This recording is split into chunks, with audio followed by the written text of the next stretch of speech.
basketball team out here in these parts that's going to be playing for quite some time in spring into summer. And the man who missed 941 days of basketball is now starting to look like himself again. That man is Klay Thompson, who made his first 7 shots yesterday, first 6 threes, 6 of 6. Cooled off a little bit in the second half as the Kings basically dictated their whole entire defense around Klay Thompson, and the rest got going. But Klay Thompson, the star of the show. Warriors have 7 players in double figures. It's Shasky. They're 40-13 on the season and 25-4 at Chase Center. You know, B, I was at the game last night, and I don't go as often as you are. A couple takeaways from it. Number one, Chase Center's so sick. It's just so. Every time I go, there's like a new nuance to where I'm sitting and like just what they've got going there. They nailed that. Like it just absolutely nailed the experience. And shout out to Bram, Warriors huddle out there. No, don't shout him out. No, we had a great time. Don't shout him. No, he's a good dude. He's real a good terrible dude. guy. Hooked up with my best friend Chris Mullen too last night. That was pretty cool. Guy. Oh, real quick. All right, since we're there, since you already name dropped 2 minutes into the show. I've got Kuminga stuff, and I've got Klay stuff, too. 2 minutes into the show, Langford. You boys already name dropping. Let me tell you guys, as I say, good morning to everybody on YouTube and Twitch, everybody getting off their graveyard shifts, and everybody getting in their cars, getting ready for work. Say good morning to everybody out there. Langford. It's a payday Friday. He's gonna get Happy Friday. So Shasky, I see him. I hear him. We got the doors closed. That's a lie. We hear Shasky. Yeah, you know, you can hear him anywhere. That is not true. Our show meetings, Shasky's yelling like we're outside of the playground where we're like sitting 2 feet away from each other, breaking all the COVID protocol rules. I have a glow, and when it's dark out there, when you shine so bright, you know, Mully could see me from miles away, and all of a sudden I seen a big left-handed paw waving me in. I was like, I guess I'm coming into the gates of heaven. This is the NFL! Langford, let me tell you, it took Joe Shasky 60 seconds I don't even know to ask Chris Mullen to come on a radio show, to go play golf at the Oak Club, to eat hot dogs, to have me caddy, to have him on TV. Yep. Oh, 5 things in 60 seconds. You gotta be kidding me. Shooter, right shoot. tat, tat, tat, tat, tat, tat. First time ever meeting Mully. Let's play golf. Where you playing at? Let's go to the Oak Club. He said he played 27 holes. I was all in. Yeah, he plays around his neighborhood. And then, you got to get on the show. And Mully goes, 7:30? The only 7:30 I know is PM, not AM. He said the first cup of coffee he has is at 10 a.m. 10 a.m. And Shasky's like, I'm 8 deep then. And he goes, sounds like a personal problem. So I got to say, that's pretty impressive of Joe Shasky. Langford, your thoughts? So he just said no? Basically. You got to shoot your shot. But then, I get it. That's what I'm saying. And then, respect the hustle. And then, I'm just thinking like Curly's off today. I damn near booked my own show to begin with. God bless you, Curly. So I was out here producing. Always be contenting. ABC. Hey, Langford, we basically do that anyway. Right? I mean, good Lord. If Curly sends me another text during the Draymond presser or right before I go on TV, I'm going to strangle that guy. Why? Hey, we usually go doing around his 2 job. o'clock. That's what he's doing. The guy's kind of panicking. So let's. I want to put a little bookmark here. I was shameless. I got really excited. He did get really excited. All right. You know what Shasky said? That made my year. It did. It's like, Jesus Christ. It did. Chris Mullen, Bonte. I know. Like I was trying. Bram was like. He was star-struck. Hell yeah, he was. He was star-struck because Bram comes in, and I love Bram. I've been doing this podcast, Warriors Huddle, for about 5 years now. He invited me to the game. We went and had a beer up at the what's it called? The Harmonic? Something like that. The Harmonic. Maybe I'm not pronouncing it. Food's good, too. He was like quiet as hell. It's the quietest I've ever seen Bram. He's dropping 4-letter words. He's talking. He's a like we go to Giants games together, and he's talking my ear off. Yes. He does not stop talking. He gets in the gatehouse. Which is what some say about you. He saw a ghost. Yeah, I mean, I should, you know what I'm saying? It's performance art. We're letting the chopper out this morning. Bram comes in, and it's like he saw a ghost. I'm like, hey, Bram, get over here. Bro, it's Chris Mullen. There's Darrell Wright. I know, but like if you're in your late 30s, early No doubt. 40s, when you meet Chris Mullin, like it means something. No like I doubt. know like you're kind of numb to it because you do all these shows with them. Look, I haven't had an opportunity to go to a game that you've been broadcasting out front. Right. So put yourself in my shoes. No I work doubt. with you every day. I get I it. love you. I get come it. walking in. I watch you every single night. I come walking in and I'm like, damn, man. My homie has reached the height of heights. Look at this. Like, well, now at the time, because like the game was about to start, so it was like perfect timing for me to come walking Right. up because there's no one there. Right. But I was looking, I was like, damn, bro, this guy's on stage. We went from doing videos in the back of my car with my grandfather or my niece filming to this dude's got a full NBC production set and he's hanging out with the Hall of Famer Chris Mullin and maybe the coolest dude that ever comes onto Darrell our Wright. station in Yeah. Darrell Wright. Yeah, no, like it it's- was a pinch me moment for me. And to have Mullin with his giant lefty paw. Get in here. Like, He goes, that's your boy? Yeah. I said, that's Shasky. He got up so fast and It was like, get this clown in bro, here right now. Now imagine me. I felt like I was getting invited into the gates of heaven. And he was just talking. You know what's funny is 5 seconds before you got there, he was just talking about the morning roast. Was he? Morning, because I forgot, what were we talking about? How what were great we I was. discussing? No, he definitely didn't say that. The panic and something about Steph Curry struggling. self-involved. He's like, morning roast, morning roast, morning roast. I mean, the Eagles on the show is scary. Langford, 6 months from Hey. now, the Eagles on the show is going to be out of control. Let me have my moment. I And mean, then- this guy turned into an animal. no. This guy's turned into an animal. Bonte, this is who I am. No. But I'm actually concerned about you. Why? And I just got a personal text on a personal text line. Uh-oh. Imagine you in the suite at SoFi Stadium on Sunday. Oh, I would have been dialed down. I don't believe that I'm a 1 chameleon. second. I'm a chameleon. I don't believe that 1 second. And by the way, I also had enough galls to rip Mully about losing to you in Papa Shop. Yeah, I know. He did. That was gangster. You know I That had was to because gangster. I got to come right at the guy That from was Brooklyn. gangster. You know That was gangster. How happy were you? It was great. I was to like, see Mully, your face, you lost to you Bonte? You were beaming as soon as you walked into that gatehouse with your Warriors gear on. I was ready to do the show with you. Oh, I know you was. Yeah, I'll try That's to what go I'm saying. 6 months from now, I'm concerned about the mental state of Joe Shasky. So He's going to be basically wanting to go solo. And then I love Darrell. Like I legitimately love Darrell. And I go over there and I'm like, dude, thank you so much for hooking my boy up and getting him into the suite. Like I really appreciate these two schmucks getting into that suite. Can It was you believe incredible. that? And he was just so chill about it. Of course, all day. Darrell and I chopped it up for a But long time after the game yesterday. I mean that. I want to lock this in. Yeah. I do want to go out golfing with them, and I want to treat those guys not because I want to hang out, because those are your friends, and I want to treat them No, they're cool. to reciprocate for what Darrell has done for some of my friends. Sure. I'm sure that's the reason. And some I'm other sure things. that's the reason. And some I'm other sure things. that's the reason. That's like reason number 15 on why you want to go golfing with Mully. Number one is I wanna beat you him, want to too. get out there. You want to get out there. Mully doesn't keep score when he golfs. Well, that's what He guys doesn't. who aren't very good say. I mean, he gets his birdies, he gets his bogeys. He don't care. No, I'm sure he's out there good. I haven't chilling. met a lefty with a bad Right. swing. He's chilling out there. But Shasky's like, I got to get the Instagram picture.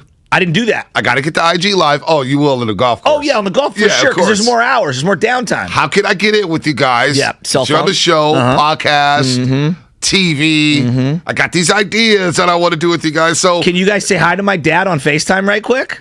wow. Yes. Wow. Hey, This is So let's bookmark this self-involvement that we've got going on here. You have going on. You have. All right. Well, I admit it. I'm Yeah, guilty. yeah, I'm yeah. guilty. You are guilty. Excuse me. Langford, I'm telling you. I was a kid in a candy shop. Next football season. What? You're not going to be able to say hi to Joe Shasky without permission. That's a lie. I'm a man of the people. I sit with all the people high-fiving randos.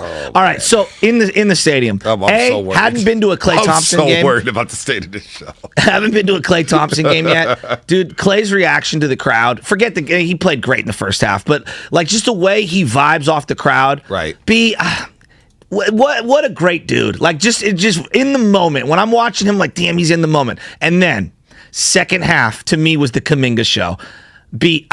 On a court of unreal athletes, like the best athlete to come out of their area without a doubt. Kuminga is head and shoulders the best athlete on a court of elite athletes. I got it. What? 925 Comcast Business Text Oh, Line. God. In 6 months, it'll be 95.7 to Shasky. Niner That's 5-7 pretty to good. Shasky. 95-7 to Shasky. Instead of these 95-7 game logos, it's going to have Shasky's face Oh, on like it. NWO, I should spray Right. out the game part Exactly. and just put Shasky In graffiti? That's going to happen. Cross it out. Or just call it the ego, 95-7 the ego. And then you could encompass it as well. Oh. Yes. Yo, way to Langford. throw me in there. I want to get to some sound from Klay Do you Thompson. feel me on Kuminga? After the game. Well, Kuminga, look, He had like 5 highlight plays in the second half. I mean, he's rocking the cradle. The other night he had the windmill. He's going to the cup. Finishing with the left hand as he starts with the right and switches to the left and takes on contact. 25 minutes last night, 18.7 rebounds, and he fouled out. He's 8 of 10 from the floor. He played good D, though. He played very good defense. Didn't settle for the 3 yesterday. 0 for 2 from 3. I mean, I just love the way the team is playing right now. They're building good habits, and they won 8 in a row. They've won 8 in a row. Wow. Quietest 8-win streak. Quietest 8-win streak, Wow. 8-game winning streak you have ever seen. I didn't even because know that. They lost to the Pacers. They had a horrific first half against the Houston Rockets. That's right. And then That's right. even before that on the road, they were struggling. Remember that? They went 1-3 on that road trip. And next thing you know, they've won 8 in a row. They've already got 40 wins. When Moody's in there in that starting lineup, the ball movement, The ball pops. but he's so. Now he's got that synergy with some of the other guys there. He'll take a hard dribble. He'll catch and shoot. Like, I just look stylistically. I don't even care. I don't even know what Moody's stats are from the game last night. Just looked good. The ball movement was good. Curry was getting good looks. By the way, Curry has missed more in and out shots in the last 2 months Right. than any time at any point in his career. Bonte, Right. I swear to God, he missed 4 in and outers last night. Well, if that was the case, that was the only 4 he missed because he was 7 of 11 yesterday, 20.7 assists. They were like toilet And- bowl shots. And you know what? The thing I love about Curry's game right now is that he's just letting it come to him. No, he looks like he's so letting in it rhythm. come I'm to with him. you. He's fine. Wiggins struggled a bit from the field yesterday, but look, 12 points, 4 rebounds. Looney, the Godson down low, Looney. 10.7 rebounds. Looney's playing 3 at and a 3. career level. And now he's jugging C's Candy now. Oh. Now he's got C's Candy and Fit Aid. Oh, well, are those kind of contradictory? I mean, look, you got C's Candy chocolates, and now you got Fit Aid. It's like you saying you're one of my best friends and then ripping me all the time for, It's like going saying into I'm one of- Candyland. Well, it's like and meeting me- Chris Mullen. It's like saying that you're one of my best friends and then taking your best friend and sitting with Yeah, your best that's friend more at what it's SoFi like. Stadium. That's more what it's like. I agree with that. Shasky's face. Well, Rocco's sitting next to me. What? Yeah, in better seats too. Oh, primetime seats. Bastard. Is Rocco still bragging about it? I don't know. I haven't heard from him. Yeah, I would I'm put him on silent. put him on due diligence. He's getting a little too comfortable. I Yeah. gotta say, Rocco's in the group text now. It's getting a little too comfortable. Now he's part of the morning roast. Hey, Rocco, let's chill, buddy. The silent assassin. Let's relax. I see how you guys roll together. Hey. But no, you're right though. Kuminga. I mean, Bonte. When Draymond's like, yo, this guy should be in the dunk contest. How is he not? I don't know. He said he doesn't have tricks. You heard what he said? What? I don't have any tricks. No, I haven't. I don't do dunks. No, I I didn't hear just that. do whatever. That's what he said? I do dunks that everybody does. It's like, no, you don't. No, he doesn't. He had the one where his shoulders are above the rim and he's like windmilling it in. I'm like, oh my God. And the crowd reaction to him. Oh, yeah. Because you feel like it, you think you get a feel on television, right? And then you go to the game and you're like, oh, no. Everybody loves Kuminga. And Clay. Like the And way, Clay. and not that Steph isn't. Of course Steph is. You know people gravitate. It's like Levi Stadium, right? A couple years ago when it was Richard Sherman. Yes. Nick Bosa. There are certain guys George that Kittle. amp it up. Even Quad Alexander would amp it up, believe it or 100%. not. I'm with Quad you. Alexander would have that Yes. baby lit. It's Clay, Curry, and Kuminga. And when Clay hit a 3 and they called a timeout in the first half, I want to say it was the first quarter, and he's like yelling at the crowd on one end of the court as he's coming across, and With he's the snarl. waving his arms up. I'm like, dude, this is special. You know what Bully said? I was just appreciating the moment. You know, they went on a 16-3 run in the fourth quarter to put it away. Remember, Kings cut it to 7, believe it or not. Yeah, in the fourth, yeah. I don't need Javier Vacaville to tell me that they were in the game. All right? Please don't do that today. Remember last time the Warriors played the Kings and Javier said they were in the game? They're very close. I love you, Javier. I do love you. They were not close yesterday. That 7-point lead was like, okay, let's roll up our sleeves and put these boys to bed. They go on a 16-3 run, and it was just dunk after dunk after dunk, fast break. Yeah. Yeah, Kuminga with the dunk and Clay with the 3. And Mullen said, that had a playoff feel to it. Oh, that little sequence? That little sequence had a playoff feel to it. So it felt like Kuminga was trying really hard at the top of the key on the defensive end when he was on Davion, and then he got switched out onto Halliburton. Buddy Hield, though. I was just watching Buddy Hield jog up and down the court. The guy's he's owed $50 million by the Sacramento Kings. How many more years? 2.5 or something like that, because he has incentives. Bro. He's a stiff. It's so bad. He's an absolute stiff. As much as we rode Harrison Barnes, right, as a fan base, he didn't compete like that. Oh, my gosh. That's the thing that, like, it's insulting to watch him compete. Buddy Hield just stands there. If he doesn't get the ball. Dude.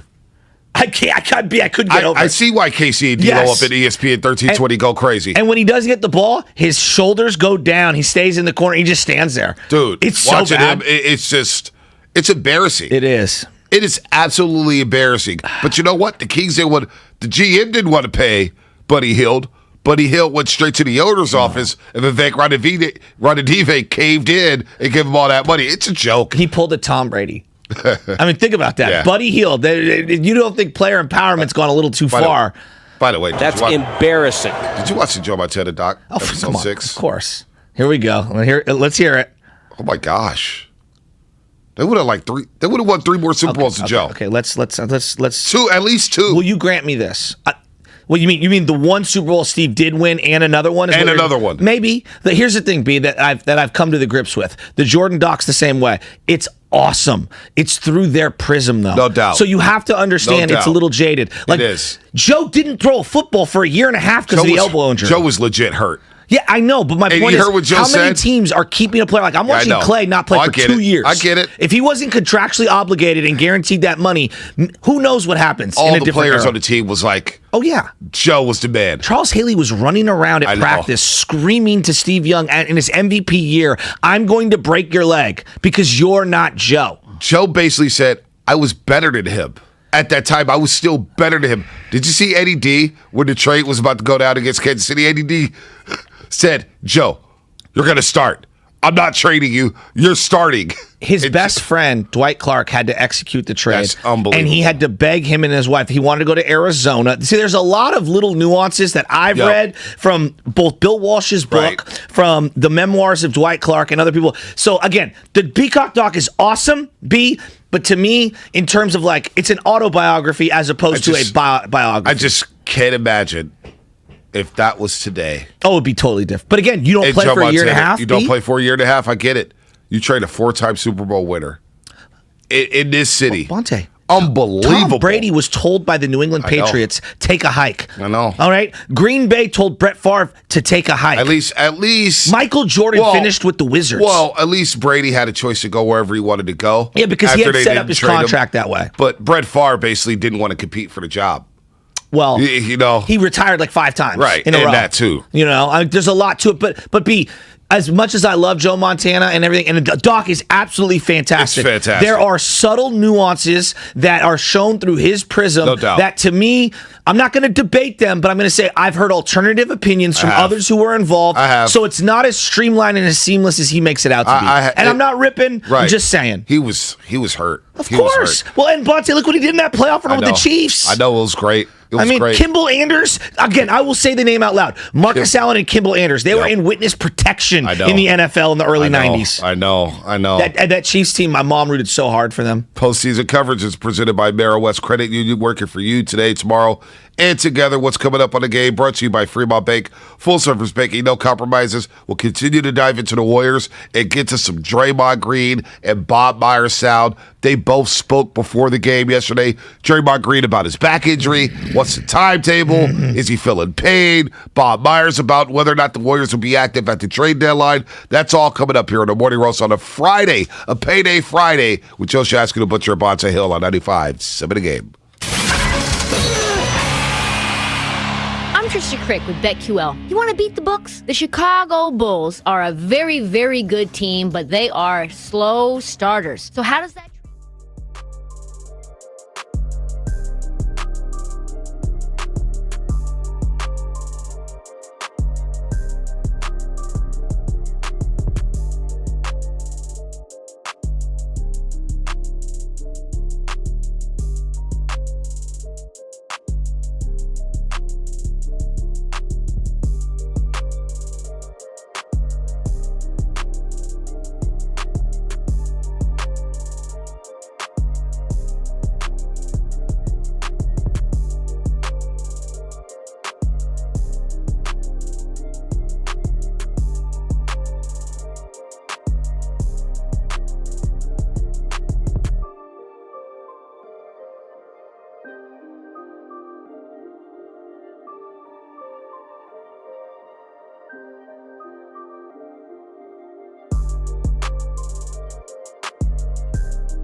All thanks to Credit Karma and your credit scores.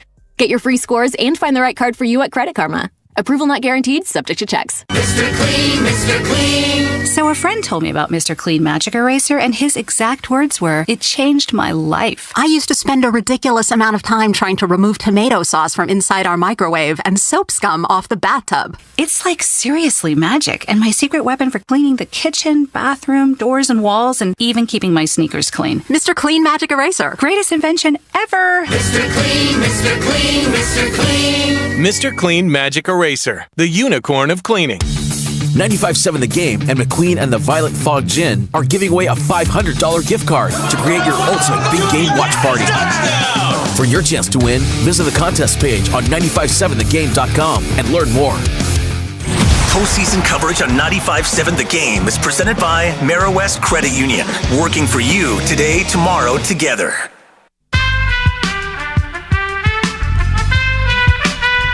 Now, back to the Morning Roast, presented by Timeless Coffee with Bonte and Shasky.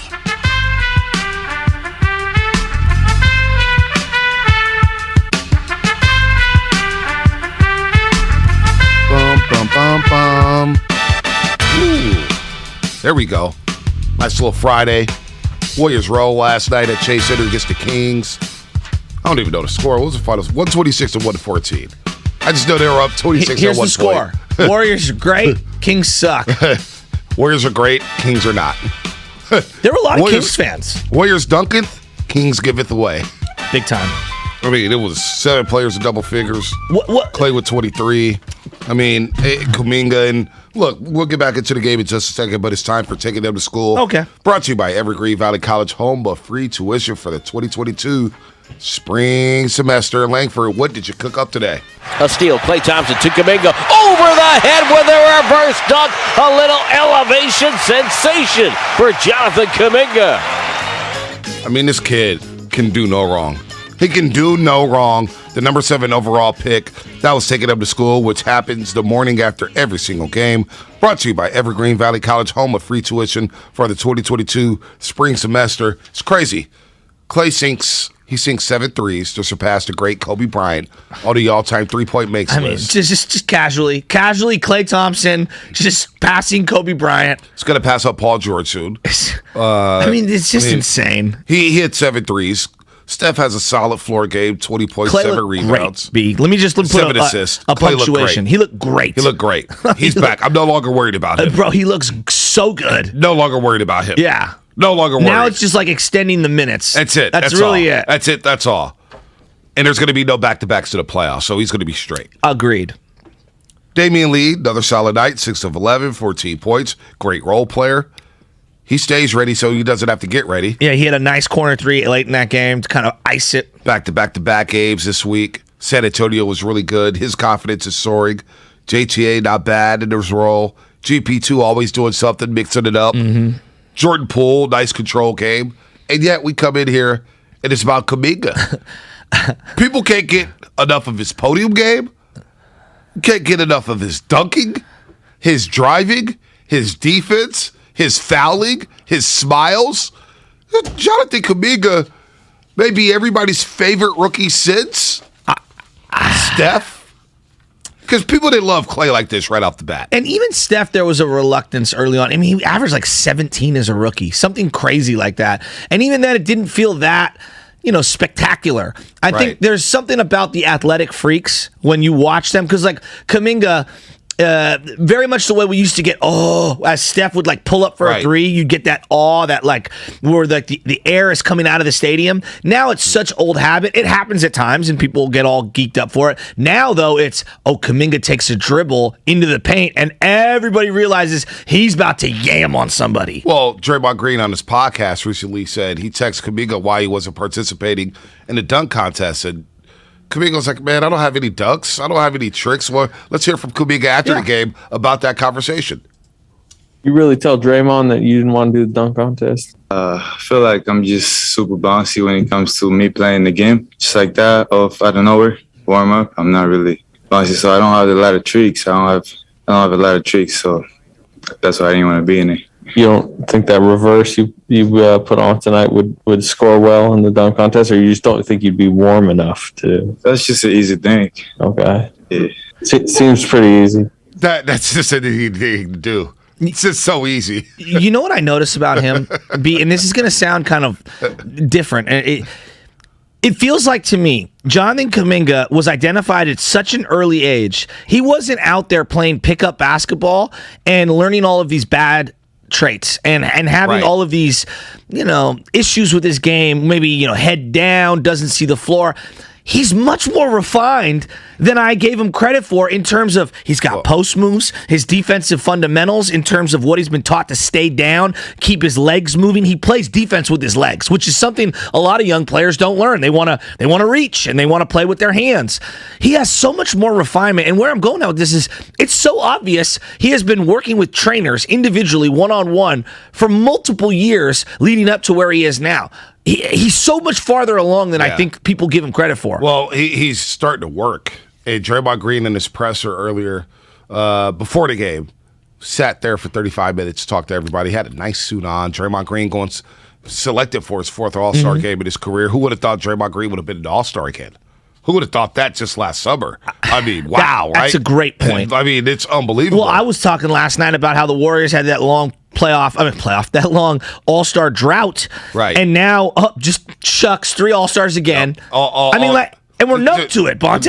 Numb to it, right? 3, not 1, not 2, 3. Draymond Green was asked about Moses Moody and Jonathan Kuminga, and he said, Moses Moody, he's an old 19-year-old. He's going to do everything right. He's destined to be great.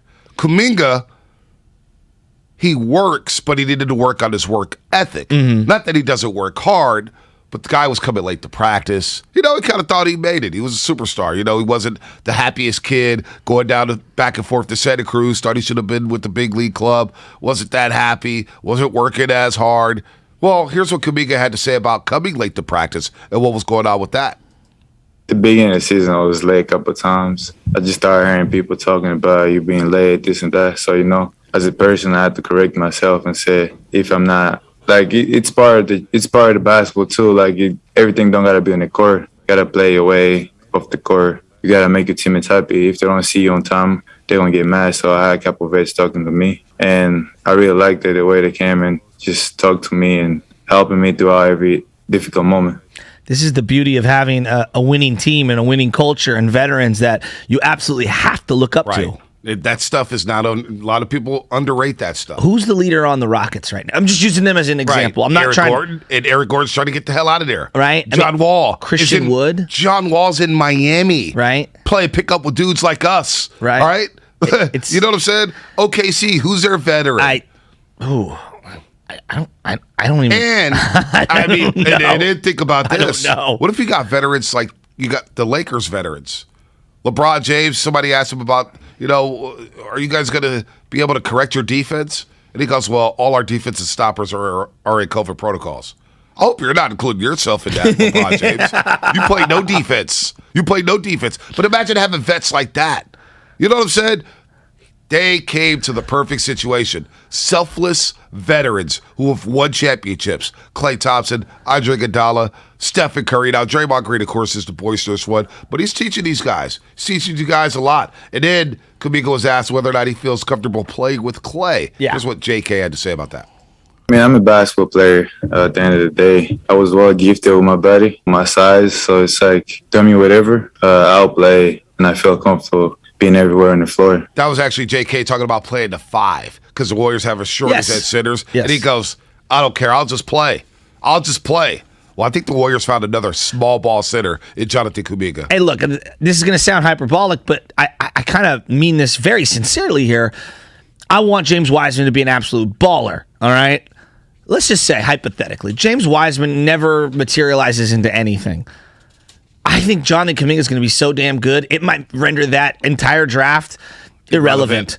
And I'm not saying that you want to hit on all your picks. Right. No one's saying that you want to deliberately miss picks. What I'm saying is that Kuminga seems to be clearly very special. Dude. And nobody, he looks like Giannis. He looks like, Kawhi Leonard, Ron Artest. Pick the player you want. Just watch him play. He's a transcendent athlete. Can you imagine Kuminga and Wiseman in the front court. Now we're talking about the athleticism and the length that they haven't had in the paint forever. Ever. I'm talking Nate Thurman, 1970s. Clifford Ray, Nate Thurman. Thank you. You know what I'm saying? Right? That is scary. It is. That is scary. And the big man's having a renaissance. Oh, no, the big man's never dying. I know, but I think there's a lot of people that think that the big man's dead. Dude, DeAndre Ayton is a problem for the league. Joel Embiid is a problem. Jokic has been a problem. I mean, there's a lot of idiots out there who don't know the game of basketball. They just think you got to shoot threes and you need small. Big man's back. You Size. need rebounders. Absolutely. Kevon Looney. Dude, he's having a great year. But Kevon Looney. He's a free agent at the end of the year, Bonte. Whether he stays with the Warriors or not, this guy has turned himself into a legit NBA veteran that any team would want. Yep. Right? No doubt. Any team. Right? If you just said Chicago Bulls, they want to make a deep playoff run. Could the Chicago Bulls use a Kevon Looney? Of course they could. They would love to add someone like him. A guy who rebounds and a lot of championship smart teams. IQ. Like, I just think he's perfect for this team. A lot of championship teams. All right, on the other side here, more Warriors talk. We're going to get into what Draymond Green had to say before the game. 40 wins. 40 wins. I'm blown away. You know, I thought they'd be top 4 in the West. I did not think they'd get off to this big of a start.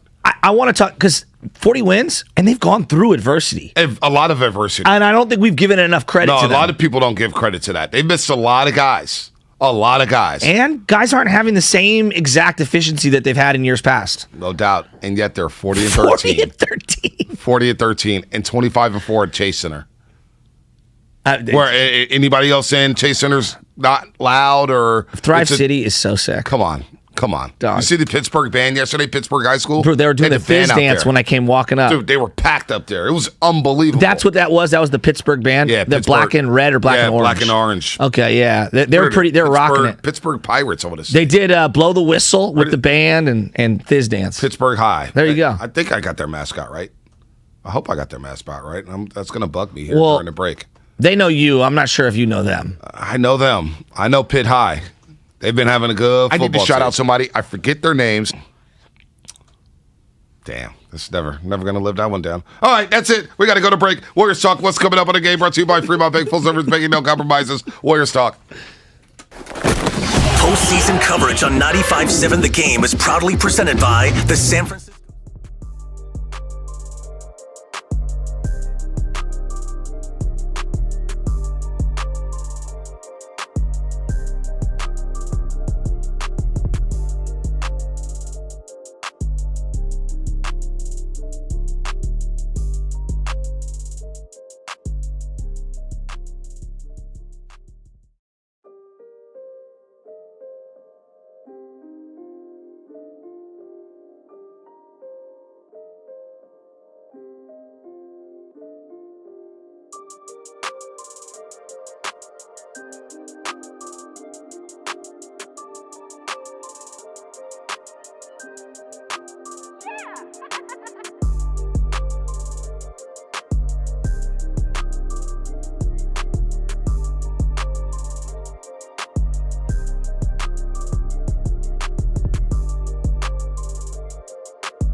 He's 6 for 6 beyond the arc, 7 for 7 overall, 46-28. And guess what? He's going to get the next shot, too. Now, back to the Morning Roast, presented by Timeless Coffee with Bonte and Shasky. Comcast Business Text Line, that's Tim Roy on the call.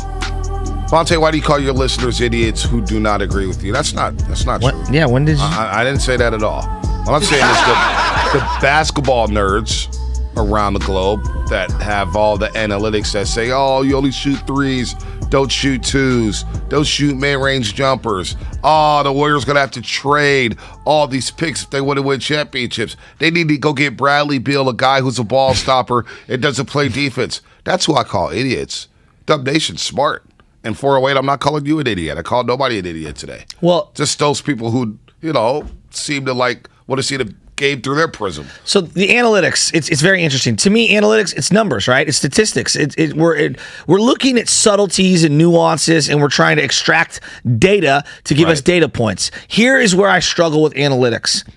It lacks context. Bonte, Brandon Staley kept going for it on fourth and whatever it was, fourth and whatever. 26-yard line, his old 26, his old 30, did not matter. It didn't matter. Stop it with the stats. It didn't matter if his defense was playing well. It didn't matter if his team was being able to run the ball contextually in that game. It didn't matter if the left guard was out or the right tackle was out. So, those things matter to me when you go, hey, teams convert 43% of the time at this spot on the field on 4th and 1.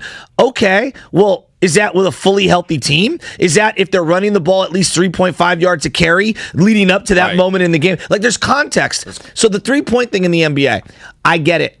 If I shoot 33% from the 3-point line, it's better than shooting 50% or equal to shooting 50% from the field. But isn't a wide open 2-pointer a better shot than a bailout 3? I mean, 33% is not that great. Right? It's not that great. I don't care how much it adds up to. It's just not that great. That's not efficiency. That's not efficient. So, look, Klay Thompson, he's been efficient. Last night he was efficient, 8 of 11 from the floor. And I asked him on a postgame show. We had Klay Thompson on. I know. I walked over, and there was a lot of people in the postgame, and I could see Klay on the little screen, and you guys are doing your thing, and then I realized I wasn't going to get any look at, and so I just walked away. Yeah. Just keep it moving. Yeah, I want to be the team store. Yeah, the team store. How great is the team store? Well, it's amazing. It's just bad for my wallet. Yeah, no, they've run out of the City Edition shorts twice now that I've been trying to get. Which ones? The blue ones? The ones that they're rocking right there. Oh, the black ones. I want those shorts. So I have the blue ones with the red on the sides, and they're pretty sweet. Those are sweet. They're shiny. They're shiny. Yeah, they're very shiny. Those that they're wearing right now. So if you spill anything on them, it's tough to get them out. Yeah, on the shiny ones. That's why I don't need those. I need the black ones. The black ones are sweet. I spill a lot of things on I don't like there's certain basketball shorts that they sell. The ones that have pockets are so heavy. Those are what I call walk around shorts. Then there's actual basketball shorts with no pockets. You got to get no pockets if you're playing hoops because it makes them lighter. So Klay, what is it about the Kings that makes you really so good? Because you dropped 37 in the quarter against the Kings. You've had some big time nights against the Kings. Why is it that you go off against the Sacramento Kings so much? Hey, man, 2011 NBA draft. With the 10th pick, the Sacramento Kings don't select me, so people don't forget. That's all I got to say. Jimmer Fredette was the pick number 10 overall, and Klay Thompson has not forgotten about Sacramento passing up on him. It's just were weird you a Jimmer guy? No, I was not.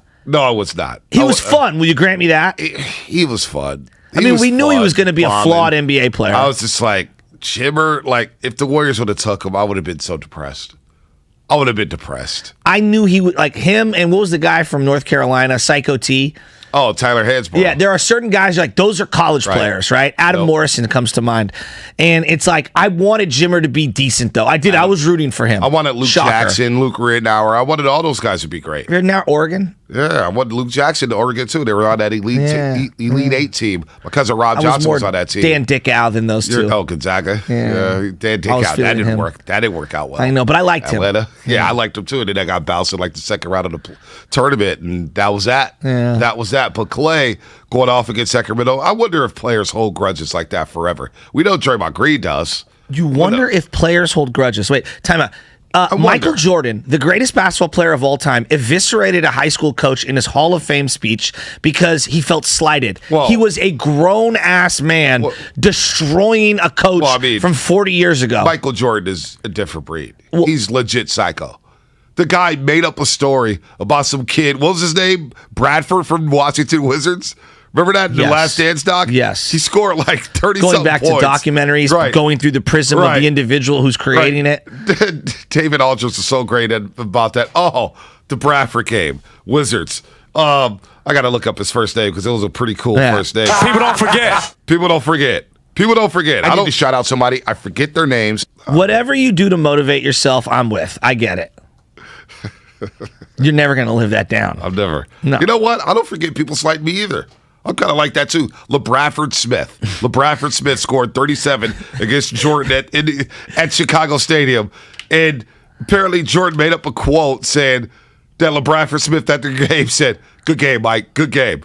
Hey, good game." And Mike took that as a slight, like, what? Oh, yeah. And then the next day on a back-to-back, they go to Washington, D.C., and Jordan drops like 40-plus on him. I take all that personally. And LeBradford Smith's like, I never said anything. But Bonte, I can't believe you're surprised by this. These are the ultimate competitors of competitors of competitors. That's what these guys that reach the highest of heights are. You don't just get there by accident. You have to love competing. And you're telling me Tom Brady, who had spent 17, 18 years in New England, and in a prepared speech where he's got everything ready, does not talk about the New England Patriots. You don't think these guys use every slight as motivation? No doubt. I know they do. But I'm looking at the LeBradford Smith story.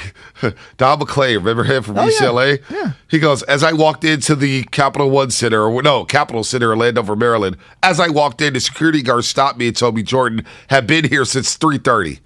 And he said, oh, bleep. He was exacting revenge. And Jordan did that.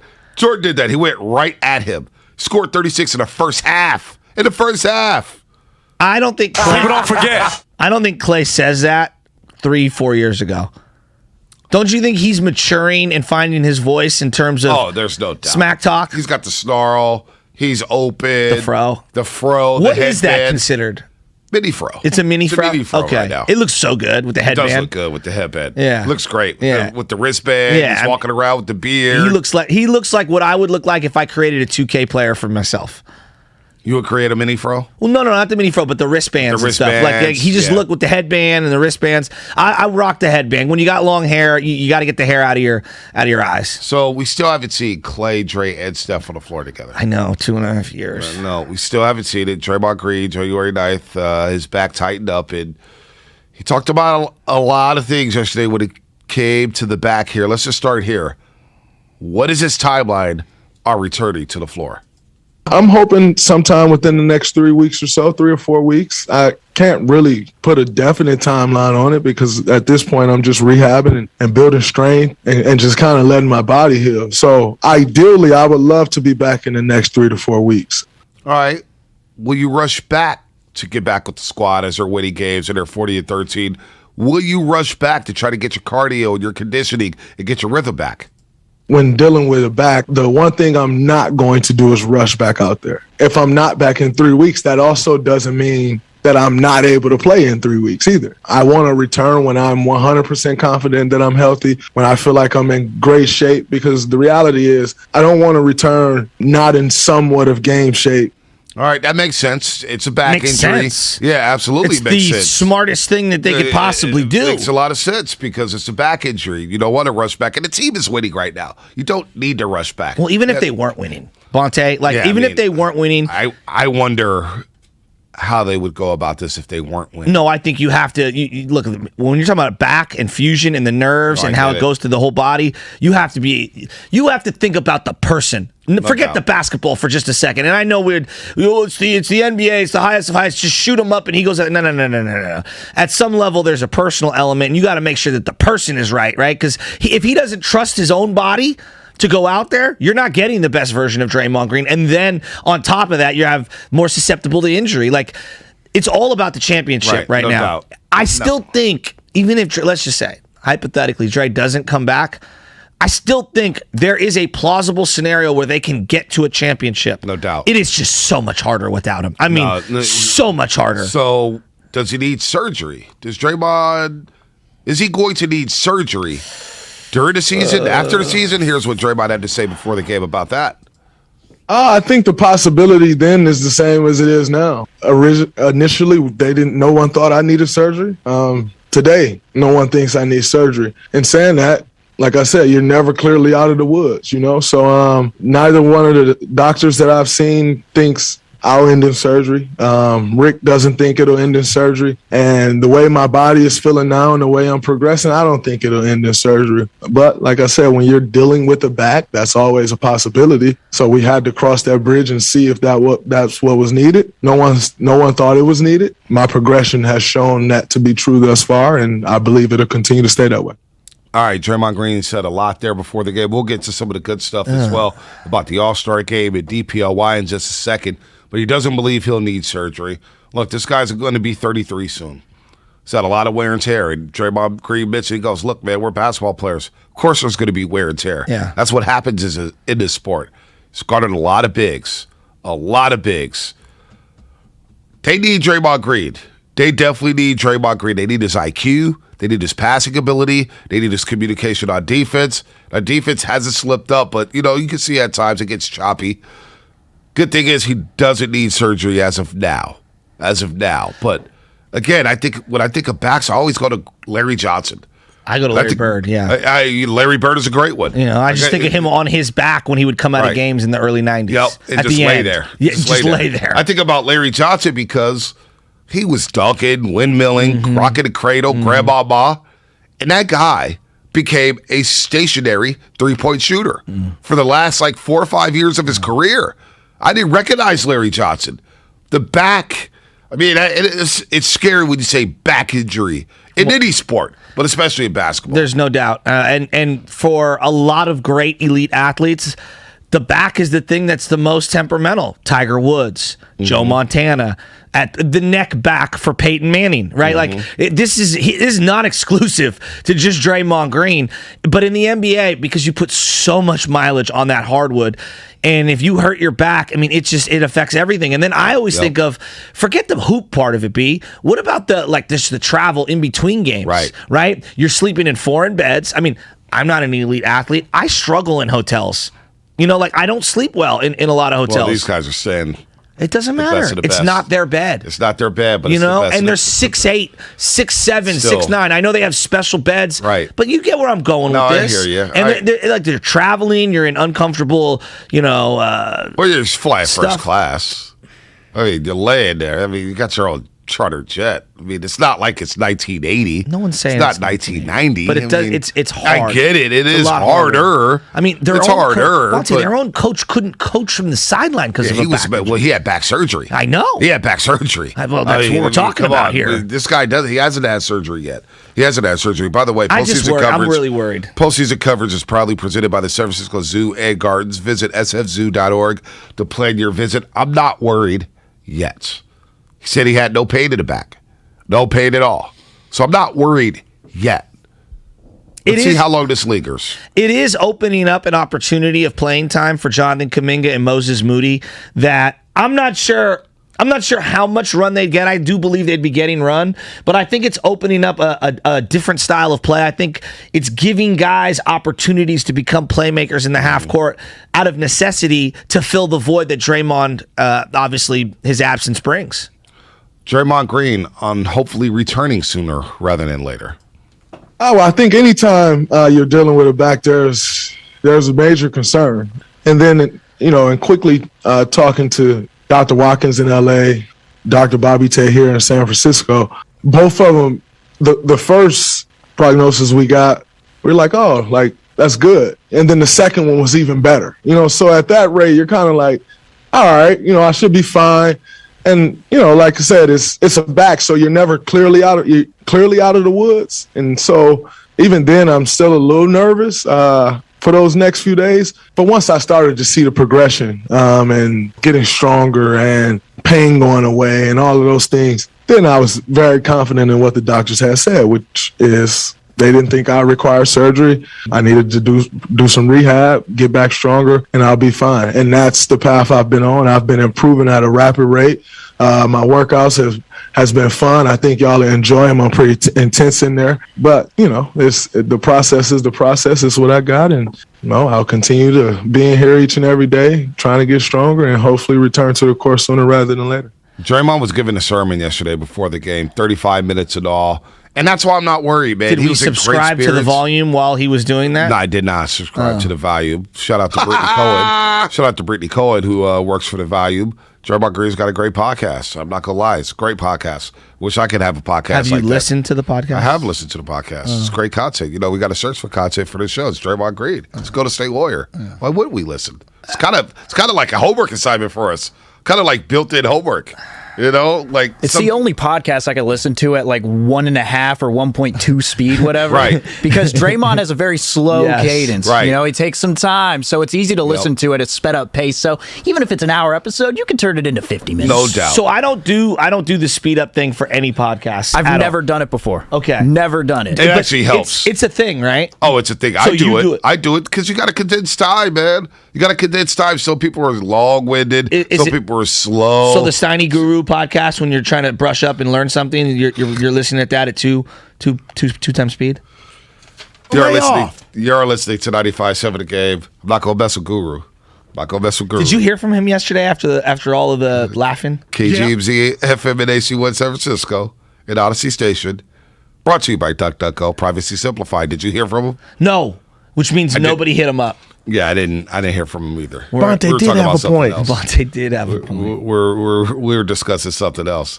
No, Steiny's probably already. I think I heard Steiny the other day talk about contracts for the Warriors. Oh, are they going to pay everybody? I was like, we've already pivoted from your under bet to worried about who's going to. I'm thinking of a new song for that show. What's that? The Jetsons. I want the Jetsons theme song. We go speeding past the topic of the day and look straight into the future. Oh, don't do that.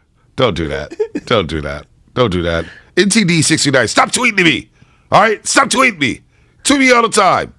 Stop tweeting me. He's always worried about something, just like you. Guys always worry. Draymond Green said he feels no pain in the back. Hopefully he'll come back soon. His rehab's going great. He was smiling ear to ear. That felt good. What does the rehab process look like? I legitimately have no idea. I don't know what they're doing. Okay. Stretching. Did anyone follow up with that? Don't swimming, think so. like what is? Yeah, okay. Because Joe Montana, obviously, when he hurt the back, he was swimming. That was the thing for him. He went back into the pool and started swimming because I guess it's less resistance or whatever. I'm sure he's doing some pool work. He's doing some pool work. I mean, it's 2022, and they know what they're doing. He's fine. I'm not worried about Draymond. I'm more worried about Wiseman. When is he going to get back? How much what's rhythm? going on there? But no timetable for him yet. No timetable. Because a lot of people see him yesterday. He looks big, huh? Yeah, but a lot of people are driving around right now, Bonte, and I don't think that they've. You say Wiseman and he's going to be okay. Blah, blah. What right now is the prognosis? I didn't say if he was going to be okay. He's no timetable. His individual work has been ramped up. Okay, but he hasn't been going through contact yet. We've been waiting on that. Hasn't happened yet. No 3-on-3, no 5-on-5, just individual workouts. And that's been ramped up. And the innocuous dunk last year. I mean, God, it's just so unfortunate for the kid, man. Like a dunk, just a goofy landing. Here's the important thing. Damn. Once Draymond Green does get back, will he re-aggravate the injury? Well, here's what he had to say about that. Yeah. No, I don't think it'll be a recurrent thing. I don't think the doctors think it'll be a recurrent thing. They've been kind of pretty consistent in what they're saying. You need to get your strength back. Once you're back at full strength, you can go. And most importantly, it'll heal in the time in which you need to get your strength back. And so I don't think it'll be a recurrent thing, and neither do they. And that's the biggest thing. Get the strength back, get the cardio back. And, NTD 69 is like, man, it's going to be criminal if he has to guard centers again. Well, Draymond Green's your small ball center. Draymond Green's going to be guarding some bigs. Well, and that's how you maximize the best version of Draymond. Right. That's going to happen. So, it's going to happen. Got to live with it. It's going to happen. Where else do you want to play it? You want to play it on guards? But he also said this. This is where Draymond Green was in peak form. About the DPOY. He loves the Defensive Player of the Year award, Shasky. That's what I had to say about the DPOY. I know that I'll come back and I'll make that defense better. I'm looking forward to that. I also think, I I'll get back and still win Defensive Player of the Year, because one thing's for certain. I lost Defensive Player of the Year to a guy who missed a bunch of time. Because one thing's for certain, there's no one that's played better defense than me this year. And if I hadn't got hurt, I would have won it by a landslide. So now I just need to get back and win it. I love, because you were talking about, I can't believe Clay hasn't forgotten anything. I love how petty all of them are, because I'm the same way. Like, how can you not be? And I love that he knows exactly when he didn't win a deep ball. How? What do you say way how? What do you mean? You're petty? Of course. About what? Well, there's certain people in your life that maybe say a comment here or there in passing about things, and it sticks in your head. No, trust me. It doesn't matter what it is. You know I'm petty. Every parent has heard something about their own kid and got defensive. Everybody who owns a home or a vehicle or something, and one of your friends like dogged it, even just like in the slightest throwaway comment, you feel a certain way, right? Like that's I think that's natural. Oh yeah, no, I'm take it, and it's your profession that you blood, sweat, and tear it. And it's basketball, and you live for it, and someone got the DPOI when you feel like you deserved it and earned it, and you knew exactly how many games he missed. I actually look for things like that. To motivate me. Oh, yeah? When I first got here in 95.7 The Game, true story, Shasky. Some people were chirping and said, man, he ain't going to last 2 weeks. People don't forget. I don't forget either. Oh, yeah? I'm not going to lie. I don't forget things. I don't forget things. Martin in the city. Shocker. Martin in the city. Shocker. We're like 2 peas in a pod, baby. 2 peas in a pod. Yeah. Draymond Green and I. What's coming up on the game? I have to listen to your podcast on 1.5 speed. Brought to you by Fremont Bake. So you can get to Full break. service baking, no compromises. Martin, we're going to get to you on the other side. Joel Core is going to join us at 8 o'clock to talk about what a potential contract extension will look like for Deebo Samuel and Nick Bosa, and dive into the 49ers salary cap situation. We'll also get into Jimmy Garoppolo, because I want to know, how are people going to remember the Jimmy Garoppolo era? The malaise. Was it a success? Was it a success? Was it a disappointment? How do you feel about the Jimmy Garoppolo era? That's coming up here a little bit shortly, but as we're rolling on Warriors right now, they beat the Kings 8 in a row. They've won 8 in a row. They're now 40-13, second best record in the NBA. That's what's coming up on the game. Brought to you by Fremont Bake, full service baking, no compromises. Postseason coverage on 95.7 The Game is proudly.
presented by West Credit Union.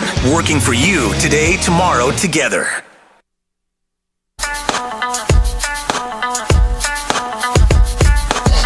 Now, back to the Morning Roast, presented by Timeless Coffee with Bonte and Shasky. I mean, Langford, you're bringing it. I'm trying. What is this? It's a Friday. Jizza. Oh, knock, knock. Nice. Langford is bringing it. These beats are fire today. Fire as we get ready for the weekend. Warriors beat the Kings. They'll take on Oklahoma City on Monday. They get 3 days of rest here. 3 days of rest, which is really good for them before they travel to Oklahoma City. Then they take on the Utah Jazz Wednesday night. Then they're back at home to take on the New York Knicks. And, of course, the LA Lakers next Saturday night. Anna's parents, my mom went to the Brooklyn Nets game. Anna's parents, Oleg and Alona. I read the text because they're so funny. They're great people. Really great. But here we go. She texts Anna. All right, you're alone on this. I'm going to back away from the mic. Anushka, Papa just check it. Warriors schedule February 12th, Saturday. If it's possible, tickets for me and for Papa. Thank you very much, guys. Is it possible? I don't know. What's Anushka? That's what they call Anna. Oh, okay. That's her name, Russian. Anushka. Oh, that's her name in Russian. Gotcha. Yeah. Oh, okay. Anushka. And what do they call you? Banta. What's big head in Russian? What is big head in Russian? See, now you're going to let the 408 on the Comcast Business Sex Line believe you. Bonte, don't let this Buster Brown job you have with the Dubs go to your head. These could change quickly, young man. Is that Gary Radnich texting in with the Buster Brown drop? I'm the most humble guy in this building. Have you met Sam Lubman? Yeah, I met Sam Lubman. Have you heard from him today? He's filling in for John Curley. For those, they know the squad, right? We got Langford on the ones and twos. He keeps us going. Without Langford, we have no life. We have no oxygen. Langford's really the straw. Curley is He's here. the straw that stirs the drink, let's be real. Curley is here to provide entertainment in between breaks, to come in and basically ruffle your feathers, Bonte. You need to read this, and you need to read this. Hey, boss, just read this at 7:17. Yeah, you gave it to me. All right. And I have it right here, 7:17. But postseason coverage is presented by West Credit Union. Working for you today, tomorrow, and together. You like that, John Curley? Huh, John Curley? Where did John Curley go? Because he said to me yesterday, I've got no cell phone service for 3 days, Joe. I'm going to be gone. Where do we know? Did he go to the Wild Irish Retreat? Dude, he's going to Lake Tahoe, right? Is that where he is? Yeah, he's got reception. Him and Stunnaman's up in South Lake. Is he really? Yeah. You think he's with Jordan Gomes? Speaking of which, Jordan hit me up and he wanted to have lunch or dinner at some point soon. Okay. So I told him maybe we make Westlake Joe's. We do the jam. Yeah, what do you think? We'll do it. We'll do it. Mafia dinner. A little Mafia dinner. I'm like that? Yeah, I am. That's what we're calling it now. Mafia we're lunches. breaking bread. Mafia breakfasts. Why Mafia breakfast was legendary. Oh, absolutely. How happy was my dad to put that on Facebook? Oh, dude, he was the first one to take the photo, put it on Facebook right away. Right away. Mafia breakfast, baby. Let me take you behind the scenes, Langford. We're in the parking lot, right? We're in the parking lot. And this is at SoFi Stadium, this nice family of three ladies. They're chilling. My dad somehow befriends them. They are in the middle of, and I kid you not, thousands of 49er fans. This one area was all 49er fans and 3 Rams fans. And my dad befriends these people. And, how much did you guys pay for the parking ticket? Which is like a total, I hate when people bring up money stuff. The lady goes, we spent $600, $700 for this parking spot. And we just took over their parking spot. So my dad busts out the phone. And I thought he was going to take a picture. Time out, though. Do you really believe they paid $700 for a parking spot? I don't believe that one iota. I actually do. I do. Those spots were going for a lot of money. Were they really? They posted it online. Spots were going, and these were secluded areas. Yeah, I agree. Spots were going for $200 plus. I agree with him. $700 for a parking spot. Imagine doing that. It's surge pricing, baby. Wow. Better servicing your car. Wait a minute. Wait a minute. Who was that? That was Lubman. That was me chiming in. If $700 for a parking spot, they better be servicing your car, changing the oil while you're in the game. That's ridiculous. That, ladies and gentlemen, is Sam Lubman, who's already contributed more to the show than John Curley did all week long. Doing that deal all day, Joe. I knew it was coming. You better lay off Curly, bro. So the lady's talking, and my dad busts out his phone, and I'm thinking he's going to take a picture of the tailgate or something. Well, he goes live on Facebook. Okay, I don't know who does Facebook Live anymore these days. I know. But my Auntie Sherlyn. Okay, they're similar in age. Yeah, and Auntie Sherlyn, the OGs go Facebook Live. So he's sitting there with the glasses, and he's looking, and he's pointing at the phone like he's holding the tablets from Moses, and he points the camera at Bonte, and Bonte was in such like I'm ready to go mode. I think Bonte thought he was using the 95.7 The Game Instagram feed to go live. Bonte just starts getting into character, and he's like, I want to shout out Wild Irish Retreat, and I want to shout out Windview Games. Without them, we wouldn't be here right now. And he's hitting all the sponsor reads, and I go, Bonte, this is my dad's Facebook Live. And you're like, oh. And then he just totally stopped. And he's like, what's up, Mr. Shasky's Facebook feed? It's just, I didn't know what was going on. I didn't know what was going on with your Pops. Pops did like 5 Facebook Lives in an hour. Yeah. In an hour. And he got a lot of traction. Yeah, he was feeling it. A lot of views. Yeah, he was like, see how many impressions I got on Facebook? Guru was watching all of them. Was he? Oh, yeah, no doubt. He lingers on Facebook. He does linger on Facebook. He's an OG. Yeah, it's that age. I love how the parking conversation was involved in it. It's like that Geico commercial. That series of commercials they're doing right now. Oh, yeah. 10,000%. Yes. My dad is that guy. He'll walk in, he's like, man, there are 7 employees here, and there's not a lot of people standing here. Can you imagine how much money this place pulls in with all the parking costs? It's 100% him. He walked them somewhere, right? To the bathroom or something? Or that's what he does. Borderline weird. Got a point, though.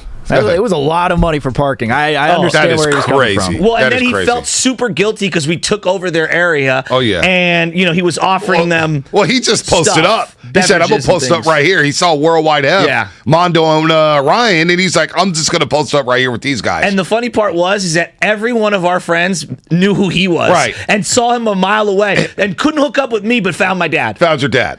And it was like, all right, we're just going to linger here as we walk through the 408 Empire. And we got through that mosh pit. Remember the mosh pit? Hey, who has that video? That's what I want to know. Who has that video? That's what I want to know. So Lakeford and Lubman, we're walking through, right? And we're looking for Stunning Man. It was the sickest tailgate. And they're playing, what song? They were playing the Mr. Fab. New Oakland. New Oakland. Got the north, got the east, got the west with me. Yeah. And so the chorus starts going on, and we just happen to be in the middle of the mosh pit. And somebody goes, Bonte, Butcher, and it just it was gets just a party lit, and I just start bouncing. Yeah. We start singing.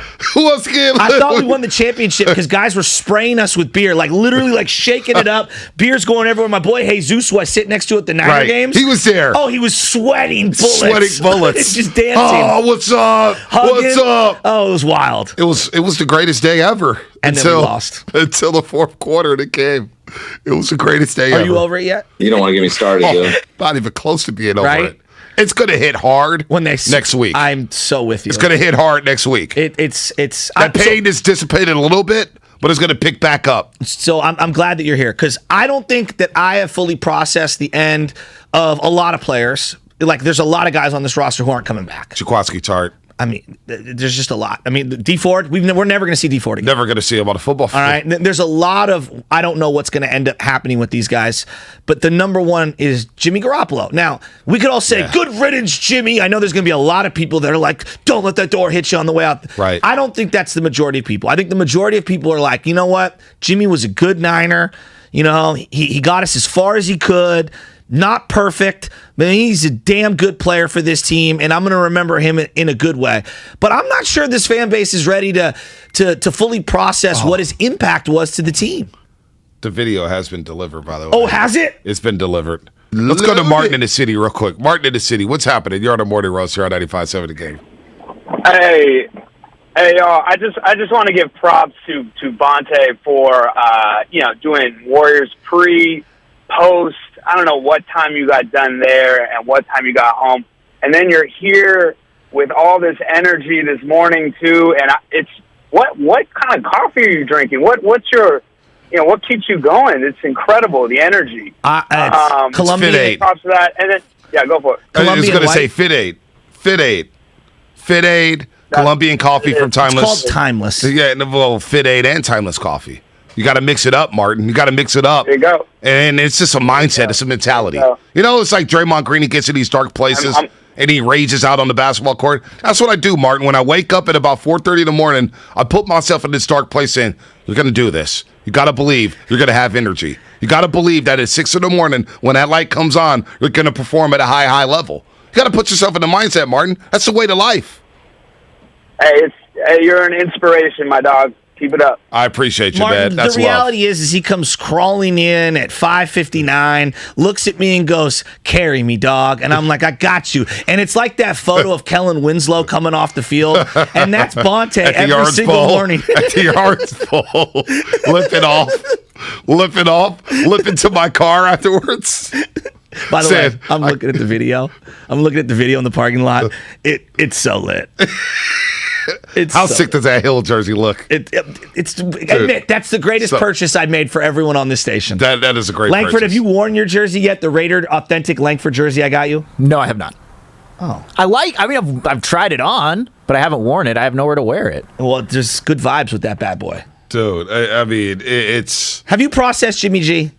The leaving of Jimmy G. I know you and I, we love Trey, but there is an element of I feel a level of empathy for Jimmy Garoppolo. I want to get into this right after Jose in Oakland. Okay. Right after Jose in Oakland, because this is a deep conversation. We could take this up until 7:55 two things can be true when we're talking about Jimmy. Yeah, no, this is a change of the guard at the quarterback spot. It is. At the quarterback spot. It's unbelievable. We'll get to Jose in Oakland, then get to BetQL and give it props because we got some prop bets coming up. Jose, what's happening? Hey guys, good morning. Good morning, guys. I wanted to get your take. Okay, yesterday I got asked by a friend of mine, so with the Super Bowl, are you going to be rooting for the Rams? And I said, oh, hell no. You know what? It's the effing Rams. We're not rooting for them. On this Super Bowl, what I want to see is, what I really want to see is one of those Seattle-New England moments. You know, one of those moments when they think they got it. They think they're about to win it, and they get stopped right at the end zone, right before the end zone. And I want to see the Bengals win. Okay? Forget about it. Honestly, rooting for the Rams would be like me sitting and rooting for the Dodgers to win the World Series. I don't care if they're from West Coast. I don't care if he's from California. He's the L.A. Rams. That alone tells me, you know what, root against them. I don't know.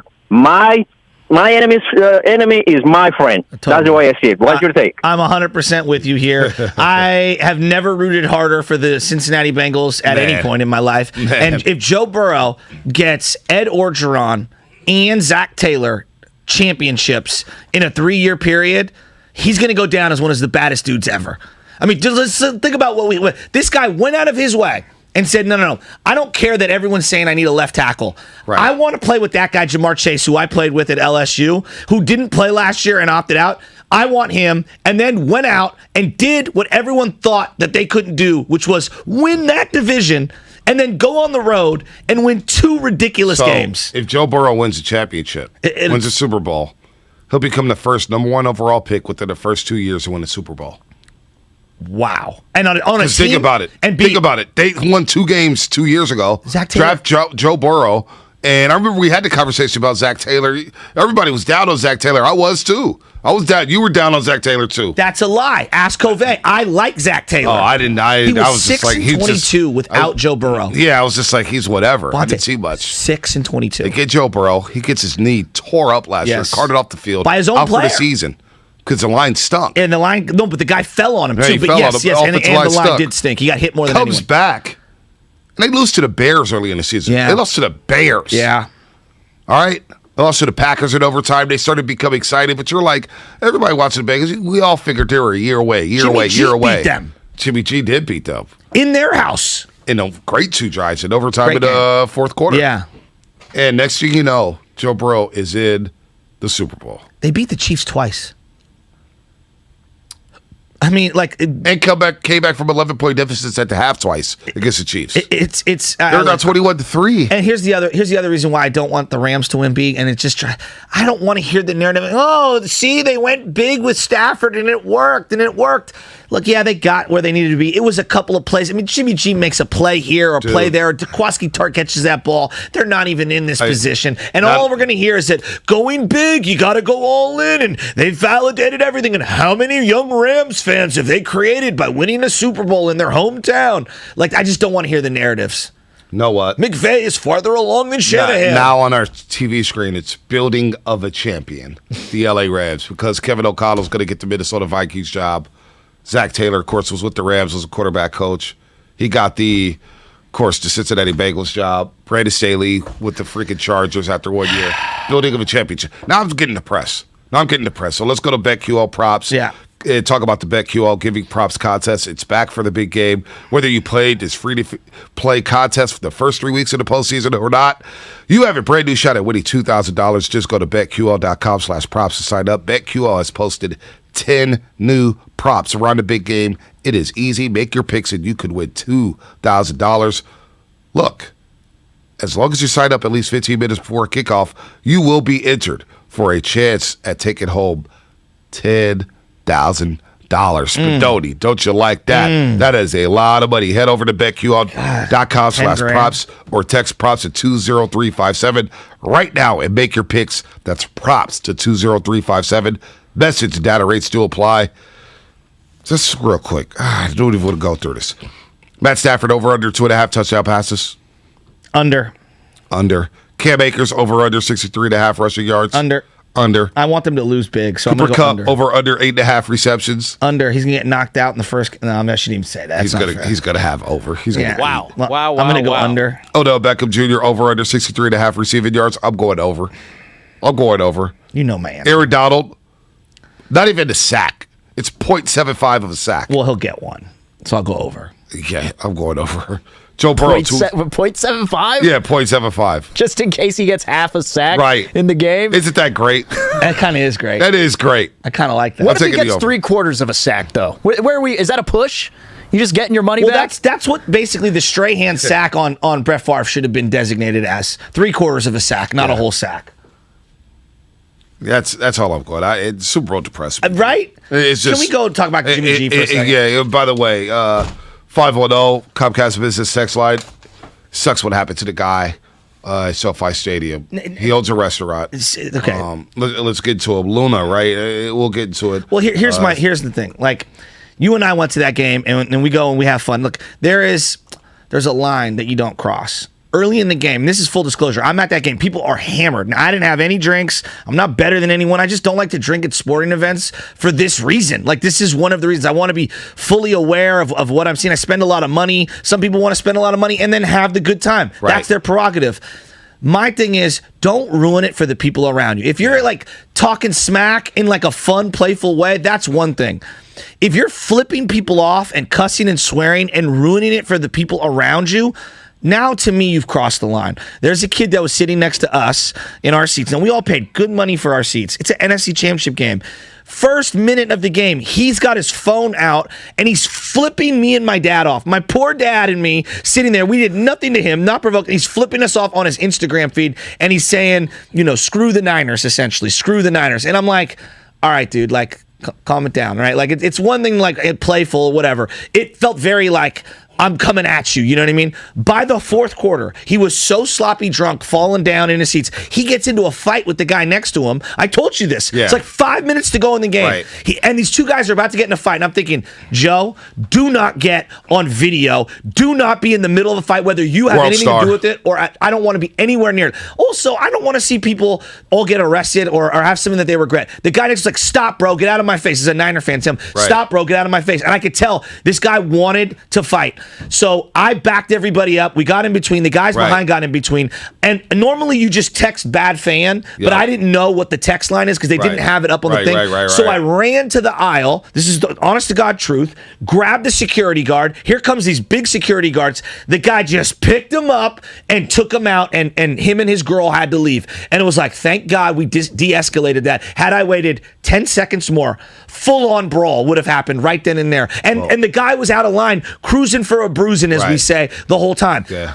Too many times, people go to sporting events looking for fights. Not everyone, but all it takes is one person. Or they get sloppy drunk. Exactly. You say something to them, and they just snap. Yep. They snap. They hear the wrong word, and they snap. So, 49ers fan Daniel Luna. I hate it. Daniel Luna was found in a parking lot during the first quarter of the NFC Championship game wearing a Niners jersey. He was the owner of a restaurant in Oakland. Apparently, he's in a coma right now. Hopefully, he's getting better. Paramedics found him in a parking lot after he was beaten and severely injured. He was rushed to Harbor UCLA Medical Center. Police are looking over the security video to identify who was involved, as there are no current suspects. So, hopefully, he is okay. We all remember what happened to Brian Stowe back in 2011. It's just not worth. I mean, it's a game, folks. It's a game. It's a game. Trash talk is fine. We're not fighting over a game. You know what I mean? Playful trash talk. Like, oh boy, after the game, was telling me, I've thought about breaking somebody's jaw. I said, we don't need to go there. No. I know you want to. You don't need to break nobody's jaw for this. Look, I'm hurt just as much as you. Niners aren't going to the Super Bowl. But we're going to fight. What does that Going to beat up somebody? Come on. That's not going to make... Niners aren't going to win the game, dude. You're going to jail. Because you're being an idiot. I go to sporting events to have fun, let loose, enjoy the whole atmosphere and everything. The last thing I want to do is worry about my family's safety. You know what I mean, B? Right. I find that to be, it's not just appalling, it's just unacceptable. So there has been a suspect arrested in this situation. Daniel Luna, who's in a coma. I hope he's okay. Somebody turned themselves in to L.A. police. According to Inglewood Mayor James Butts in the press conference, the altercation between Luna and the other person lasted less than 5 seconds. Officials had blurry video of the fight and says it appears Luna pushed a man in a Rams jersey in the parking lot. Then the man pushed back, which resulted in Luna falling and hitting his head. That's all it takes. He's found laying in the parking lot bloody and with all his personal items still on him about a half hour into the game. So... Hopefully everybody's okay in this situation. I mean, B, all it takes, and I always think about this when you see these videos of people robbing old people. An older person, even someone of our age, we're in our prime, essentially. If you fall on that concrete and you smack done. your head, and you're drunk. That's a long fall, dude. That's a long. You could never get up. I mean, I hate these. By the way, I hate when this stuff happens. By the way, do you believe Jim Harbaugh when he says the Vikings interview was a one-time thing? I'm done chasing NFL jobs. So Jim Harbaugh just said. I believe in my heart that he had a back deal set up with the Miami Dolphins. And the Viking thing was a charade so that the guy who was the owner of the Miami Dolphins, who's a huge benefactor of the Michigan Wolverines, can say and look at the alumni at Michigan and say, see, he was going to go anyway, and I lured him to Miami because he didn't want to have him directly go from Michigan to Miami. And then all the stuff in Miami popped, and I think Harbaugh was like, I'm done. And by the way, Harbaugh, never say never, because if that Cowboy job opens up, you'd want it. He said there was a tugging at me that I was once that close to a Super Bowl, and I didn't get it. Some NFL jobs came open. I was contacted by the Vikings. For better or for worse, it was something I wanted to explore. I went in thinking, I'm going to have 100% conviction on this. And if they have 100% conviction on this, then it's something I'm going to do. He said now it's focused on the national championship. Sure, the Super Bowl is the greatest prize in our sport, but winning a national championship, that's pretty darn great. Let's do that. There's a pull to the NFL because I got that close to the Super Bowl. But this was the time to try and return, and this is the last time. Now let's go chase college football's greatest prize. Yeah, I'm not going to believe him on that one. I think he's going to be ready for the Cowboy job. There could be another opening next season. Harbaugh will be back in the NFL at some point. So apparently his father lives next door to him and his family in Michigan. Right. And they've got a cool setup. You know what I mean? No doubt. Like how everything is. And we know he's a Michigan man. But I mean, come on, let's these guys want to compete at the highest level. He's a compete-aholic. Would have been weird for him to go to the Minnesota Vikings.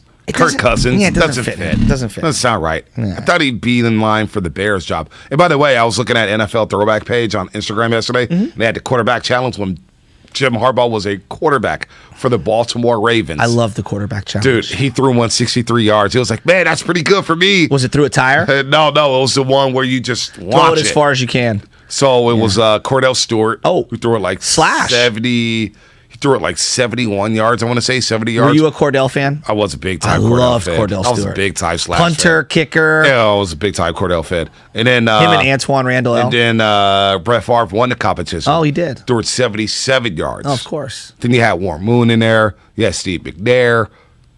Those throwback videos are so cool. Larry Allen hitting the weights. Almost Sonoma State's finest. Come on, man. All right. So Jimmy Garoppolo. All right, Jimmy Garoppolo. How will you remember? Well, you sent me a text. Tee this up because you sent me a text yesterday. I sent you a lot of texts yesterday. Well, you're watching the Peacock doc, and you're not here to say that Jimmy Garoppolo is Joe Montana. No doubt about it. To see the resentment that Joe Montana has still to this day for being pushed out the door, and he can't get over it, which we all get. Like, you started to feel some kind of way for Jimmy G. Well, I think Jimmy G feels some type of way about Kyle Shanahan.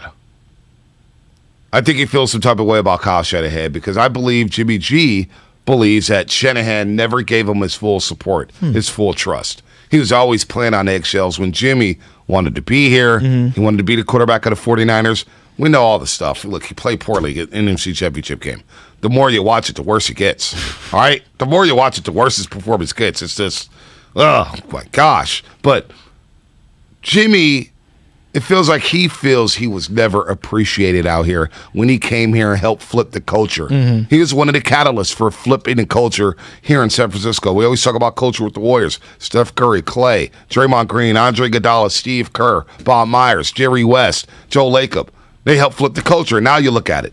The youngsters here with Jordan Poole, Kuminga, Moody, Wiseman, they're all learning like, hey, when the torch gets passed, we're going to carry on the history of this team. We're going to carry on the legacies here and take the Warriors into the future. Jimmy Garoppolo. Look, I wonder how people are going to view the Jimmy Garoppolo era and whether or not people believe it's a disappointing era. Now, I want to play this sound real quick on Jimmy Garoppolo and the conversations he's had with John Lynch about the trade. And we'll get back into the Montana stuff and Jimmy G. I was talking to John yesterday just about, finding the right destination and whatever, the future holds, just doing it the right way, and got a long career ahead of me. So I'm excited about it. I'm excited about the opportunities to come. I just want to go to a place where, where they want to win. I mean, that's really what I'm in this game for. I'm here to play football, here to win football games. And as long as I got that and good people around me, I think the rest will take care of itself.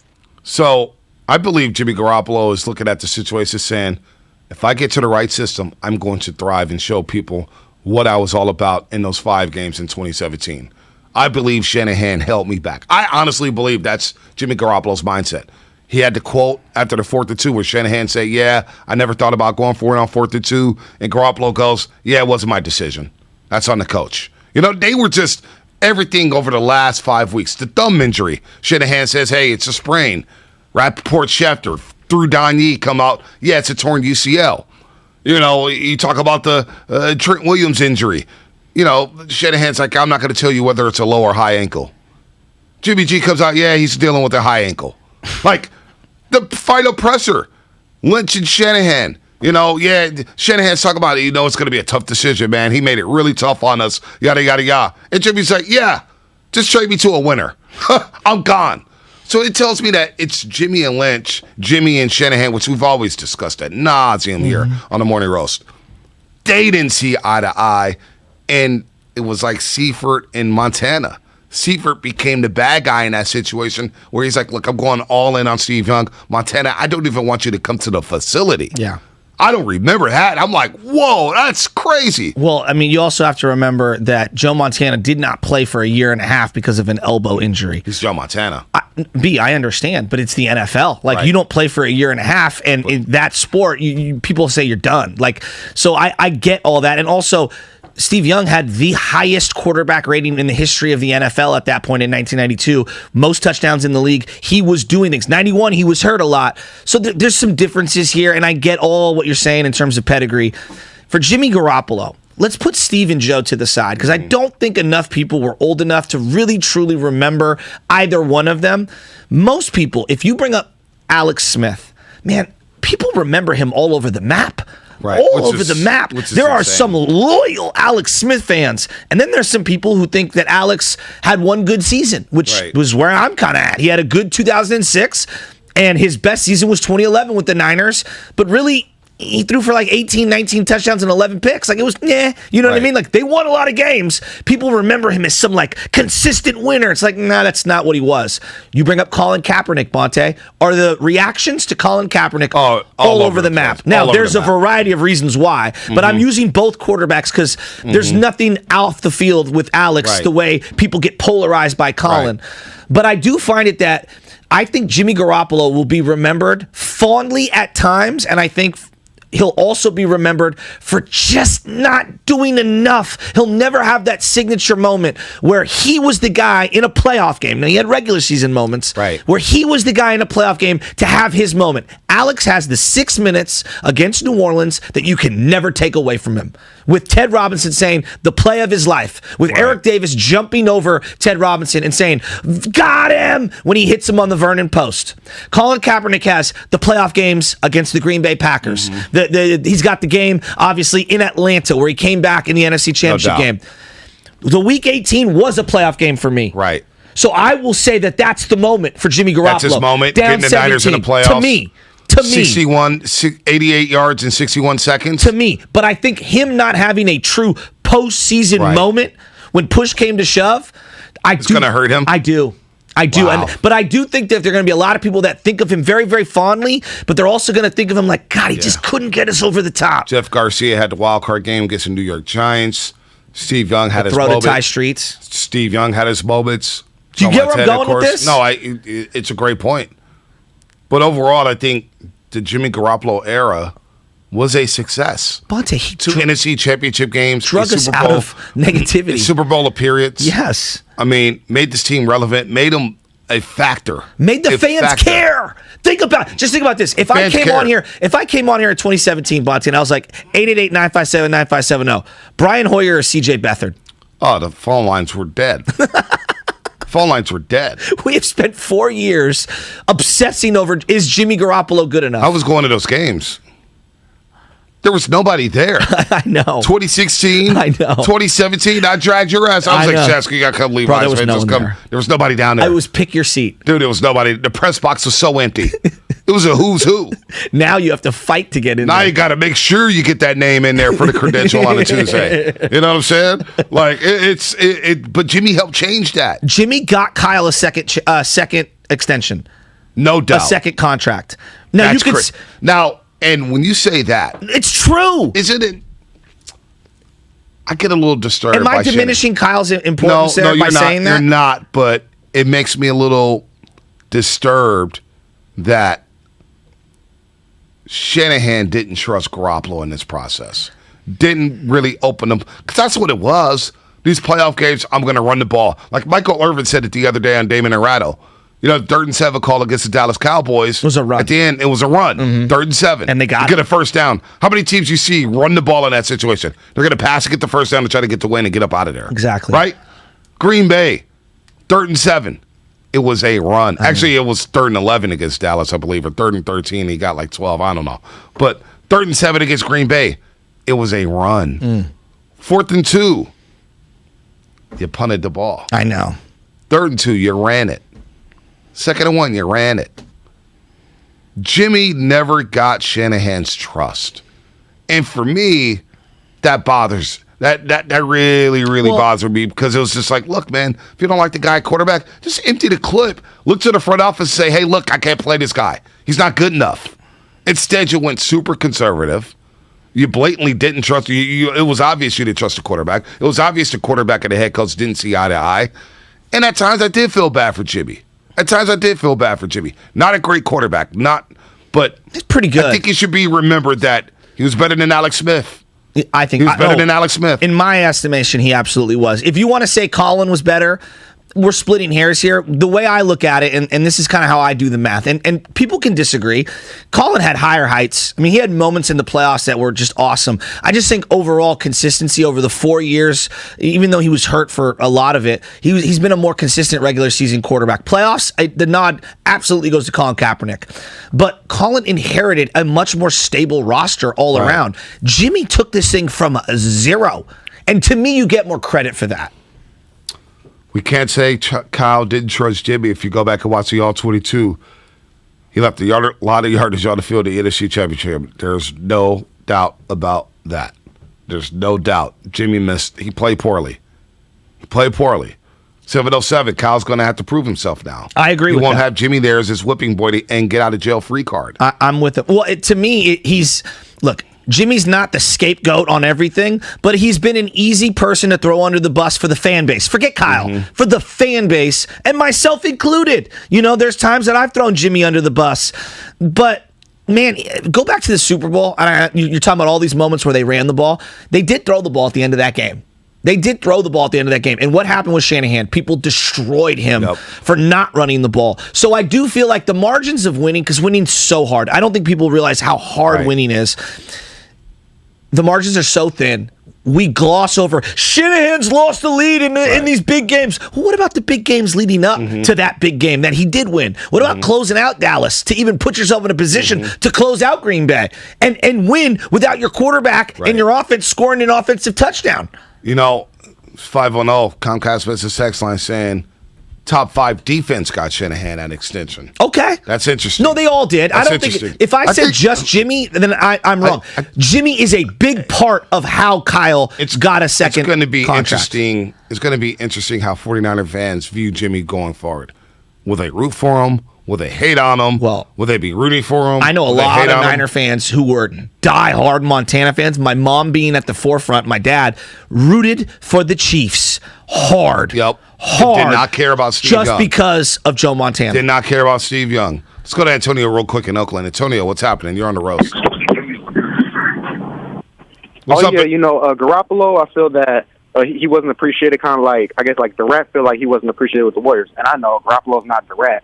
I'm saying from a not feeling appreciated standpoint. And what we will remember about Garoppolo here is kind of probably what the Raider fans think about Rich Gannon's time there, because Gannon got to a Super Bowl and lost. He got to another AFC Championship game. So the only thing difference is he got to 3 playoff years. That's the only difference. So maybe they'll look at it like that. But I appreciate Garoppolo. I know he wasn't great. He was limited, but he was clutch a lot of times, more than people give him credit for. So at the end of the day, he lifted us back up. So he gave us that extra umph. He got it out the mud. So, yeah, he took over an expansion roster. Come on now.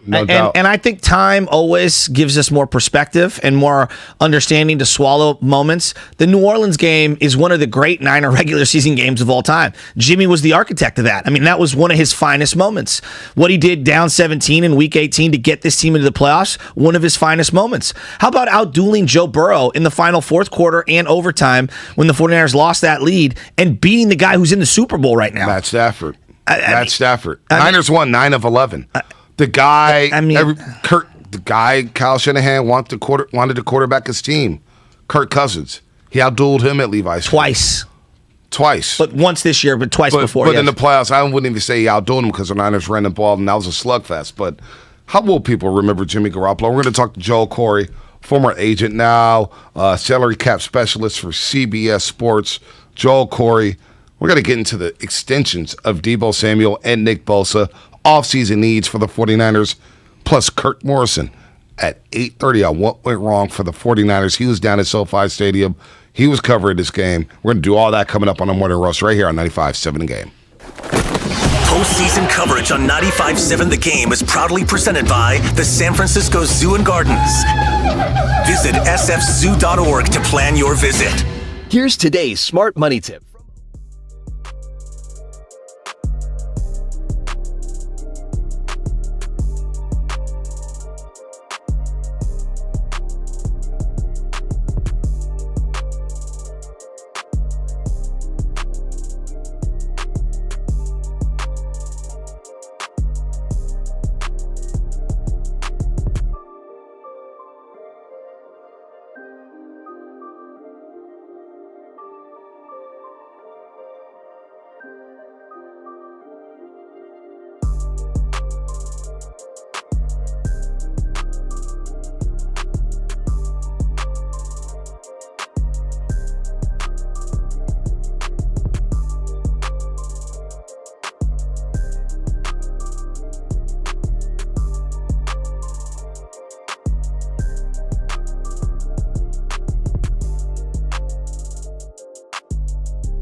for you 24/7 with supplies and solutions for every industry and access to product specialists ready to help.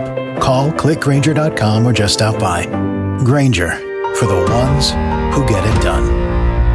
Restrictions may apply. Plans and costs for coverage may vary. Call Protect My Car for details. Look, money's tight for everyone right now. It's been a tough year, and you sure don't need to get hit with a big unexpected bill. Like, what if your car breaks down right now? How are you paying the bill? If it's your transmission, that's over $3,000. Your engine, up to $6,000. Even minor repairs like your air conditioning can hit your wallet hard. Here's the good news. If you have a car, truck, or SUV that's $19.99 or newer, you can stop paying for repairs right now. That's right. With Protect My Car, when your car breaks down, we pay your repair bill for you. Just dial 800-279-2827 on your mobile phone now to get started. Protect My Car pays for repairs to your engine, transmission, air conditioning, suspension, and so much more. Dial 800-279-2827 and get your car protected before your next repair bill hits. Dial 800-279-2827 on your mobile phone right now and get free roadside assistance, free towing, free car rental, and free oil changes. Dial 800-279-2827 and never pay for car repairs again. Dial 800-279-2827. You're listening to KGMZ FM and HD1 San Francisco on Odyssey Station. Presented by DuckDuckGo. Privacy simplified. It's time to wake up with a nice cup of morning roast. Featuring Bonte Hill and Joe Shasky. Presented by Timeless Coffee. This is the Morning Roast on 95.7 The Game.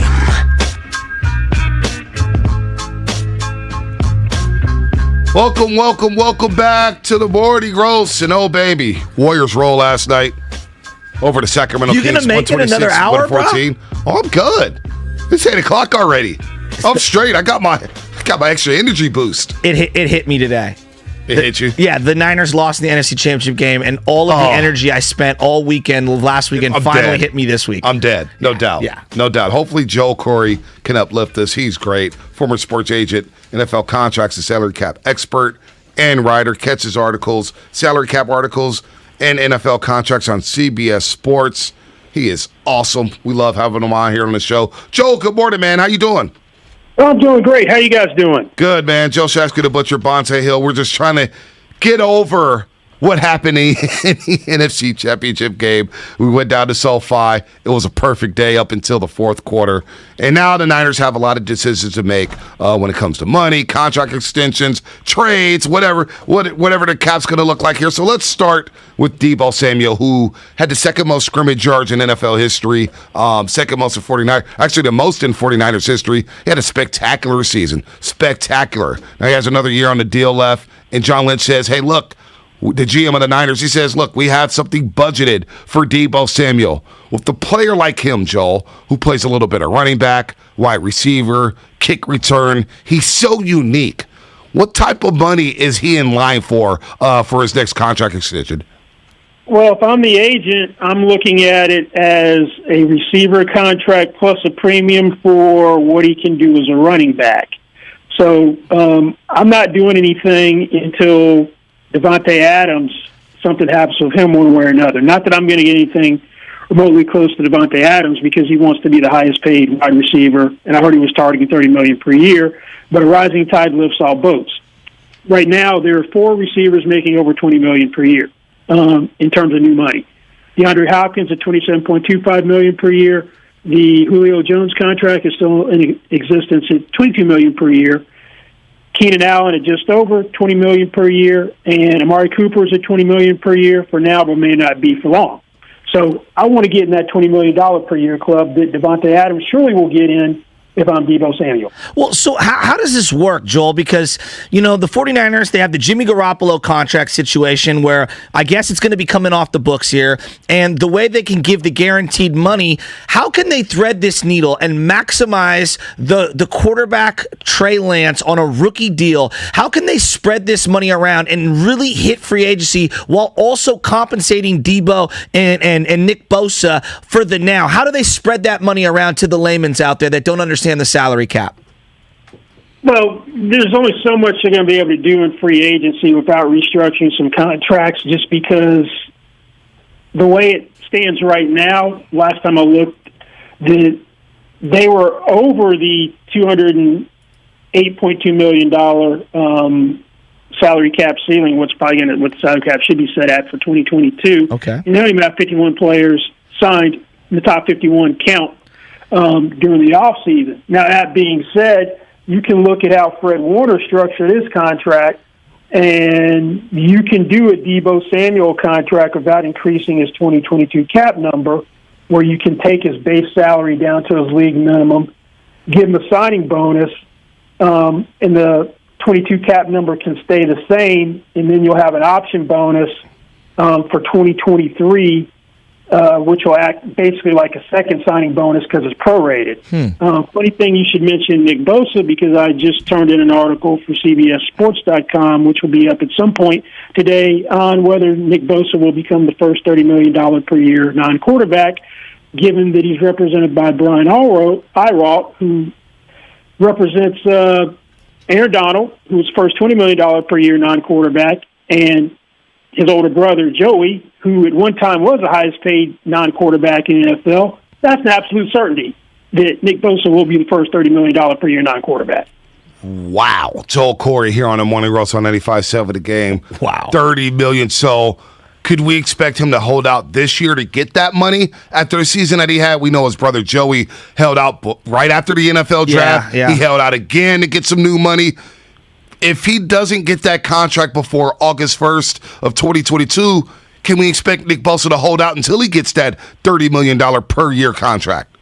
You can't dismiss it for a couple of reasons. One, does he really want to play another year on his rookie contract, given that he missed the 2020 season, practically all of it with the torn ACL? Two, his agent has no qualms about holding somebody out. And in addition to the rookie holdout for his older brother, Aaron Donald held out after his third year. Didn't get a contract. Aaron Donald held out after his fourth year and finally got paid. Now, it's in everybody's best interest to get this deal done before the start of training camp, because once you hit the third day of training camp, you can no longer use Nick Bosa's $4.3 million roster bonus for the third day of training camp to keep the cap number basically where it is, because that becomes a payment obligation, and you can't prorate that. You can't fold that into any signing bonus. So if you're going to get something done, it is in everyone's best interest to do it really before training camp, right before training camp starts at the latest. Gotcha. So we should be expecting something late July-ish on the Bosa front, one way or the other, either some movement or not. What about the Jimmy Garoppolo timeline here? So walk me through the Jimmy G thing here. I know there are certain dates throughout the year, and it's hard for the average fan to kind of stay connected with it. You know, if you cut a guy after a certain date, you don't pay X amount of dollars. Does it behoove them to trade him now? What are the salary ramifications for someone receiving Jimmy Garoppolo? How does it hit the 49ers? Walk me through the Jimmy G transaction cycle here. Well, he's in a contract year, so you don't have any benefit for waiting until June 2nd because there's no bonus proration. Gotcha. For years that you're trying to keep from hitting the cap in 2022.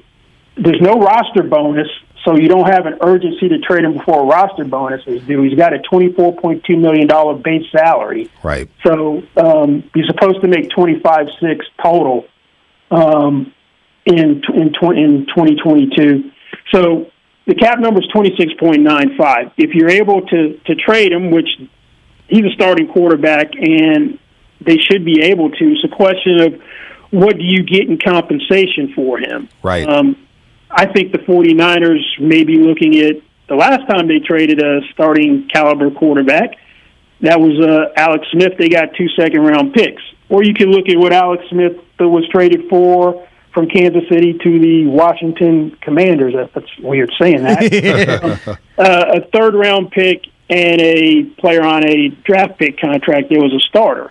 So probably something around there. A team which makes a lot of sense to me would be the Washington Commanders, because he would be an upgrade over Tyler Heineke. The thing is, if you're going to take on his contract, you have to have the $25.6 million in cap space to absorb his salary. Then once you get it there, you could give him an extension and lower the 22 cap number. Joel Corey here on the Morning Roast on 95.7 The Game, former sports agent, now writing great articles about the salary cap and NFL contracts on CBSSports.com. That's interesting with Jimmy Garoppolo. How much money will the Niners owe after they part ways with Dee Ford, who's been injured over the last 2 seasons, came back earlier this year for the opener, couldn't make it? How much money will they save and have available after cutting Dee Ford? This thing is a mess because of a couple of restructures with Dee Ford. The first thing is he going to be healthy enough to pass a physical? That's the first thing that you have to know, because that impacts what happens cap-wise. Gotcha. So, there is a $4.6 million injury guaranteed roster bonus, April 1st roster bonus, but it becomes fully guaranteed on the second day after the Super Bowl. So I guess that'd be February 15th. That $4.6 million roster bonus is fully guaranteed. So if he could pass a physical, you're probably going to have to cut him because at that point. And then the problem is you can't use a post-June 1 designation on anybody until the start of the league year. You get 2 per year, but we're not there yet. That's March 16th. Yeah. So you can't get that cap treatment you're talking about where you could split it over 2 years. So you're not going to get a whole lot of cap savings because of the dead money associated with the contract, because you have so much proration from the previous years from during the restructures. You're not going to get a whole lot of benefit. There would be almost $11.6 million in dead money. He's got a cap number of 12.7, so you're not going to get a whole lot of a benefit. Yeah. You know, Joel, I'm looking at some of the potential free agents here, and instead of us going through and ad nauseum in each different guy, let's rapid fire some of these, and you let me know how desirable these guys would be on the open market, whether the 49ers retain them or not, and just in general. Laken Tomlinson, left guard, who had a fantastic year this year. How desirable is he in the open market? Yeah, you'd have competition for him. You're going to have to hope he wants to come back. If Eric Flowers can get $9 million per year, and he's not what you call a great offensive lineman, Laken Tomlinson, and Flowers is a former first-round pick, I'd be looking to go more than that. Wow. All right, DJ Jones. You probably have some competition for him. Hopefully that the market wouldn't bear out the way you wanted it to, and you could probably hopefully get him back. All right, Jaquaski Tart. You could probably wait on him. Yeah, I think so too. I don't think you're going to have a whole lot of competition for him. They did that last season with Jaquaski Tart, kind of waited on him. They drafted Hufanga. It's hard to see Jaquaski Tart coming back. DJ Jones is an interesting one for me because you still have Javon Kinlaw on that rookie deal, making $4 million and some change here. Eric Armstead's new money. It looks like it bumps up in the salary. Is that a candidate to maybe restructure his contract? I know he had a very good season, Joel, a very good season, but that looks like a guy that maybe the Niners will go to say, hey, let's move this money around. Good call. Yeah, he's definitely one, and also George Kittle, because if you take Garoppolo's cap number out of the equation, Armstead has the biggest one at $20 million. Let's say he's got $14.15 million as a base salary. Let's say you dropped it to his league minimum of $1.12 million, and you don't add any more voiding dummy years to the contract. You could pick up almost $9.8 million in cap space by converting a little over $13 million into signing bonus. All right, so Joel, just big picture here. If the 49ers were to retain Laken Tomlinson, find a way to restructure some of these contracts, is there a way they can be a big-time player for a Khalil Mack or a Chandler Jones, an edge rusher who might hit free agency? Is it even plausible that they would be able to spend on someone like that if they did everything proper behind the scenes financially? Could they be in the market for one of those prime key pass rushers? Pass rusher is not your problem this year. You guys had great depth with cheap guys. You guys could get to the quarterback. You might have a hard time retaining an Arden Key, but I found out several years ago that when you don't have cap space, when what was the safety from Buffalo, Jarius Byrd was a free agent. The Saints had basically no cap room. Did a contract for low first-year cap number, ballooning second-year cap number, made him the highest-paid safety in the league. So there's always, if there's a will, there's a way. Gotcha. But do you really want to go out and get one? I know Chandler Jones played well. He's over 30, a weakened a division rival. Khalil Mack's been injured this year, but you may have a better allocation of resources given you were able to get a pass rush, generate a very good pass rush with a lot of cheap guys. The secondary market, especially when it comes to edge rushers and corners. We know the Niners are in line for corners. The slot corner, K'Wan Williams, really struggled in the postseason. They were playing the rookie in Ambry Thomas. Emmanuel Moses is a solid quarter, but probably a 2 on a really good team here. What are some of the defensive backs the Niners can go after here in free agency and not have to break the bank for? Well, your top guy is going to be J.C. Jackson. He may be franchised. You're not going to go there. The second tier of cornerback pay is in that $12, $13 million per year range. There's a guy who plays for a division rival that you'd weaken him because I don't think there's any way that the Rams could re-sign Darius Williams. That might be something to look at.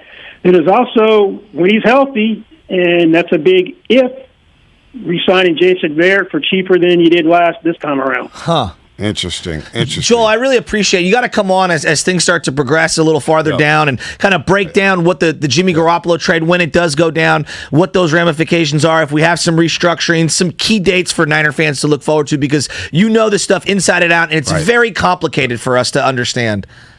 Oh, anytime. Thanks for having me. Real quick, Joel, real quick. Do you anticipate this offseason being one of the more wilder ones we've seen in recent memory because you got so many quarterbacks on the market? Yeah, that's exactly why, because you don't have great unrestricted free agent quarterbacks. Jameis Winston may be the best one. The draft class is not comparable to the last 2 draft classes. And you've got maybe 4, 5, 6 veteran quarterbacks who are potential trade candidates, including Aaron Rodgers, Russell Wilson, if he waives his no-trade clause, Deshaun Watson, maybe Derek Carr, Jimmy Garoppolo, maybe Kirk Cousins. So, yeah, I've never seen anything like that from potential trade standpoint with starting quarterbacks. Ooh, it's going to be wild. It's going to be a wild one here. Joel, enjoy the Super Bowl. We'll try to enjoy it. We'll be rooting hard for the Cincinnati Bengals, no doubt. You figured you would. But, hey, we appreciate the insight there. Bosa, $30 million for a non-quarterback. Wow. That's what you said, right? Yeah, that's what I said, and that article should be up sometime today on CBS Sports. Oh, we can't wait to read it. We cannot wait to read it. Go find it at cbssports.com. Joel Corey, former agent. Thank you so much, Joel. Thanks, Joel. Sure, thanks for having me, guys. Wow. Who believes Nick Bosa will be the first non-quarterback to make $30 million per year? So one of the things that I think we spent a lot of time talking about in this market is Parag Marathe, Bonte. I've told you he is the longest tenured of the people that we know about in this front office. He's the longest tenured guy, and there's a reason. Because anyone who controls the finances and the money is extremely valuable to any company. Wouldn't you agree? Absolutely. Extremely valuable. And I have long had a saying, I don't need Parag as much when the team is losing. I don't care about getting to the floor of the salary cap when you have no players to sign and Vance McDonald needs to be overpaid. Right. You know when I need you to work your magic? Right now. Right now. When the team is really good, and I got to balance the books so that I can give my guys in that locker room who need to be rewarded, but also add to the mix. And so, to me, this is the offseason of Parag. And I'm not trying to put everything in his plate. It's an organizational thing. What I'm saying is we need to get as creative as possible to be able to give these restructurings to Armstead and George Kittle. I did not know that George Kittle would sign so quickly and then restructure immediately. And then Armstead's going to need to restructure. $20 million for an inside pass rusher that's not named Aaron Donald. Right. I mean, I love Eric Armstead. He had a great year. But can I get that down to 15? I'm glad you said that. Can I get that down to 15? Or spread that money over multiple years. Right. And then to get Nick Bosa at 30. Now, this is the annual average. It's not the guarantees and all that stuff. Guarantees are going to be even more. Right? $30 million a year. Whew. $30 million a year, and the fact that he was injured is going to play into him wanting to get paid early. See, this is where when people said Jimmy Garoppolo could come back next year if he wins the Super Bowl, I kept saying to people, and you know, you get mad at me. I'm like, there's a business element to this. There's a fitting everyone under the salary cap, and when you look at keeping Jimmy for being the 17th through 19th best quarterback based on the data, that's bad business at that price point when you have these other areas of elite talent you have to pay. Yeah, no doubt. I mean, look, if they wanted to bring Jimmy back, they could, but it's going to cramp them at some point where they may have to wait on giving Nick Bosa money, and there's a possibility of a holdout. Or the Bosas don't play. Of alienating him to the point where he does a Khalil Mack and then says, trade me. Exactly. And then you don't want to mess around with Deebo Samuel because Deebo Samuel's going to want his money this year. Absolutely. After the way he played this season, he's like, pay me. I was a second-round pick. I need to get paid right now, especially when a guy like Deebo Samuel has a history of being injured, going back to South Carolina. And I'm sure he's tired of hearing about it. I'm tired of talking about it. You know what I'm saying? Deebo's a baller, but the facts are the facts. He's been broken down before. He's going to want to get paid right now. And this is where, if I'm balancing the books, and I know that it's... I'm not even going to pretend to know how to restructure these things. But I would try to set it up to where I'd get as much guaranteed money over the next 2 years to Deebo, because I don't want to be sitting on guaranteed money for Deebo 3 years down the line because of that injury history. No doubt. Right? Whereas I'd feel a little better on a pass rusher because even if they get hurt, they can still come back and be somewhat productive. Here's the area where I disagree with Joel Curry. He's saying, I don't think edge rusher is in need. It absolutely is in need. And I just look at supply and demand. When you look at free agency, what is there more of? Cornerbacks who can cover or edge rushers? Usually quarters who could cover. But it depends on the year. It depends on the year. This year? Depends on the year. Well, you got Chandler Jones and possibly Khalil Mack. That makes everything better because J.C. Jackson's a one guy where he said he may get franchise. I think he's out of the Niners' price point. Well, and you're reluctant to give New England corners. I'm a little worried about New England corners outside of their system. Point. You know what I'm saying? I've been on J.C. Jackson all year. I like J.C. Jackson a lot. I like J.C. Jackson a lot, but is he good? Like, can he guard Cooper Kupp?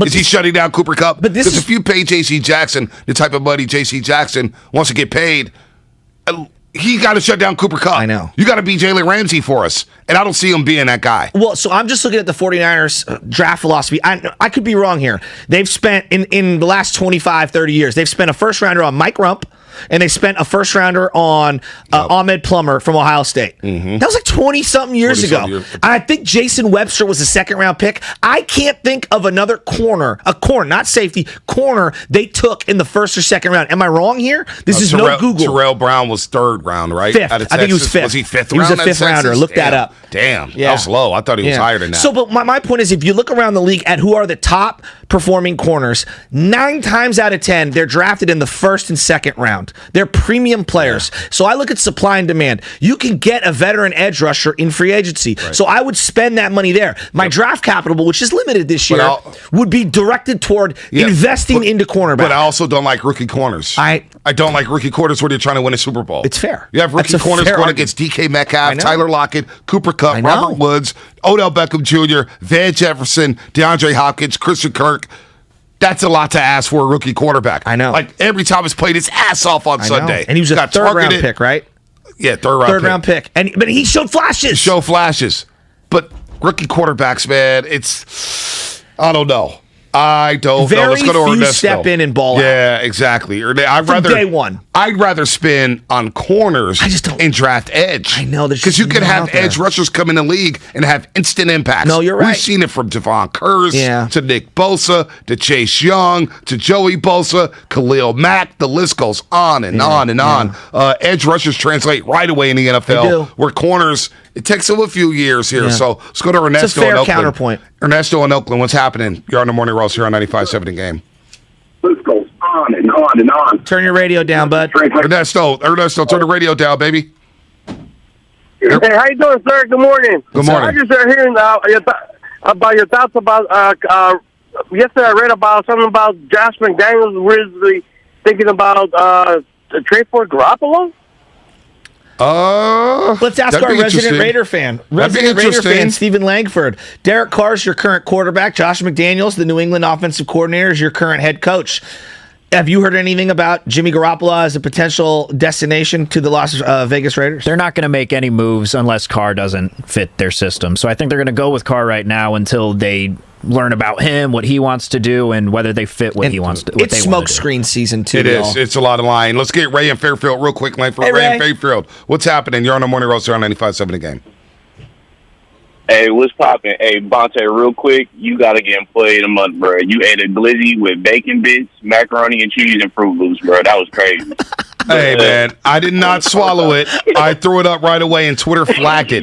Twitter flagged it and took it down. Bill Clinton, I didn't inhale? Dude, I didn't inhale. Hey, man, that was a good one. Sam has no idea who Bill Clinton is. is. Yeah, I know he doesn't. He's lost. But, hey, So Ray, young. man, appreciate it. That was the nastiest thing I've ever taken a bite of.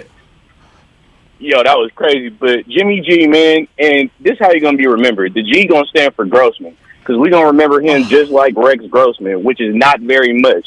And I think, like, overall, his memory with Niner fans is going to be based on Trey Lance's short-term success. That's true. Personally, I don't think it's anything on the football field Jimmy Garoppolo could do that Trey Lance could not. So hopefully he turn up for a check, but if not, that's going to be Jimmy memory, Rex Grossman 2.0. Yeah, I can't go there. Rex Grossman That's was unfair. awful. Yeah, I can't go there. People forget how bad Rex Grossman was. They forget how bad he was. Who won the MVP for the Colts that year? Was it Dominic Rhodes? Who was the running back? Was it Joseph Adai? Oh, Joseph Adai. Joseph Adai was in that Super Bowl. And he got the MVP and not Peyton in the rain. Well, I mean, Peyton didn't have a great game. If you're looking for all the best 49ers content from 95.7 The Game, text 49ers I love it. to 20357. That's 49ers 20357. Make sure to hit the subscribe button in the Odyssey app or wherever you find your favorite podcast. What's coming up on The Game brought to you by Fremont Bank. Full service banking, no compromises. Kirk Morrison had a lot of great games. Peyton Manning did not have a great Super Bowl. Not once, not twice, not 3 times. All right, more coming up on the roast. Catch Willard and Dibs anytime, anywhere with the Odyssey app. Roger Clemens.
out. He's a big-time Warriors fan. He's not converted to the L.A. Lakers, folks. That was a lie. He is not converted over to the L.A. Lakers. He is still a Golden State Warrior. Of course, we know him as an 8-year veteran, mostly with the Oakland Raiders. That's right. S52. It's Kirk Morrison, of course, runs pre, half, and post-game show. Also, ESPN Los Angeles does a great job as well as analyst for college football games. He does everything. This guy's got a million jobs. 5'2". How do you even have time for us this morning? Wait, first of all, I'm in Las Vegas covering the Pro Bowl, and obviously they got the big TNT matchups on. But, your boy tells the bartender, hey, can I get the Warriors and the Kings on? So he helps me out, puts the little show on for me over there. And so now I'm excited because I get to see not only you and the guys, and shout out to my guy Darrell Wright, by the way. Man, isn't he doing a good job, by the way, Bonte? All right, that's another topic. He's the best, Kirk. Like, for real. He is so chill. D-Wright is the man. Like, I've gotten to know him just a little. B's really close. He is like the greatest person. Yeah, he's a great dude, right? And I've known him for a very long time, and very close to his family. So, just like I said, watching the show, and then watching the Warriors last night, man. Put in that work last night, fella. And you asked me how am I doing the show? I don't know how you do this late show. Come right back and be there in the morning. So I should be asking you the question: when do you sleep? Hey, man, not much. Not with a 14-month-old baby. And you got to get those midday naps in, man. You got to be timely midday naps. Those days off are very important. And then Al Davis used to tell you all the time, Kirk, the will to win. You got to have the will to win to get this done. Commitment to excellence. There we go. Hey, Kirk, I want to get into the Rams-Niner game because we both went to the game. It was unreal. But I want to start here because you're a big Warrior fan and you played at the NFL at the highest level. You got a guy on your team, the Rams right now, who's a freak amongst freaks. I'm watching JK, Jonathan Kuminga, and I'm saying on a court, I went to the game last night, on a court of world-class athletes, his athleticism pops off just off the court is just, you could see it from a mile away. Is he that rare in terms of athletic specimens? Are you blown away by seeing how athletic this young man is? Wow. I mean, obviously, when you see him on the court, it just that's different, right? Like the outlet, breakaway, windmill, reverse dunk, and how easily he does moves. You know what I mean? To where you need guys like that. I always look at in the NBA that you just need a guy that can be sort of sometimes at times positionless because his athletic ability takes over. And that's why I think that it's so difficult to find those guys. That's why it's so rare. And I think that's also what happens too, where guys like Kuminga gets put in a box as a tweener. What is he really? Is he a guard? Is he a forward? Can he do it? And then you really look at him and say, just put them on the court. I think we can say the same thing about GP too, right? Yep. It's just just put the guys on the court. Those are the guys that no matter what, if you roll the ball out at the YMCA or the 24-hour fitness, they're going to get buckets. They're going to get play. They're going to play defense. They're going to block shots. They do every little thing that you need, and you don't have a specific position for them at times. You just let them go out there and play. No doubt about that. And the Warriors right now, 40-13. They've won 8 in a row. They're 25-4 at Chase Center. I thought they could be a top 5 team in the Western Conference. I didn't think they'd get off to this great of a start. And Curry, by his standards, slumped in January. You got Clay back looking like Klay Thompson of old. Kuminga's now getting run. Moody's getting run. Looney's dominating at the 5. And then Andrew Wiggins is starting in the All-Star game. And they don't even have Draymond Green right now. The adversity they've had to play through to get to 40-13 is really impressive. Bonte, I was scared because there was so many light-skinned cats on the team, right? But I was like, nah, you know what? Jordan Poole, man, honestly, that's the name who I love watching because you can tell when, the game the other night in San Antonio, right? When you think about not having Clay and Draymond and Steph and all of that, but you give those guys the opportunity, right? Moody, all that, hey, this is your night, fellas. And to me, it's always fun to watch them because they show that they belong. And I laugh at people who say, "Oh, the Warriors got now they got another starter in the All-Star game, like you mentioned, Wiggins, and they've got Clay and Draymond." I said, "But these also they got the same guys that were on this team last year when they didn't make the playoffs. They made the play-in game, but the same young players." They're not young players anymore. They are talented guys, and I think that's what I'm happy about most.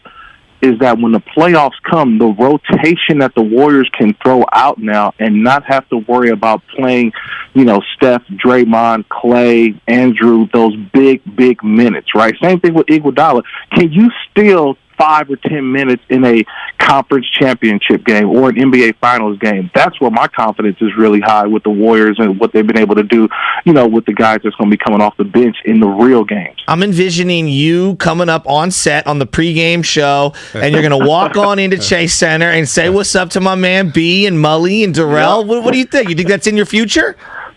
Oh, always, man. It just depends. The reason why I know how the pregame is going to go just always depends on what shoes Bonte has. If he got on Jordans, oh man, it's relaxed. We cool, we chilling. But then when Bonte put on the church shoes, man, you know what I mean? Like it's different. You know what I mean? Hey, like, my dad. We mean business. Yeah, my dad wants him in the dress shoes. He says you look more professional. Ties. Yeah, he wants He's the like, dress shoes and you're ties. young. You want to establish yourself. You want to win the audience over. And my dad's wild. Sometimes you just gotta flex though, 5'2". Sometimes you just gotta flex with the cool grades. I get it, man. You gotta wear the 5. I think the last time I ran into Kirk Morrison was at Levi's. He almost broke my head because I'm like, man, 5'2" still in the weight room, man. He's still jacked up here. But look, we didn't run into you at SoFi. Were you down there this past Sunday? Yeah, I got up there early. I was covering the game not only for obviously the Rams radio network, but in the playoffs and Super Bowl, I covered it for the NFL channel for Sirius XM. Nice. So, I get a chance to kind of be around the team, but it's always great to catch up with with Papa and the guys along that I know a ton of the guys, especially who work in the PR department as well. So it was great to catch up with them. I actually meant to text you guys too, because I'm not gonna lie to you, man. That drive up to the stadium and to see that sea of red was. It was ridiculous for a championship game to see how the Niner fans turned out, and I thought it was for the Rams or just the city of Los Angeles to try to block 49er fans to a degree of getting into the championship game. I thought that was more of a kind of a challenge to the faithful. That okay, if that's how they're gonna do us, we're gonna show up anyway. Right. And the 49ers did. Now I do take one image from that championship game was that watching the 49ers fans have to go up that escalator with their heads. That was one I'll take for a long time. You know what I mean? I grew up not a Niners fan, but I always respected them growing up in the Bay Area. But watching that sight, that was a tough one to see. Kirk, it was so lit down there. Darrell was down there, right? He's like, I got to be at SoFi Stadium. First of all, SoFi Stadium is the sickest stadium I've ever been to, hands down. Sporting event I've ever been to. It felt like a Super Bowl. It felt like one of those big-time college bowl games. I did not sit down the entire time. Sick. I did not sit down the entire time. The stadium was just next level. We go there for the tailgate. We walk through, Shasky and I. We're deep with Niner fans, and we see it. And what was so tight about the game, too, was before it, they were showing the Chiefs and the Bengals. So sweet. And we're like, so everybody's watching Chiefs-Bengals, and everybody's rooting against the Chiefs. So the Chiefs lose. SoFi erupts. Then you get Michael Buffer out there. You get Brady on the national anthem. And I just kept saying, Kirk, I must have said it about 200 times that day. This stadium is sick. Levi Stadium looks like, I don't know, George Washington High School. It's depressing. Now, George Washington has a good field, but SoFi, George Washington, you're taking SoFi all day long. I mean, that stadium was next level, Kirk. You've been to a lot of stadiums, man. Is that like numero uno on your list? Yeah, I mean, it's at the top. I mean, every time I, drive up, every single home game, I find something new to go take a look at. Just thinking about, I had a chance to walk down on that field before the stadium was all the way built. I mean, just to kind of see the structure of it, 3 or 4 years ago, and to think, the stadium was delayed by a year because of the El Nino rain that we had that came down to Southern California. So for people who are listening, you got to remember, SoFi Stadium is actually dug into the ground. It only sits about 450 feet above the ground because it is in the flight path of LAX. So the stadium, as massive as it is, understand that thing is actually built into the ground. And so once you're inside of it, you realize just how massive it is. There is not a bad seat in the house. Nope. And one thing I can tell you this, if you're not if you got auditory issues, man, bring your earplugs. Because that thing from opening kickoff to the end of the game, it is loud. It was loud as hell on Sunday. My dad and I were sitting next to each other first quarter. I've been to Candlestick, Levi's, Chase Center, Oracle. We've been all over. Or AT&T for playoff games. My dad's like, I can't hear you. I can't hear anything you're saying right now. We were screaming at each other, sitting right next to each other. And the thing about the stadium, you walk up that promenade where like the waterfall thingy is, and there's just vendors the everywhere. Team store, and the I Rams said to team B, store. I go, B, this little like area, it's like standing room only, overlooks the stadium, and it looks down, and it had like a old like Roman Coliseum with like the modern TV. It was just the coolest thing. But forget the stadium for a second. Yeah. Give me your assessment of Jimmy Garoppolo in that game, because obviously it's going to be his last game in a 49er uniform. What did you guys think from an LA perspective of Jimmy G in that game? You know, and the hard part, I've always been a Jimmy G fan. I've been a big. My first broadcast when I retired from the NFL, my first broadcast was actually I was a San Diego State color analyst just to kind of get my career off and going. And my first game was San Diego State versus Eastern Illinois. No way! Wow. There was this kid wearing number 10, and I mean, he literally like lit up my university, my alma mater. And I'm like, I've seen some quarterbacks, and maybe I'm blinded because I've been in the NFL, but this dude has NFL talent. And then, obviously, it was validated by the New England Patriots, drafting him in the second round. I said, okay, so if Bill Belichick is drafting him, that tells me something that, okay, my eye on talent is pretty good. But I've always been a big fan of his. But what you saw on Sunday was, a guy that honestly 3.5 quarters plays well. I mean, for Jimmy, what happens is we never talk about the good plays. We're always going to talk about the negative plays because a lot of times they're in crucial situations. I think if he hits that pass early in the game to Kittle, that might be a big one for the Niners. But I think sometimes when you get the rush to him, he rushes it a little bit. He rushed that throw. It didn't sat in there and take the hit. He could have really put that on George Kittle. And I think at the end of the day, he was trying to make a play on 3rd and 13. Obviously, the throw up in the air, and Howard intercepts it for the Rams. And, honestly, as, my friends who are Niner fans, that's the one that they're going to remember. Like, we knew it was going to happen. We were just hoping that it didn't. And the Rams kind of felt that way. If they put pressure on him, if they got him, and I can go on, but, I mean, we're going to talk about the play of Jimmy G. Right. But we really have to honestly say that Kyle Shanahan and that offense only rushed the ball for 50 yards. Yep. That put more pressure on Jimmy G to have to make things happen.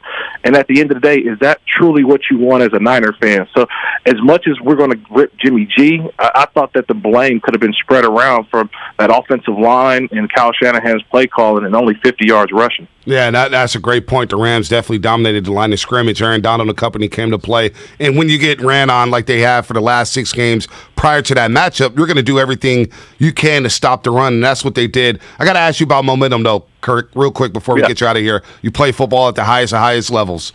Momentum. You get the 3rd and 2. Juszczyk gets stuffed. Oh my God. The 4th and 2, they go on the field. They take the delay game. They punt it. And then Tart drops the interception. I remember in my seat, I bent over like, oh, no. You see Tart on the ground. Aikman talked about it on the broadcast later. Like, hey, man, 3 plays later, his body language is still bad from dropping that interception. And then, boom, very next play, you get Beckham with the 30-yard catch, plus 15 after Jimmy Ward was targeting. Talk about momentum, because that, to me, felt like the changing of the guard in that game. It was. But I always remind folks that it was still time left. 49ers were still only up 3, and you still need Jimmy Garoppolo to make some plays down the stretch, and that Rams defense was humming. So it was still a ton of time left. Now, could it have benefited the Niners? Absolutely. They get the football, but the way that, Kyle Shanahan seemed to be conservative in that 4th quarter, I don't know what the 49ers would have did with the football. But that was a dropped interception. That was a missed opportunity. You mentioned the next play. Matthew Stafford goes right for Odell, gets 30, then an extra 15. So a 45-yard swing off of one play. But I still go back to Kyle, man. You don't get it on the 3rd and 1, 3rd and 2. You get 4th and 2, and then the Rams. I still have no idea what McVay was doing in terms of challenging the spot. In terms of was the ball fumbled or not. And then I'm thinking, okay, that gave Kyle Shanahan enough time to say, let me go get a play. Let me go figure out a play. I'm here at the Pro Bowl, and I'm looking at Deebo Samuel, and I'm saying, 4th and 2 to go win the championship, to go get to the Super Bowl. If he called a run play and handed off to Debo and it got stuffed, would 49ers be upset? You just say, no, we put the ball in our best playmakers' hands at the time, and we got stuffed on 4th down. But I think punting it just went against what the 49ers were all about in the playoffs, which was aggressive, making plays, and putting the opposite team on the defense rather than the offense. Man, well said, Kirk. We always love having you on, and more impressively, you're up at 8:30 in the morning in Las Vegas to come on this show. Go, man. baby. You're a better man than me, 5'2". Money don't sleep. You're right. Oh, man. Hey, Bonte, Joe, man, appreciate it, fellas. Y'all enjoy the weekend, man. You too, Kirk. Have fun at the Pro Bowl, man. We'll talk soon. Stand-up guy. All right, sounds good. Kirk Morrison, man, he's the best. Former Raider, now doing everything. Rams pre-post, halftime, ESPN Los Angeles, Rams Radio Network, calling college football games on ESPN, and called Jimmy's college game against San Diego State, Eastern Illinois. How sick is that? I love when guys leave the Bay Area and go on to bigger and better things and then still keep their heart in the Bay Area. That's repping the whole time. Like, there's just something special about that. And I know, Tom Brady retired this week and people are, sick of Tom Brady, but isn't there something special about him being a San Mateo guy and always having love for the Giants and the Niners and the Warriors and then always giving money back to the local teams like Sarah High School? There is something special. This guy puts Bishop O'Dowd on the map, talks about the Raiders ad nauseum, but also gives so much love to the Warriors down in LA behind enemy lines in Lakerville. No doubt. Brady in that Joe Montana doc. He wanted to be a Niner so bad. Who, Brady? Yeah. Yeah, I know. And I wanted him. He said that was, you and a lot of people. Not the hosts. A lot of people. Well, I don't know how many hosts wanted them or not. I Guru did. wanted them. I was screaming about Guru wanted them. That's honestly, like, that to me, it's the woulda, coulda, shoulda, right? I don't know what happens. Guys get injured last year, blah, blah, blah, They did. A lot of them did. If you have a chance to go get Brady, you go get Brady. It's very simple to me. Like, he's the GOAT. It's Kyle Shanahan, man. Well, I don't know what it is. They didn't want Brady. I don't know. I don't know what it is. I don't know, but they didn't get Brady. It didn't happen. Niners lose. It's going to be a hard week next week. It's going to be a hard offseason. I don't even want to look at any of the Super Bowl stuff next week. Really don't. I really don't. I'm like depressed. I saw the field is SoFi. They already got the end zones painted and everything. Bengals one side, Rams the other side. The Super Bowl logos, the NFL in the middle of the field. It's already set up. It's sick to my stomach about that loss. I am sick because even as Kirk said, you had to drop. I still believe the dropped interception was a turning point for me. The 4th and 2, go for it. Even like the last, I was like, all right, you get the ball last. You got a couple times. You got a timeout in the bag. You've been watching that Joe Peacock doc too much. I'm just like, Jimmy did it a weekend. Dude, hey, under that's pressure so as he's delivering strikes down the field. That doc got me, dog. I prolonged my nap an hour just to watch that episode, and I said, "This is unbelievable." And you're rewinding so many spots. Of course, Ray Ratto had an article in that one. You see that? Of course, everything. It was insane. Yes. Eddie DeBartolo telling Joe, "You're gonna start. I'm not trading you."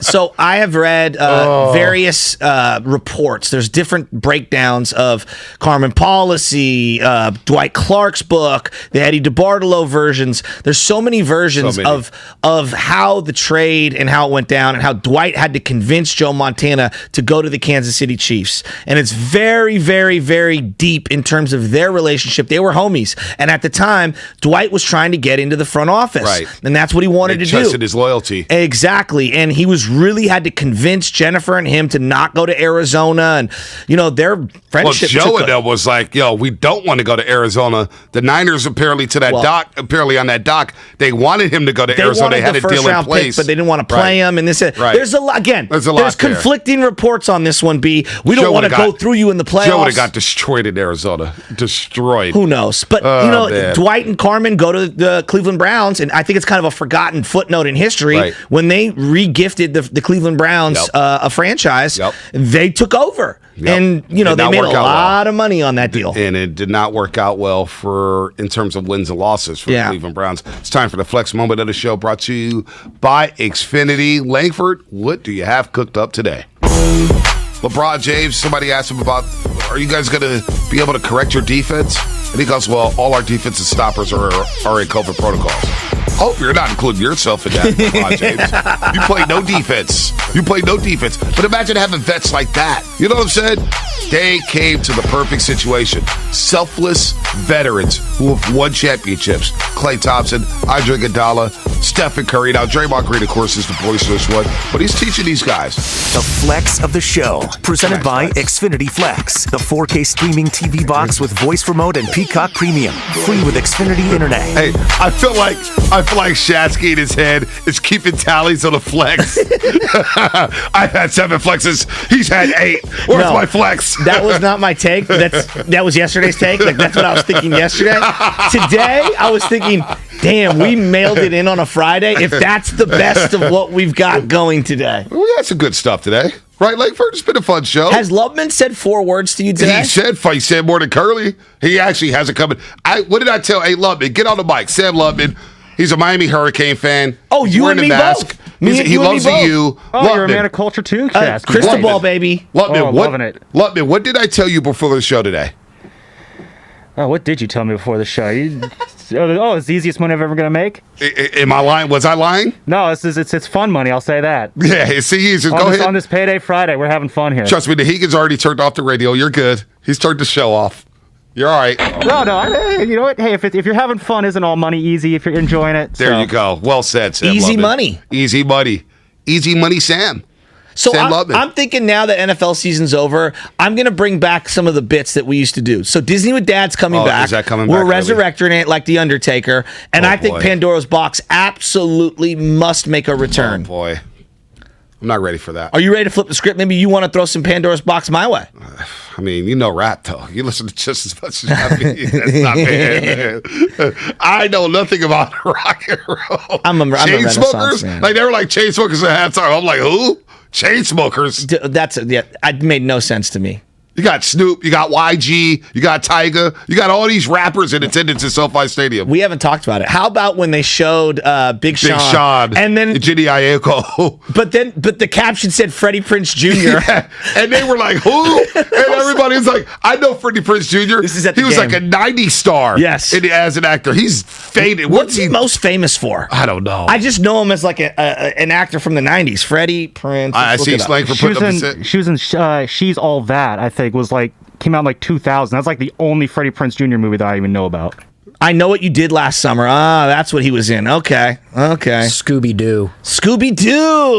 Oh. Damn. He's married to Sarah Michelle Gellar. Oh. Wow. Did not know that. Scooby-Doo. Also Scooby. Oh, she was in Scooby-Doo too? Oh. Damn. Wow, deep Scooby-Doo knowledge. Dude, a family movie. We found your wheelhouse. It was one of my favorite movies, man. Is it? One of them when I was younger.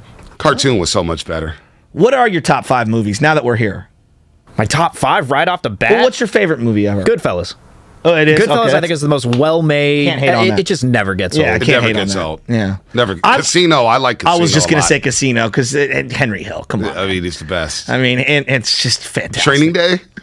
Dude, Training Day, I just watched it recently. Like I told you. It's just so ridiculous. It's so great. It's so ridiculous. I didn't know you like to get wet. Yeah, I didn't like that. Sure, PCP, LSD. I was like, what? Dude, hey, it's amazing. When he's in that diner, that opening scene where he's just holding up the newspaper. Oh, yeah. So sick. So sick. So sick. Or he's telling Snoop, that's 1 year. Each bullet, that's 10. Dude, he's that's the best. 20.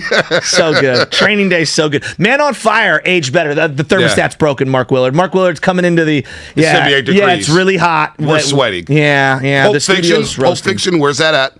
Pulp Fiction? Pulp Fiction's awesome. It's up there. But here's the problem with Pulp Fiction. It was more like my parents' movie. My parents loved that movie so much. I'm like, I mean, it's a good movie. I love that movie. They've shown it a lot on HBO Max. Absolutely. It's a classic. It's a classic. Reservoir Dogs? Reservoir Dogs is, thank you, Mr. Pink. It's a classic. I got Scarface in my top 5, and not a lot of people do, but to me, I wore out the second VHS of Scarface.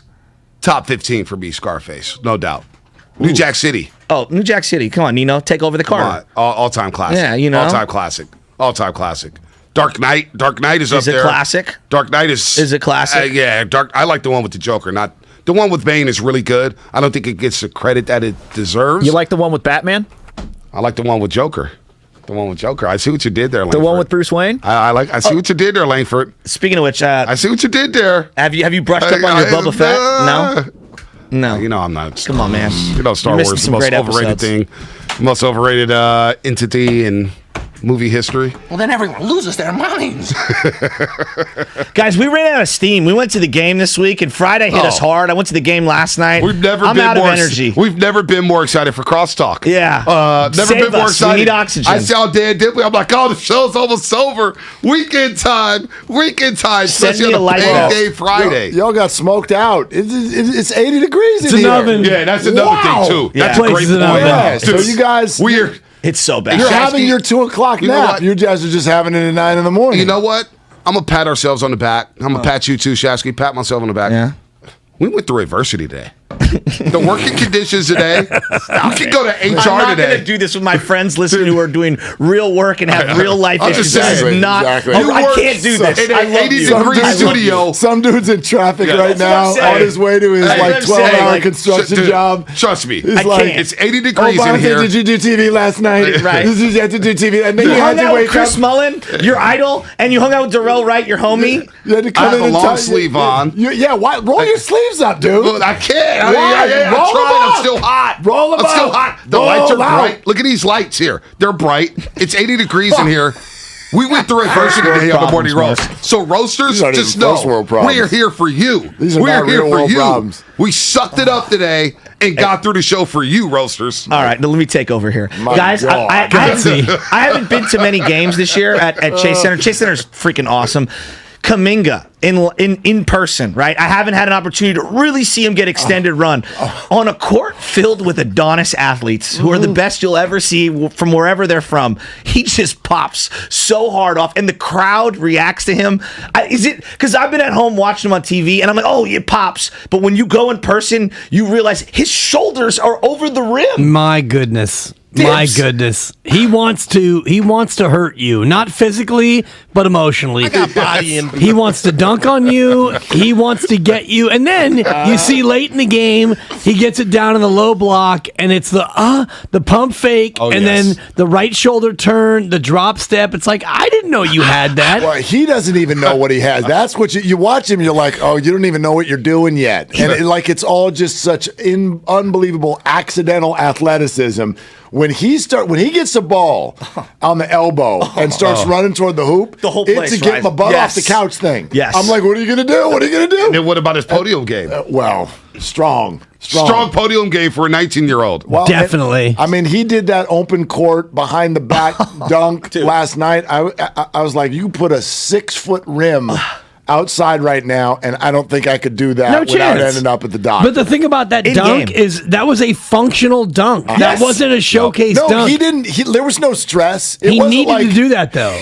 That was in order to beat the defense. It's like, if I was to ever beat a defense in that fashion, it would be a left-handed flip, and I hope it goes Like, you in. got to get the ball up fast. Right. He goes, there's a defender here. I should probably swing this left, turn my body, and go for a reverse 180. Just float. I'll float. That's what I'll do. I feel bad for Juan Toscano Anderson through all of this because JTA is going to the dunk contest, which is great. He's a great dunker. In-game. But, he's a great in-game dunker. Yes, but even in the game, Butch, and you were there, his dunk was like, it was a nice dunk. Yeah. Right. Late in that fourth quarter. It was a nice He dunk. That's a good cuffed point. it. He elevated. It was good. But then Kuminga with the rock you to sleep. Are you kidding me? Well, listen to Kuminga here. Draymond said, why aren't you in the dunk contest? Here's what Kuminga had to say about that.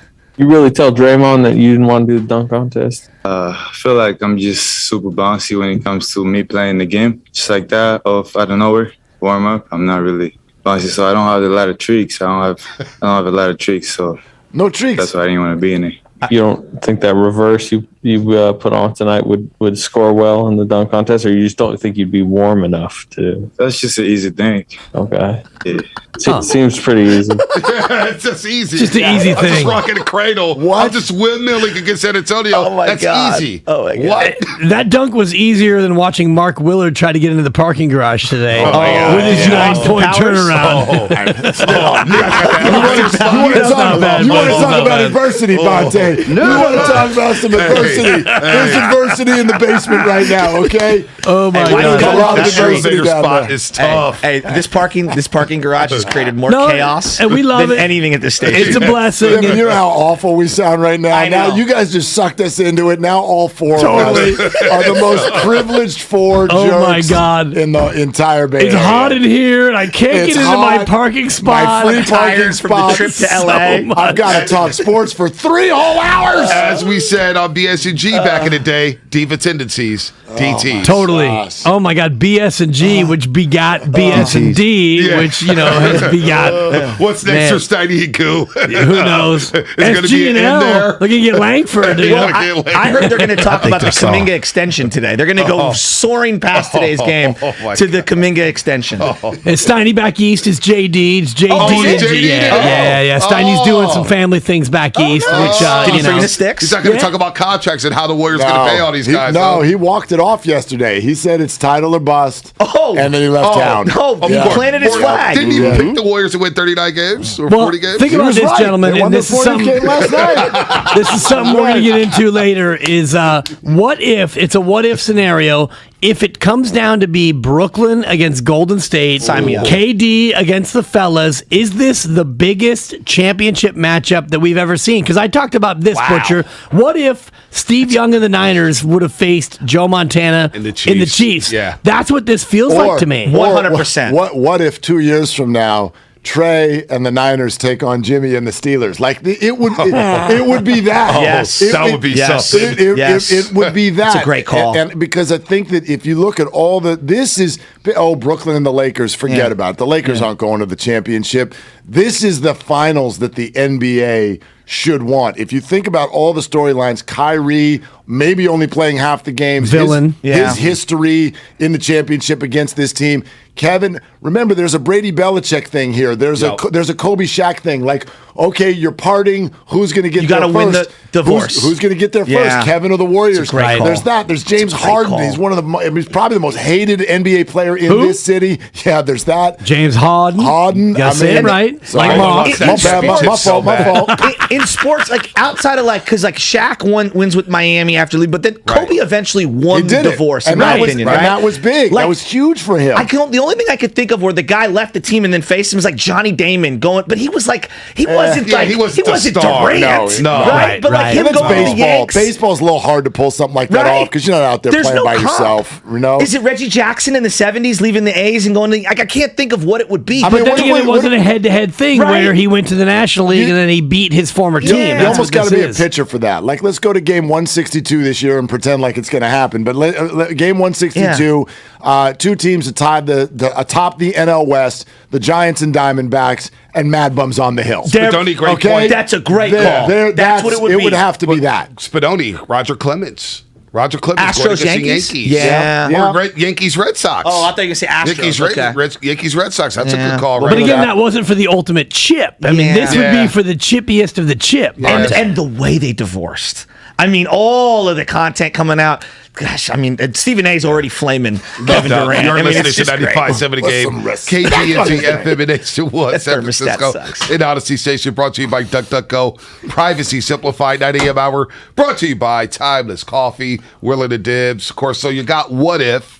Are you guys putting the bow on Jimmy G? Where we going with the Warriors? We're not putting a bow on Jimmy G. We're giving him a Valentine on our tried show. to do that yesterday. He's like, we're going to put a bow on Jimmy. Do you realize there's no bow on Jimmy G for at least, first of all, for at least another month or two until this trade happens. And then secondly, the second he gets traded, Jimmy just becomes Mac Jones 2.0. We're going to compare Trey and Jimmy forever. Y'all get that, so right? let me ask you this There's then. no bow. Is Jimmy the most polarizing figure to come out the Bay Area since Kevin Durant in the last 10 years? I can't think of like Alex Smith he's wasn't gotta on that be. level to me. Gotta be. Like Jimmy G, the way He's almost came more in. polarizing than Belt? Kevin. Because Kevin, that's sort of meandering and hasn't had as much It was oomph to passionate it. for a while, though. It was, but not this. It's never the. I mean, Yeah. the quarterback is the quarterback, and the Kevin thing was more like his relationship with the Bay. Yeah. There was no, Yeah. there was no Or two Dre. ways about. Well, but there's no two ways about Kevin's play. Yeah, no doubt. You're like that He's guy's superstar That guy's all-timer. the best. Right. Yes. The Jimmy's polarizing because we're all staring at this, and half the world thinks he's good, and half the world thinks he's stink, and you Yeah. can't convince the other side. That's a good point. The opposite. Yeah, that's a good point. Great point. I think he is. I think he is. You ready to get out to Sana Shasky? I got a tea time at Sharp Park today, so your Oh, boys wow. going out to Oh. Yeah, poor man's man. Pebble. You're not I gonna- miss Sharp Park. It's- I miss when when Sharp was actually a legit course. It's a dog track, bro. Yeah, that's where you and I played there. You and I played there with your father. Hey, the canyon's bad. Congratulations. If the thermostat is broken, there's no better place to go than Sharp Park. Oh, bro, it's going to be so windy and 85 cold. degrees and the whole planet. Sharp Park could be 52. 52. It's technically San Francisco property because it's owned and operated by the city, but it's in Pacifica. I think that's how it works. By the way, I could be wrong. Shasky met Chris Mullen last night. Oh, here we go. How'd that go? Shasky, before we leave, I was only Joe very Shasky the efficient. Butcher could do this. In 60 seconds, he was able to ask Bully for 5 things. No, Wow. okay, that's no time to out. go golf, to go eating. What else? No, this is what I said. Teach me to shoot a jumper. I walked in, Mully, when you see the left-handed Hall of Fame Paul go, come on over here, buddy, and open the door. Not my homie. No, my homie couldn't even turn around and look at me. Wow. Mully saw me. I think that's my guy right there. Yeah. And Bully He said, brings me Bully in. got up because he had to, I got a computer, I got a Chris is a stand. real one. It He's takes a while. great guy. It takes a while. So he Did he brings say me, yes to any of this your is like requests? my idol, all right? Like, this is one of the guys I emulated in Me the too, backyard Butch. forever, Me too. right? Yeah. And so I'm seeing my buddy work with him every day. I look up to Mully, and I was just, so I'm saying, hey, this is your chance. I'm like, Mully, let's go O Club right now. One of these days, let's do this. Let's go out there. Let's have a great afternoon. Bonte can drive in the cart and give commentary. Wow. Darrell, let's do it. If you're going to do it big, right, Dibs? Wow, Of course. Shoot your shots, At the son. moment You're gonna come on the roast. Bonte can drive the cart. What the? Dude, I don't golf. Come on, so that's Willard. why He's talking down on the burger dog. The burger dog is a must, right, Dibs? It's an institution. Thank you. It's a little overrated, no doubt. It's a little overrated. Now, I never love my even had folks. one. I've had them all the time. I go to Olympic Club. I've been to Olympic Club. Shit. I'm a city guy, Shasky. Come on. I don't know what a burger dog. Overrated. But he also asked, when you come in on the roast, right? Oh, yeah, Willie goes, yeah, that was the other Willie part. goes, the only 7:30 I know is PM. Oh, not AM. nice. I don't have my first call Shooter until shoot. 10 o'clock. I love it.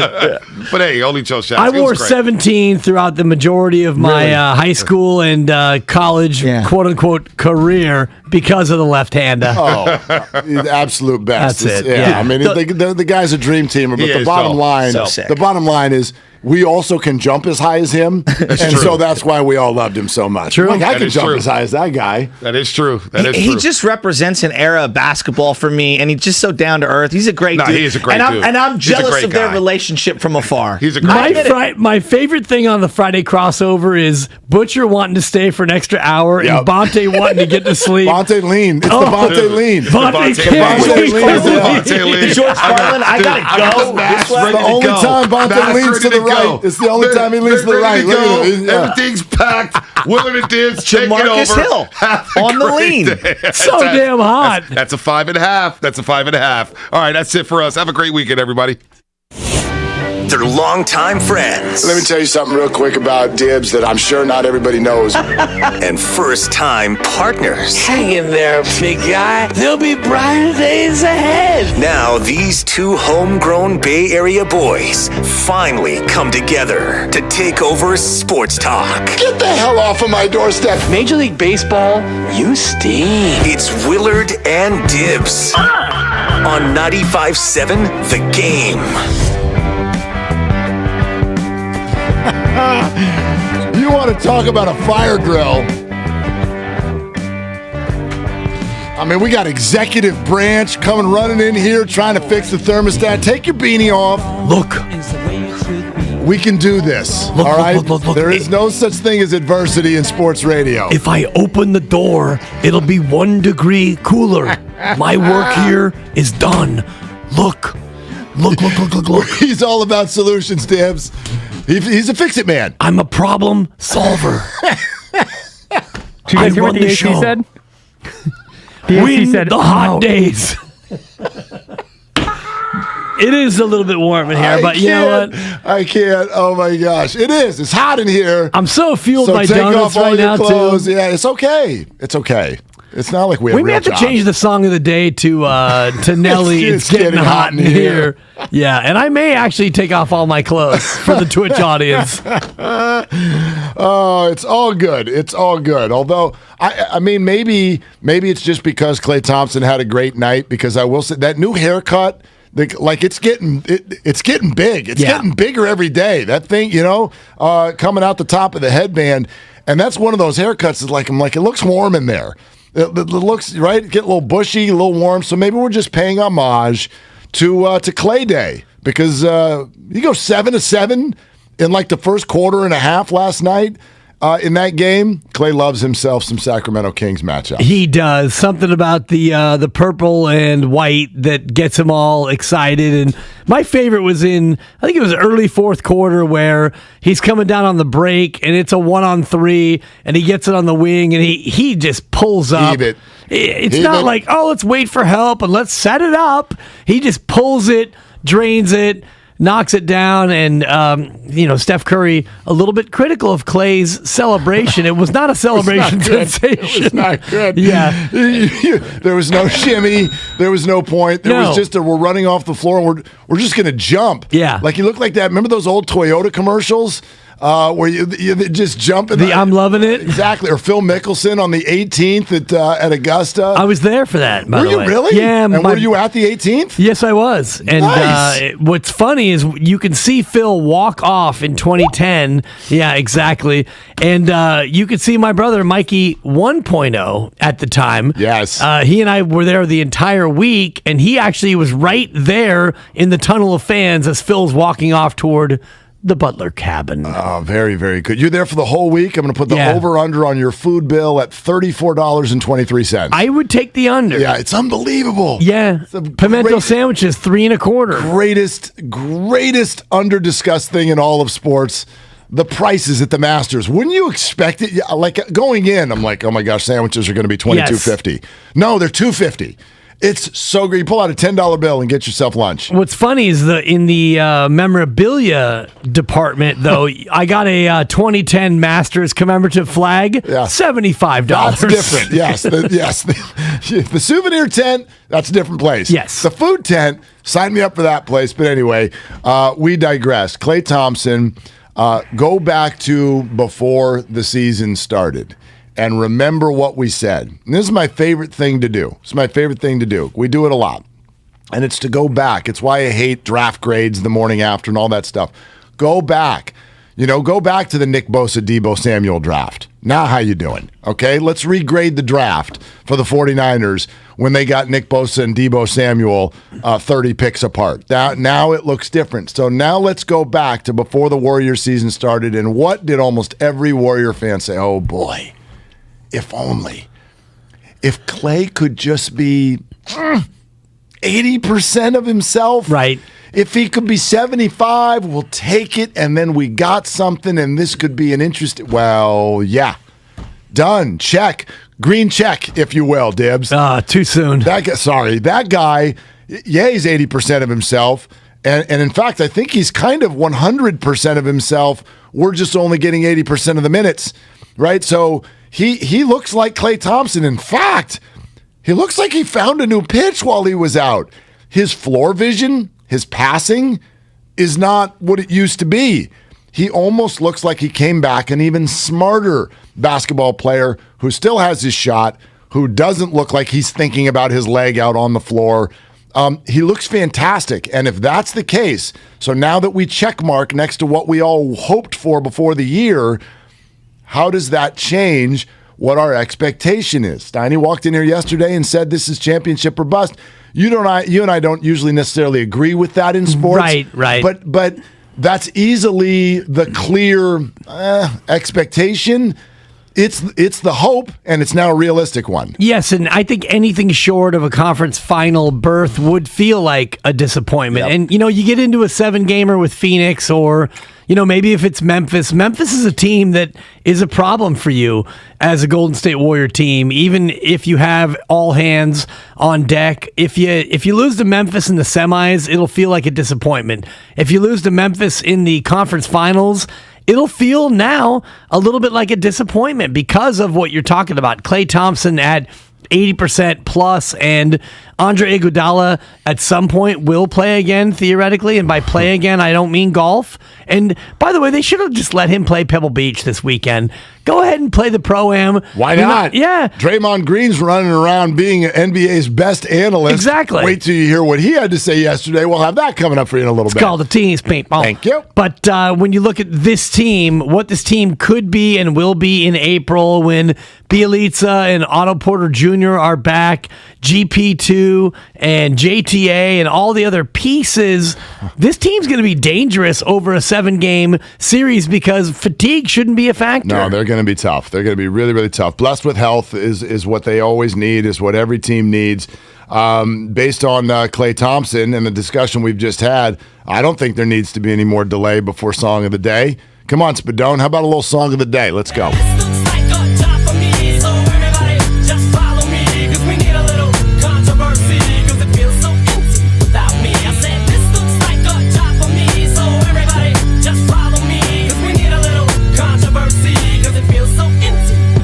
Yeah.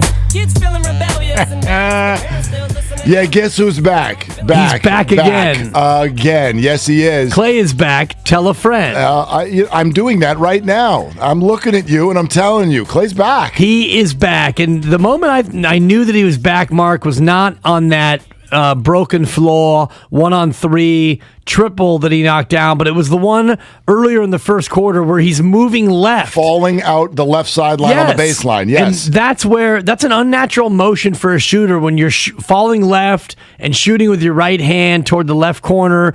He has no more reservation about his landing or can I jump, can I shoot, can I elevate, can I plant. That 3 was the one where I knew that Klay was back. Well, and it's a heat check thing. I mean, he came down on the very next possession. I think he threw one up from about 28 feet with a hand in his face. It got like a little half blocked, and that was that. Because, you hit something like that, you're immediately thinking, oh my gosh, are we going to have one of those nights? Is he going to score 30 in a quarter again? Are we challenging the 3-point record? And then he only hit one more the rest of the game. He only, I think at one point he was 7 of 7. Then he missed a couple. Then he only tried 2 more the rest of the game. With the minutes restriction, he's not really able to go after something like that right now. You settle down. But yeah, he had 20 points right out of the gate. And that one is not only, he's got confidence in his leg, but the confidence you have, the whole collective as a basketball player to even attempt a shot like that. I remember thinking as he let it go, I go, well, if this one goes in, then we've officially seen he's in the zone. And it was all net. So yeah, that changes everything. This officially changes everything. And it wasn't just about last night, but a couple of weeks ago, the Warriors were in the doldrums. Steph Curry, by the way, this has sort of been swept under because of other headlines like Kuminga's bounce and Klay's 3. My God. But Steph looks pretty normal again. You know, it's not perfect, but Steph's 3-pointer kind of looking like Steph's 3-pointer again over the last week and a half. They've figured out for the moment how to play without Draymond. Draymond said yesterday publicly he thinks maybe 3 to 4 weeks he'll be back. Whatever was going on a couple of weeks ago appears to be part of the past. Yes, and Draymond, an all-star, which is great. Don't know if he's going to make it to the game. Probably not. No, but definitely not. The fact that he got the honorarium, and by the way, continuing to campaign for DPOY, don't even think that even if he misses 25, 30 games or whatever the number is going to be, I'm still the best defender in the league, and the award is mine for the taking, which you got to love a guy who has a platform and goes out there and campaigns for himself. You know what? But those always feel a little uncomfortable unless you're like, yeah, but he's right. And he is. I don't know how you win those things if you miss too many games. So probably not. But the league knows. The league knows. He is. I mean, look how long it took the Warriors to sort of refigure out their defense just with him off the floor. Right, and I wonder if the defensive metrics, the metric people weigh in on, well, the defense wasn't that much worse when he was out, therefore, but he has deserved DPOY in a number of years where he didn't get it, so I hope he does get it, but You mentioned Steph Curry. He only took 11 shots last night because he doesn't need to. When his splash brother is back doing splash things, and Andrew Wiggins with a classic 5 of 12 points, but so Wiggins knocked down a couple of big threes. Big ones, yeah. You mentioned Kuminga, and Mark, my goodness, when he's on the floor, how do you not stop everything in your world and just focus on 0-0? Well, and it's such a unique sort of a vibe that Kuminga gives. If he's out at the 3-point line and he lets one go, it's not the smoothest looking thing. You don't even know necessarily, are you shooting right now? Is that what things just happen so easy? What are you shooting right now? That's a 3. Thank you. Yeah, but his shot is improving rapidly. But I said this earlier, it's not even that just we don't know what to expect. I'm not sure he does yet. It looks like he's so sort of making it up as he goes along, and he's finding things each night where it's becoming more refined. Every Friday, you're like, yep, more refined than last Friday. And if you refine that athleticism, 19 years old, you're not going to be able to stop that guy with one defender in 2 years. You have no chance. There's nothing you can do on a basketball court against someone like that. So it goes to what we were saying earlier this week. The Warriors are still in the middle of title contention, and I think will be as long as Steph, Clay, and Draymond are playing the basketball they can play. But the Warriors are now set up. They're starting to feel a little set up for when those guys start to finally have their drop-off. And this is going to be Steve Kerr's finest hour, as I channel my inner Low Neal, if, in fact, they are able to make a run, because Steve's going to have some hard decisions to make. He's going to have to push the right buttons in the right spots, because when Iguodala comes back, theoretically off the golf course, I don't mean to call you out. I know you're just a veteran minimum guy. Minimum guys don't come off the golf course. Yeah, minimum guys don't, they can't be asked to do much down the stretch. When Otto Porter Jr. and Bielitsa, when everybody's healthy, Steve Kerr's going to have to play the right guys in the right time, because when you look at Kuminga, JTA, GP2, Damian Lee, Jordan Poole, Iguodala, OPJ, all these guys, you're going to have 13, 14 players who are worthy of minutes, but you got to play the right guys at the right time. Can I ask you a quick, can we dive off for just a second? Do it. I want to ask you a question about Iguodala. Do you think he's just kidding with the whole minimum thing? Isn't it tongue-in-cheek? Because I know it bothers you. It's passive aggressive, is what it is. He's kidding. Right. Oh, Andre, you're a laugh riot. But I think he's genuinely pissed off.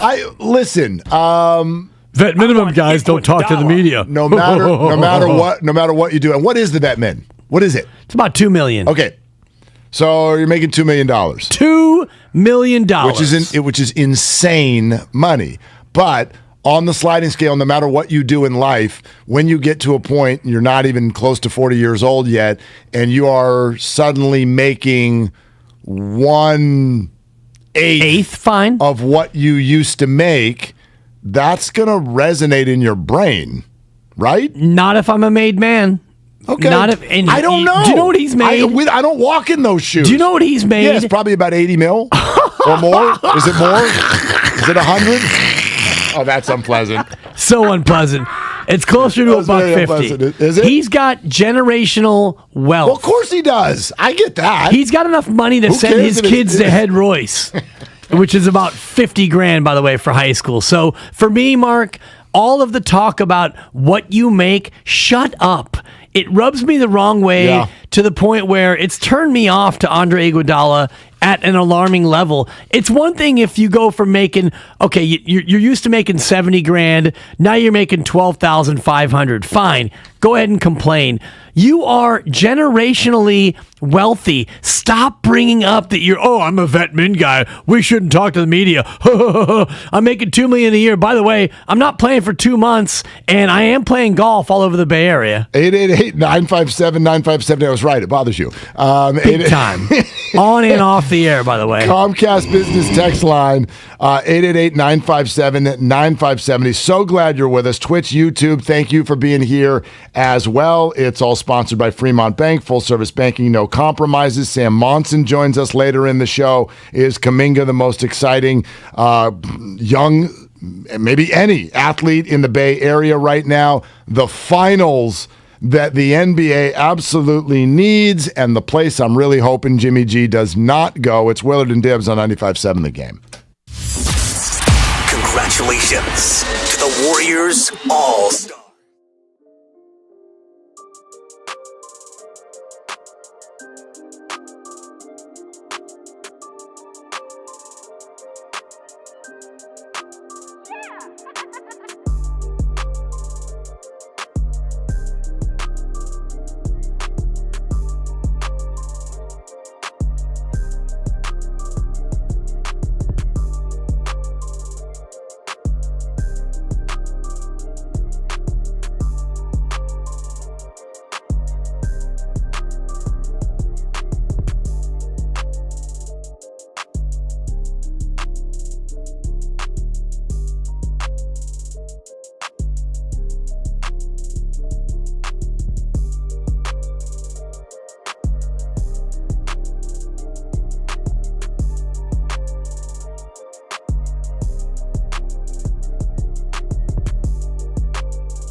The Winter Olympics are coming. 17 days of action, excitement, glory, and history in the making. Don't miss a single epic moment. The Winter Olympics continue tonight on NBC and Peacock. Postseason coverage on 95.7 The Game is presented by West Credit Union. Working for you today, tomorrow, together.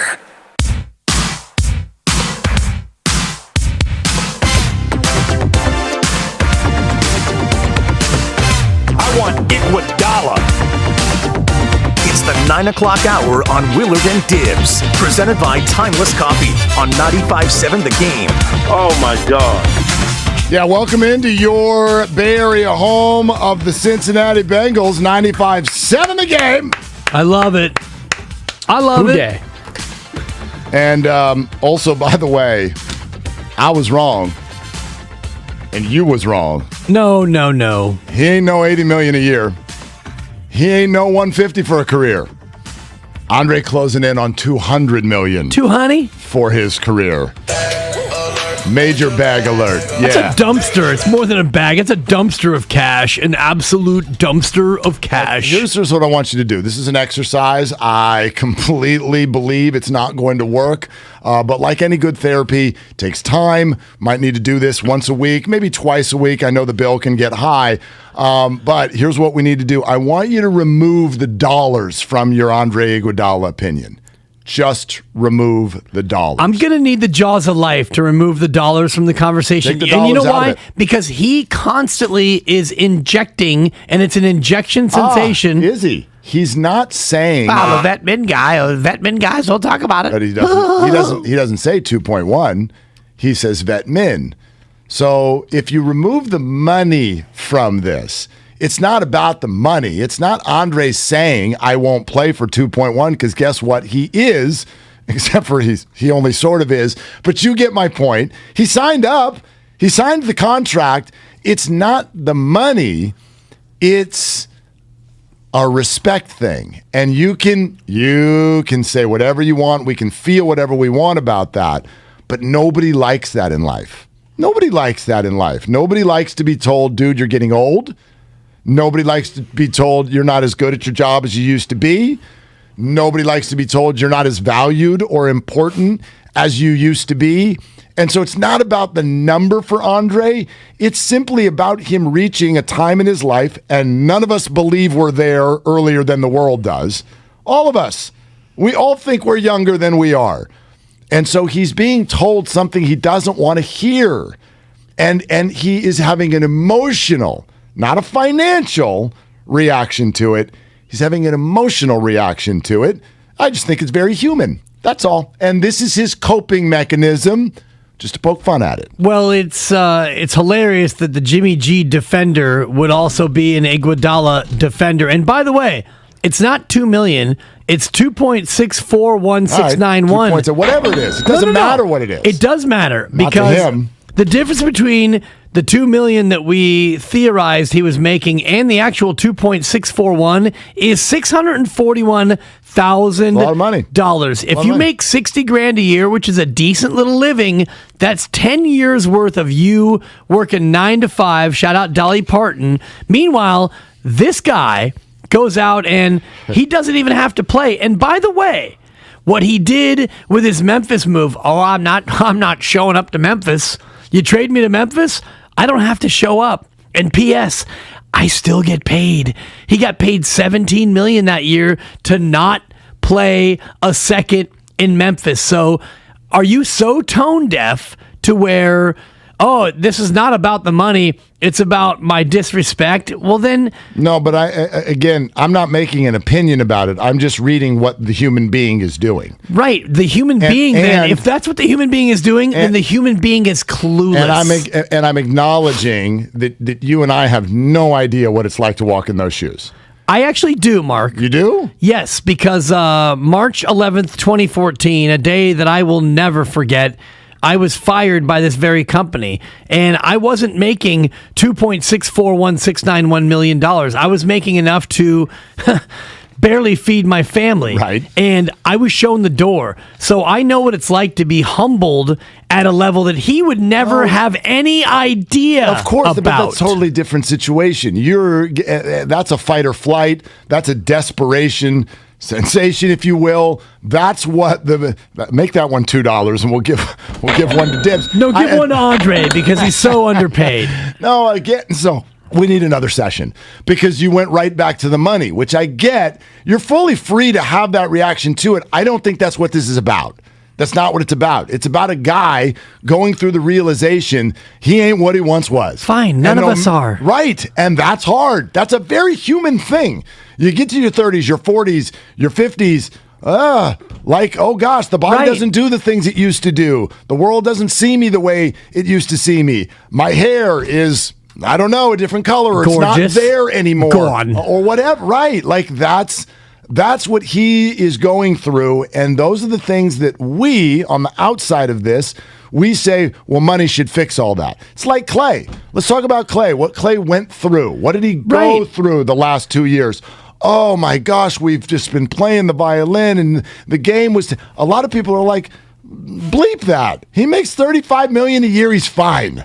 And he is fine. Right. But he's still having a human experience, and he still has an emotional attachment to that. I think everybody gets that. Everybody gets that. But he's not going out there and asking for woe is me type comments, and he's also not saying, and by the way, money is the thing. Because Andre Iguodala making $2.641691 million is more money than most of us will make in our entire careers. Right. So for Andre Iguodala, nobody is pushing him to talk about his money. No one's ever asked him about what's in his pockets. And by the way, you're right. He's made $184,324,259 in his career. That was at the start of the year. He's made more now. So he's up to about $187 million. For him to inject the money at the forefront is beyond offensive. Yeah. It's nauseating. It's tone deaf. And so to put Clay into this conversation is ridiculous because Andre Iguodala has not, since his rookie year, I don't know what his life was like before he became a pro, but he has never had to refresh his balance on payday. No, he hasn't. And see if that direct deposit No, but he's having a different experience. Same as Clay. Clay has never had that, but we had sympathy for him. Some people can't remove themselves from the finances. If you have generational wealth, everything's fine, period. You're not allowed to have sympathy. I know you keep saying he goes to the money. I don't think he's going to the money. When he says I'm a vet min guy, that's not a financial thing. That is only financial. That's an emotional thing. That's I'm a fill-in. I'm a grab at the end. I'm a 159. I'm going to hit on that person like that. And whether we have sympathy or not is not the point. That's where his head's at. And that's hard for every athlete. You're approaching retirement. Well, keep it to yourself. The league is about to tell you they don't want you anymore. That's hard. Every athlete ever. It's so hard. Every athlete ever has said that. It's hard. Every human being ever. So have some humility. What does Quindary Weatherspoon make? Do you think? Oh, you think he made Yeah, exactly. If you're Quindary Weatherspoon and you hear Andre Iguodala crying on the podium about, vet min guys don't usually do media, I guarantee you Quindary Weatherspoon hasn't made $2.461 million his whole career. But Quindary Weatherspoon knows that Andre Iguodala is a former Finals MVP. Great, good for him. No, so I guarantee you. I'm a former Emmy Award winner. Do I sit here and cry about a failed TV career? No, I shut my mouth. I pull myself up by the bootstraps and I grind toward the next gig. Yes, Kyle. Quindary Weatherspoon's 10-day contract worth $95,930. Good week. Andre Iguodala made that on the golf course yesterday while not playing. Here's what Andre said. Shout out Skins Game. Here's what Andre said yesterday that rebooted this to the top of our board. How you doing, Andre? Terrible. Why are you terrible? You do know minimum guys don't do media. You're not the average minimum guy that I guess. No. Okay. If you're paid minimum, you're minimum. He gonna say, all right, we're gonna pay you the minimum, but we want you to do above the minimum. Typical Raymond. Typical Raymond is a shot at Raymond Ritter for those. Thank you. I'll take the flag. That's a shot. And a tongue-in-cheek one at Raymond Ritter, who handles communications for the Warriors and is the absolute best in his business. Right. But I want to make sure all of our listeners know what he meant. Typical Raymond at the end, which for me actually solidifies Andre is kidding. He's doing it. If he was actually serious, he would not do the media session, but he did it, and then he turns it into a joke. This is just it's a coping mechanism. It's a coping mechanism. This is all it is. To Andre Iguodala, leave the jokes to the professionals. You're good at a couple of things. One, you're a great defender. You can defend. Well, used to be 2 through 4. I don't even know what you can do anymore because you actually don't play anymore. You're not that good of a golfer either. So, memo to Andre Iguodala, leave the jokes to the professional. You don't see me out there trying to guard LeBron James because I'm not good at it. And here's a memo to you, Andre. You're not funny. And in that moment, you're trying to be funny, but you're not funny. And those of us who don't make $2.64391 million, we take offense to that. Not all of us. Not all of us. I don't make 2.6357434 a point. I don't make that. I'm not offended. I'm not offended. And I think he does have a good personality. I think I like it when players joke around and he's smile. So funny. You guys made $190 million, and he's complaining about having to sit at a podium and answer questions. I don't know. That's hilarious. The guy's a basketball player. It's not like I don't know. I mean, what would you like him to say? Not a word. Really? I want him to get up there and say, you know what? I am thankful that I have the opportunity to not play basketball and make $2.64191 million. And you know what? It's not a big deal. Our team is great.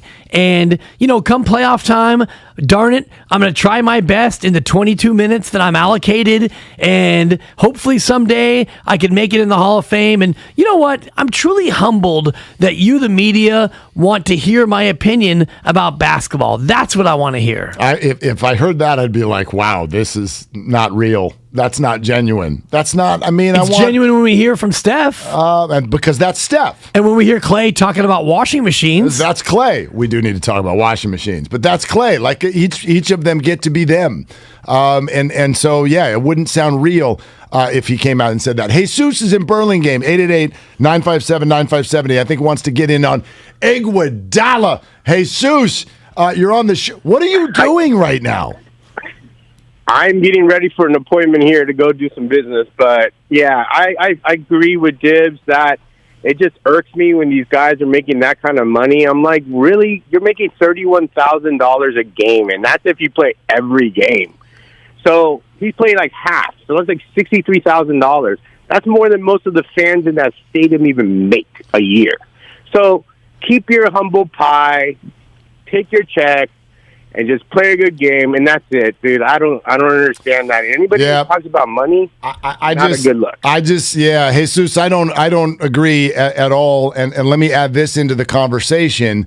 The majority of us get to walk around in life with no idea what our friends, family members, or coworkers make. Dibs, I have no clue what you make.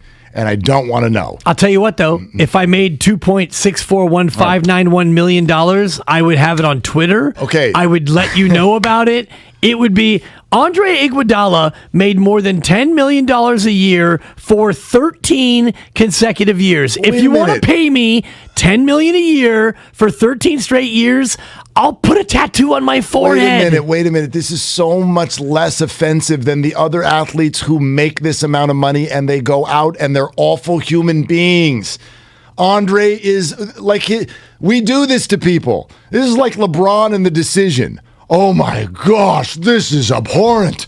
You did a TV show and gave $1 million to the boys club and you freak out and you're like, yes, if that is someone's biggest crime, can we move on to someone else?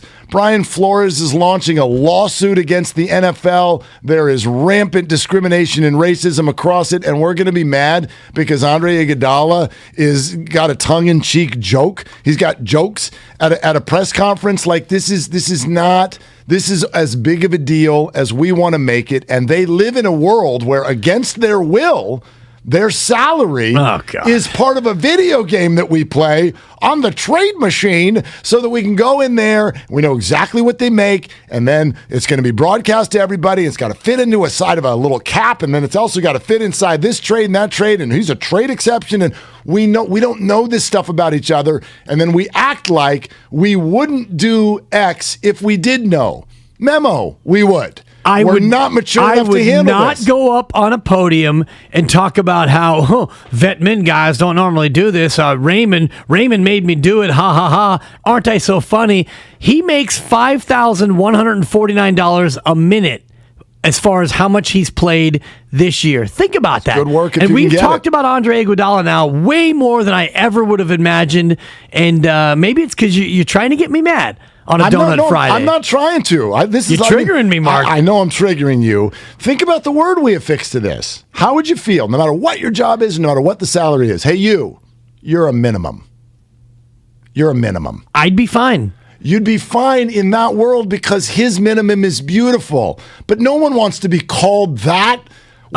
Give me a break. Welcome to your job. You're a minimum. I'll tell you what, Mark. Let's play a game with the audience. Audience member, if I can pay you 2.4, and I want to get it right, 2.641691. If you get that much money and everybody in the world knows it, or you make what you make, which is probably between $48.5 and $135. That's not what I said. That's exactly what you said. That's not what I said at all. You said, oh, these poor athletes whose salaries out there. I very, very, very clearly never said these poor athletes. There's no sympathy here. There's just no outrage. He's just kidding.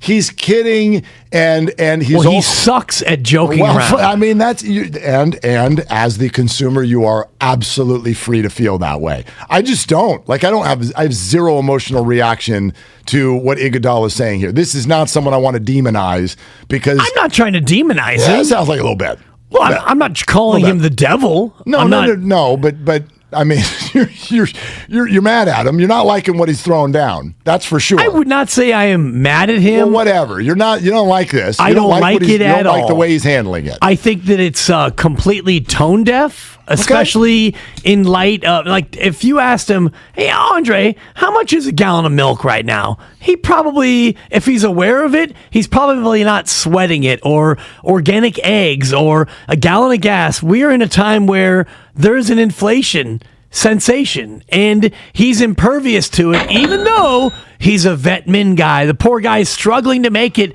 making $2.641691 million. He never said that. No, I said it. You said that. I said it. He didn't say that, though. These are my words. So why are we affixing that to him? Because he's intimating that there's a plight of being a vet min guy. No, he's not. That's the way many of us are taking it. But he didn't say that. He's simply having a plucky conversation about the word minimum. You notice every time he does it, that word's always in there. Right. Minimum, minimum, minimum. Nobody wants to be called that. And again, call me minimum for $2.641691 million. But I'm being pinned into this like I have sympathy for him. Call me maybe. I don't have sympathy for him. I'm not. This isn't about sympathy. I don't feel bad for the guy. The guy, obviously, he's fine. But my point is, when I watch him and listen to him talk, I think he knows he's fine. I don't think he's sitting here saying I'm not fine. He's fine. He's kidding. Fine. He's making fun of it. Robin in the city. Go ahead, Robin. Robin, what are you doing right now? I am driving on Gateway Boulevard, going to look at a 2-bedroom, very overpriced apartment in Pacifica, like every damn thing else in life. I like this conversation. I'm with you, Willard. If you know anything about Andre Iguodala, whether you like, or found it funny or not, Dibs, Andre's about his paper. It has always been about his paper. When he did his contract, when he was still with the Warriors for what? That $16 million, it was 3 years with that option, and he knew they weren't going to pay him that last option, and he knew he was traded when the run was over, and he wouldn't made $17 million and went and played golf. Hell, I wish I could do that. And so I think he was joking. He was being sarcastic. And hey, let me tell you something. Many of us who don't make that amount of money, say we make $35,000, say we make $60,000, and I work for you, Dibs. If it's not in my job description to go get you some damn lunch, I'm not about to go get you no lunch. I don't care how much money I make. So that's another note. But you know, like my dad, like the kids say, stop putting the 10 on the 2. Peace out, guys.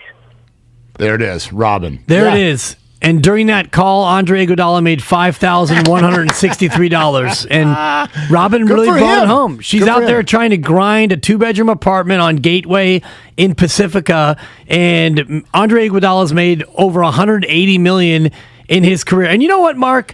If Andre Iguodala wasn't so lucky to be born 6'7", then we wouldn't be having this I don't think conversation. he was So born let's 6'7". I mean, I think it took a time. that would be quite a birth if he came out. Took a few weeks at least. Yeah, but you get my point. There's a certain amount of genetic lottery that he already won to where his like, oh, vet min guy shouldn't have to do this. Give me a break. You think bro. Andre's not thankful? I do. I totally do. Well, then I mean, act like it. I think he always has. I think he's got a wonderful reputation. He's got a great history of the way he treats the fans. This is a joke. This is a joke, and it's not landing with you well and some others, and that's fine.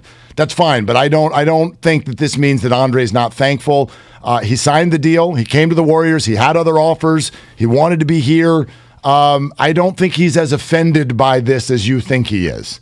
It's tone deaf. I think it's a joke, and that's fine. That's fine. You're not alone with the thought. All right, more of your phone calls. Those of you on hold, stay right there. 888-957-9570. Is Kuminga now the most exciting, watchable player in the Bay? The NBA Finals, the NBA may not realize it absolutely needs. Also next hour, the spot I hope that Jimmy G does not end up in, and Sam Monson is about...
his world, this is normalcy, and it's probably funny. It's probably something that the big-time names in the locker room have laughed about. Yes. Yeah, and I'd also like to meet you in the middle. Why don't you just meet me in the middle? I'm losing my mind just a little. It's a Friday. I came in a great mood. Quality donuts on Sunkist in East Oakland. They're really good. They are good. Really, really good. And we need to address the donut draft that took place because somehow you thought that you got the second and third pick in the draft. Which I shouldn't have even. I should have been the fourth. Right. Pick in the draft. However, you traded up without any compensation. You know, there was a donut transaction. The transaction took place. Yeah, I got Jimmy Garoppolo in return. I did not want that. Yeah, well, I'll trade you a maple to be named later, but I'm sitting over here. I will admit that I am still having PTSD from not only going on a run, an 11-3 run, 11-3, leading into my birthday, and having donuts door dashed to the station. I paid, and I'm sitting in my daughter's bedroom eating a piece of toast. Yeah. So I took two, and I was wrong for that, but I did it anyway because I was still experiencing some kind of way. I get that, and you are kind of like the Andre Iguodala of the show, and as a vet min guy, you know, vet min guy doesn't get one donut. And I get that, Mark. So I need to apologize to you and Iguodala's everywhere because to expect Andre Iguodala to quote unquote play for just $2.641 million, it's wrong of me to expect a guy like that to play for just $5,000 a minute. I will. Go ahead, Kyle. I have yes, two please. things on what you just said. Mark. Which part? Oh, me? First of all, right. you owe me an apology, which is not accepted. Thank you. By the way, those donuts were not door dashed. I went down, drove all over hell trying to find a spot to park in the city at 7:30 in the damn morning. That's your nickname. No. That's your nickname. Wow. That's what I okay, meant. so now we're just throwing fat jokes. Cool, man. No, that's fine. That's fine. Also, I'm going to start calling you Maple Willard because you may pull 2 donuts out of the box. That's a 4. I'm going to do 3. I'm a 3. That's borderline 5 right there. Maypole. That's actually. That's a 5, Spadoni. Thank you for playing the sound. That was really good. That's big. I'm only going to give it a 3. You had a lot of time to think about it. It felt a little contrived. A little bit. Yeah. But it was great because you did. Listen. I opened up the pink box and, well, go ahead and cut that, Spadoni. Boy. And I think Kyle, I don't even know who took one, who went first, but you went for the claw, the thumb, and the middle finger, and you dug deep. Captain Lobster. I was Jim Carrey. Totally. The claw. The claw. Yeah, I did. I did it. I apologize, but I'm not giving it back. But here's where we do, Malcolm, meet in the middle. Apology not the one. I Dibs, I think all of us, in fact, I'd like to offer you my maple donut in exchange for the fact that you walked in here after these 2 divas sat here for 3 hours this morning. Yeah. Screaming about having to do sports talk radio with a room in the 70s. Okay? 77 degrees. We walked in, you were wearing a beanie. And it hit you in the face a little bit. It's like, oh my God, it's freaking Hawaii in here. Stifling. You walked over to the thermostat. Within 2.5 minutes, you're like, it's fixed. Yeah. You fixed it. Like, I don't know how to fix anything other than shake it. Just, nope, doesn't work. Call somebody. Normally, duct tape is my go-to. What'd you do? Well, the air conditioner. What are you doing right now? What are you doing with the thermostat? You fixed it. The thermostat is battery operated, and when you have battery operated devices, the first fix, and you know this, people, from your remote control at home, the first fix is to open up the battery compartment. Don't change it. Don't change the batteries. You roll the batteries. You flip it, rub it down. You don't even have to flip it. The first thing you do is you roll them. You roll the batteries, and if that doesn't work, then you flip them. And if that doesn't work, then you change it. Yeah. Roll it, flip it, change it. I feel like I'm playing Bop It right now. Does everybody get the Bop It reference? If you have a kid between 7 and 13, you get I know it. you do. Yeah, you're a little early to the Bop It party over there. Yeah, it came out when I was like in kindergarten, I'm pretty sure. All right. Bop It. Difficult. You know what I would... Oh, man, if I could be... When we had a Bop It at home, my thing was break it. Hide it. Sell it. Throw it. Totally. Step on it. Oh, gotta get rid of that thing. Oh, if I could be the Bop It voiceover guy, I would Iguodala retire. I would just walk away. And be like, I would pay you more than $2.641691 million. Flip it. Change it. Golf it. Throw it. Sit it. Smack it up. Okay. 888-957-9570. We will get to Kuminga and Jimmy and a Brooklyn Nets Warriors matchup that maybe the NBA doesn't even realize that it needs. Like, I didn't hear a lot of that at the beginning of the year, but that's the deal. Forget the Nets and the Lakers just because of big names. Like, that's the Lakers' problem, actually. They got too many big names that don't play at the highest level anymore. Do we need that more than the Warriors need a washing machine, is my question. Okay, do we have the quote? Do we have? Because we need to talk about washing machines. Do we have the sound from Klay Thompson last night when he was asked what the Warriors need to do at the trade deadline? All right, we'll have it shortly. But before we even hear it, there is also the essence of what he's saying. Like, what I loved about it, not only is it funny, but it speaks to the confidence that's sitting within inside the locker room. And I think that that's a relevant thought, not only for the Warriors at the trade deadline, but it's a relevant thought for the conversation we've been having about James Wiseman. Klay is essentially saying, don't you come in here and mess with this now. Right. We got something. Do not mess with this. Here's Klay last night. Would you like to see the Warriors do anything at the trade deadline? Is there anything you guys need? You need a big man. Maybe a new washing machine. That's great. Was that John Shea, by the way, on the Warriors beat? Certainly sounded like it. Yeah. Let's go to you in the back. Well, with the with baseball being locked out. Let's go right here in the back. John Shea's on the Warriors beat. Yeah, I mean, Clay's probably like, who's that guy? Right. and then Gabe Yapler showed up and tried to explain. But anyway, he's a guy who has jokes at the podium, but we like this one a little bit better. But that's funny, and I wish he would have gotten more laughs than Andre would have gotten over his vet min guys don't do media, because that was way funnier. And I don't know whether or not they actually need a washing machine, but it had me thinking about the washing machine as a household appliance. That's got to be... It's a key piece. It's a huge piece. I mean, I don't know where you would rank that among household appliances, because you've got your fridge. Okay, this is great. Stove. I actually do currently live without a dishwasher. I do not have a dishwasher. You got a teenager. I got get three, to work. Got 3 kids who sit in their rooms and play on phones. I have no garbage disposal. Okay, so this is one of those deals where you got to stick the little basket in the drain basket. You got to put the basket in the biscuit, and it's going to get all of the scrambled eggs leftovers out of your pan, and then you got to take it over to the trash can, shake, and bang that sucker out, and go back. I'm doing that. I'm back. I'm back to being a college student. And you have a dish rack too. Got a dish rack. Well, if you got no dishwasher, rack that guy. Rack that plate. Dad, what do you want me to do with these dishes? Rack them. Totally. I can see Mark doing his roamie. Great. Go ahead and rack that plate. It's a hygienic curb stomping. Totally. Cereal bowl, you're washed. Rack it. The cereal bowls are tough. You got to let those sit in the water for a little while, because those granola pieces and all that, they'll stick there forever if you just try to wash them. I got a pasta pot right now simmering. Oh, man. Yeah, pasta. You got to leave that in there overnight. Anyway, so yes, it's not pleasant, but person can live without dishwasher. Refrigerator?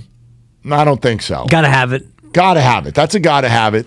Microwave? I went for years without that sucker.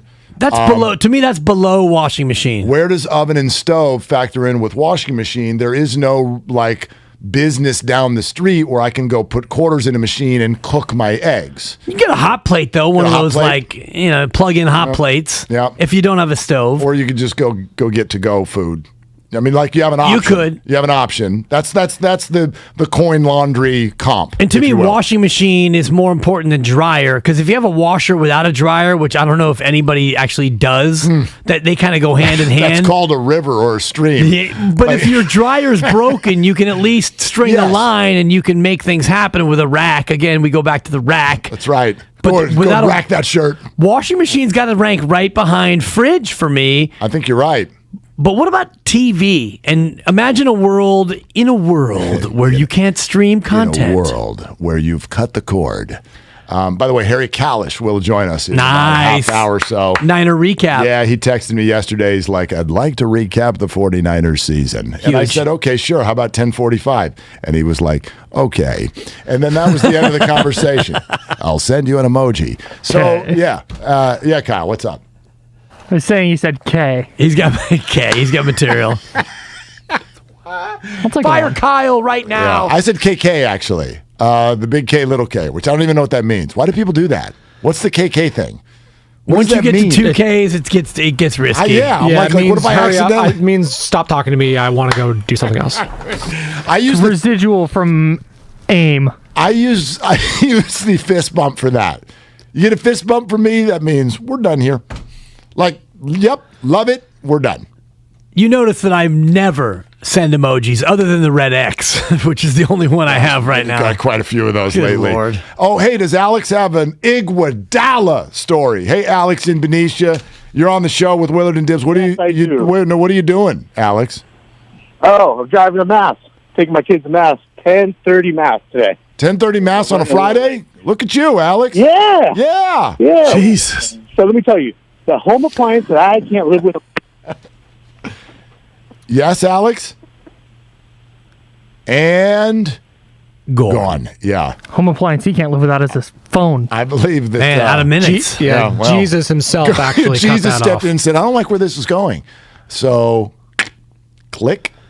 Yeah. So we didn't get an Iguodala story. We didn't even really get an appliance story. Right. But we did find out he's going to church on Good Friday. And any Friday is a Good Friday when you're going to church. It's not the Good Friday, which is coming up in, who knows? I mean, Easter's like... couple of months. Easter's like Hanukkah. That thing moves all over the place. Yeah, when I move, you move.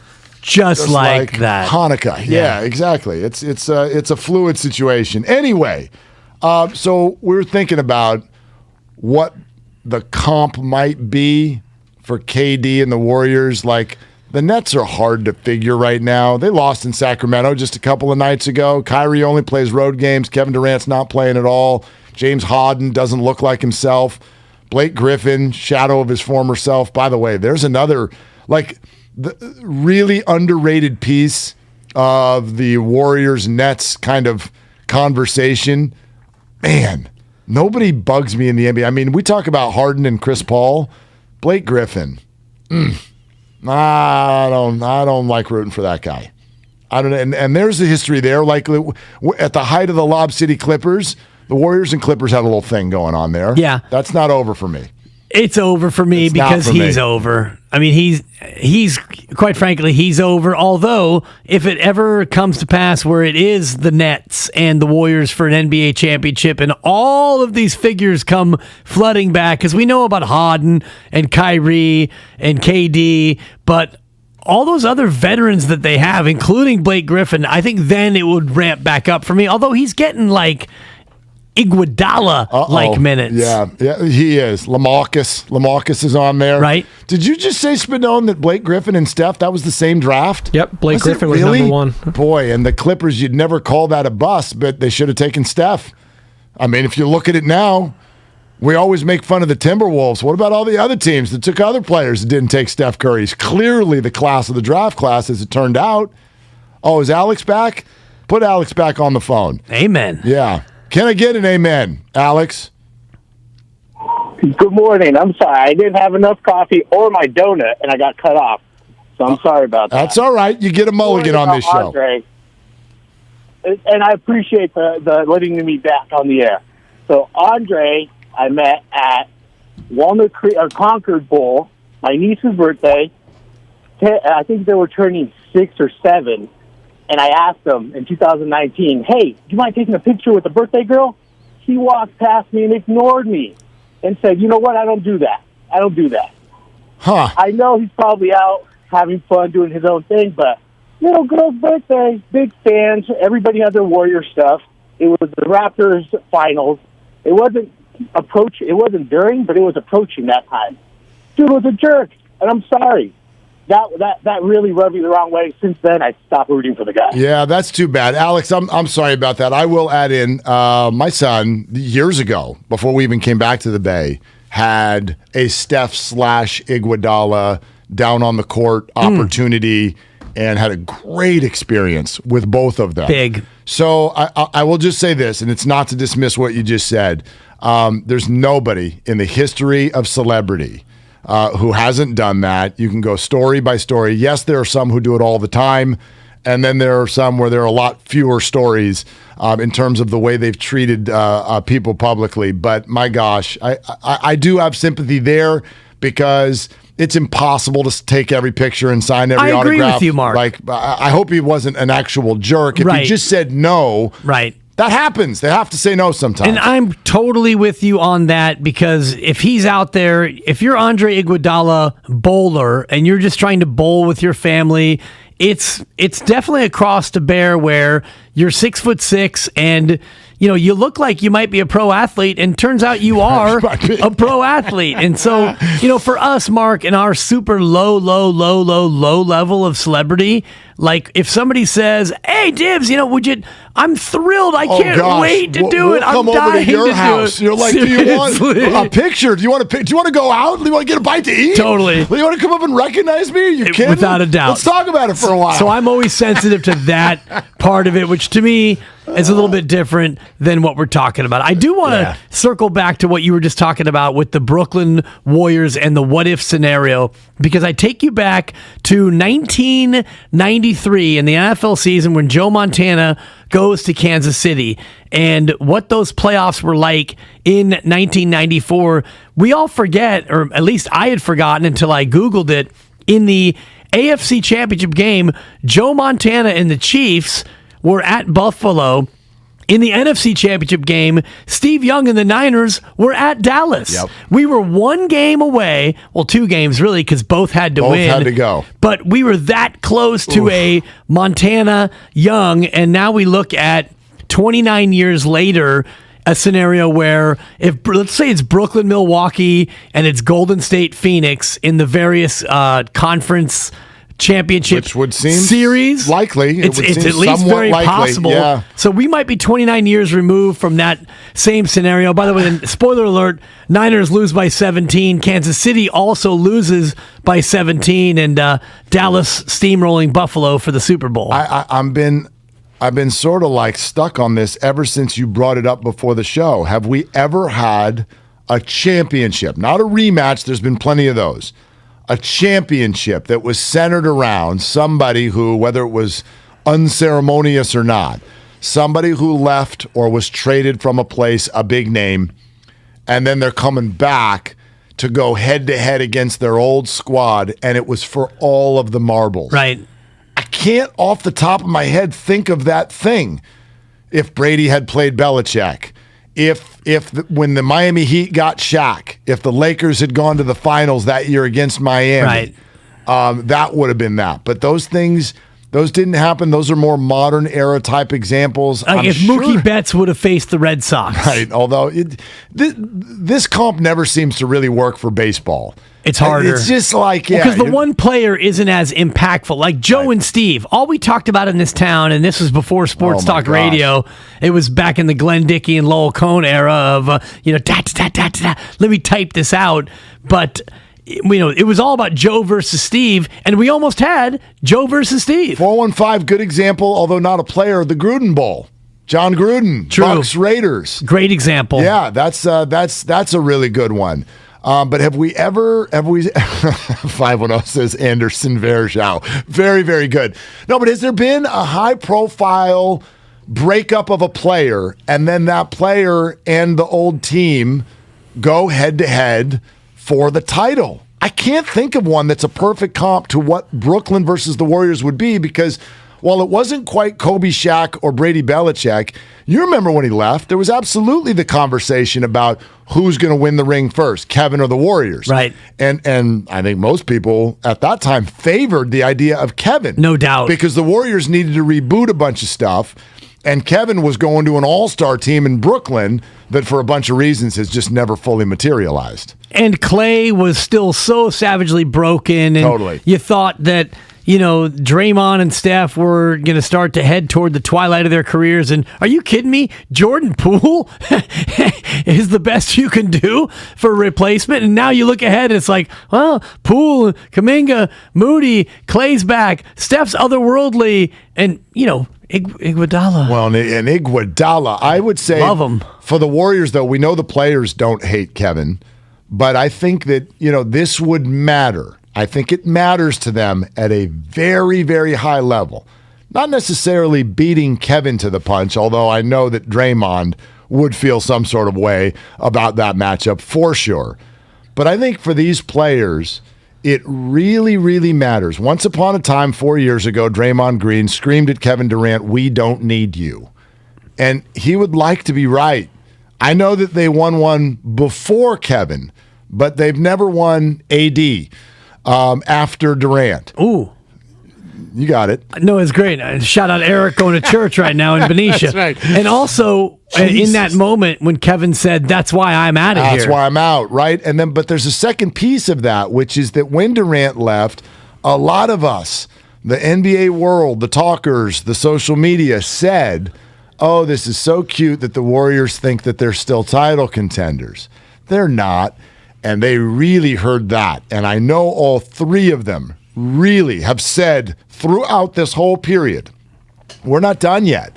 We're not done yet. We can do this. And at times it looked laughable. I mean, hell, they ended up with the worst record in the NBA one of those years. But here they are. And the idea of them being a title contender after that time, after everyone told them they were hurt and done and in their 30s, and Kevin is gone, that is a huge piece of the pie for them. And the other huge piece to me is the fact that Kevin is rolling with one of your biggest I don't want to say enemies, but sports enemies, Kyrie Irving.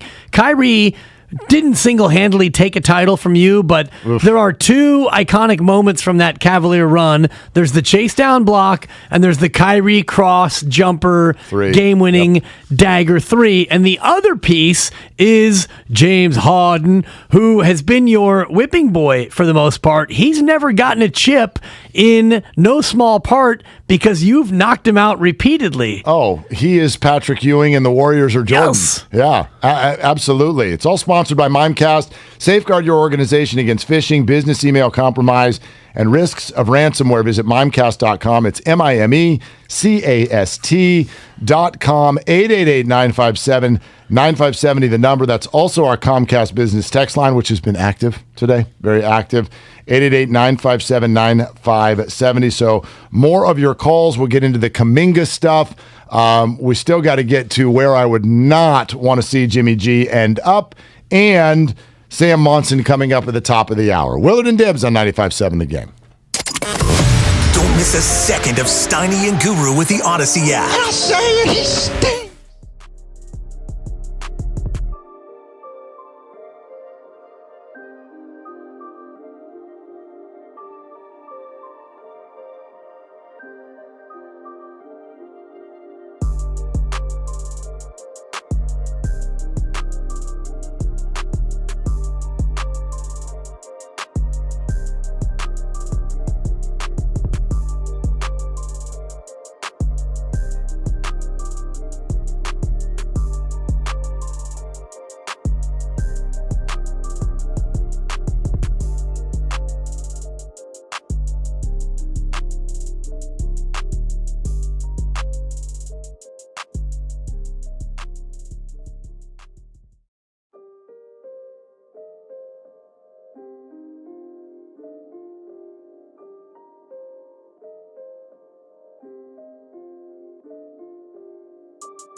Investments that generate high commissions, right? No, we don't sell commission products. Fisher Investments is a fiduciary, the highest standard for a financial advisor. It means we're there for our clients and always put their interest first. So when do you make more money? Only when your clients make more money?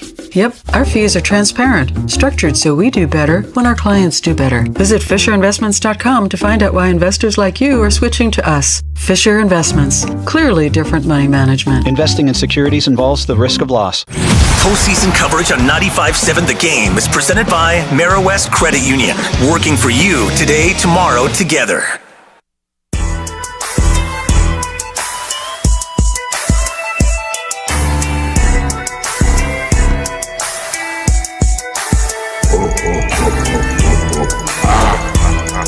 Now, back to Willard and Dibs on 95.7 The Game. You want to talk about privilege and jealousy? Yeah. I'm feeling it right now. I apologize. I'd love to have the arguments that you have. Yeah, it's getting hot and heavy in my neck of the woods. Oh, gosh. Woo, I'll man. say this, though. That's and, funny. You know, That's shout funny. out my girl, Supper, who... What up, Supper? She's teaching right now. And, Okay. you know, we're watching the Warrior game, and the Warriors are up 20. And I mentioned that I've got the Warriors. I'm giving 13 Minus in the 13 hook. in the hook, yeah. And she says, all right, babe, I'm going to go to bed. I'm going to go upstairs and watch The Real Housewives of New York City. You stay down here and watch the game. And I said, no, babe. I'll be up shortly. This baby's over. The Warriors are rolling. They're going to win by 30. Oh. Come to find out, you know, next thing you know, I get Halliburton. Buddy Hield decides he wants to show up. Your various De'Aaron Foxes. All of a sudden, we got an 8-point game. And I look at the thread, and, you know, I'm thinking, good God, where's my red X? Let me just hurry up and red X so I can go to bed. Well, and the donuts were already over. Yeah, the donuts were over because the Hawks did their business. Yep. Took care of them Phoenix Suns in Atlanta. So it's not like a whole lot was on the line. However, No, but I had by then I had jumped in the bucket with you because I actually put a little. I loved the Warriors You last did. night, so I had a real and I had parlayed it with the Hawks too. So I was like. Let's go, baby. We're going to get a little cash tonight. Yeah. And they're up by 26. But I knew it. Like, those big numbers in the NBA, you don't want that 25-point lead because they're going to send all their good players to the bench. And next thing you know, in the fourth quarter, you got a bunch of 19-year-olds and Chris Chiozza running around on the floor trying to protect a spread. Yeah. And you're like, I don't know if this is going to work out or not. You want to know how dumb betting is? This is a great example of it. Yes. The Warriors are up 19 with 4.5 minutes left. You're feeling so good about the 13.5. They score 4 points of the rest of the way. Meanwhile, my lucky ass gets a Scotty Barnes tip with 0.7 seconds left to send that game to OT, and the Raptors cover the 4.5 easily in overtime. Okay, so here's... I did not deserve to win, and you guys certainly did. Thank you. That is absolutely Steph correct. Curry gets bopped in the nose on an innocuous turnover. Now he's bleeding out. Bloody. And I'm thinking, well, he's done. And Clay's not even on the bike anymore. And K-Wig is smoothed out off of his 5 for 12. Yeah. And now I'm hoping that Quindari. Yeah, here comes Quinn Deasy, and you're like, oh, this is. And the It's Kings, not funny. by the way, the Baby Kings are a perfect spread buster. Who are you going to call? Spread busters. Thank you. Why? Because they're not good, but they have a bunch of individually talented young guys. And so when you end up in that 20-point game with 4 minutes to go and you empty your bench, you're going up against people who are athletically more talented than you. And they're going to do their little thing, and they're going to go on a 9-2 run to end the game, and you're going to lose. So that's why, like, you guys are right, gambling is it's so stupid. Unless, and this is my philosophy always, like you're only betting you bet enough to make it fun so that you care, but not enough so that you can't just laugh it off when it goes completely sideways. Right. Like that's the flaw, because it is fun as long as it's still fun. Like if I had 2 C notes on that last night. Oh, God. And then you ruined a Warrior win, because that's when you really feel dumb as a fan. You're like, now I'm mad. And my team just won. Yeah. And I'm thinking as a media member, if I'm in the post-media press conference, it's, let's go to Dan Dibley 95-something. Steve, did you think about calling timeout to call a play up 12 with 12 seconds to go? And it seemed like a big spot for you there, Coach. Dib's question is like, hey, Steve, how big of a deal really is a bloody nose? Like, honestly, has anybody ever fainted from a bloody nose? SOFT. What is the problem? Dab it up, flip it, rub it down, get your butt back on the court. I need a body bag. Oh, wow. Luckily, the donuts were already done, and yeah. I'm looking for a win right now, Mark. I was 2-7 in the last cycle, and the cycle before, I think it was a 3-weeker, and I think I was like 6-9 or 5-10. I'm in a bad spot right now. You're a slump buster. Yeah. You're a slump buster. Yeah, you don't want to feel like, I don't know, you don't want to feel like a quarterback who's, been cruising around going to every other NFC championship game and then suddenly end up in the middle of a social controversy in the nation's capital. You wouldn't want something like that to happen. No, but for $27 million a year, I would fight my way through it. No, that is my hope, actually, as we see yet another Dan Snyder news cycle come out yesterday. I've wondered this aloud. There's 2 sides to it. I wonder if Kyle Shanahan will deal with the Washington Commanders with regard to a Jimmy Garoppolo trade. But I also just hope that he doesn't have to deal with that. My hope for Jimmy is nothing about winning. It's nothing about, him proving that he was good as a 49er. I hope for Jimmy, and I think this is what the 49ers will do. It's what Belichick did for Jimmy a few years ago. I hope he goes to a good culture. That's it. I want him to go to a good culture. Belichick didn't send Jimmy to the Browns because he's like, I'm not sending him to the Browns. I'm going to send him to Kyle Shanahan. And I don't want Jimmy to go to Dan Snyder. He's a train wreck. He's a complete and utter train wreck. So I know that Ron Rivera is not a train wreck, and maybe the locker room is okay in Washington. But I like Jimmy Garoppolo. This has been established on this show. Yep. I like the guy. I don't want to see him there under that. That's lame. But at what cost? And I understand what you're saying about Daniel Snyder and the new allegations of sexual harassment from a former employee, Tiffany Johnston, who said that she was strategically placed next to Snyder at a work dinner so that he could place his hand on her thigh under the table. That is so disgusting. It's so gross. On so many levels, and the toxic culture of that organization is so bad. However, we'll put that aside for the sake of the discussion, which is at what point do you sacrifice getting quality compensation to avoid sending Jimmy Garoppolo to a toxic environment like Washington? Only to a point. I mean, remember, I do think that Jimmy and his agent Don Yee, they have a seat at the table. So if they were to say unequivocally, I do not want to go to that team, I think the 49ers would make every effort to make sure that he doesn't go to that team. Obviously, you're going to need other bidders, and those bidders are going to need to be in the same neighborhood. Kyle threw it out to me earlier today. He's like, what if Washington offers you a 1 and Pittsburgh offers you a 4? Well, then enjoy the nation's capital, is what I would say. But if Washington offers a good 2 and Pittsburgh offers a worse 2, well, then you're going to the Steelers. I'll move down 10 or 15 spots to salute Jimmy. I'm not moving down 3 rounds to salute Jimmy. How about 20 spots? 25 spots? There are ways to handle that. Somewhere in there. There are ways to handle that. For just 22 draft spots, we can get Jimmy Garoppolo to where he wants to be. So let's play that out. Washington, what is Washington's slot? What are they? 11, 12, 13? What are they? They're somewhere in there. And what's Pittsburgh? Pittsburgh made the playoffs, so Pittsburgh probably is 10 to 15 slots later. So Washington says, we'll give you the second-round draft pick, which is the 12th pick in the second round, or something like that. And Pittsburgh is like, well, we're 15 picks later. Well, I'm going to call Pittsburgh and be like, give us a 6. Give us next year's 6. Something. And they will. We're talking about a quarterback here. We're talking about a guy that's likely going to be the receiving team's starting quarterback.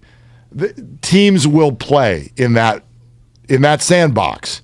If you start asking for a future 6 or something like that, there's going to be ways, I think, to bridge that gap and also get Jimmy to a nice spot, something that he deserves and somewhere where he can succeed. Kyle would love, how incentivized would Kyle be to be like, I got Dan Snyder on line 1. I'd really like to tick him off. He would love that. He'd love to take the other offer. Yes, to a certain point. And Washington is picking 11th, and Pittsburgh is picking 20th. Okay, so 9 spots. But those 9 spots are worth a lot more than in the first round. Again, this is all hypothetical about a first-round scenario. Yes. I don't think that he'll get a first-round pick. But 9 spots in the first round is far different than 9 spots in the fourth round. No doubt. For example. So even the second round. Right. If you get to where, Washington would offer their second round pick or Pittsburgh would offer their third round pick, now you're talking about more close to 45, 50 spots with the supplemental picks, the compensatory picks as well. Yeah. I think there's ways around this. There's ways to move. I wonder, too. I mean, gosh, we're trying to get ourselves in the mind of Jimmy. The interesting thing about Washington, maybe he wouldn't want to be a part of the culture. It's not a team that's won a lot recently. However, if I'm Jimmy and you can say, hey, what division do you want to be in for the next 3 years? NFC East. NFC East sounds pretty freaking attractive to me. I got 2 games against the Giants. Jalen Hurts doesn't scare me that much. Dallas, class of the division for now, but they're Dallas. So, that's, you want to, Denver, hell, stay me the heck away from the AFC West. For sure. And even though Pittsburgh is the betting favorite, Baltimore, you're looking at Cleveland, which flirts with it, and here's Cincinnati in the Super Bowl, and Joe Burrow's only in his second year. So that's difficult. So there is one carrot in the favor of Washington. The other one would be the AFC South, I think, as we talk about Creed, the race wide open, which division... That's a 3. I got a 4 from Kyle. I got a 2, a 3, and a 4. That was pretty good. I really tried to hit the wide open. The difference. Yeah, that's where you have to do it. Wide open. Yeah. And so I think, I think when you look at what race is the most wide open, it would be NFC East 1, AFC South would be number 2, and when you look at the AFC South, the team that would be most likely to be in the running would be the Houston Texans, or maybe Indianapolis if they move off of Carson Wentz. Don't discount the NFC South either, because remember now what you're looking at over there is you're looking at the Saints who just lost their coach and the Bucs who just lost their everything. So Matt Ryan late in his career, Carolina no quarterback, Tampa no quarterback, New Orleans no quarterback. All three of those teams are possible destinations for Jimmy, and you know what that is. It is a destination sensation. That's a buck, and it's a very winnable division. Like, yes. You want to talk about wide open. I mean, the NFC South. You got 3 from Spadoni, and Kyle didn't even raise his hand off his phone. Kyle's like, I hate Creed. Can you guys stop? There's too much. Stop? Was it Scott Stapp? Scott Stapp. Way too much Scott Stapp in this show.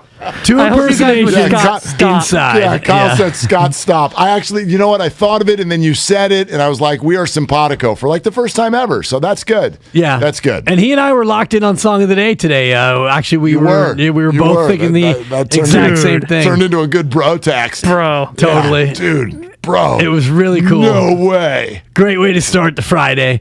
But you guys turned into the That 70s Show circle in like completely. 2 seconds. Yeah, immediately.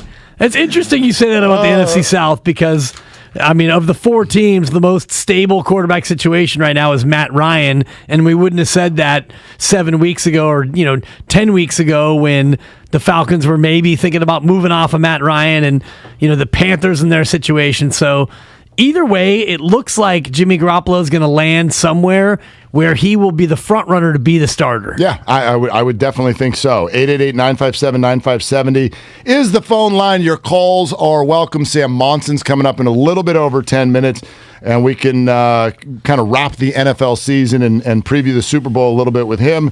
Comcast Business text line always open, 888-957-9570 there as well. And speaking of previewing the Super Bowl, I don't know if that's something we're all ready to do yet. We are the home of the Bengals. Yep. Right here. The Bay Area Bengals. Yeah, Who Day. We Day. That's who we are. We're the home of the Bengals, but it's still a Super Bowl. I'm going to give it a week. We'll see how we feel on Monday, but this whole week, I've just decided to ignore the fact that the Super Bowl is even coming. Like, I even thought about it last night. I go, okay, who am I inviting? And I'm like, I don't think anybody. I think I'm just going to sit here in the fetal position and watch the game. I asked my girl the same thing. I said, what are we doing for the Super Bowl? And she said, doing for the Super Bowl? What are you doing? Yeah. I said, what are you doing right now? Well, because last year it was a pandemic Super Bowl, #fade the goo, and I sat at home and watched the money roll in. I like show party. I like your idea, Kyle. Y'all want to come over? I'm in. Spadone, you can't bring the kid, though. Dude, I'm only going if Benny goes. No, well, I'd say yes, but I mean, I don't have any. What are those little mobile cribs called? Like, I've graduated out of this. He's I can't 2.5. remember. He doesn't need a mobile crib. No, you do. Yes, you do. For the Super Bowl, that's the whole point. Yeah, dump a bunch of toys in there. And I don't think you've met my son, Mark. He's very locked into sports on television. Okay. Especially if we all are, too. Really? Yeah. Like, he won't move? He'll see a bunch of strangers, and he'll actually probably be clinging to me the entire time. Okay. What does he eat? What does he eat? Because it's all Eats everything. He's like his dad. Have you seen Joe? So, like some baked ziti or something? Exactly. Pasta's his favorite, yeah. Pizza? Oh, yeah. A trough of rigatoni. His favorite thing to watch on television is pizza commercials. Oh, my gosh. Kid's already got a full mustache at 2.5. Never mind. I'm only inviting Benny. The rest of you can't come. I just want Benny to come over. Benny and Penny? Totally creepy, but very Benny good, Kyle. And Penny. That's a 3. So great. Goo goo. It's tremendous. That's digital content right there. Hey, Mark, where's the gabagoo? Mark, I'm going to do you a favor. Oh, wait, are you doing a voice? No. You doing a voice right now? I was thinking about it, but I understand that we have a real voice that wants to, wow.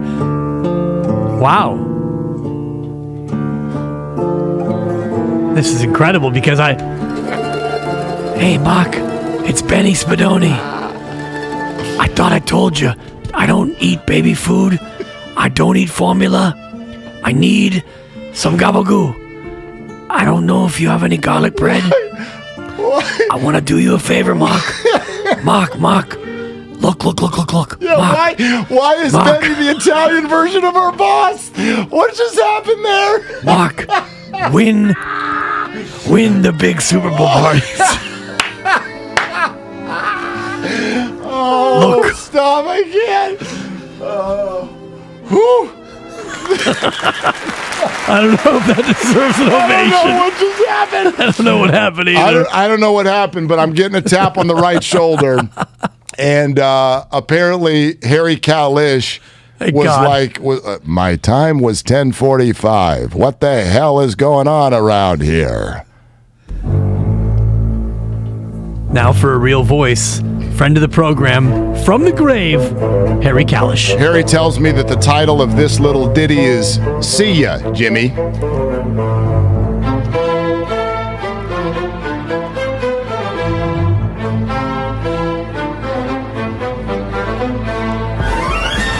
See ya, Jimmy. That's all that we can say. You did your best. It was almost enough, but now it's time for Trey.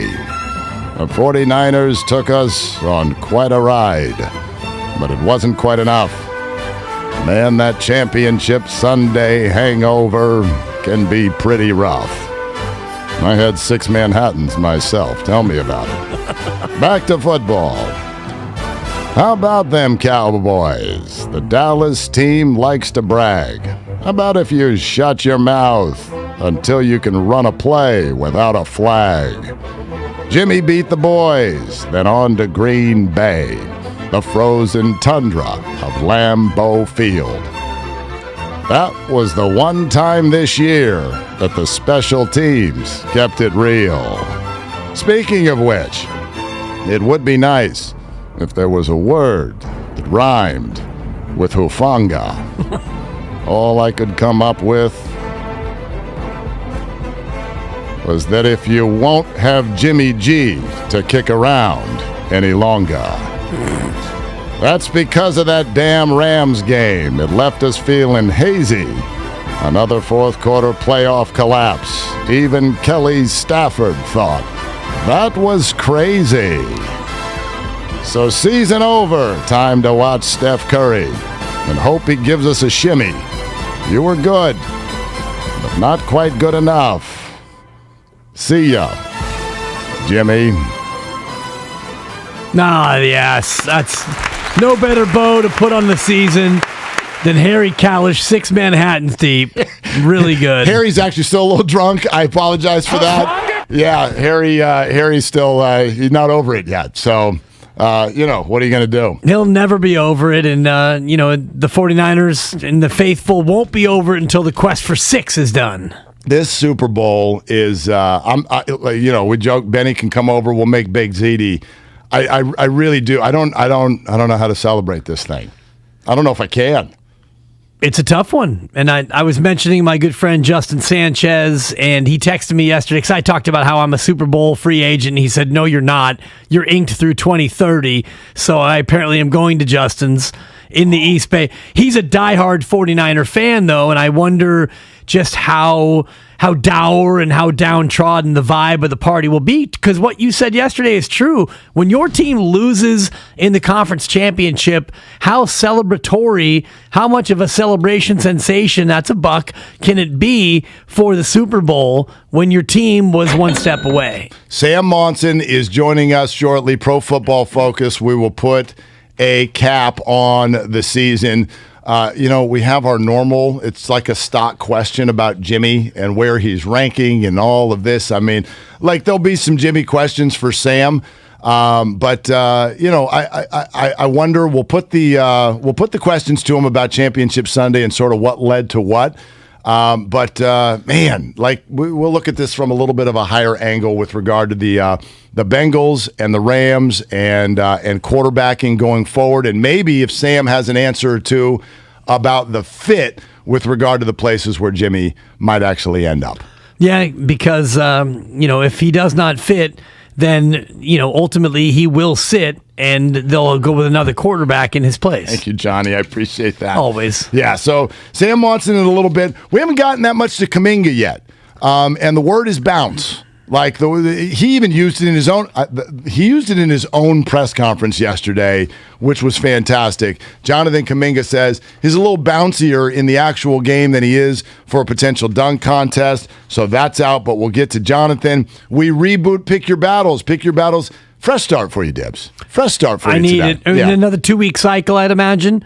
Because payday will be in 2 weeks after That's that. unfortunate. So I hope it would be nice if it was again next week, but I've talked to the bosses and it's not happening. yes, and you've had enough donuts, and it's funny how you grab 2 and you're the only one still with a Still donut sitting remaining. here. Well, no, you got to take it early. It wouldn't be there if I hadn't taken it off the top. That's the Trey Lance of donuts. It's a draft and stash. you took it early and you refused to play it. It's just going to sit there and watch. 2 cheeks outside. And learn, and then it's going to be that much better off for it by sitting here next to me. It's like my own little donut security blanket, and it's getting us through the show. Sam Monson joins us next. Willard and Dibs, 888-957-9570 is the number on 95.7 The Game. Congratulations to the Warriors.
1 San Francisco on Odyssey Station. Presented by DuckDuckGo. Privacy simplified.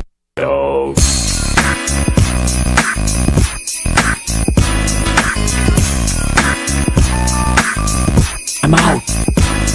Now, back to Willard and Dibs on 95.7 The Game. All right, running as hard as we can into our final hour of the week. Pick your battles. Sam Monson with our final NFL season visit with him. And we do it all from a very pleasant, temperatured room, thanks to you, Dan Dibley. You're welcome, and I'm glad you pointed that out. I'm a troubleshooter, and to Bonte and Shasky, let me just give you a heartfelt because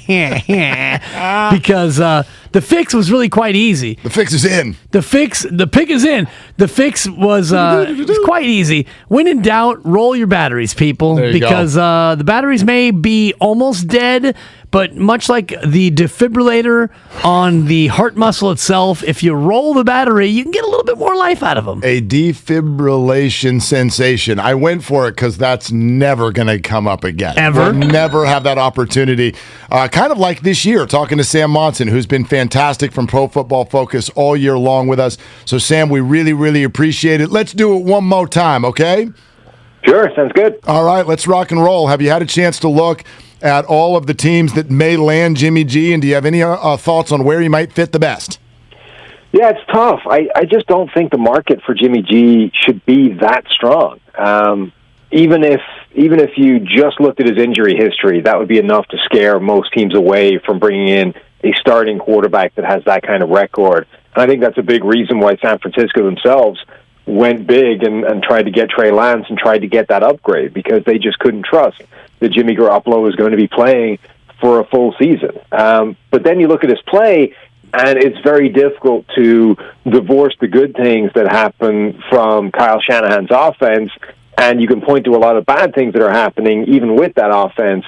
He's got a very high rate of turnover-worthy plays. He doesn't make a lot of big-time type of throws that you would need to make outside of an offense that schemes a lot of things open for him.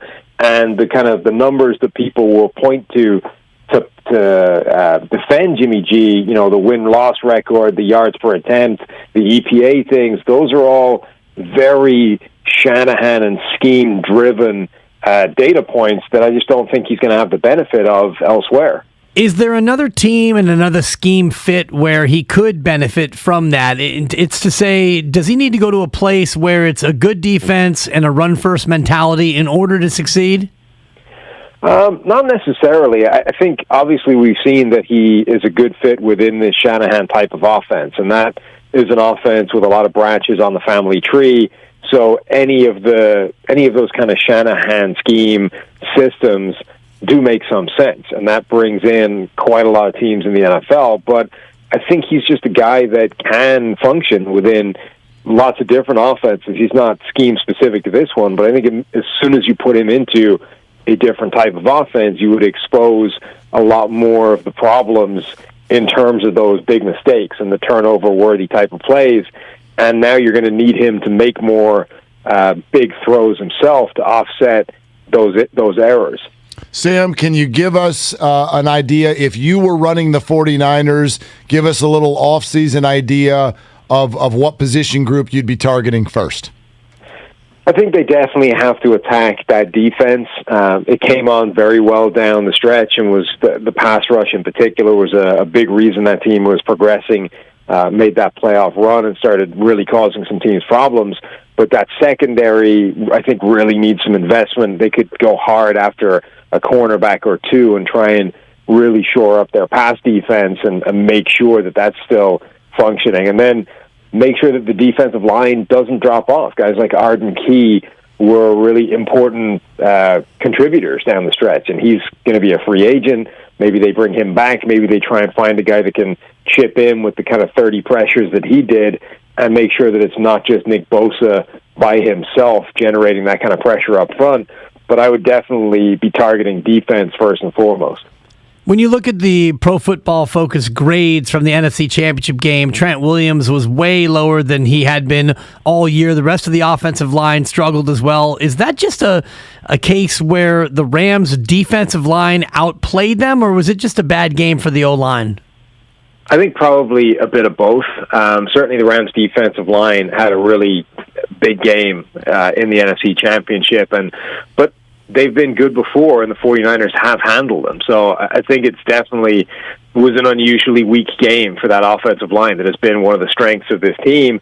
But there was a lot of those, a lot of the Rams defenders did have unusually high levels of production given what we expect. Sam, we have the offensive line is bit. Oh, sorry, you cut up there for a second, so I jumped in. Go ahead. What was the last part you said? No, just that. I think it was overall a bit of both. The Rams' defensive front did a good job, but that 49ers offensive line didn't have the kind of game we expect from it. Sam Monson, Pro Football Focus. We have adopted the Bengals as our babies here for the next week and a half or so. Give me a thought or two on Joe Burrow's ceiling now that we've seen a full, healthy season from him. Is this someone who's right alongside Mahomes, Herbert, Allen? What do you think? Yeah, I mean, I think Burrow has played as well as anybody this year. He only missed out on being the number one graded quarterback over the regular season, because they sat him down in Week 18. He got that back in the playoffs, so he is the number one graded quarterback on the season, and he's been playing spectacularly, particularly given how much pressure he's been under. Right now, I think Burrow is as good as any quarterback in the league, and maybe he doesn't have the physical tools of a guy like Mahomes and Josh Allen and Justin Herbert, but in terms of just overall level of play, his ceiling is, best quarterback in the NFL. As we all have become Bengals fans here in the Bay Area, for the next 10 days anyway, what other Cincinnati Bengals should we keep an eye on as plus Pro Football Focus performers? Well, obviously, Jamar Chase made a massive difference to that team the second they drafted him. That connection with Joe Burrow has been as potent in the NFL as it was in college, where those guys just wrecked the entire college football landscape on their way to a national title. They've been phenomenal in the NFL as well. And when Jamar Chase takes over, he's absolutely dominant. I think Chase and Burrow have also helped T. Higgins take a step forward from last season. When Higgins doesn't have to be the number one guy, he's much better as well. On defense, I think DJ Reader has really showed up. He's a guy they brought in a free agency, not last season, but the season before that, was dealing with injuries. He's shown up really well in the playoffs. Trey Hendrickson, they brought in their edge rusher, backed up a career year last season that got him signed with an even better one this year, and he's shown up big time in the playoffs as well, and made a lot of big plays in key moments. So a lot of the moves they've made in recent years have really panned out. Sam, this is kind of a gambler question as we look at a 4.5 number. Both of these teams have played really well, have high-powered offenses, but the Rams' defensive line is one of the best in the game. The Bengals' offensive line is literally their Achilles heel. Is that matchup alone enough to tip this Super Bowl? Yeah, I think it really could be. The Bengals' offensive line, particularly right guard, it's been a problem all the way through the playoff run, and somehow Joe Burrow has been playing well enough that it hasn't cost them. But they've gone up against some tough interior defensive linemen. Jeffrey Simmons got them for a bunch of sacks. Chris Jones could have had big plays that almost ended that game against Kansas City, and now they've got to deal with Aaron Donald. And whether it's Adeniji at right tackle or Jackson Carman, they're just not going to be able to block Aaron Donald without a massive game plan to try and take him away. And it's not just Aaron Donald anymore. It's Von Miller as well, and they've got other guys that can cause problems. So, yeah, I think that's going to be the biggest thing for that Bengals offense, and it's probably going to require Joe Burrow having another kind of miracle performance under that sort of pressure.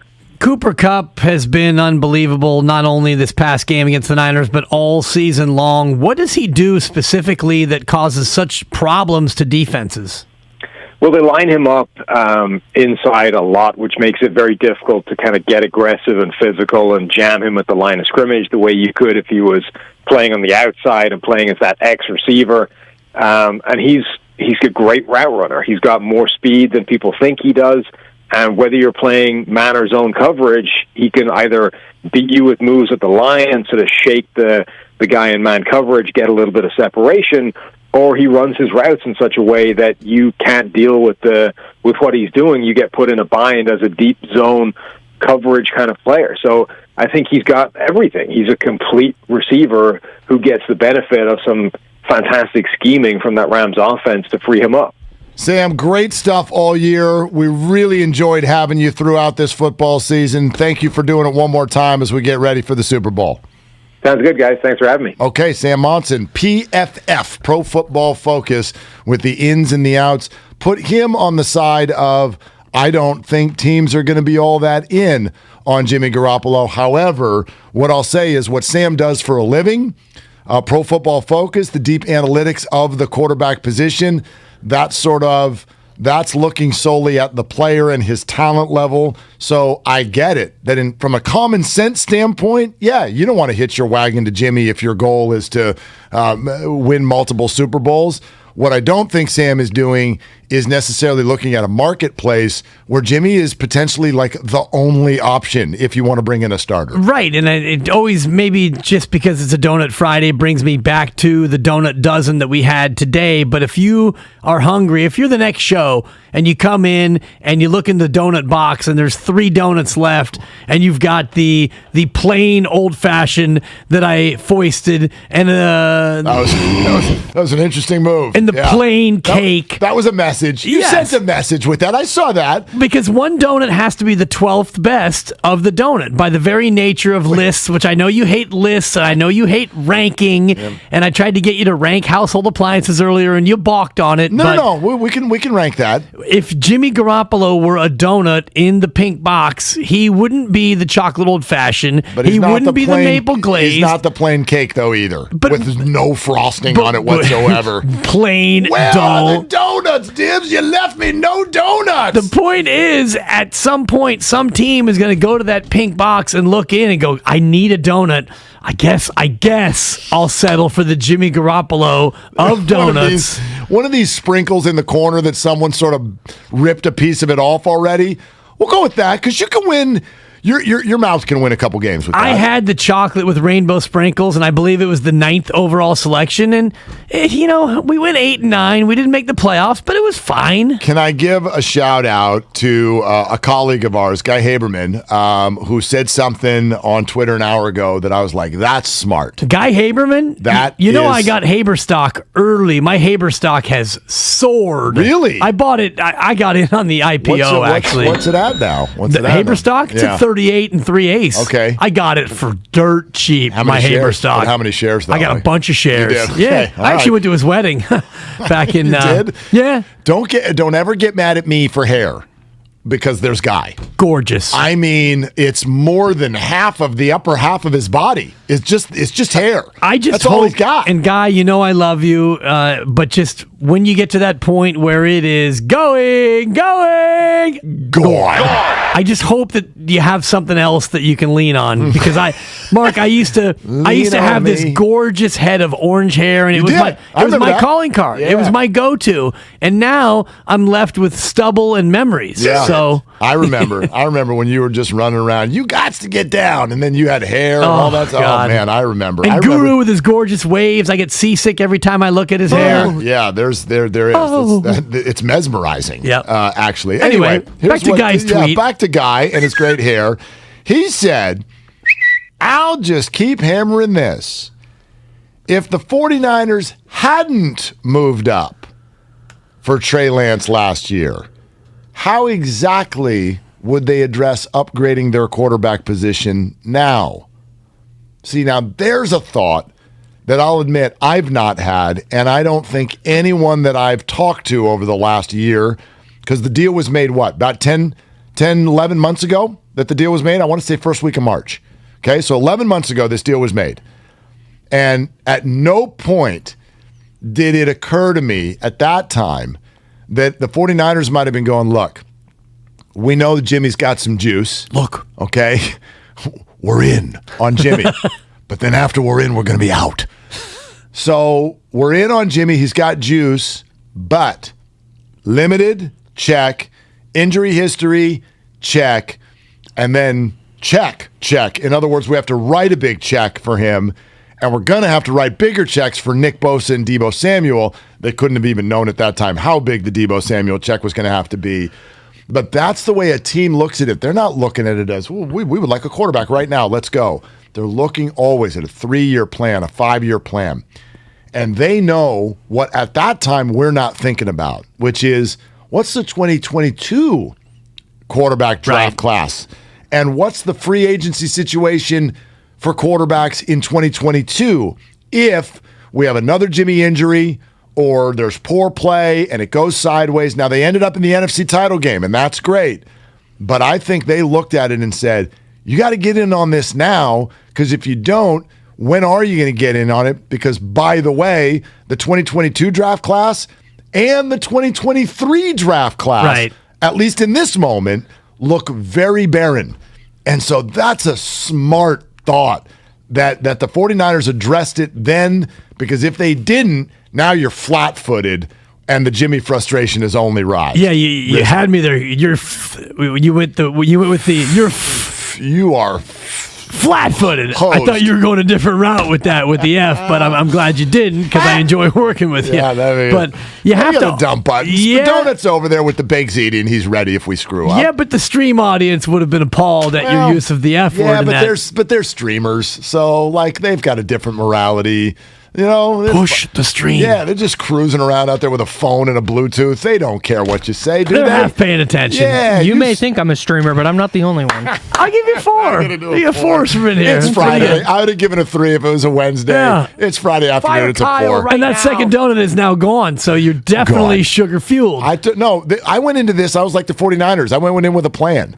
I came in. I'm going to double dip, and we're going to eat one right away. Yep. The second one, I'm going to see if I can get to 11 o'clock. Spoiler alert. The Trey Lance of donuts is, hopefully that donut is representative of Trey Lance next year, because I imagine that donut was pretty darn good. It was NFC championship worthy. But Kyle Shanahan and John Lynch and the rest of the fellas in the front office, they saw exactly what you're talking about, and that's why they realized you had to jump in with both feet in last year's draft, because it was a quarterback deep draft. And you look at this year, it's not so deep. And for the majority of quarterbacks that are taken in the first round, they don't all work out, but you had to feel like you needed to get one of these guys. And also, I think you looked at Seattle and what they did with Russell Wilson on his rookie deal, and that's become the blueprint for many teams, especially in this division, where get a quarterback on the rookie deal. Heck, even the Rams, when they had Jared Goff on his rookie deal,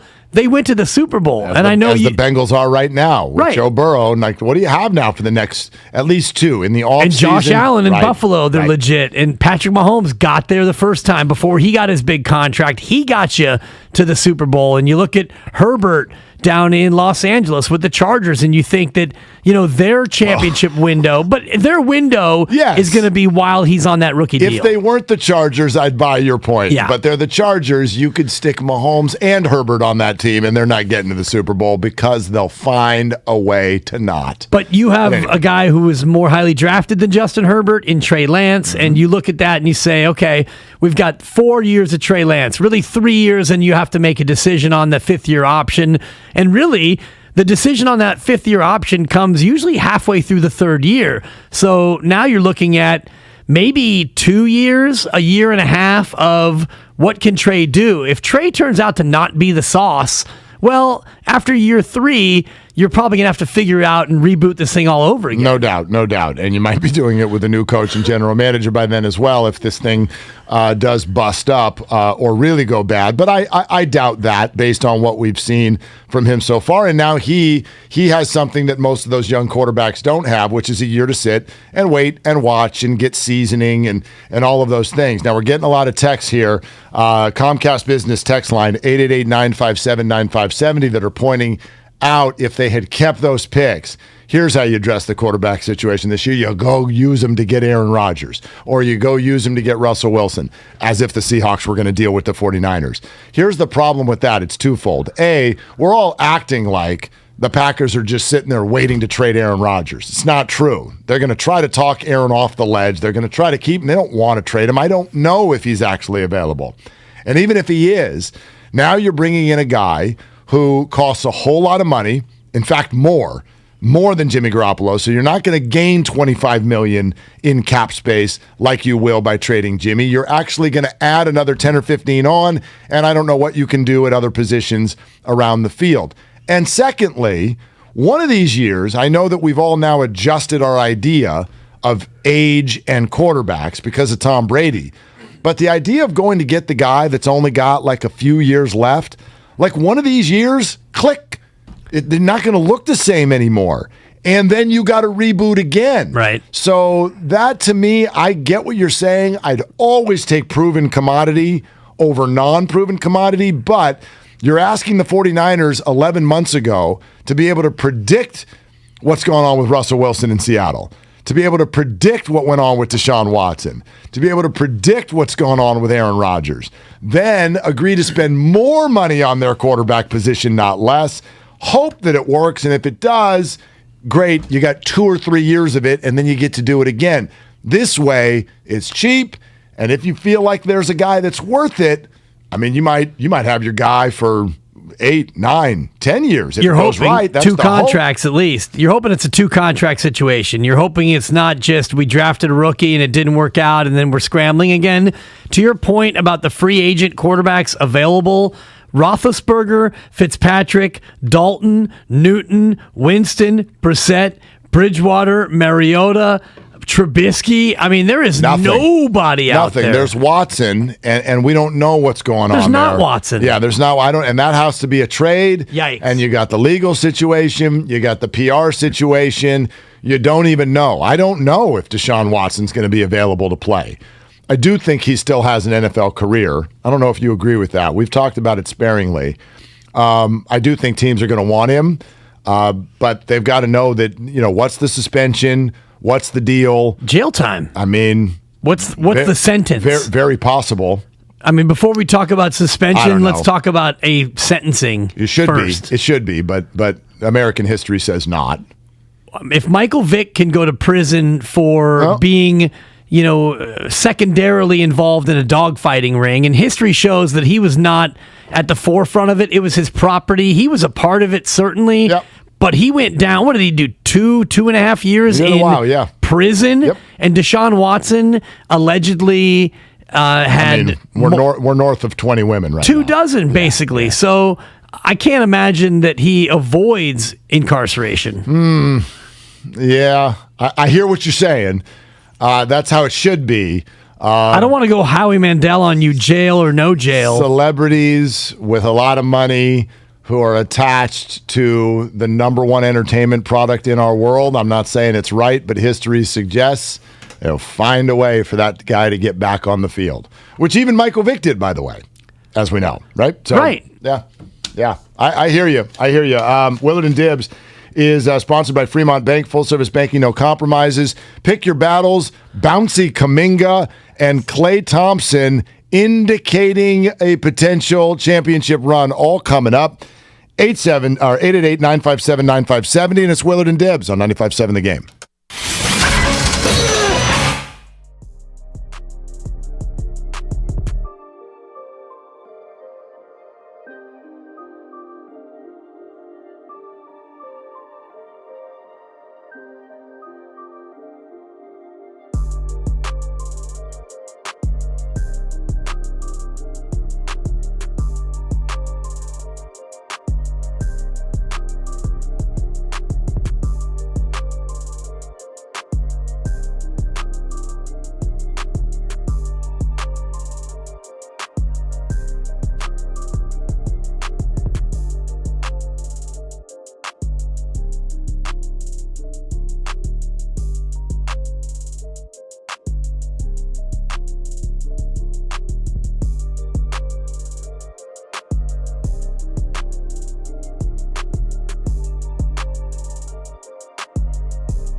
You want to know what the real jump is when he's approaching the paint, I jump off the couch. Like, seriously, I'm like, what's he going to do? What's he going to do? I'm getting text messages about this guy from friends all over the Bay Area in the middle of these games. Like, he is the game within the game. Like, he's not the key to the Warriors right now. And he's not the key to the scoreboard. And he's not in the death lineup or whatever the heck's going to happen this year. But he is this thing that suddenly happens when Steph or Clay or both take a break. And yes, you're hoping the Warriors hang on to their lead. But you're also, you're like, okay, here, this is the other show. This is the side stage. And he just comes flying in, and all kinds of different thoughts from just pure excitement to the future start bouncing around in the brain. Even in the present, though, and you're right about the future, when you think about when he really fully can compensate or, I guess, get to the point where his offensive complement is more than just his verticality, when he gets more of an offensive game. And then you see it last night, Mark, with the post move where he goes up and around the defender in the low block, and you realize that he's not only learning on the fly, but the game is certainly slowing down for him. He's able to do things already that he wasn't able to do a couple of months ago. And it made me think, is he the most must-watch athlete in the Bay Area right now as far as when he is on the field? And the one comp I was thinking about was your guy with the Giants, Doval. When he comes out... Camilo. When Camilo comes out to the bump... Great call. And because he's throwing at 102. Right. And they don't have a lot of 102 on that team. They got a lot of nibblers. They have a lot of good pitchers. They've got some tough on lefty guys, but they don't have they don't have anybody else like Doval. Obviously, when you see someone throw 100 miles an hour, two things happen. First of all, you think closer. And second of all, obviously, you think about medium rare steak. Nice. So Doval's a great pick. Who does sort of float your entertainment boat in the Bay right now? Like you mentioned Kuminga. Doval is a good one. We barely got to know him, especially in key moments. That didn't happen until the very end. Debo has stepped forward. Like, there's definitely a different feeling when the ball gets into his hands. Nicky right Bosa, now. I would put on that same level. When you're looking at the especially third down, you look defensively and you're looking for that guy in the 4-point stance, right? And you're just waiting for him to just get after it. I'm waiting for Marco Luciano at bats in 2 years. It'll be, we're gonna get there. No, when he does get called up, no farmhand has gotten talk like him. No farmhand. No farmhand Zaidi. Did I get nothing for farmhand Zaidi? I'm still working on my no farmhand. We're dying in here. It's a slow death of 2s and 3s from the boys in the back. We're like Lightning McQueen on 3 wheels trying to get to the finish line over here. Not bad. No, I listen. No one's been talked about this early in baseball for a long, long time. I don't know when the hell he's going to get to the bigs, but when he does, his first month of at bats, that'll be a show. But that's still probably a ways off. I felt like maybe there was a little bit of this for Joey Bart's first at bats a year and a half ago, right? For a second, thank you. But yeah, this is big. And like, I'm not going to not acknowledge the guys who have been doing it for a long time. Like when Steph Curry pulls up from 3, that's of course, that's forever. That's a thing. That's obvious. When Jimmy Garoppolo looks to check it down. I mean, I just had to get one more Jimmy G shot in there. When Jimmy rolls out, I mean, come on. Something's about to happen.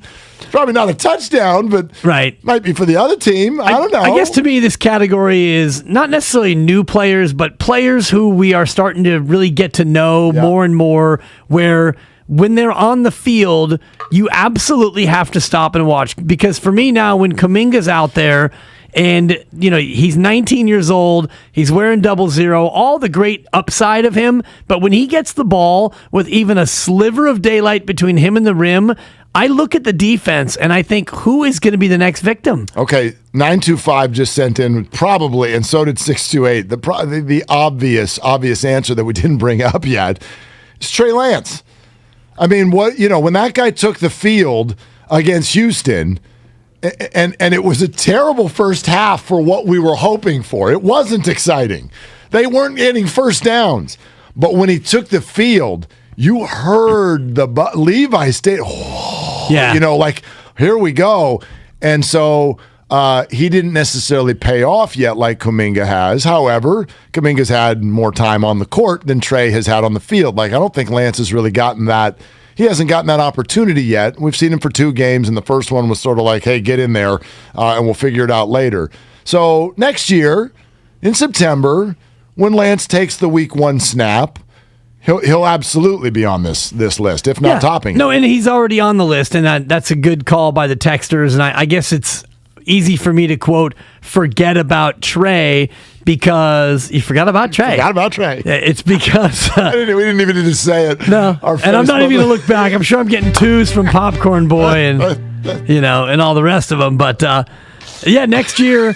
And whenever he's on the field now, even in the early days when it was about Trey's package, yes, absolutely, you would stop and gasp and wait for the greatness. You know what the double pause was? Good pack. Come on, bring it back, Spadone. Give me Eminem again, because you like the pause from you and me was both A, we're both thinking the same thing, but B, if either of us tries to actually do this track, it is going to be the biggest car accident in the history of radio. I mean, I got nowadays. That's as far as I can go before I'm like, we're going a little too fast. And it's a bunch of gibberish. And they forgot about Trey. Forgot about Trey. That's all. Y'all we know got. me. Yeah. Still same old Jimmy G. It's not bad, Spadone. Let's go. It's not bad. See ya, Jimmy. See ya. I'm looking forward to the halftime show while we have a quick Eminem digression. Yeah. You got Snoop, Dre, M, Mary J. It's honestly... my parents are throwing a Super Bowl party. Oh, they've got no idea. I would pay large amounts. Like, if I buy a ticket for the Super Bowl, it's not the SoFi. I want to go to my parents' house and watch these 880-year-olds handle the halftime show. That's all I want to see. All I want to see. Hey, Mom, do you think they're going to play Gin and Juice? What'd you say, Mark? Oh my God. I mean, my dad, and I mean, come on. I mean, my family, they're not afraid of the flavor. Okay. They're ready to go. But I don't know if he's going to know what to do with this. It's going to be a little much. It's going to come in a little hot for him. Hey, Mark, what does he mean? The nothing but a G thing. I don't understand. Oh God, that would be a whole lot of fun. Yeah. Super Bowl halftime show is definitely aimed at only a portion of the audience. Well, it's funny because great, we've seen some more recent Super Bowl halftime shows that were for the quote younger audience, and you look at this year's halftime show and it feels like it's for the younger audience, but then you realize it's not. Yeah, The Chronic came out 30 years ago, Mark. That's why it's so smart, because it actually does cross a lot of different things. I mean, hip hop, but it's our hip hop, right? Like Drake's not here. Right. Well, last year was The Weeknd, and I love The Weeknd. That was great. But people our age, most people in that 38 to 55-year-old demographic was like, this is stupid. I don't get this. This guy's garbage. I didn't feel like he was garbage. I did misspell his name on Twitter and got really good old dad vibes going because I put the third E in there. Yeah, no. Put the third E in there, and people were like, dude, you need to delete that now. Right. And that's like the new hip thing. It's like whether it's drop a vowel in the spelling your name, or I'm going to use the $ instead of an S, ASAP Rocky. Boy, am I clever. That's what passes for clever these days. It does. And the other thing the Super Bowl halftime shows are doing now, a true collaboration sensation. I think you're going to see them do this every year. It's like maybe not the Weeknd was maybe the exception to the new rule, which is that we believe this one act can handle Super Bowl all by themselves. Remember, how many years ago was it that they tried to throw Coldplay at us? Oh, boy. And they're like, we better let's bring Beyonce on the stage. Or who showed up with Coldplay? They brought all... It was Bruno Mars and Beyonce, That's right. That was at Levi's, too. That was at Levi's. So we're like, here's Chris Martin, but don't worry, here's Beyonce, And yeah, we're going to bring all kinds. So you're going to see, I think you're going to see more and more of that. Like they're just going to try to check every box. And I think this will do a good job of that, unless everybody's 80 years old. That probably is not going to be their favorite. And you mentioned Drake. I wonder when or if and when he gets a crack, and whether Kind of or not surprising that he hasn't. Right. Maybe he doesn't want it. You know that they don't pay for it. Like it's a zero-sum deal because your brand goes through the roof when you do this. Yeah. Remember when the NFL a couple years ago tried to say that they should pay us? The act should pay the NFL to actually, because there's data on the money that they make for just being the halftime act. So anyway, they need the money. Yeah, and Kendrick Lamar, by the way, also this year in the halftime show, and that he represents a little bit more of the younger demographic. Willard Dibs, sponsored by the Exogen Corporation. We reboot. Everybody is 0 and 0. It's everybody's favorite day. It's also called Payday. Pick your battles next on 95.7 The Game. Exogen agrees with a just-released study by the FDA confirming that non-contact thermometers are not accurate and that their labels contain false information. Be sure, be accurate with Exogen thermometers, backed by over 100...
sensation right now as we speak. A couple games I like, and then there's one where I'm like, that doesn't even make any sense. That doesn't even make any sense. That's too easy. But do you bite? So we'll get to that. Pick your battles coming up here in just a few. Also, Steiny and Guru stop on in here in about 10 minutes. Then they will take the baton. Couple newsy things to pass along first, though. John Dickinson in for Steiny. JD. For your programming notes. That's right. What do you got? Steiny did the walk-off. He mic dropped. Warriors have to win it all or it stinks. And then he dropped the mic and he left town. So that's it. But I don't have a strong opinion. A couple of newsy items. The first one being, and this is a good one, there has been an arrest made in the altercation at SoFi Stadium that led to the 49er fan that is currently still in a coma. So our thoughts, our prayers, our hopes, all of that go to that health situation and everyone working on it, but also the authorities have gotten some information and an arrest has been made in that case. And then also, per Woj, does this count as a Woj bomb? Woj dynamite? Woj firecracker? Firecracker, maybe. Yeah, Woj firecracker. Trade in the NBA. Lots of names. None of them are A's, but the Clippers and Blazers get together on a deal that will send. Clippers send Eric Bledsoe, Justice Winslow, and Keon Dibley. And a future second round. Oh, I'm sorry. Keon Johnson, not Keon Dibley. I thought he was on the move. Bledsoe, Justice Winslow, Keon Johnson, and a future second rounder to the Blazers for Norman Powell, Robert Covington, and let's see, also a 2025 second round pick via the Detroit Pistons. So there's your trade. I do feel like Robert Covington for a couple of years was like, ooh, that's a trade chip now. Robert Covington. 3-and-D. Yeah, now he's just kind of getting thrown into the Blazers and Clippers mess. Yeah. And if the Blazers and Clippers make a trade and we don't talk about it, did it really happen? Did it make a sound? Right. I don't know. You tell me. I just said it to you. Thank you. Did that make a sound? No. You lost me at, is this a Woj bomb? Because it should be a Warge bomb. If his name is Warjanowski, his nickname can't be Woj. So again, this is where you start to trigger me. Hold on, but the name is spelled W-O-J. Correct, but it's pronounced Warge. Is it? It is. Adrian Warjanowski. It's not Wojnarowski? No, it's not. Are you sure? Ask him himself. Okay, I won't. Your name is Mark Willard. Your nickname couldn't be Wiles. Well, except for there are rules that get broken all the time. See Brett Favre, who has an R in front of the V when the V is actually in front of the R. How does that work? But you can't have a nickname be Favors. Your nickname is not Favor. That would be amazing if his name was Flava Fave. That would be incredible. Again, this is something that I fixate on. Other people don't. It's my problem, not yours. Certainly not his. What about Brett Favre? It's Brett Favre. No, it's a great movie. Brett Favre. And Brett Favre. You think about Brett Favre. Yeah. That's a good John Madden. Rest in peace. No, always a salute. Salute, John. Did you watch the doc, by the way? Did you watch the Madden doc? I have not watched the doc. No, I haven't watched the doc. And I still need to get through the rest of the Montana. Oh, I'm 3 episodes shy on that one, too. Are there 5 There's total? at least 5. There's at least 5. I've seen 2. We should watch it together as the Super Bowl pregame show. You should come over. I'm good. We'll make ZD. Yeah, I'm not with. All I can picture is Spadoni's 2.5-year-old in a throne bossing everyone around right now. I'm gonna make $125 million baked berry ziti is what I'm gonna do. That's gonna be what I serve. $126 million at the Super Bowl party. All right, so it happened. Donuts arrived. They passed all the tests. You did great. You just did. Thank you. You know, you did your job. Belichick would have loved what you did today. You went and got them. They were good. You did send a message. A little passive-aggressive with the no frosting donut in the corner of the box. Plain cake. You're like, all right. But what's a Dibs move without a little sprinkle of some anger Has to in there? be. Yeah, so that's fine. I was under the gun. It was kind of a crowded donut shop. Oh, was it? Shout out Quality Donuts, 73rd Avenue in East Oakland. Wonderful donut shop, but there was like 3 or 4 people behind me, so I didn't have a chance to, hey, how are your maple bars today? It was like 3 of these, 3 of these. You go 3 and 3, and then you get down to where you got 6 left. So you go 2 and 2, and then she hits you with, you got 2 left. And I said, let me get the blueberry cake and let me get the plain old Just get that fashioned. stupid thing in there. Like I would have done the opposite. I said, you know me. Let's have a comment. Why are you making this? Totally. What are you doing? Nobody wants that donut. Why is it here? Who thought of this? Let's get to the bottom of it. It was a test. I wanted to see if it would get eaten, and of course it would, and of course it did. Yeah. Not by me. Not by me. But no, because you picked second and third overall. I took all the good ones already. All right, how about pick your battles, crazy people? Spadona, your little time in the throne is over. Gone. You're 0-0. Kyle in the hazmat room, you're 0-0. Dibs, you're 0-0. Finally. I'm 0-0. Let's start anew.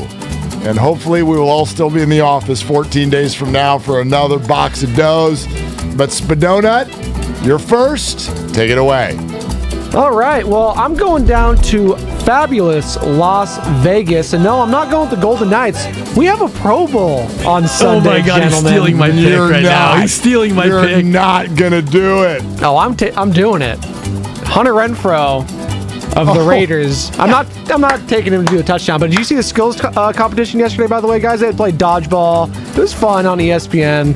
But I'm taking the AFC money line minus $1.20 right here.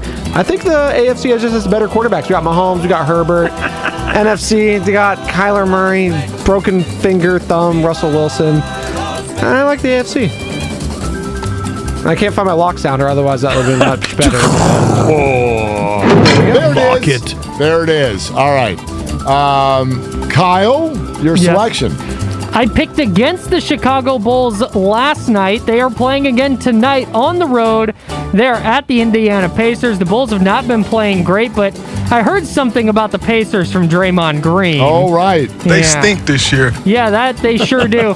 The Bulls are giving 2 points. I am going to take Chicago. They had a tough loss last night in Toronto. I think they take it out on the Pacers. Bulls -2. Quick question for all of you. Is Day Day's quote, Day Day, is that the lead story on Indianapolis radio today? They stink this year. I mean, did the hosts come out and lead with that? They have radio at there? 7 in the morning. The poll question was, who stunk more, the Pacers this year or Carson Wentz against the Jags the last game of the year?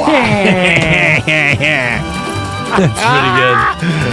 Dan Dibley, take it away. Well, I've been trying hard now. I've been I've been clean for a day and a half. Come on. I've been clean, and I really had my eye on the Pro Bowl. Take a drink. I was thinking about taking the under 62.5, but you know what, Mark?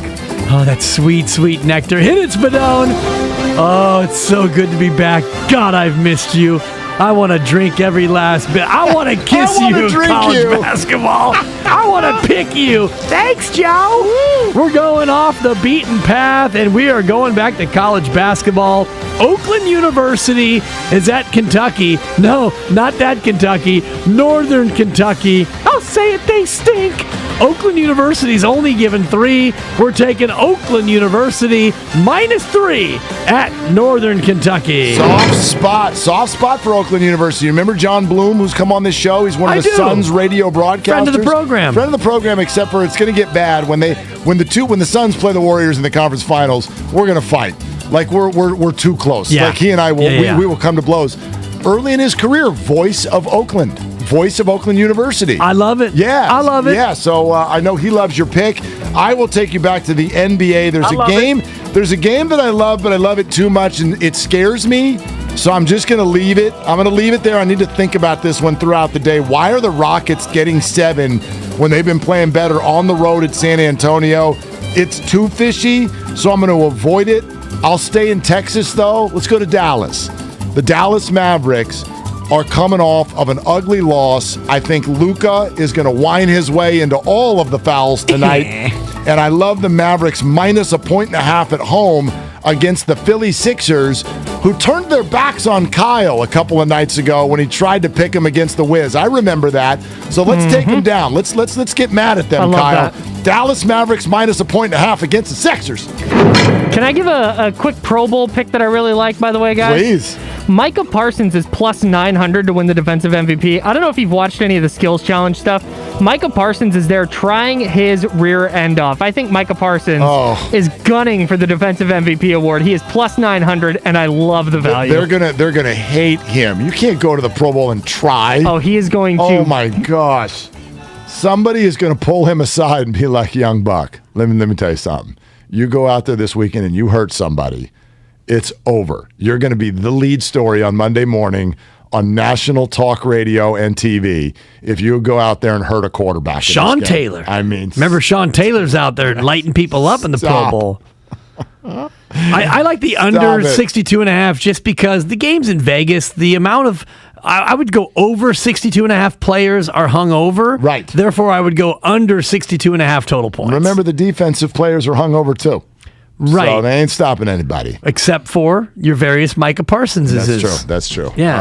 All right. Speaking of hungover, here comes JD and Guru. No, that was a terrible way to bring that you was in. a low, and you looked at me. Yeah. That was a low Bud Light. Might be accurate, but still terrible. Okay. I mean, you bet the Warriors, and then they sit all their guys. It's going to cause you to drink. It's almost why do people gamble? That was Exhibit A on. You made the right you used the intel was right, but the ending 13. I know. JD. You don't play the ponies, do you? Occasionally, it's funny. I actually somebody had talking about that game last night. I said, "Wow, Sacramento covers," and I literally said that's exactly why I don't gamble, because I would have probably put a few of these monitors through the glass if I had lost that one that way. Look at him. I mean, when you go to the Mount Run Hotmore here at 95.7 The Game, it's JD and me, and then it's me and JD. Yeah. And because it goes from so pleasant to so like there, it's it's 0 to like 150. I'm getting mad. Back to 0. Yeah, totally, dude. Back to 175. Exactly, JD. I love this man so much. Gosh. I'm with you because the intel, Goo's right. The Warriors won that game by 24. Yes. And then they won by 12. They won by 12. What happened? Yes. Well, and the late 2 only serves to make you even madder. It only makes you even madder because you're like, look, now we're a bucket away. Right. I was watching it. And a house guest is over watching with me, and she goes, they could score again. I go, no, they're not going to shoot the ball. They're not going to shoot. Right. They're not going to shoot the ball. Shoot the ball. They're going to get the ball. I know. Now we're sitting here rooting for lack of sportsmanship. I'm like, come on, Kuminga, go dunk the ball. And that's $50 for Papa. Let's go. Yeah. No, they're not going to shoot the ball. So, yeah, that's an example of why you don't gamble. But we all get those to go our way sometimes, too. That's what keeps you sane. Kyle brought up the point. Love it. He had the Toronto and Chicago game, and I think Toronto minus 4.5 or something like that. Yeah. Right. But it was the Bulls tipping in a ball at the buzzer to send it to overtime, which then Toronto wins by 7, and you get the cover. Like we talk about bad beats. There's good beats too. Even backdoor. That's the best segment going too, Scott. The bad beats. It happens every day. It's a great day. one. Yeah, it's a great one. What about Clay though? What about him? I had vibes of like, where is this going? I told you, the 37.25, not those vibes, but is he going to score 70, 65? Science is amazing. Is progress to the point to where I know he has a chart or metrics, mental metrics, where he wants to be physically, but he looks like he's all the way back in the mentality of, haven't met a shot I don't like. Man. Well, the fact that he's able to do the things he's doing, forget the ball going in, but the one JD I looked at was, I think, first quarter where he's moving left toward the corner and he shoots it and he's jumping, he's landing. He's not even thinking. We're thinking more about his legs than he is. And then the fourth quarter, blanket. I'm pulling up 1-on-3 fast I break. can't believe That's it. the one for me. And I was thinking immediately, JD, because we just saw, I think we saw the Juan Toscano dunk, we saw the Kuminga reverse, and the natural order of things is take it to the hoop, Clay. But we don't want you to take it to the hoop. Neither does he. Just go ahead and pull it, kid. Yeah, pull it and hit it and then go crazy. And Clay's looking like Clay, which is very scary for everybody else in this league. Well, yeah, I'm with you, Goo, that I thought we were going to be like, oh, he's going to go after the single game record. Like, and then I forgot. The Kings? All right, but then I forgot. I go, oh, right, he doesn't play. He's not going to play enough 25 minutes. It's like, I'm like, he's going to break the record. And I'm like, oh, actually, he's only going to shoot 2 more times the rest of the night is how it turned out. You're listening to 95.7 The Game, KGMZ FM and HD1 San Francisco, an Odyssey station, brought to you by DuckDuckGo, privacy simplified. It's interesting. You bring up that he always does it against the Kings. He brought it up after the game. What did he? Wow. Like, never forget. He's like, with the 10th. He says it. He goes, with the 10th pick, the Sacramento Kings select not Klay Thompson. Man. Wow, you're still carrying that? Man. Like when that guy's going through rehab the last 2 years, is he just pumping the leg going, sack Kings? Sack Kings. Wow. Jimmer Fredette. Kings, like Jimmer Fredette, right? Jimmer Fredette. Jimmer Fredette. But what a run he had in Sacramento's college, man.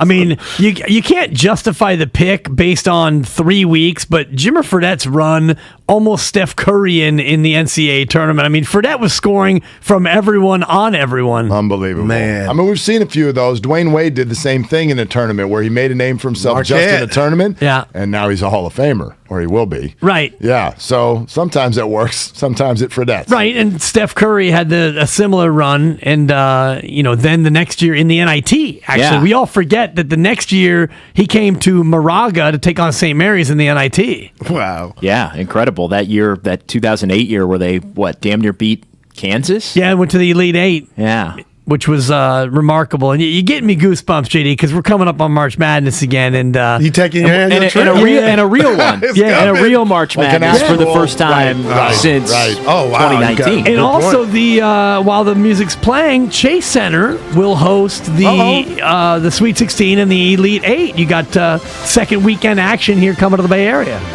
Vegas? Are you doing Vegas? Yeah, we're going to do Vegas. Okay.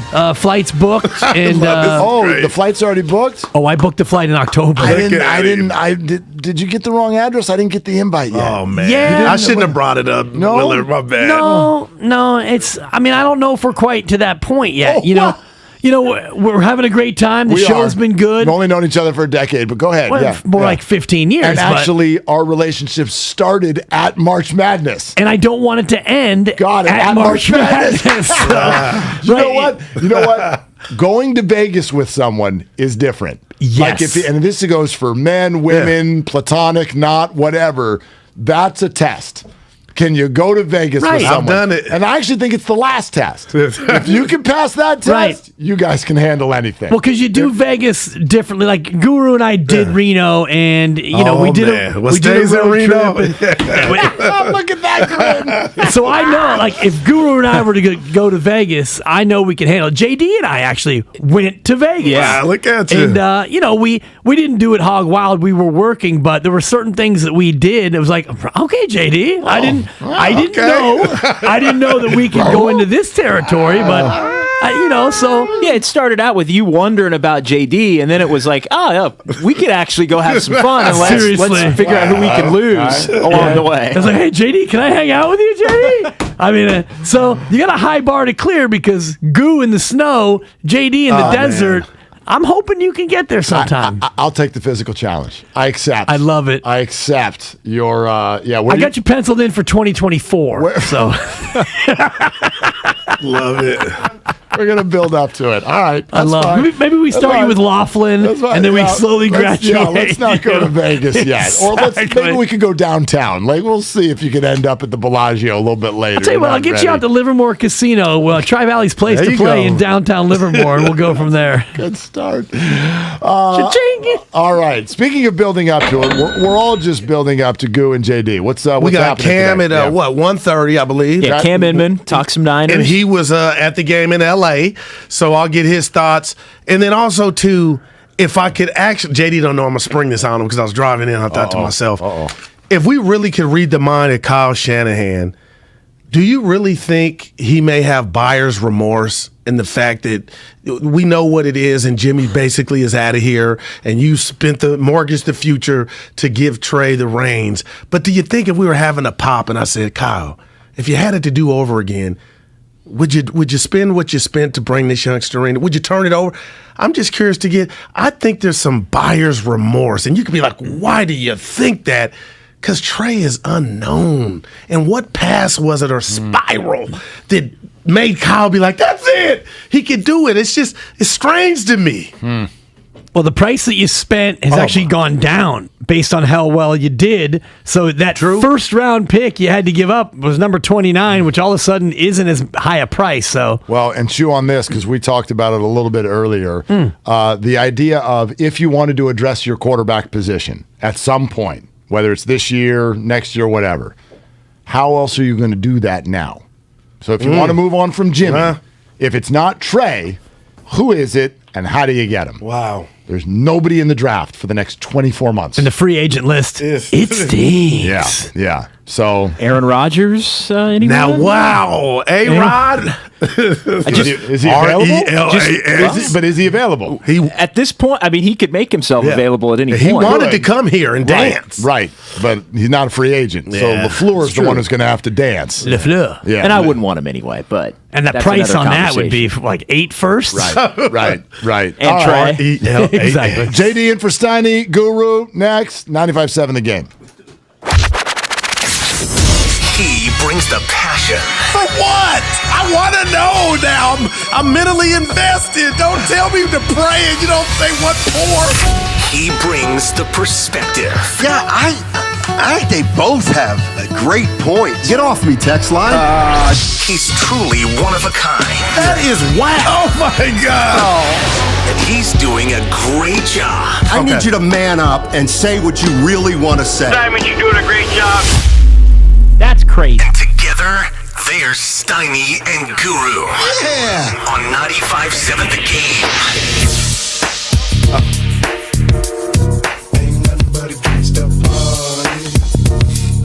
Oh, hey.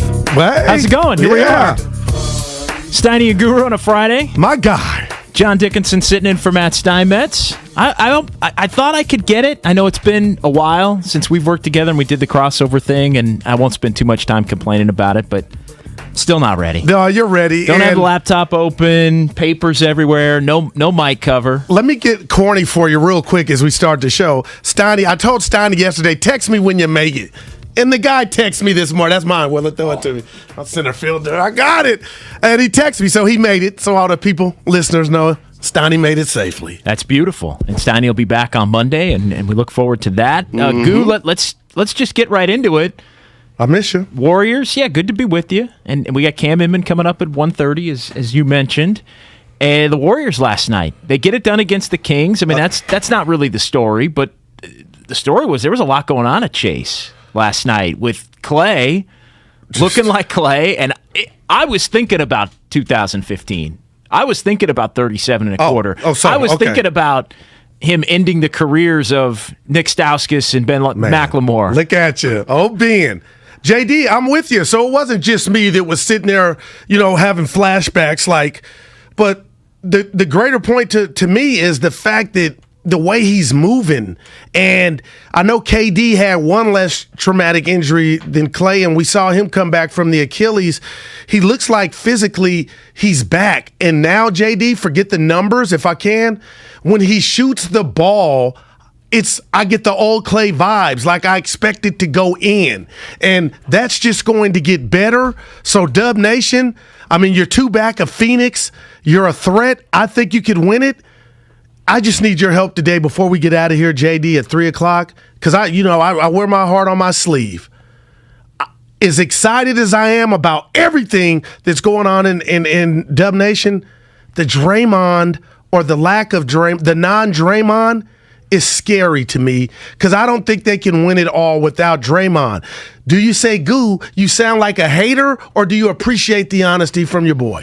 Well, yeah, I appreciate the honesty because it's truth. I mean, they can't win it if Draymond Green is unavailable in a playoff series. I can't shake it against Phoenix or Memphis or Milwaukee or whoever you want to pick in the Eastern Conference. And that was the next part of it, right? There were really three levels to yesterday at Chase Center. There was, all right, Clay went off, and Kuminga.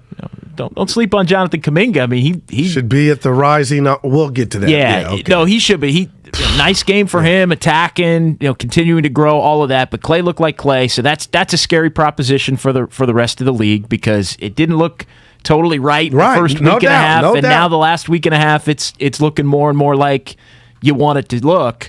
But yeah, Draymond Green meeting with the media for the first time since this initially was a calf, and now it's a back issue. And he hopes to be back in 3 or 4 weeks. That's the headline. But don't be alarmed if it's not 3 or 4 weeks. He's trying to build some strength in that lower back and work his way to being able to, as he said, maybe be physically in a better place than he was before the injury because he can do all this core work and the like. Key. But we're looking at a month, I think, on February 4th. But again, don't be alarmed. And then you got Bob Myers, who met with the media leading up to the trade deadline. And I asked him straight up, what's a reasonable expectation for James Wiseman? And there wasn't a little unknown there. But the second part of it is, and this is where it relates back to Draymond, is there some concern about what if something happens to Looney? What if you don't? Are you confident that you have enough bigs? What if Wiseman can't come back at the level you're expecting? Okay. And what if Draymond isn't around? Like, do you have enough on the roster? And the long and the short of it is, he thinks they have enough with the current information that they have as far as everybody's injuries and future status. Verbiage is everything. And for Bob to wrap it up like that, and you say it that way, I understand that. But basically, JD, you helped me out. That basically means, things can change. You react to new information. I'll say this. I love what I'm seeing from the 40-13 Warriors, but even when they win, JD, like the game against the Rockets, the one that I thought the worst game of the season was the Pacer game, I see teams take advantage of the Warriors in the middle. And when I say in the middle, they get away with it. The teams, the Warriors win the battle, but in order to win the war, that's the whole enchilada, and to beat Phoenix or to beat a Milwaukee or teams like that, great teams, JD, you're going to need Draymond and you're going to need, as you mentioned, Looney. But that's how I watch these games. Like, it was great that they won, but I'm seeing the paint be penetrated a bit too much for my liking at times. But, I'm talking to you this Good Friday trying to ignore thinking negatively and just enjoy what they're doing right now, and that's winning 8 in a row. 888-957-9570, 888-957-9570. That's the phone number to shoot us a text or give us a call here. We're with you until 3 o'clock. It's Steiny and Guru, JD for Steiny here on this Friday. Again, laying it out. Cam Inman's going to join us. We are going to talk a lot of 49ers as we look at the offseason and just what's to come. Now that we have the answer to, all right, Jimmy Garoppolo isn't going to be around, at 99.9% isn't going to be around, and where does that leave Trey Lance? For me, though, as far as the Warriors go, to bring it back to, it's all about Draymond and Looney. Okay. Nothing can happen to Looney, and I know Bob Myers was asked about him playing 82 games, and that's a goal Looney has because he's been so banged up. I know you and Steiny had the conversation about how come he didn't get the rest day when everybody else did against San Antonio. But for me, it's about Dre. Like, I've put Wiseman, and the reason I asked the questions because I just wanted to hear what Bob had to say. I wanted something kind of on the record, even though it wasn't going to be a definitive answer. Wiseman's off to the side. Like, for me, I'm not concerned about Wiseman, whether he comes back or he doesn't come back for this season. Like, it just, to me. So you wrote him off, not in a bad way. I'm not writing off his career. Yeah. Oh, right. At all. So I don't want people. This year. But this year, I'm looking at it as expect very little to nothing. And if he does come back and can be a factor at a nominal level, awesome. Like, it's set expectations low but set them to the point where if it's better than expectations, you're feeling extra good about it at that point. So it's not so much Wiseman, but Draymond's got to come back. And Draymond's got to have, I think, a little bit of a ramp up toward the postseason with everybody. This is a new team, and that was something else Bob Myers got. Like, this is not like Steph and Clay and Draymond have played together, but they haven't played with Wiggins. They haven't played with Poole. They haven't played together in 2 years. All of these other role players they haven't played with. So Draymond's got to come back, and then there's got to be enough time to where even if it's just a couple of weeks, they can reestablish what they want their identity to be and what the rotation's going to look like. All truth, and this is not last year to where the Warriors are trying to make a postseason berth, and then that'll suffice. Well, after the year before that where they won 15 games, this is about winning a chip. And I'll say this, I got this from Twitter, Hyper Mike, JD. Dubs are 8-0 without Dre. That's saying something right there. Give 23 time to heal and let the youngins get the valuable minutes. My thing to that in Hyper Mike is the scary part to me with that is, we still haven't perfected Clay, Steph, and Dre getting that synergy back together. It's time the game has changed to a degree. So with that right there, you talk about the youngins getting valuable time. What's scary about that is it's not fraudulent, but when Dre comes back, guys won't be playing. Everything's different. The elephant in the room is Dre, so you won't be playing the valuable minutes that you had. Individually, I get that, but team-wide, everything changes in regard to the rotation, and that's why your boy is so nervous about Dre comes back. He has a ramp-up time, but they got to get that synergy so when it's go time, they're ready. Does that make any sense? No, that makes perfect sense. I mean, I'm with you on that. They have to figure out what, and I think we know the 9. And I've said this, to me, there's 9 players that are going to play, period, including Draymond, right? It's Steph and Clay. Give it to. It's Wiggins and Draymond and Looney, the starting 5. And then it's Poole and Porter. Love it. Are going to play. GP. That's 7. Okay. And Gary Payton is 2nd. And Iguodala, if he's healthy. I mean, that's your 9. Nina Ross. That's your 9. Now, you're going to need to play another big. Bielitsa. A little bit. Is it Bielitsa? Can Wiseman work his way in there? We hope. I think that's an open conversation, right? So that's sort of the 10th guy. And then it becomes, if Iguodala can't play, is it Kuminga? Is it Lee? Kerr, even in the playoffs, will play 11. So it's like if the big is the 10th guy, right? So there's one more slot for a Lee, for a JTA, for a Kuminga, not for all of them, but for one of them in any given game.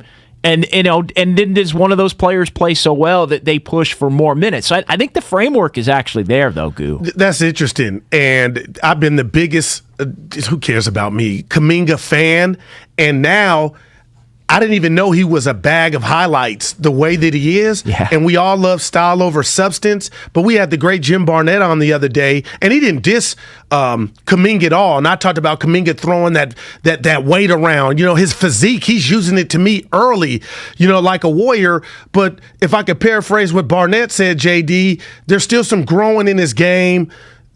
Speed, not going too fast. So my question to you is, what have you made of Kuminga? Because when it comes to the highlights, the dude is fantastic, but I don't think I'm not down because Barnett wasn't down on him. But do you see times to where, oh man, he's a rookie, or do you see more flash? I see a lot of flash, but there are times where he's inattentive on defense. Where Draymond said it, and we'll play some of the cuts from Draymond yesterday, and he said it. He said he's learned how to play hard, and he didn't always play hard. And then he said not that not that it's his fault, but he's so talented. He made the comparison between Kuminga and Moody, which was essentially, and I'm paraphrasing it, but it was Kuminga talented to the point where gotcha, off the charts. He didn't, you can coast because you're that good, and everybody knows you're that good, and you're just gifted, athletically with talent, and so the work ethic in certain ways isn't always there because you're cruising on your raw ability, on your talent. Moses Moody the opposite, No right? doubt. Like Moses, Working for everything. He said Moses Moody's a guy that could be a damn good player, but he has to every little thing has to be right, and he's got to be working That's every interesting. second, and everything's got to. And if he doesn't, then he finds himself in trouble. So it's two different. It's just two different paths to the league and two different styles. And so, Draymond also said, Goo, that he's learning how to work in the right way too. So it wasn't a cut, but it was Draymond. It was Draymond being real. So no, Kuminga, the flash plays are awesome. Yeah, and the athleticism, the energy, like that's great. He puts on a show. Yeah, okay. He really does. But is he going to be? How much is he going to be trusted in playoff games? I mean, that remains to be seen. But he's going to have a hell of a career at some point. No doubt. You got to be excited. We all are. And I'll throw this to you. Give me the gap if you think there's a gap between Phoenix and Golden State right now, or is that an incomplete because 23 is not out there? There's a small gap. I think the Warriors, if the Warriors have everybody, I think the Warriors, I favor the Warriors. I get it. They didn't have everybody, and they went in on Christmas and won. Beat them 2 out of 3 this year. And did Phoenix take them lightly? Yeah. Well, that's on them. And I give Phoenix credit. They played very well since. But I think the Warriors have enough areas where they can game plan, attack, more scorers. Their defense is top tier. Like, I just think there's more margin for error, believe it or not, for the Warriors if they're whole. And again, I know you and Steiny get into this all the time. If they're not whole, like what's the definition of not whole? Is it no Iguodala? Is it no Looney? Like who can you take 23. away and say and 30? Yeah, 23 and 30. Because we had a text come in, the Comcast business text line. Most important thing with Draymond's absence is learning to play without Draymond, and they're winning without him, and that's cool.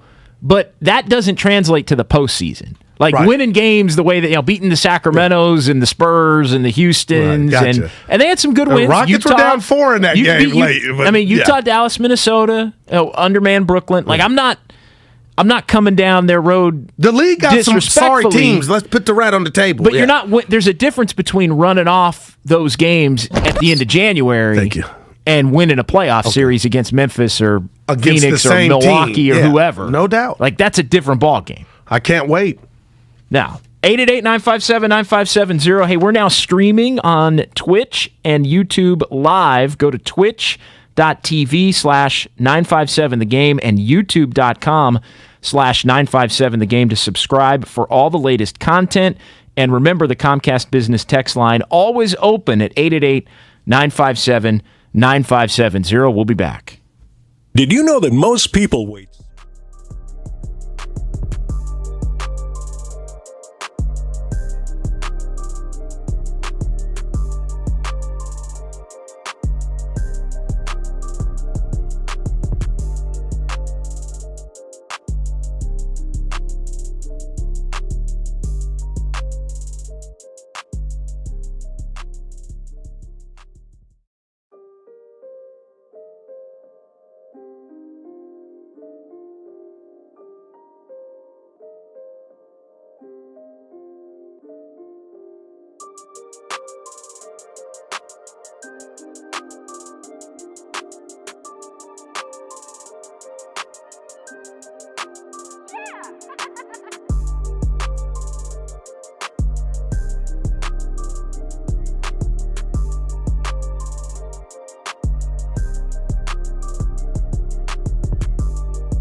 Together.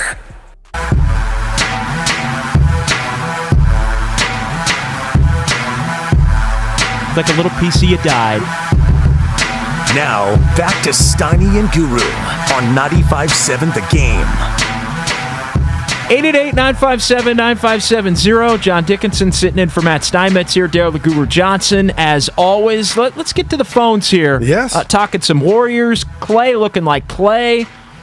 What is the concern level over Draymond Green? He says 3 or 4 weeks, he hopes to be back, but don't be alarmed if it takes a little bit longer. That doesn't necessarily mean that something is wrong. Goo, I almost felt like he was talking to you when he said that, because I know you hear 3-4 weeks and you mark it on the calendar, Goo. I know you do. We're so close, JD. People don't know that. Did we talk? Goo and JD, it's a thing. And I have 2 parents, and between the both, they've had 8 back surgeries. So I say this because disc comes up a lot, and that'll lead to certain things.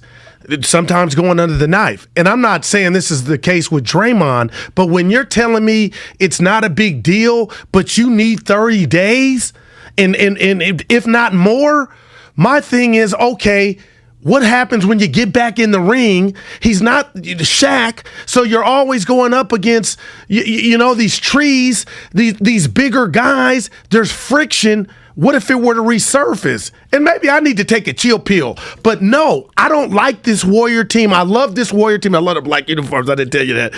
Are they slate? Or no, they just black? I think they're just black. Okay, I like them. Because slate's a little gray. Faded. Yeah, okay, gotcha. Yeah. But JD, it's not just me that's being, how do I say it? Like your parents, there's a responsibility of looking towards the future, even though the kid can't understand and grasp the concept about tomorrow and down the line. I'm looking at this Warrior team like as great as it is and as great as my popcorn taste, the engine is not there. So how can I ignore that? Yesterday, I think, exemplifies all of what you're talking about. I'm all over this. You start with a game and Clay goes off. Yes, and it looks like Klay Thompson of 8 years ago, right? Yeah. Like it just 7, 8 years. Like wow, Clay is getting back to where he wants to be. Kuminga just tantalizing. The future, putting on a show in game, not perfect, but wow, future is bright. Pool. This team's winning games now without Draymond. They're figuring all that out. So you're feeling great about where this team is over the last couple of weeks. But then you also have Draymond saying 3 or 4 weeks, but I thought it was still, the tone of it was mostly good news. You've got the gist of Bob Myers talking about the trade deadline. Essentially, no real need to make a move because you haven't seen the whole team yet. I understand that. And you're probably not, well, you're not going to get to see the whole team before the deadline because the deadline's 6 days away. So, but you're 40-13, and so you're feeling good about where you're gained a game on Phoenix last night. So you're feeling good about a lot of it, but there is the cloak hanging over it. What a word! Yeah, Draymond. Because there's a difference between, as we talked about, winning all these games in January and now February, and you need those wins if you want to be the 1 seed or hang on to the 2 seed. But the stuff before the game was actually more important than the stuff that happened in the game, because that's going to determine if Draymond can't come back. It ain't going to matter how many regular season wins you get against Sacramento, Houston, and San Antonio. No doubt. And we're talking about a guy in Draymond that I don't think he's ever had, a serious type of injury that this kept him out this long, JD. And that's why when you talk about the back and me with my personal examples, and I know my parents aren't NBA players, that's why I'm just proceeding with caution. But again, I love everything that you talked about, the 9. I wanted to back up real quick about your 9. I didn't hear you say JTA. Like he's not in the 9. You don't think so? No, but I think he's in Kerr's 9. It would be 10 then. You think they would go 10 deep? The 10th guy is for the center. Okay. Because you got to play a second center. Because I'm going to him before Bielitsa. Because sometimes when the game's ultra athletic and the guy's got that length, the same is similar to Bielitsa, I feel like the game's hard for him to maneuver. I've got the 9 that I mentioned. Okay. And then I got a 10th spot for a center. And then I've got Kuminga and JTA and Damian Lee in a category of not, like they're in a category of they might be in the rotation if somebody's out. They might not be in the rotation at all.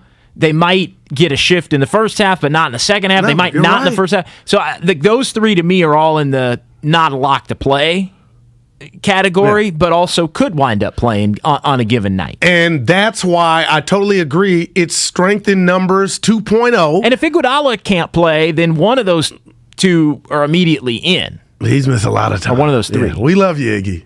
He's getting ready. Yeah, okay. There you go. He's getting ready. He's in the lab. Letting everybody know he's still making the minimum. We were having fun with that. He really means that, though.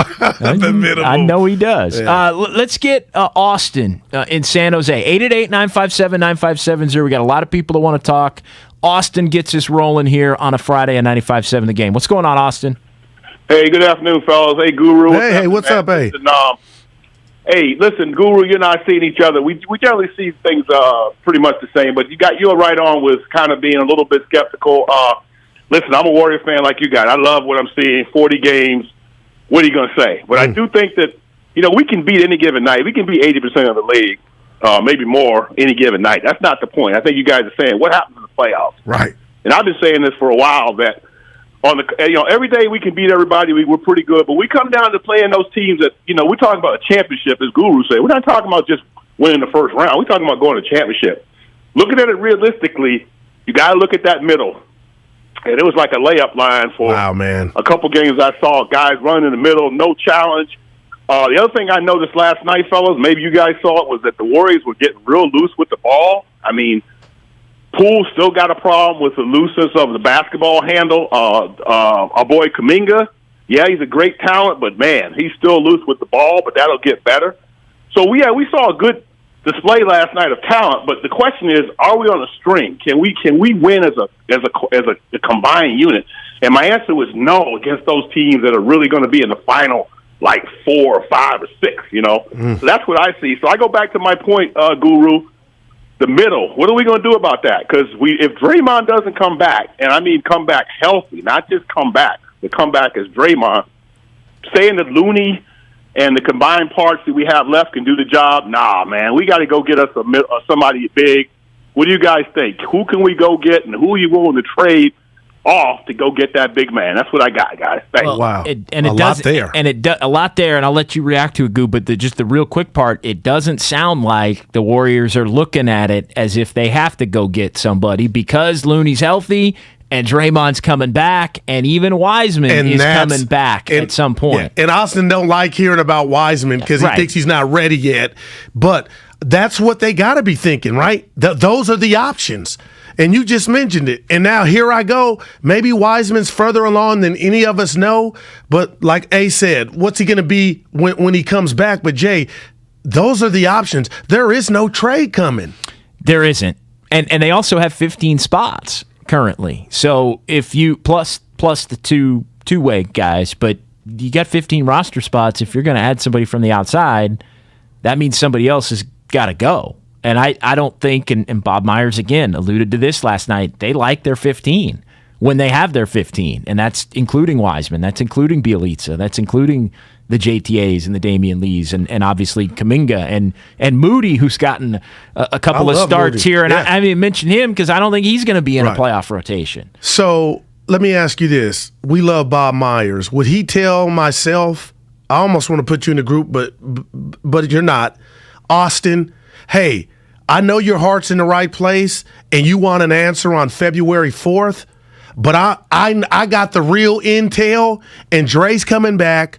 Wiseman may even be back, even though there's doubters out there that say how impactful he will be, but he will be back because Austin is right. I just quiver when he kept saying middle, Jay. It's been open. I go back to that Pacer game. The Rockets, it's open. But again, aren't we really talking about Draymond? Like, because the question is, are you so worried about Draymond that you have to go do something else?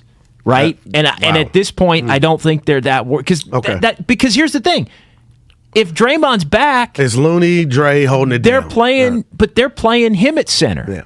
Like it's not Wiseman. Yeah. Like so slapping the ball out of dude's hands. Like he's going to be the dude guarding Ayton. Yeah, no doubt. We saw it. He's going to be the guy that is going at different play, like because they're going to play smaller because that's what they do. They're going to play Iguodala. They're going to play Draymond. They're going to play maybe even Kuminga if he earns some minutes. So I think that's the path. Is if you know the anecdote to to being able to counter what teams do is to be able to go smaller. I'm gonna go Red Cross on you. Anecdote, not anecdote. Anecdote. I'm gonna go Red Cross on you and ask 1 through 10, 10 being the highest, your concern level about the health of this team as it stands today. Well, I'm concerned about Draymond, period. Would that be because I'm at an 8. Because again, I'm at a 9. Wiseman. I'm not counting on Wiseman. Got you. Anything you get is house. I got I'm not even counting. So people can worry about Wiseman. Okay, that's I'm not worried about Wiseman. I think career-wise, he'll have a nice career. we're talking about this year winning a championship. So the other part of that is, and look, there are people out there that say, well, if you're not counting on Wiseman this year, then do you need to throw him in a deal? Not necessarily. Right. Not necessarily, because if you make a big move, right? Like let's say you want to go get Miles Turner. I know he's hurt. Whoever you want to go get a bit. Then you're changing the whole complexion of your team. And so we're talking about, hey, Dre's got to figure out how to play with all these. Yeah. Now you're even knocking it down even further to where you're going and you're getting somebody that would have to come in and play a significant chunk. That you're basically just upsetting the whole chemistry of everything. And that's the word. So to me, chemistry. That's not happening either. It's very important, and like they don't feel like they got to go get a talented big. No. Like go get a big. Because it would technically be the same thing with incorporating in that fusion. Let's get Dave in Castro Valley. Dave, you're up next here on 95.7 The Game. Hey, Dave. Hey, great show. I think I wanted to vent about the Niners before I get to the Warriors. Anyway, we'll take it. Go ahead, vent. Okay. Well, I see Deebo Samuels. He's looking really good when he got his touchdown, celebrating really well, just like the rest of the Niners, and like in the Super Bowl. And then boom, he gets his shot to the chest. Now he's crying. Now he's doing his post game with a bunch of jewelry on after he lost. Same with Tart. He's got a bunch of jewelry on. All right, Dave. Dave. All right, let's get to the Warrior part. I'm gonna take the hit on that one. Let's get to the Warrior part, Dave. Yeah. Well, why do we need a big man so much? The game has changed. We don't need that. The thing is that we drafted Weissman over LaMelo Ball, so we don't have a guard to go run with Kuminga. If we had Kuminga and Ball running up and down the court when our other guys are on the bench, you'd have Dr. J and Jason Kidd going up there, because Kuminga, when he gets the ball, you can't stop him. All right, thanks, Dave. Appreciate the call, Dave. Do you think he practiced that before the call, or that's off the cusp? If you invoke Dr. J, and Kuminga. If you invoke Dr. J and I'm sitting in for Steiny, that's an automatic disqualification. Wow, Doc. Oh, man. Especially if you invoke Dr. J in a positive light. Julius one of the things that really annoys me. So I know sounds Steiny, like a murderer. Wait, one more time, Yeah. Tony. One of the things that really annoys me. Wow. See, we laughed, but that wasn't on this show. Yeah, a couple of days ago. That was on the old show. No, that was about 2 days old. It was Guru saying that. Are you sure that wasn't from the old 10 to 2 show? What really annoyed Steiny, what that's referring to, JD, is Steiny's Guru saying that it's worse for Tom Brady to lose in a Super Bowl. It's worse on his record than it is to lose in a regular playoff game. So it's a detriment to his career, and Steiny doesn't like that. I'd rather Joe Montana's my guy because he had lost instead of going and losing. I don't I don't agree with you on that one, and that's fine. Like we can have discord, but it doesn't. One of the things that really annoys me. Yeah, it doesn't do that to me. It doesn't make me feel that kind of way. And I do feel that kind of way sometimes, but just not about that. Rich in Fremont, our guy, is up next here on 95.7 The Game. Hey, Rich. Hey, what's up, guys? What's up, Guru? You got it. What's up, Rich? So I understand, Austin, coming in and saying that, we need a big man, we need to go get somebody. I don't think we need to go get anybody. I think this team right now is gelling. I think that once Draymond comes back, I think this team is capable of beating even the best in the league. Now, I said before the season even started, I said that, I had them ranked number 4 in the West, and everybody else had them pretty low, okay? And I was right about that, because look at where they're at now.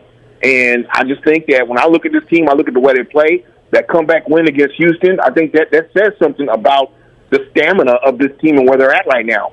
So you get a healthy Draymond back, you bring in a developing Wiseman, and now all of a sudden this team is what nobody thought they would. They're championship caliber. Thanks a lot, guys. Appreciate it. Rich. They are championship caliber. And they've won the last, they played 16 games without Dre. They won 11 of them. And we do know this. They figured it out. They have, but I'm giving you the portfolio of playoff basketball. We know the intensity, it goes up a notch. So you're not going to be playing the Sacramentos. You're not going to be playing the Houstons. And again, that Indiana game, I will never forget. Worst game of the season. But JD, and Austin, that's what I'm looking at when we talk about the middle, the lane. When you have a series and you're seeing a team every other night that can make adjustments, that's when 23 is everything. He's everything. He's the engine. He's the heart and soul. He's Defensive Player of the Year. I mean, you hear him talk yesterday about what it meant to him to be an all-star. I mean, unbelievable. Is that off the table with as many games as he missed, do you think, if DPOY, or are we getting there?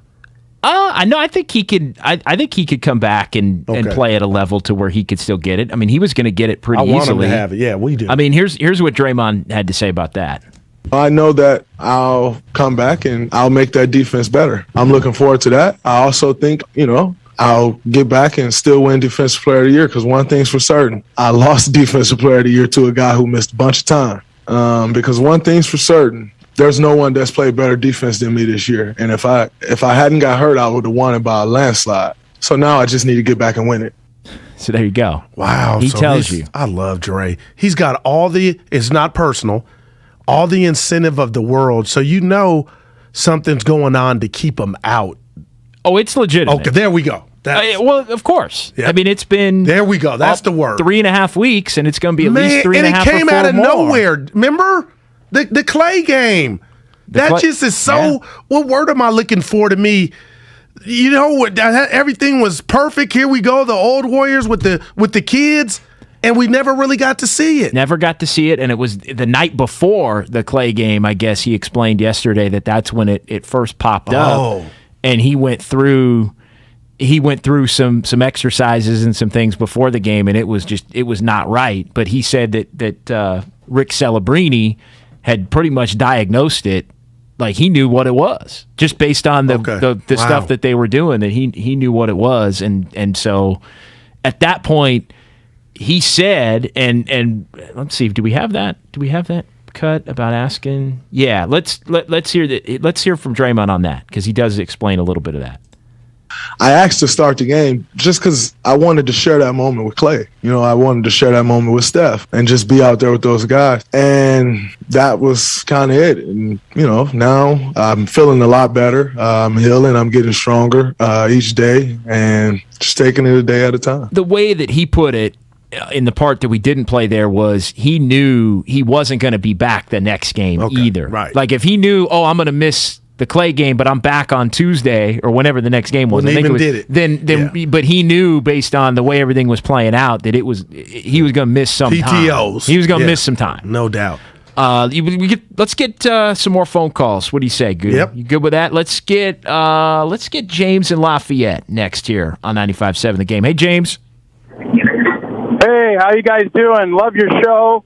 Haven't called in a while, but I have respected and agree with all your assessments. I just sit back and watch the games. I sit back and watch the wear and tear on their bodies. I don't know if the Warriors can risk everything just to get to the playoffs and fall flat. I think Iggy and Draymond need to be managed from here on out so we can get to the playoffs and win in the playoffs. What do you think? Yeah, I think we're already in. Yeah. They're already on that path. I mean, with Iguodala's situation and with Draymond's situation. If you told me, and I told Steiny this yesterday, Jay, you tell me what you think. And this is no diss to Iggy. We know he has a championship pedigree, but I could give you two new Iggies in JTA, Gary Payton the second. Now, Steiny always does talk about, they're not playing 30 minutes, but they're not asking Iggy to do that. These two guys come with intangibles, D. Lee at times, and I know they're different in regard to, body and how they're built, different than Iggy, but it's not Iggy or bust with this Warrior team to me. They have some options. Okay. I think. Yeah. And we're seeing that now. Though one of those options, are those options on paper better than playoff Iguodala? Yeah. Because that's all we got now is playoff Iggy. Because we're not talking about taking some games off against Houston and Sacramento, right. And maybe may or not playing a round of golf in between while you're rehabbing it. Like, we're not talking about that Iggy. We're talking about We're talking about playoff Iggy. That's a different level that we don't know if the guys like Lee and others can meet. No doubt, but it adds excitement to see if they can answer the bell if called upon. Let's get M Squared in Dublin. 888-957-9570. Hey, M Squared. What's up, guys? Hope you guys are having a good Friday. I think it's interesting. I think if you looked back at the beginning of the season, going into camp, probably the idea was to evaluate and make a move at the trade deadline based upon need. But the reality of it is that they don't have the contracts to take that free swing. If they had a couple guys on 1 or 2 year deals with making $9 million a year, it would be a lot easier to take a free swing on a free agent. I think today Norman Powell got moved, something like that, along with some future assets. But the reality of it is, I think if they look back and they can say, hey, we've got 40 wins at this point, which is far beyond anyone's expectations, including their own. And they did so with Curry having a pretty rough first half, is probably his worst half ever, no Clay, and then Draymond being hurt. They've got to be looking at this as, why make a move when we get all those pieces together and clicking? We've got everything going. I think the other thing they got to factor in, too, is that Myers probably learned a big lesson as far as fit goes. And right now, even if you were to give away a piece like a Gary Payton or a Damian Lee or a Bielitsa or a JTA, those guys fit. You could argue, and I don't even think it's an argument, JTA, who's probably your 15th man right now, or 14th man if you put Moody down in that spot, he is more valuable to the Warriors than Oubre was to the Warriors last year or would be this year, because simply he's a fit and he knows how to play with that team. Before I jump off, quick question for Guru. I was listening to NBA radio yesterday, and I heard an interesting rumor that if Frank Vogel is fired, that Phil Handy would become the coach of the Lakers for the rest of the season. I thought that was kind of an interesting jump, that it wouldn't be Fizdale, I should say. I was curious if you had heard anything about that, but that's all I got, guys. I'm out.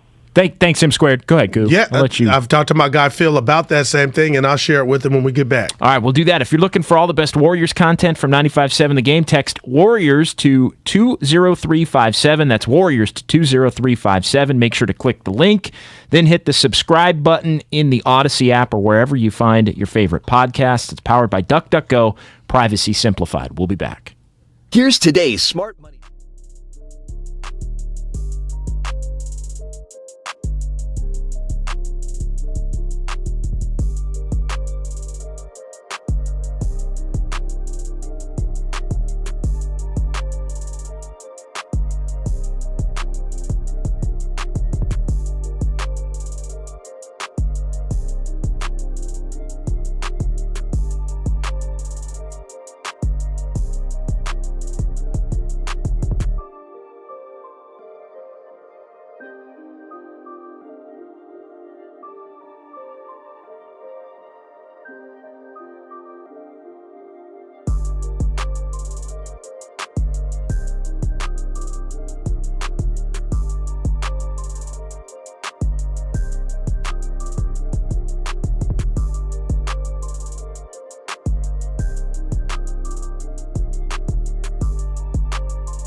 happens when your unit is defective. Now, back to Steiny and Guru on 95.7 The Game. All right, hour number 2. We are going to talk some football at the bottom of the hour. Cam Inman's going to join us. The Bay Area News Group covers the 49ers. Our 95.7 The Game 49er Insider. We'll get to all the questions of the week. I know you got a few for me. Man. We'll get to that in the back half for me being at SoFi and all of that. And I know we talked on Monday in the aftermath of it. But not like we're about to. 888-957-9570. That is the phone number to give us a call. You can also shoot us a text, the Comcast Business text line. We got a lot of texts to get to. Before we get back to the phones, and we do have some people that want to talk, address the Phil Handy rumor. I'm on a Vine with my guy, Ellie, my NBA Vine, my boy Relaford and Handy, and we're rooting for him, Union City's own. So I say, hey, from the no inside information, I'm saying, hey, if Vogel goes down, would you get it? And, I can't get him in trouble, but he's so focused on his craft that that's not his goal. But, if they were to come to him, and you got guys like Stephen A. Smith every other day, JD, on his platform, First Take, Handy should be a coach, Handy should be a coach. So I'm sitting here like, man, how close is he really, to getting the shot? And then Fizdale came in, but Fizdale just got there, but he has head coaching experience and a relationship with LeBron. But I'm just thinking, man, is my guy going to get his chance? So the reason I bring that up, Mario Ellie sends me a text and he says, tell Phil to get ready. He ain't running nothing, because that's how he sees it. Like, if they were to make a change, it would go to Handy. We'll see, but, I'm rooting for him, and hopefully it doesn't even come to that, because the Lakers, Anthony Davis quietly playing better, missed a game winner yesterday, but, it's Warriors on mine. But if my boy were head coach, maybe they might need a trainer or somebody to go get donuts. Were you leaving? You're not leaving, are you? Give me 6 figures, your boy, but who knows? You can't be leaving the bag. No, you can't be leaving the bag. Show me. Trainer's got to be in shape, too. You can't have a little, you look like you're ready to run a marathon. Well, no, I don't know about that. I got a little Professor Clump. I got body in me. Nah, but I need to get in the room a little bit and start pumping it back a little bit. You know what I mean? Yeah. But you look good. You strip it down. Yeah. And then you got to build it back. Yeah. And I'm in the build it back need to build it back mode. But I've been stalled there for like a year. I have never used steroids. Oh, wow. I've been stalled there. Like, it was like, oh, Jay, you slimmed down, you look good. Yeah, true. And happy about it. It'll be a Texas second once you hit that iron. But now it's like I got to get. Yeah. I'm get some air in the tire. Exactly. Right. I might need a little. No. I was gonna say I might need a little time with Goo. I'll hit him. You see my videos. I might need to go through the Goo. Yeah. Like, you might need to be like my personal trainer. Is what I'm saying. I need to let some air out. That's what I'm saying. But your boy can hit that iron, do my dips and pull ups. So you need to let some air out. I need to put a little air in. See, that's what I'm talking about. I need somebody with that kind of expertise. Last thing about the air. I went to my seaside to bury my lovely aunt. And I put on my suit jacket, and no TMI, but it was normally I have slack. You broke it? No, but God, Jay, what you trying to say? No, it was a little tight. You could. Oh, hey. No, but like you're bulking up, not like that. COVID, but like the button was a little. We took a picture, and I looked at. I said, "Oh my God!" So your boy's back in the lab. Okay, see, I wasn't saying like you've been eating. I wasn't saying like you've been eating too much. I was saying like you've been working. Yeah, that is you've been working out too much. Muscles never forget. Yeah, and my nephew at Jay Relly on Instagram. Spadoni was acting like has me in the lab. Has his own app. This dude looks like Batman. Sure, my nephew. Okay, and I'm about to be on that when you see me again. Did you have lipo? Is that when they take the stuff out? Yeah, to take it out. Yeah. So I just wanted the record to reflect. Spadoni was the one that was acting like you were hitting the the buffet. What's that? Hey. Yeah. All right, let's get back. 888-957-9570. Nick in the city is up next here. Hey, Nick, you're on 95.7 The Game. Hey, good afternoon, gentlemen. Happy Friday. I have a question for you guys. So the subject of the Warriors adding another big is really interesting to me because it does seem like they need one because there's just some uncertainty with Wiseman. My question for you guys is, and I'm not sure if you have the answer, is can two-way players, people on two-way contracts, play in the playoffs? I assume they can't. But if they can, that feels like a decent option because maybe you let Chioza or Quindary Witherspoon go and you sign somebody obviously not going to be a big name person or somebody you ever heard of, but just somebody who can bump around with Ayton, Gobert, Jokic in the playoffs. And, whether it be 6 minutes and 6 fouls, that's fine, but somebody who makes it a little more hard for them. Because the way I see it, I don't think there's anybody on the current roster who they'd be willing to let go unless it is parting ways with somebody like JTA or Bielitsa. And I think both of those players could be maybe valuable in the playoffs. So just want to get your guys' thoughts. Thank you. Yeah, thanks for the call. Appreciate it. My understanding of that is originally they were not eligible. That's what my answer was going to be. Going back a few years. Okay. But then they were allowed for COVID purposes, but now I think it's back to they're not. Okay. So at one point... You need to have an answer and have that contract solidified before being able to play in the offs now. Yeah, two-way players for the 22 playoffs, I believe, ineligible. I'll do a little more digging on that. But it did go, they were not eligible, and then they were, again, because of COVID the last couple of years, I think in the bubble, and then even last year as they were working the way out of the pandemic. But now it's back to the original rules. Let's put the another rat on the table. One other, just real quick on the two-way thing. You also, you can't just sign any player to a two-way deal. There are only certain players that are eligible for two-way deals. It can't it's like Marc Gasol can't be, hey, this is my two-way guy. You can't be a dude that's played in the league 15 years and made $200 million. You got to be like GP2 was or JTA. Exactly.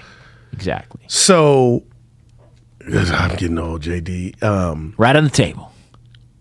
Oh, the cost. Right? Yeah. Lacob's already in the red. So if you want to move a guy like JTA, a smaller contract, that's not going to match up to get you anything of substance, right? Because they got to Lacob's credit, he's already spending. So what's out there? Who's out there? Maybe that's above our pay grade and we don't know names. But I just love the truth coming from Myers. And again, this may bode well for the outlook on Draymond. They know he's coming back, and that could be Wiseman. And some people could still be like, Wiseman's not enough. He ain't going to bring anything. But I say that to say, with what you have to dangle, what can you actually really get that would help you and be a game changer? And that's the balance. And what are you losing in the context of you're adding, and Bob Myers addressed this, if you're adding somebody, well, you're also taking somebody away because that's the only way you can add somebody. So is the player that you're adding going to be so good or so important? And why are they available? That whoever you're losing, that it's still a net positive, right? Yeah. Are you adding a 2, but you're taking away a 2, and so it's a net, if you're just talking about random ratings, so it's a net 0. Like my bank account. Well, I got a big guy, and then now you don't have another wing, or you go get a Gasol at the expense of Bielitsa, and then there comes a point where maybe you wish you had Bielitsa. I'm going to tell you this. One of the most attractive features of this year's Warrior team, and I'm thinking about what you brought up, your 9, quote-unquote 11, all depending on who you play in matchups. One of the beautiful things is, JT, I could see a scenario where JTA plays, Lee plays, like they empty the clip. Oh, they'll all play at some point. But not Lee all San at the same. Antonio hitting that big shot. He has the guts of a cat burglar. He'll take them. You got JTA. There are going to be some games where they need that energy. So I don't ever want that to go away. Let's get Yank. Is it Yank? Yank and Tracy. Derek Jeter? What's up, Yank? Yo, what's going on? JD Guru, happy Payday Friday. Yeah. It is a Payday Friday. Mine's allocated, but yeah, thanks, buddy. Yeah, you're welcome. You're welcome. Well, you guys literally just took the words out of my mouth. I mean, to put it bluntly, I'm sick of it. It being the talk about trading. We don't need it. We don't need it right now. Bob Myers put the writing on the wall. You guys just said it. Our team is good the way it stands. I'm an A's fan, and when we traded Cespedes for Lester, I hated that move. It broke up our chemistry, and it set us up for failure ultimately in the playoffs. Getting rid of a smaller piece is not going to bring back what we need, and it's going to hurt our chemistry ultimately. I mean, Bob Myers said it on the wall.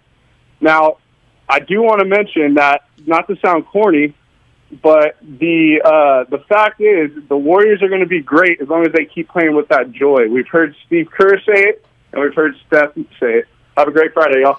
Appreciate it. And they're playing with more joy the last couple of weeks than they were the previous couple of weeks. Describe joy to me. Give yourself a little boost there, dude. Thanks. Wow. He's got me thinking about payday as I'm tearing up. You're like, wait a minute. Describe joy to me. Is that just a W? Like joy is Clay celebrating before the Kings called timeout last night. Joy is pull up 1-on-3 because you're feeling it. And he's getting better. Joy is Steph reacting to Jordan Poole the other night when they win in San Antonio. All right. I just wanted to ask. Okay, yeah, those are some examples.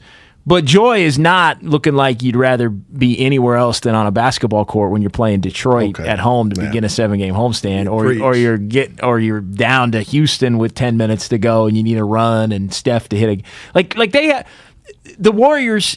The Warriors have fewer games than any other team in the league where it looks like they don't want to be out there. But they had a little stretch in the middle of January. And you know what? I didn't give them that credit to you know what? You get this one to feel like that. I was overly, what's going on? You're right. But you know when they snapped out of it? It starts before tip. You know when they and it really, I think it may have started before before Clay came back, the week before Clay came back. I think it started. Okay. The bad stretch I'm talking about. And then Clay came back, and for a night, it was there because it was all for Clay. Although that game, I mean, you remember that game? That looked like a final game, though, with Chase. Yes, but the game itself was a clunker. The game itself stunk. Both teams under 100. Yeah, the game itself, so it was Clay, and then it went. There's my I love it. Yeah, and then they went into this little funk for really about 2 weeks, 2.5 weeks. When they came out of it, Steph hit the game winner, and it's like, you beat Houston, but joy. What's joy? They celebrated that thing like it was a religious experience. They beat Houston. They were down. Steph hit the game winner. Like that flipped it. Because since then, I mean, that's what started the winning streak that they're currently on. But since then, it's looked a lot different, a lot better. And you know what? I'm not mad at you. And now I think about the others, as Shaq likes to say. That comeback and that game winner, that was an amazing comeback, JD. San Antonio should be fine. Guys should lose half their paycheck. But for the Warriors to do that was joy. And Curry was a sweatsuit? Was that velour? He was in a sweatsuit, and he was enjoying it, and it was real and authentic. My question to you is, moving forward, do you think Steph, because Steiny and I hadn't even brought this up, you think it's over? Because he had another shooting night last night from deep. Like, that's not a concern. Like, with him mired in his worst technically shooting slump of his career or season, they're still there. So it hasn't prevented them from getting there. Well, let's go back the last week. Okay, so he had a big game, and correct me if I'm wrong on this because I'm doing it off the top of my head. New Jersey, Brooklyn, that was a worry. He had a great game against Minnesota. Okay, yes he did. And then he had a great fourth quarter against Brooklyn. The rest of the game was not there. But right. him and Clay both and Clay both struggled against Brooklyn, but in the fourth quarter they were awesome. Gotcha. Okay, and then he goes off in Houston. So it's Minnesota game looks like he's back. Not so much Brooklyn. Yep. Looks like he's back in Houston. Well, that happened at the end when your boys start talking to him. But that was a monster game, though. No doubt. 40 piece. Yeah, that was a monster game. With syrup. Then he sits out. And then last night, he's solid game. So is he back? They're not Curry or bust anymore. I don't look when he's out the game. Well, Jordan Poole. Playoffs, though. Okay. Okay. Maybe they're not Curry or bust in the regular season they were. All right. Okay, but again, it's 2 seconds. And I got to slow down on that. You're right. But it's like the Draymond conversation, right? They're winning without Draymond now, but that doesn't mean they're going to win without Draymond in the playoffs. And that middle is open now. They're winning without Steph shooting great now. That doesn't mean you can do it in the playoffs. That's interesting. And it's truth. I mean, you may disagree. I can't like the Minnesota game. They came in here and beat the team.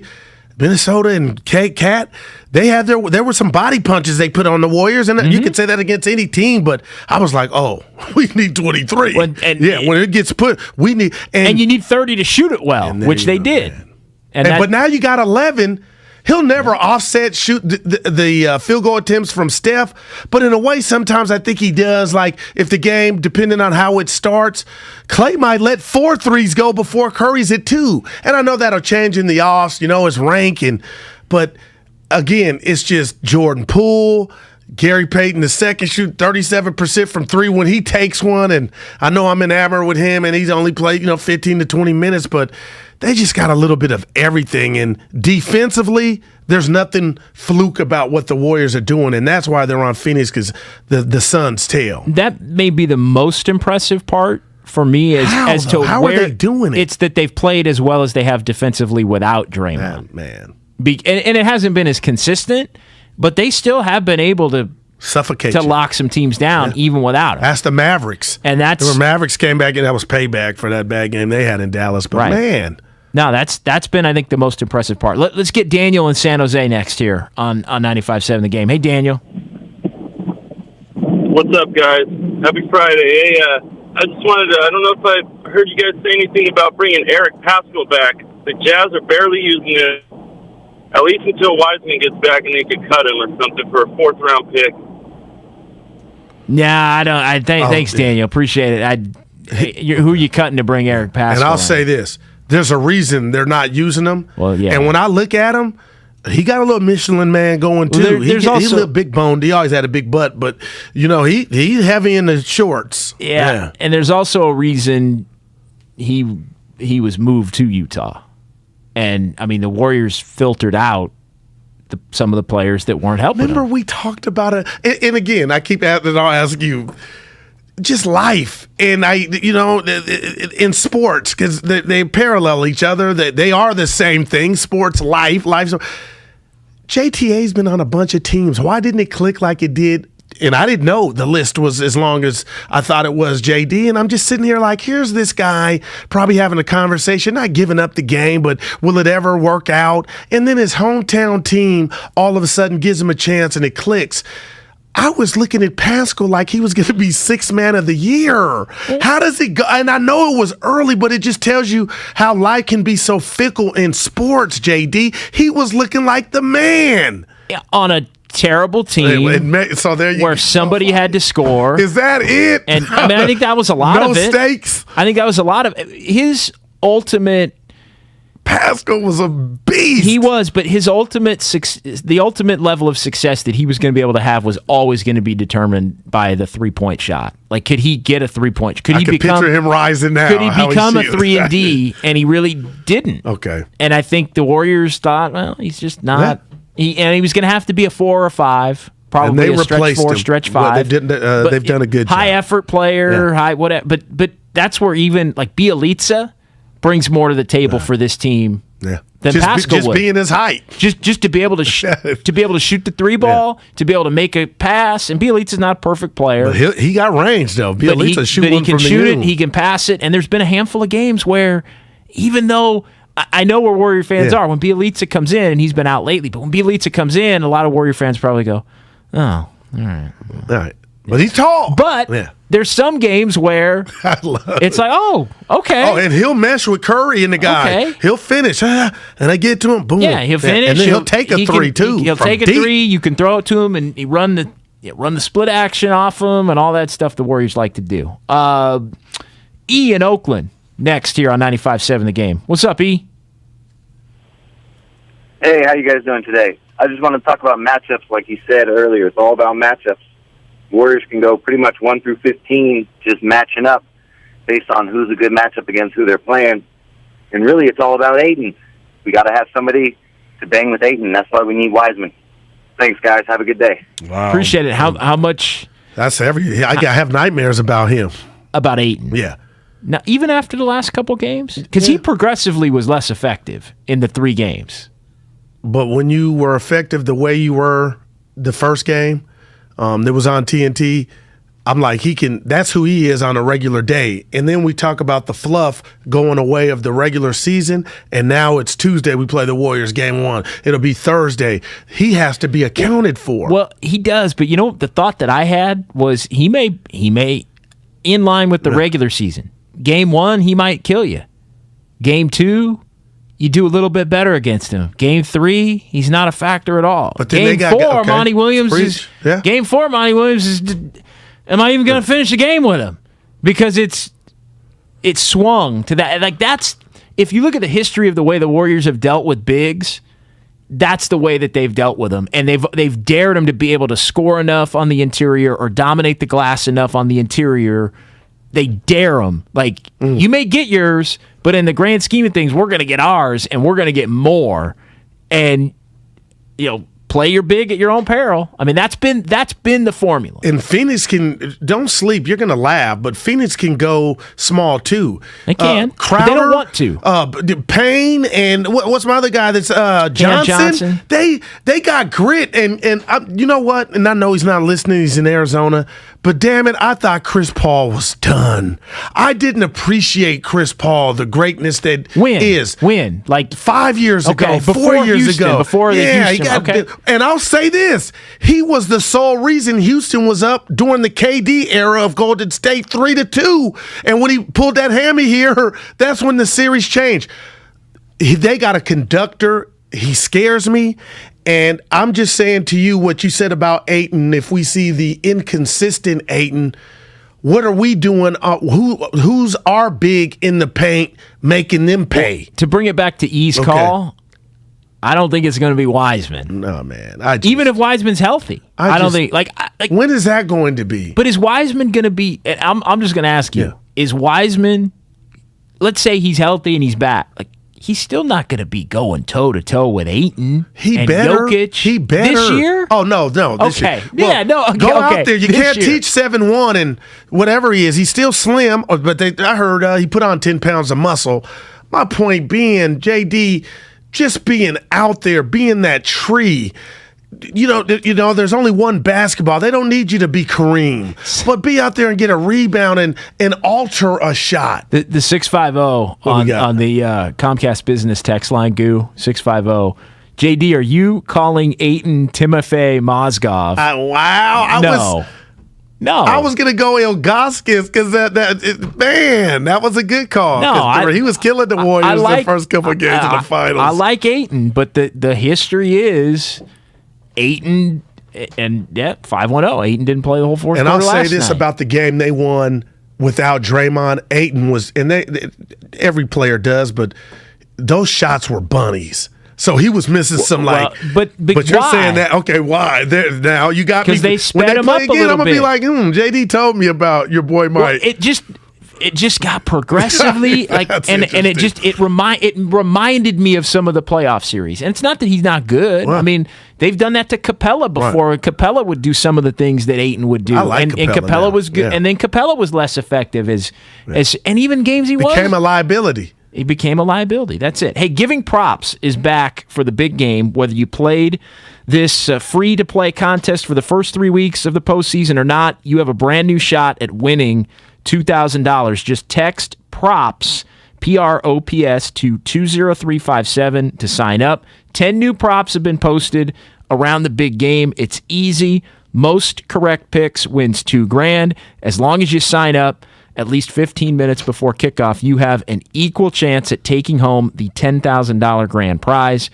That's props to text 20357 right now. Make your picks. Props, PROPS, to 20357. Cam Inman joins us next.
back to Steiny and Guru on 95.7 The Game. All right, halfway through here on a Friday, John Dickinson sitting in for Matt Steinmetz. More phone calls coming up, but right now, let's get to our 49ers insider, 49ers NFL reporter for the Mercury News and the Bay Area News Group, Cam Inman, joining us here on 95.7 The Game. What's going on, Cam? Hello, JD and Guru. How are y'all? It's off-season time. There you go. It is off-season time, indeed. I guess let's start with the Jimmy Garoppolo press conference from a couple of days ago. Were you surprised at the level of "it's over" that was actually on display in that press conference? Not only was I surprised, I mean, I was just so thoroughly impressed by just how he went out. I mean, it's just Jimmy's always been a really classy guy, and he doesn't go on and on. He doesn't have run-on sentences like I do right here, but he's usually quick to the point, and he made repeated points to say farewell, how much he loved it here, and no hard feelings, and I'm off to enjoy a long career without you guys. Yeah, and it was great.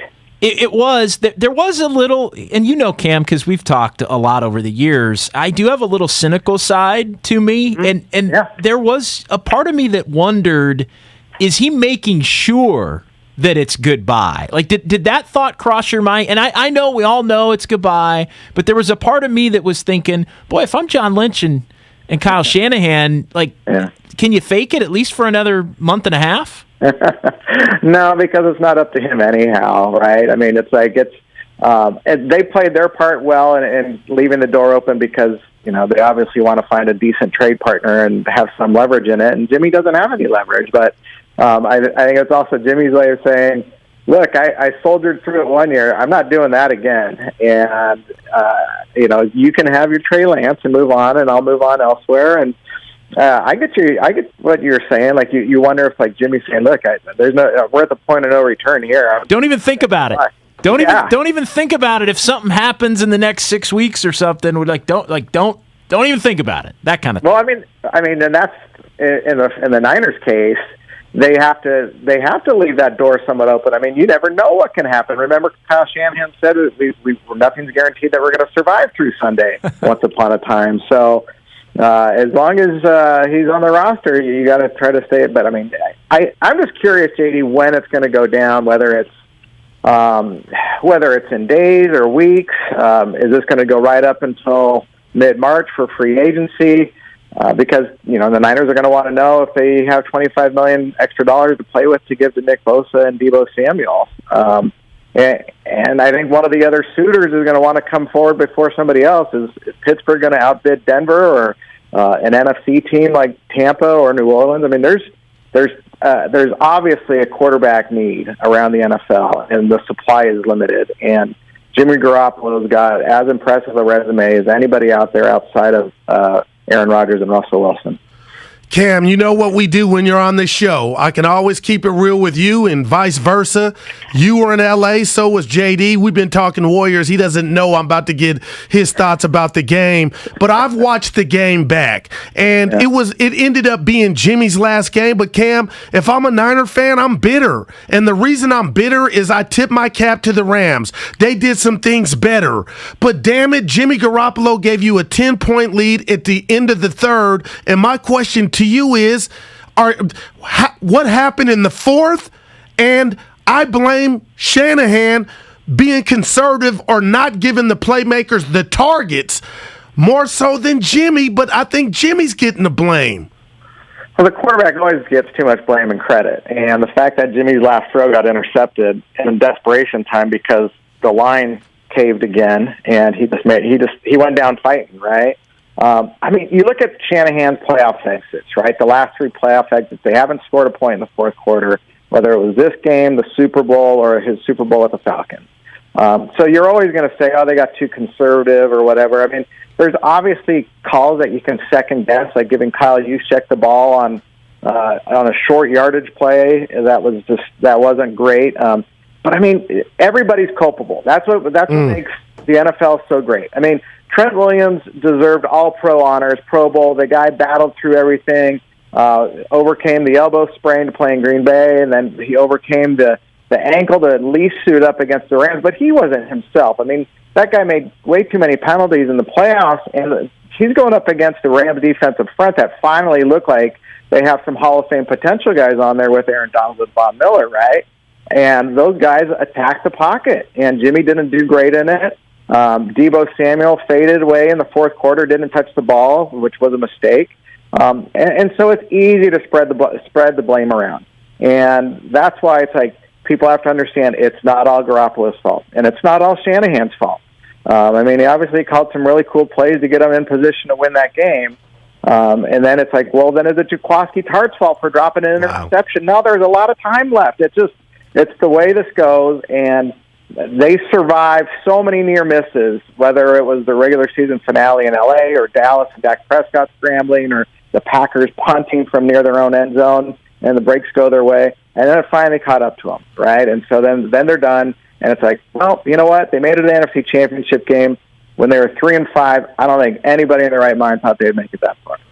I can respect that, Cam, and you brought up Tart, and I tried to make a parallel, and I felt this way with Mosley in the Super Bowl on the 3rd and 17. Like, that just shouldn't have happened. But this was different in the sense that if you catch that interception, you got Stafford and that offense walking back to the sideline with doubt, and here we go again.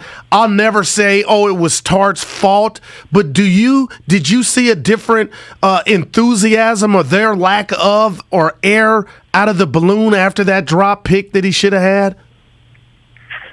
No, I thought it was more on the next play, honestly, the one where 30 yards.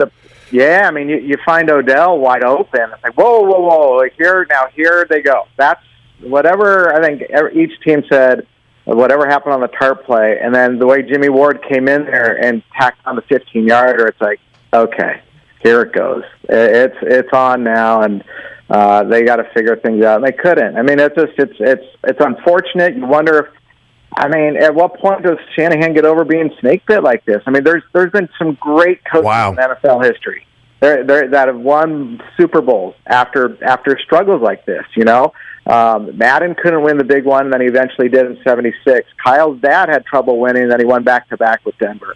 And I mean, even the other day, NFL Network showing Tom Brady's first Super Bowl, and I was there for that in New Orleans. I frickin' forgot they gave up a 14-point fourth quarter lead. I mean, they won it on a walk-off field goal, and that's why Brady looked in such disbelief. Like, what, did we just rescue the Super Bowl? How did that happen?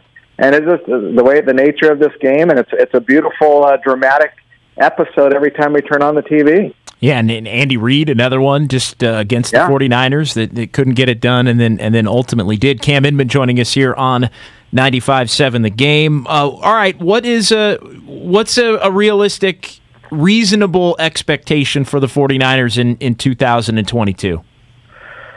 Well, why wouldn't you say a Super Bowl? I mean, every year, it's gone 27 years, right? And this team has gone to 2 of the last 3 NFC Championship games. You're going to have a tectonic shift by changing quarterbacks. So I think people will be more lenient and say, oh, well, you know, he's got to learn. He does have to learn, but he's still surrounded by some tremendous players that are all at the Pro Bowl and all pro guys. Jimmy Garoppolo wasn't one of them. So Trey Lance is going to inherit a really good team that he takes over with a really good coach. There's stability all around him. I see no reason why they wouldn't make a run at the Super Bowl. The team that's representing the NFC right now had lost 6 in a row to this franchise before they beat them barely. So I think a Super Bowl absolutely should be in the cards and the goals, and it's a realistic one. This isn't a rebuilding franchise. This is a franchise that needs to finally get that Lombardi trophy that's eluded them the last 27 years. So what you're saying is Trey Lance is going to be Pat Mahomes in 2018. 18, not 19, 18 when they lost to the Patriots. Yeah, I can't wait to find out. I don't.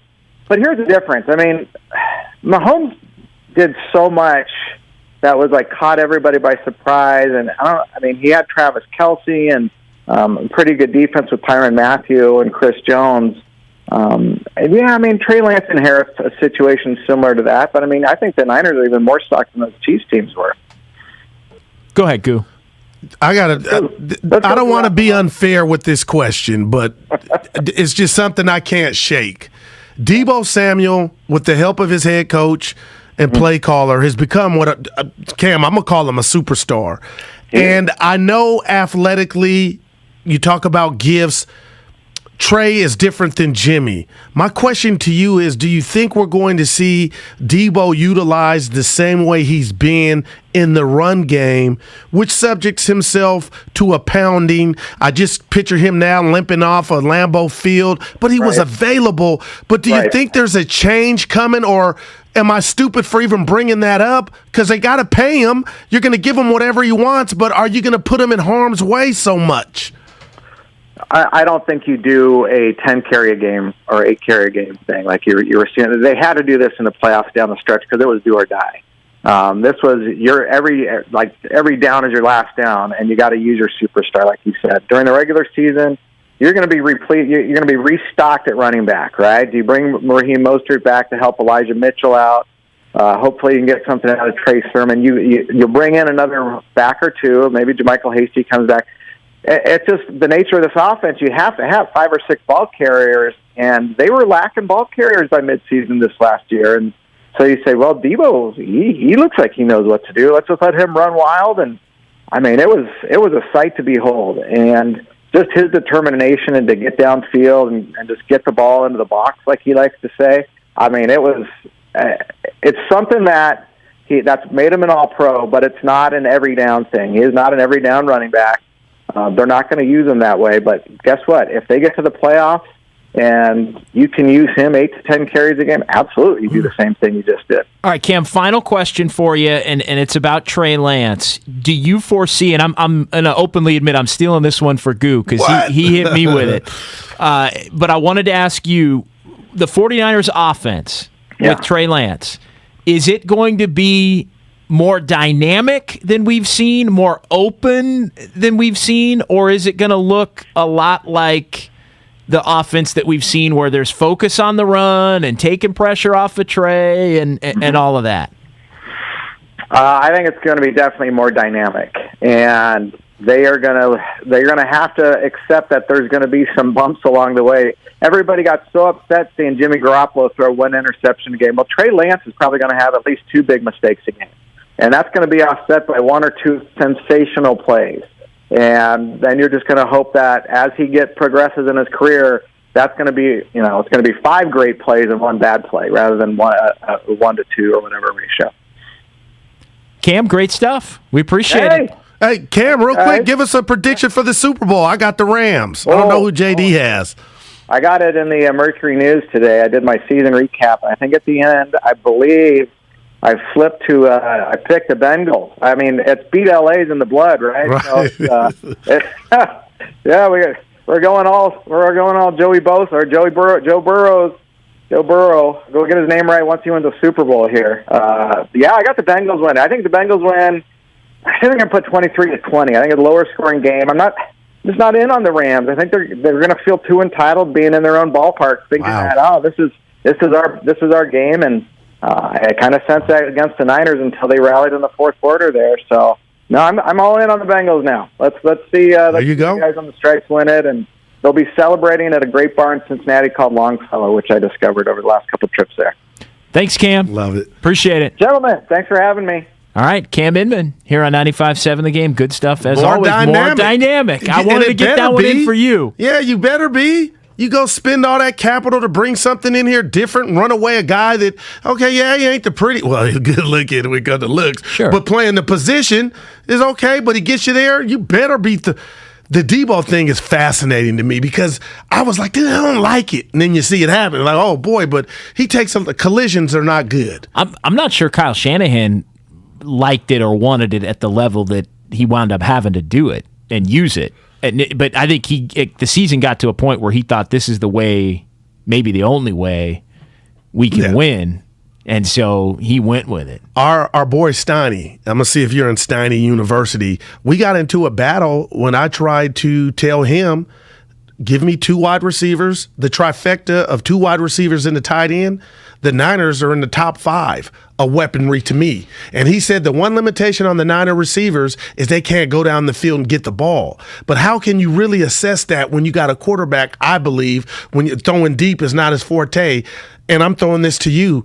Do you look at Debo and Ayuk as guys that can go out there and get the ball? I do, and I'm putting Kittle in. Kittle was wide open early in that game, and I know it was a crossing route, but still, he can beat Kelsey. You know, do you look at I don't put limitations on those 3 guys. They're studs. I do think in a perfect world, you would have one more guy that's just a burner. You'd have one more guy, and I think, even not to get too in the weeds, but I think even Jennings became a nice go-to player for them. They came out of nowhere. Sherfield looked like he wasn't going to be on the roster, but he was able to get space and pick up some big first downs on third down, and that was important. But I think you would want one guy that can really stretch the field to go with Debo, who's the hybrid, and then Ayuk, who's a good possession guy, and then if Jennings is your 4th guy, that's awesome. So I think in a perfect world, that's what you're looking at. The one area where I would disagree, I'm not sure, and I know this is going to be more in line, I would imagine, with where Steiny is.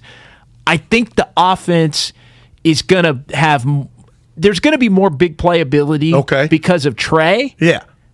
To your point about hitting a deeper throw or getting away from somebody and then he makes a play. But I don't know that the design of the offense is going to be more dynamic, if that makes sense. No, it totally does. Like he'll do more things because he's more talented. Right. Toolsy. But the call is not going to be. But I think it's going to be a lot of Kyle Shanahan. We want to run it 40 times and make the game as simple as possible for Trey. Now, he still has the ability to do more than Jimmy from a physical standpoint, and so there will. But I don't know that it's going to be designed to be. I think I heard you guys talking about the state-of-the-art passing game necessarily. I'm going to steal from the tech. Well, I ain't going to steal. I'm going to pose a question. They asked about the running back position. Elijah Mitchell score 1 for the Niners. They found a diamond in the rough, but is he a diamond to where you think when Mostert comes, is this going to be, they're going to carry 4 dudes, Jeff Wilson Jr., Mostert, or do you think he's solidified to where, I'm talking about you're talking about Mitchell. Good Lord, yeah. Mostert. I need my memory pills. Do you think it's just his show or no way, Goo? We go running back by committee. You can never have too many. Especially in this offense. And we've seen it. I mean, they didn't. It seemed at the beginning of the year like they had 5, and then by the end of the year they had Mitchell, and they were using Debo, and really.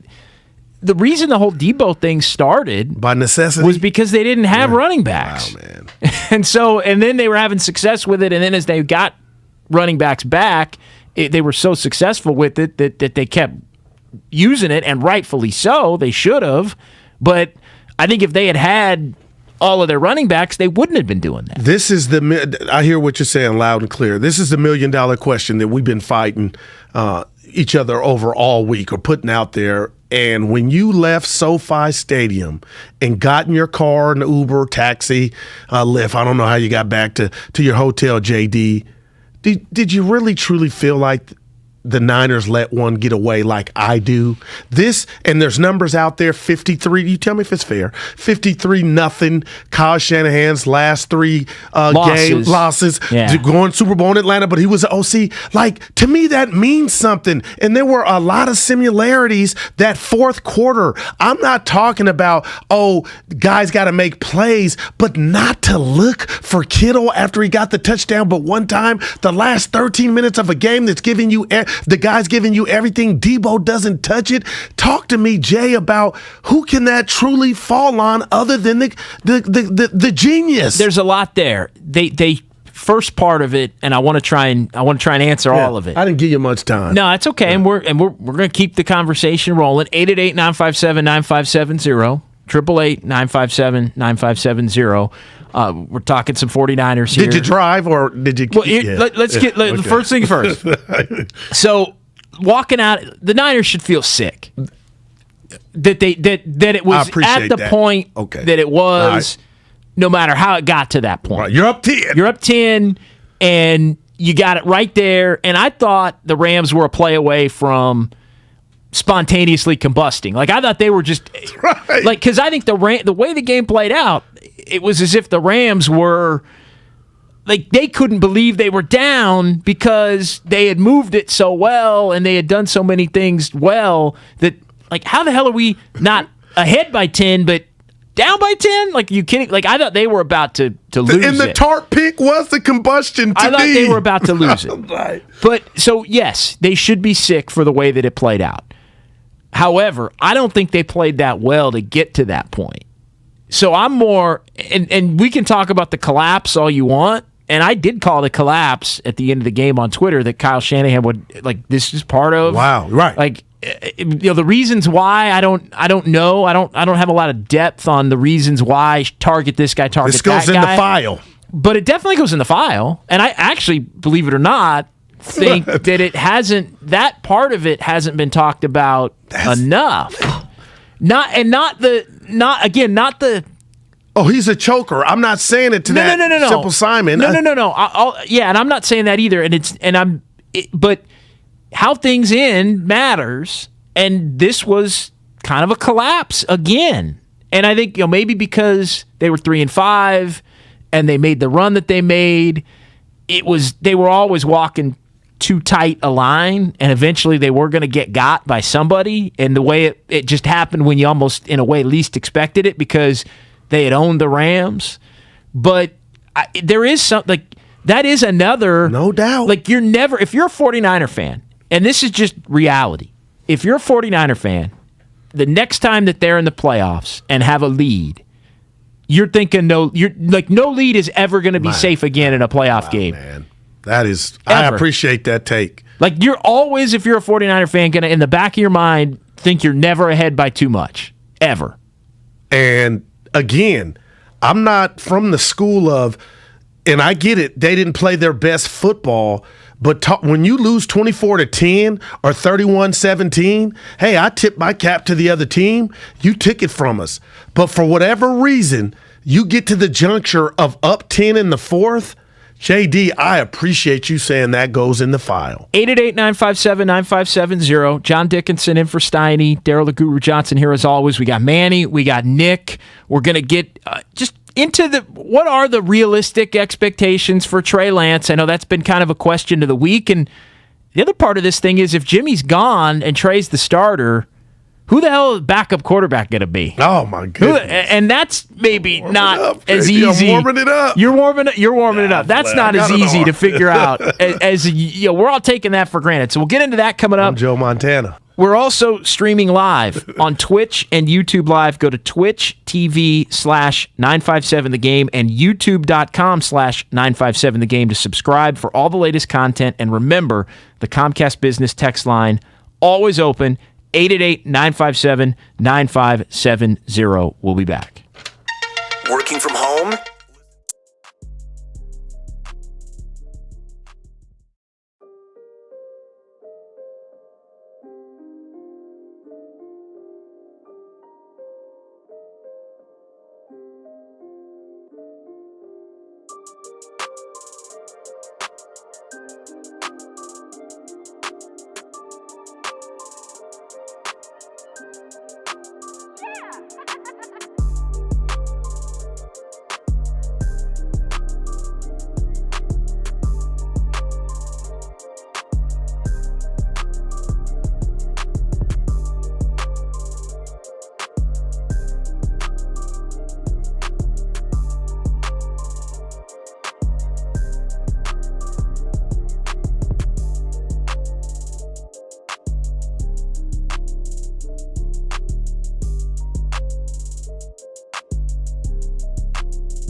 a Dodger fan.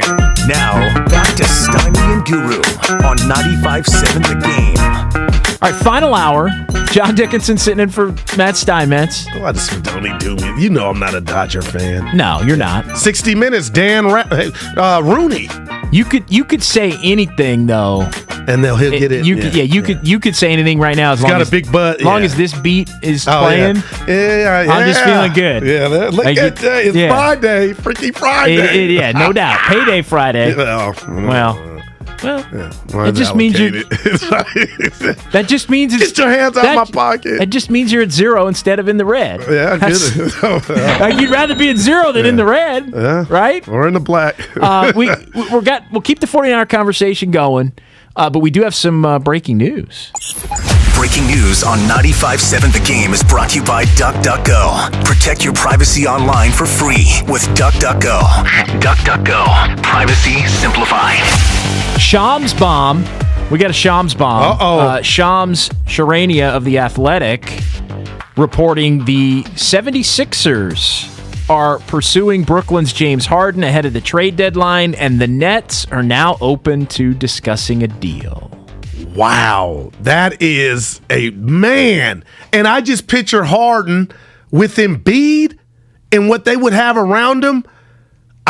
My goodness, that to me makes Philly a player and a half to win it all. And you wonder where that leaves. I like it for Philly. And what would Brooklyn be getting back in that type of a deal? Ben Simmons. Ben would be perfect. They got enough scoring with Kyrie and KD when he comes back. And I'll be honest, the Nets, the others, they've kind of stepped their game up a bit for what they can do. Now you got Ben to be the dirty guy, the glue guy. Real quick, just on Shams, the expectation, I'm quoting his story here, the expectation that both the 76ers and Nets will engage in dialogue on a deal around Simmons for Harden, multiple sources say, with Philadelphia holding a chest of role players, Seth Curry, Tyrese Maxey, Matisse Thybulle, potentially some of those could sweeten the deal.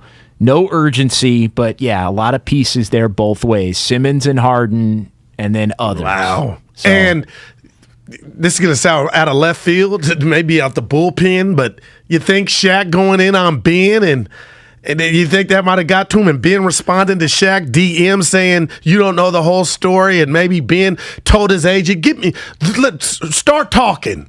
Because, Daryl Morey's got to do it too, but I'm wondering if that had something to do with this, because I do miss watching Ben play. I do too.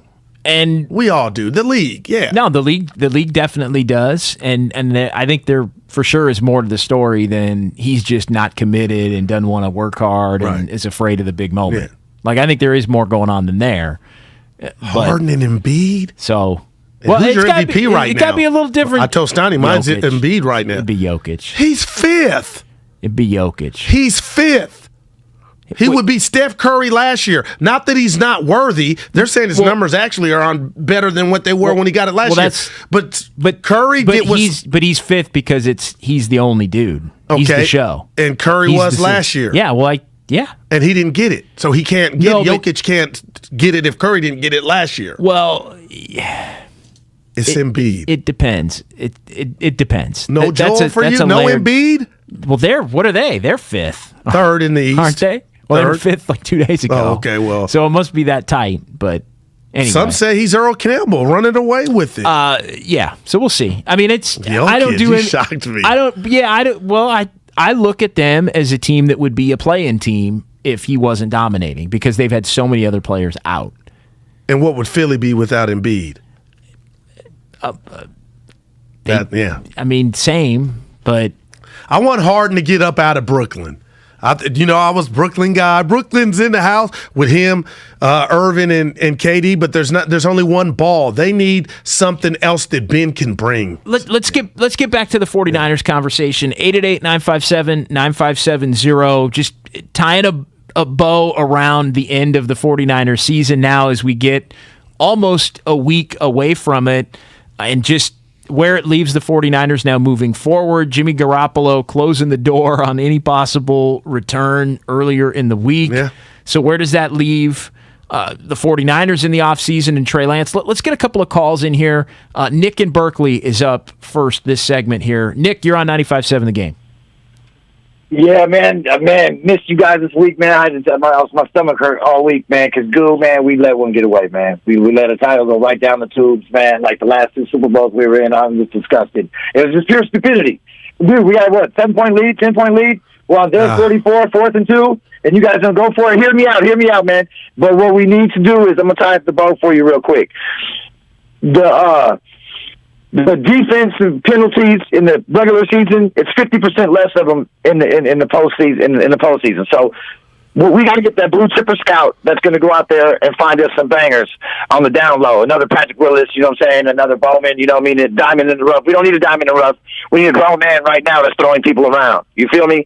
And we also got to get another receiver. We have to do like other teams do and actually sign free agents that aren't hurt or not draft anybody that's been hurt anymore. I mean, I don't know. The legacy of Trent Baalke is just still haunting us. I don't get it.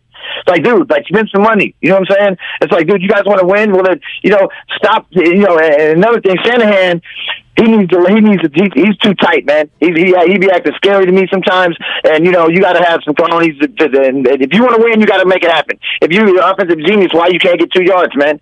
And let me tell you something. With all that stuff about his doghouse, to wrap it up on the bow, he should be putting himself in the doghouse for the way he treated Ayuk and them early in the year. This ain't personal, man. This is business, bro. You put the best players on the field to stop tripping.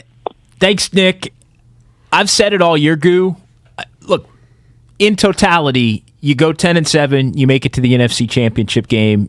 You fell short of. You thought you were a Super Bowl team. You fell short. In the context of how it played out, it's still, I think, a net positive season. Like it was. There's no doubt. It's like so, and especially when you compare it to where it would have been if they had lost Week 18 to the Rams and not made the playoffs. At that point, it would have been Kyle Shanahan needs to be starting to be looked at under a little bit of a microscope for his entire tenure. Well, you know what? It didn't go down that road because they won that game. And then they won 2 more. And they damn near won a 3rd. On the road. So everything's calmed down on that front. But the reality for me, Goo, is that Shanahan, whether it's the play calling or the sloppiness or whatever, or the Ayuk doghouse thing, I didn't like. For all of the time that we spent as a station and as a media on Garoppolo and Lance, and all the heat that he took for Garoppolo and Lance, to me, that was more unfair than everything else. Like everything else, the Ayuk stuff, the sloppy play at times, the decisions on 4th down, which were an issue all year, especially in games that lost. Like those are the things to me to where we can have an open conversation about Kyle Shanahan. Like I was in a unique category of the Jimmy Trey stuff. I actually think he handled that well. I think that was a positive box checked. The culture of keeping the team together from 3 and 5. Got to give him kudos. He gets a box check there. No doubt. But just the overall buttoned up nature of the way they operated week to week, it was underwhelming for half the year, and that wasn't on Jimmy or the quarterback. That's just and I don't know what was going on, but that's something that if you want to get back and maximize yourself for next year, it can't be shoddy next year. They call, I hear you loud and clear, and they call that to me, JD, what you're saying, perspective. And the box that you didn't mention that I give them a check for is when that Ayuk stuff was going on, when they were 3 and 5 and had lost 4 in a row, and again, the worst loss of the season, the Cardinals JV team coming in here with McCoy. There was every opportunity for backstabbing. And when I say backstabbing, the new backstabbing in our world now is going to a microphone. And you can do it so many different ways. You can insinuate something. You can insinuate that your coach is not handling something, or your coach is pussyfooting around and not addressing the rat on the table. Nobody ever, including Brandon Ayuk, did that. And to me, you get kudos, coach. The coach, Kyle Shanahan. But what you just talked about now, to me, with Jimmy leaving and the way that this season ended and unfolded, now we got a 4th quarter problem. Now we got a lemon booty problem, and it's no player. It's not player related. It's, hey, I'm giving you credit, but I'm not Stevie Wonder. I'm not blind to the fact that when you have prosperity in a bottle and it's going your way and you're right there and the finish line is right there to go to win the dance and go back to the dance, something happens, a phenomenon. Now it's not Jimmy's fault. It's a Kyle thing, and I can sleep well at night knowing no matter what offense, how it looks next year, you're going to be in those situations again, Kyle, and we're going to be able to now say, okay, has he gotten better?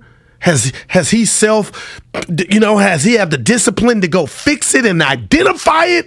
All those things are going to play itself out, and I can't wait. I don't disagree with anything you said. Yeah, I know. Went around but I'm a few steps further. I think backward as far as like for me, if you get to the point next year where we're having conversations about what you just talked about, right, then it's been a good year already to that point. Wow. Okay. My issue, believe it or not, is, and this gets into the whole expectations conversation. Because there are some. My concern is you're going to have to be even more buttoned up next year with a second-year quarterback that's as inexperienced as Trey Lance will be going into 2022. You're going to have the defense fixed. Like I think we're looking at it the wrong way, I think some are looking at it the wrong way. I think some look at it as if Trey is going to be so good and so dynamic that he's going to allow other areas of the 49ers to be not as good. Wow. I look at it the opposite way. I look at it as everything. If you're paying less for your quarterback, then you better have every other area more buttoned down than you had even this year, because it's going to be harder to win, because to what Cam Inman said, Trey, at least for next year, is going to make a couple of mistakes a game. Now, he may make more flash plays, and that may help offset some of it. But for me, you better have your running back room whole. You better have Debo healthy and Kittle, and you better go at a receiver, and you better fix the offensive line, and you better make sure you got better corners, and you better go get another pass rusher opposite of Bosa. That's a lot. And you're going to have the money to do it, although some of that's going to be offset by the extensions of Debo and Bosa, who are both due. They're going to have to figure that out. But the point I'm getting at is, don't look at the young quarterback as the reason you don't have to be as good in other areas. You got to be just as freaking good, if not more consistent than you were this year, because you can't get away with the 3-5 thing. Yeah. The 3-5 stretch. We thought it was over. If Trey was the quarterback up for that team, it's 2-6 or 1-7. And then you're done. So that, don't view it as, well, Trey's going to come in and it's going to be Mahomes. You can't look at it that way going in. I just pictured myself on a two-lane highway, and I look to the right and I see a truck pulling a trailer. And you're basically saying Trey is not the truck pulling the Niners. It may have to be the other way around, being that it's his first year. But he'll be making plays. It's again, right. None of this is a statement to his career. It's a statement to how good can he be next year. And you need to up the areas around him. You got to make sure it's for them to be a player. You got to make sure they have sharp. Expectations, Jay. We talked about it. There's no mulligan. And Kyle, you put yourself in this position by being so overzealous, and I'll say rightfully so in his mind, by identifying this kid and thinking he's got the goods. You don't just go to an NFC championship and a fan base say, hey, it's all good if you guys go 8-9 or 9-8 and miss out. And you told the dude that's took you to a Super Bowl and 2 NFC championships to kick rocks. There's more pressure on Kyle than Trey. There is.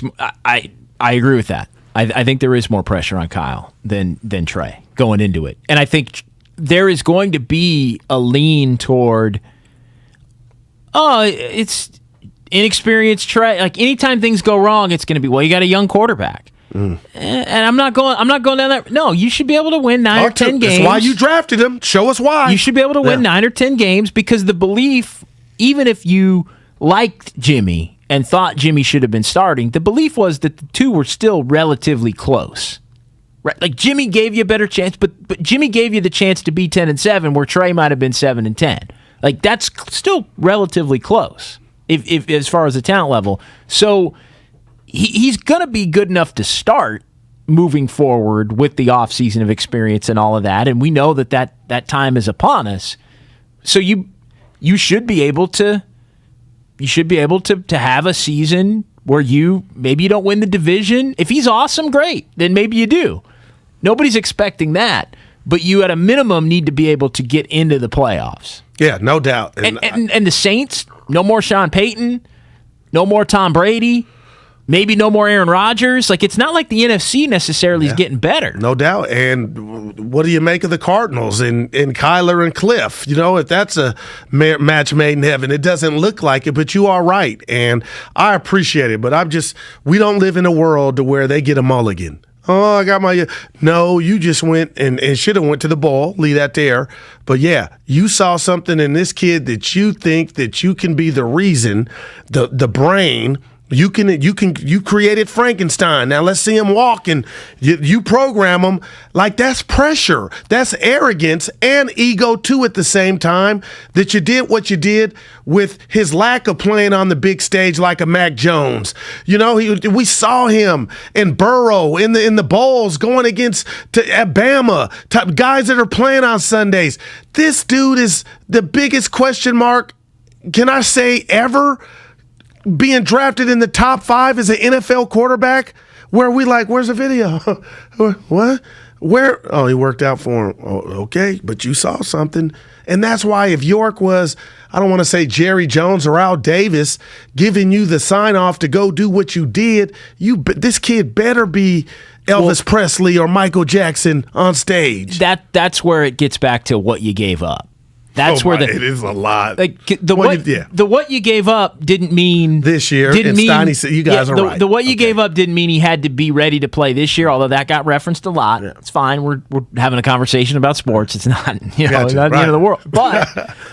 But now it comes. But it definitely comes into play with respect to how good you expect him to be once you do give it to him. Right. Like, that's where it does apply. Like, you can't have it both ways. You can't say, well, damn it, he should have been playing because you gave up all of this, and then say, well, you can't then say, well, he isn't that good, and he better be good, because then you can't have it both ways. And we saw him against the Texans, young Trey Lance. And I got to be honest, JD, here I go, and this may not be fair. There was a play before halftime the night. He hit Ayuk for a big pass, and then hit Ayuk to get out of bounds, and they kicked a field goal. But there was a play before he hit Ayuk on the sideline that it should have been you or I could have probably caught the interception. So we got that start, and then we saw him in Arizona on the road.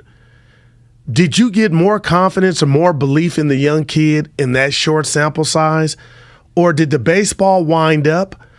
I thought he was Michael Vick with the legs, but I don't know how fast Trey Lance is to where the legs are going to be part of his arsenal. I had envisioned the body type, and I don't know why he wears 5. Is it Donovan McNabb? But that's what I picture Trey Lance to be. Not what I expect him to be next year, but accuracy is on my list of worry. Like, yeah, it should be. I'm petrified for Kyle and what we're going to see this kid evolve into. I think you answered the reason why he wasn't playing. You see, that's what's that is wow, man. Like, that's, so you think if that was buttoned up, he would have been out there more? He would have had a shot. Wow. Because it was it wasn't always about the throw to Sherfield, on day 3. I don't like that one. And it was awesome. It was the play of training camp. I appreciate that. It was awesome. But that alone doesn't mean you're the guy. Yeah. Especially if you're and you did see areas where you saw both. You saw areas where it's like, okay, this guy can do some things that don't know how to get down. Garoppolo referenced that. Took some hit. Took a hit to get hurt. And then there's also but you got to make up for it by being a playmaker. Like, you still, if you're going to win, it's one thing to say the young quarterback's going to make mistakes, but if you're going to win, he's got to also make plays. Wow. You got all no doubt. So you got to at least, like Cam Inman said, he's going to make 2 big mistakes a game. Well, you hope that's not true, but you're hoping if he makes 2 mistakes a game, he's also making 2 big plays a game that maybe Garoppolo wouldn't have been making, and so you're back to a net. The bank account, you're back to that net zero. And we saw that again. You sound like you're describing the Texan game in a sense. He threw that pick, and then he threw the laser, what was it, to a Debo for the touchdown. Exactly. And you're like, man, that ball was moving. Exactly. No, that's it. 888-957-9570. Let's get a couple of calls in here. Manny is up next here on 880. Manny, you're on 95.7 The Game. What's up, Manny? Hey, good afternoon, fellas. Man, just listening to you guys talk and thinking about what I want to say just got me hotter and hotter and more worried going into next season. Yes, the future looks bright with the talent we got, right? We have check marks all across the board as far as skill positions. After watching that game, man, the better team did not win that day. The better team in the fourth quarter won that day. And what hurts more saying that and looking back on it, man, is that, yes, Jimmy had those moments where he had his Jimmy moments. We could say that's what cost us the game. It's not fair to the guy. Because you know what cost us the game was Kyle's inability to coach it past the fourth quarter. And hear me out, fellas. I'm going to make this real quick because I know you guys are pressed for time and stuff. But a quarterback is only as good as the coaching that he gets. And I learned that, Goo, because I'm from your neck of the woods. I helped Coach Mike raise the group of Logan players. There you go. A few years back, right? So here's what my takeaway from that. You have your plays designed to what you want it to be, but you adjust it to the players that you got. And Kyle, I remember 5 years ago when Jimmy got here, man, we thought we had stolen him from the Patriots, right? And that Kyle was going to be the quarterback guru and shape him into this kind of player, that kind of player. You know what? My takeaway from that is that he failed in that, and here's why. I'm going to reference another 49er quarterback. When Alex first got here, he was garbage for the first 7 years. He got the right kind of coaching. All of a sudden, he's a 3-time Pro Bowl caliber quarterback. Why? Because Andy knew the kind of quarterback he had, right? Jim knew the kind of quarterback he had. I don't think Kyle ever figured out what he could or could not do with Jimmy. He had expectations. He pushed things on Jimmy that Jimmy just couldn't do, right? When Joe Montana came out, the biggest knock on him was that he didn't have arm strength. What did Bill Walsh do? We have the West Coast offense designed for that kind of stuff.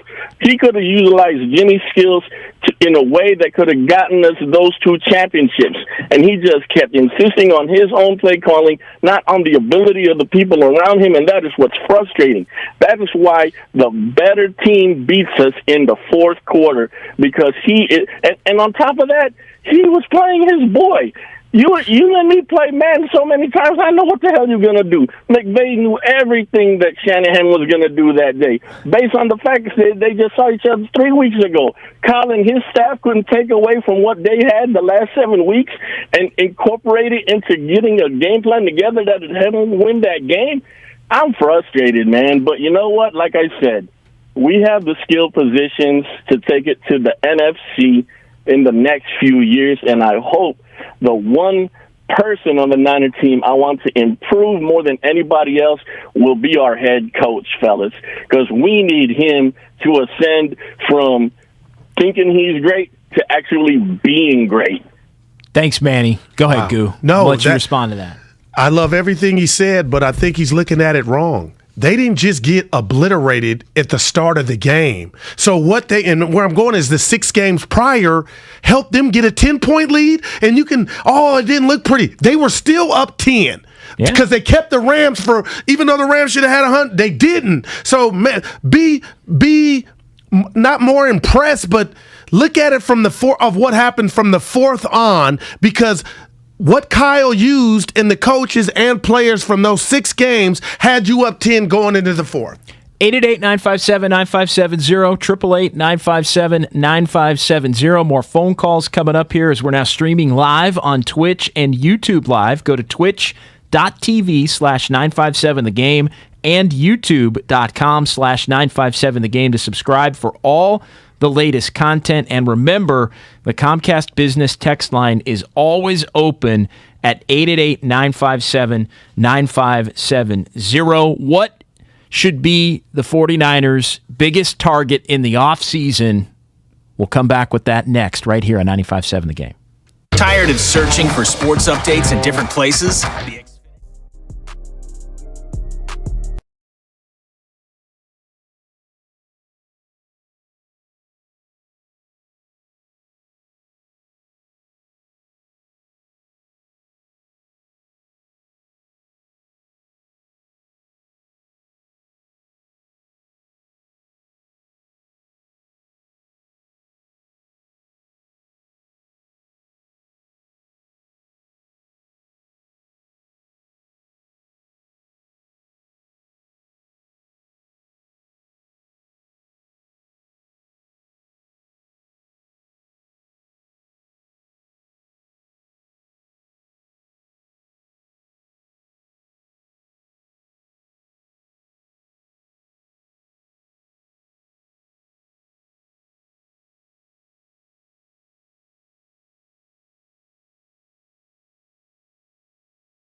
Just chew it and do it.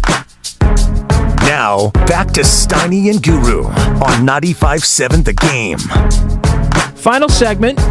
John Dickinson sitting in for Matt Steinmetz. Daryl the Guru Johnson here as always. That fast? That fast. Let's hook up and watch the Pro Bowl. 2:30.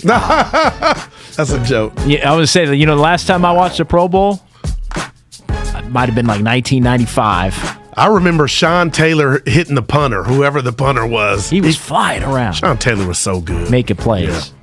Yeah, loved Sean Taylor. No doubt. Yeah, tragic, man.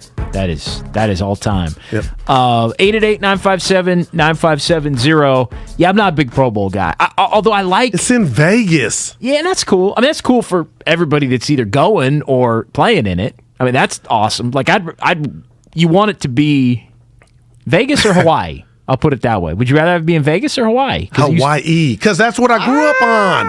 Guys with the, I just meant like if you were playing or you were going, you'd want Hawaii? Yeah, I don't like the dry heat. Okay. Hawaii, yeah. Little Give me some tropical. water. Yeah. Hawaii is definitely for the family-oriented players, but if you're single, look Vegas, at this baby. guy. All those players, yeah. Wow. Yeah, so you got to make it a destination, but I'm not, and I like the fact that this weekend, and I haven't checked the weather, but that Sunday in between, and usually this would be the Super Bowl. I don't like the off week. Yeah, give me the ball. I'm with you, but this feels like, and the Warriors aren't even playing this weekend. Dude, I get mad when they play when the Niners are, I know, and now neither one of them are playing. I'm thirsty, what the hell is that? Man. Like the Warriors should have been playing Saturday and Sunday this weekend. Watch the new season of Ozark if you haven't. I done ran through it already. I'm going to need something. Jason Bateman, man. You got Warriors this week tomorrow. Okay. And then that's it. I'll listen to you. And then at noon, and I appreciate that. Yeah. And then at noon, it's like, all right, I got nothing till Monday. That is wow. So it's like a rare. Yeah. I think this is the first weekend the Warriors aren't playing the whole weekend. I couldn't tell you the starting quarterback for the AFC or NFC because so many people quit. It doesn't matter. Yeah, there you go. It doesn't matter. I'm out. Can I ask you one AFC question? minus 1.5. They're the favorites. They got Mahomes and Herbert. That's now why. I'm back. I forgot. JD, I'm in. What time does it start? 12, right? I have no idea. What time does it start? Spadone? Yeah, I think it's 1. Used to be 3:30. Yeah. But it's got to be at least 1 because it's on the West Coast. Hashtag random because I haven't given you one. Well, you could say I've given you 100. Why didn't Harbaugh get the job in Minnesota? That's a great question. He thought he was going to get more power. It had to be. That's a great question. I just knew it was done. I was hoping Harbaugh would get that I job. love Harbaugh in the NFL. I was really hoping. To me, because the Vikings, I'll let you in on a little secret. Yeah. The Vikings are actually a team I like. When the Vikings are good, I like watching the Vikings. You going Bud Grant on me? I think they got a good fan base. They got a cool stadium. What's the horn? Yeah. Yeah. Ooh. Yeah, that was bad. Yeah. You got it. No, I got the cadence down a little bit. But the Vikings are always, I think it's probably because, I'm not a Rodgers guy. Okay. And the Lions and the Bears usually stink. And so every once in a while, the Vikings they're like the next. They played the Niners a couple years ago in the chip. They're You were the there team. in the chip in the playoffs. So just everybody has teams they like watching. Yeah. And so the Vikings are a team that I think in my lifetime they've been solid to good most years. Right. So they're just kind of an interesting watch with a good fan base. So I thought that would be a great fit. I had last thing. Hashtag random part 2. Yeah, I love that. I do love that. You know I love family. I'm not perfect. I got my flaws, a bunch of them. But, Jay, I'm like Norm's my dad. I talk about him a lot. That's my family. And I told these guys yesterday, and Steiny gave me some grief because Mark Davis hired Josh McDaniel, who is known from the Patriots. Had my dad had that legacy and the Tuck rule was there, that would have kept me from giving you the job if you were Josh, just based on that. But that's not and good. They tried to come. I was in the car for, tell me you agree with what I'm saying. Just because he was part of that organization. No. I'm going somewhere else. You can't let that. You can't let that prevent you. You can't allow that. Can you respect it, though? I respect how you feel because it's how you feel. And we're all allowed to feel how we feel. Oh, man. But no, it's just a different opinion. That's all. To me, that can't be a disqualifier. Wow. I'm shocked. Because you want a little of what they have. Yeah. If you're the Raiders, yeah, you want to be the franchise that essentially has tormented you for 2 decades. You want that. You can't beat them, join them, is what you're saying. But just, however, I mean, to me, like I got now Tom Brady is different. If he wanted to come to the Raiders, hey, get his uniform. But well, that doesn't mean it's going to work. Yeah, I know. I'm hoping it does for Spadone's sake. It doesn't mean it's going to work. But it's, and wouldn't you know, right? The Raiders finally get in, and now it's so funny. Like the teams, like the Raiders finally got in, but they still changed both. No doubt. But let's get Austin and Redwood City in here. We'll get back to the 49ers, 888-957-9570. Hey, Austin, you're on with JD and Goo. Hey, how y'all doing, Goo? Hey. Good, man. Good. Hey, man. Here's what I got. That's what's up. Here's what I got, man. I'm so scared for our offensive line next year. Just the simple fact that we gotta rely on Trey's legs, and we don't know if he really got that. We got to take it. Look at this. Our biggest thing that we don't have is a number one receiver to help. Just to help Trey out, help him out. We need a receiver. You got to think about it too. Debo is like a Antoine Bowden, and we need a Captree. And we got a Vernon Davis and Kittle. That's all I got. And we got Gore, too. Gore as a Mitchell. We need that number one receiver to help out our receivers. Appreciate it. Go ahead. No, you go ahead. I was going to ask Producer E, but we don't have but 23 minutes left in this show. What section of 49er fans look at Debo as not a number one? But then again, he's that Swiss Army knife. Can he be a number one if he's a running back? He does it all. Can a guy that's a running back 8 times a game be your number one receiver? Well, I'll tell you what, he's going to get chicken like he's a top running back / receiver. Right. He about to break the bank. And he should. I mean, but then he's your number one. Then to that caller's point, or does he be like my wings traditional? He wants the tall, just focus on the Jerry Rice. Just go out there and catch. It's none of this stuff behind the line of scrimmage. I think the point is you need another dynamic receiver. I think the one versus the two versus wide back versus what, like all of that is semantics. Yeah. What he's saying is you need more wide receiver talent. You need one other guy. That's it. I hadn't thought of that. You need one other guy. That wouldn't be at the top of my list. What?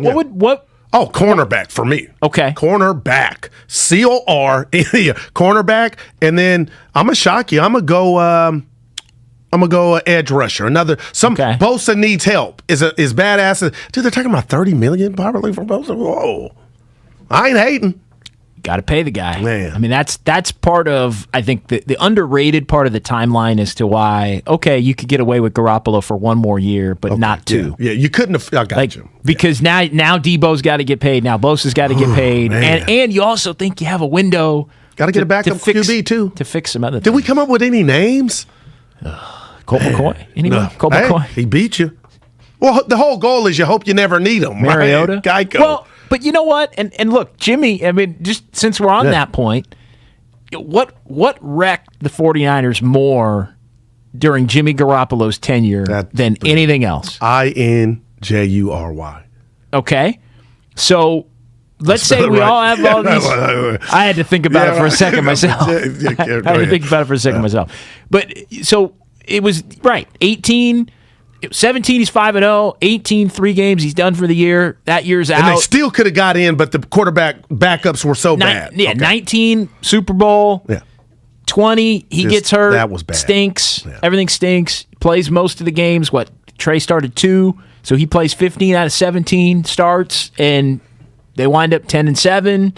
They're 9-6 in the games he played, and they wind up within a quarter of going to the Super Bowl again. So we can have all these lofty goals for Trey Lance, but he's got to be able to stay on the field. And how you build the team around him is going to play a big role as to why, you got to keep him healthy, because we've seen what happens. Part of the conversation begin with is going to be, can you win? Because Jimmy was a winner, right? So can you win with Trey, who's more talented? That's question number one. But what happens if he gets hurt and then you couldn't win when anybody other than Jimmy, you couldn't win? So that's question enough. But now what happens if something happens to Trey? I saw the great Ray Ratto in the bullpen. He was in there today, but this was months ago. And it was after Trey Lance. It was the Monday after Trey Lance's first start against Arizona. And I said, how could Kyle call 16 run plays, which equated to Trey getting hurt. And you know what the great Ray said? Guru, he didn't call, those weren't 16 design. You know, Trey defaulted to those runs if he didn't like what he was seeing. I thought to myself, but guess what happened? I would never forget, he didn't slide. So that wasn't Kyle's fault. But for Jimmy Garoppolo to say in his presser, he's got to learn how to get down, that already concerns me, Jay. Like, I played baseball, and I know you did. Your boy called me Ricky Henderson, Dwayne Murphy. I can get down with the best of them, but I'm like, are there actual dudes that don't know how to slide that are athletes? And again, he got hurt his rookie season and not being a starter. So now hearing Jimmy say that the other day, I'm like, how big of an issue is that? It's a big issue. Like, seriously. It's a big issue. But again, that's... Slide. Handle it. Like, work on it. Fix it. Like that. Like, I'm not...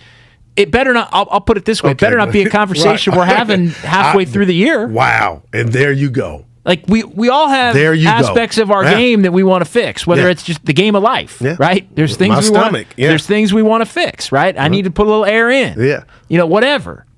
But you work on it. And if you don't work on it, and you're in a position where you get judged by whether you worked on it or not, and you didn't work on it, well, then you open the door to being criticized for it. And he got hurt running. And he took that shot? Well, like, what are you, kid? Now, and that wasn't totally on him. I mean, he could have went over the top or just avoided it all and ran out of... JD, he got crushed, and he was out. They also... There's the fine line between... And again, this all ties to the conversation we're having about reasonable expectations for Trey Lance next year.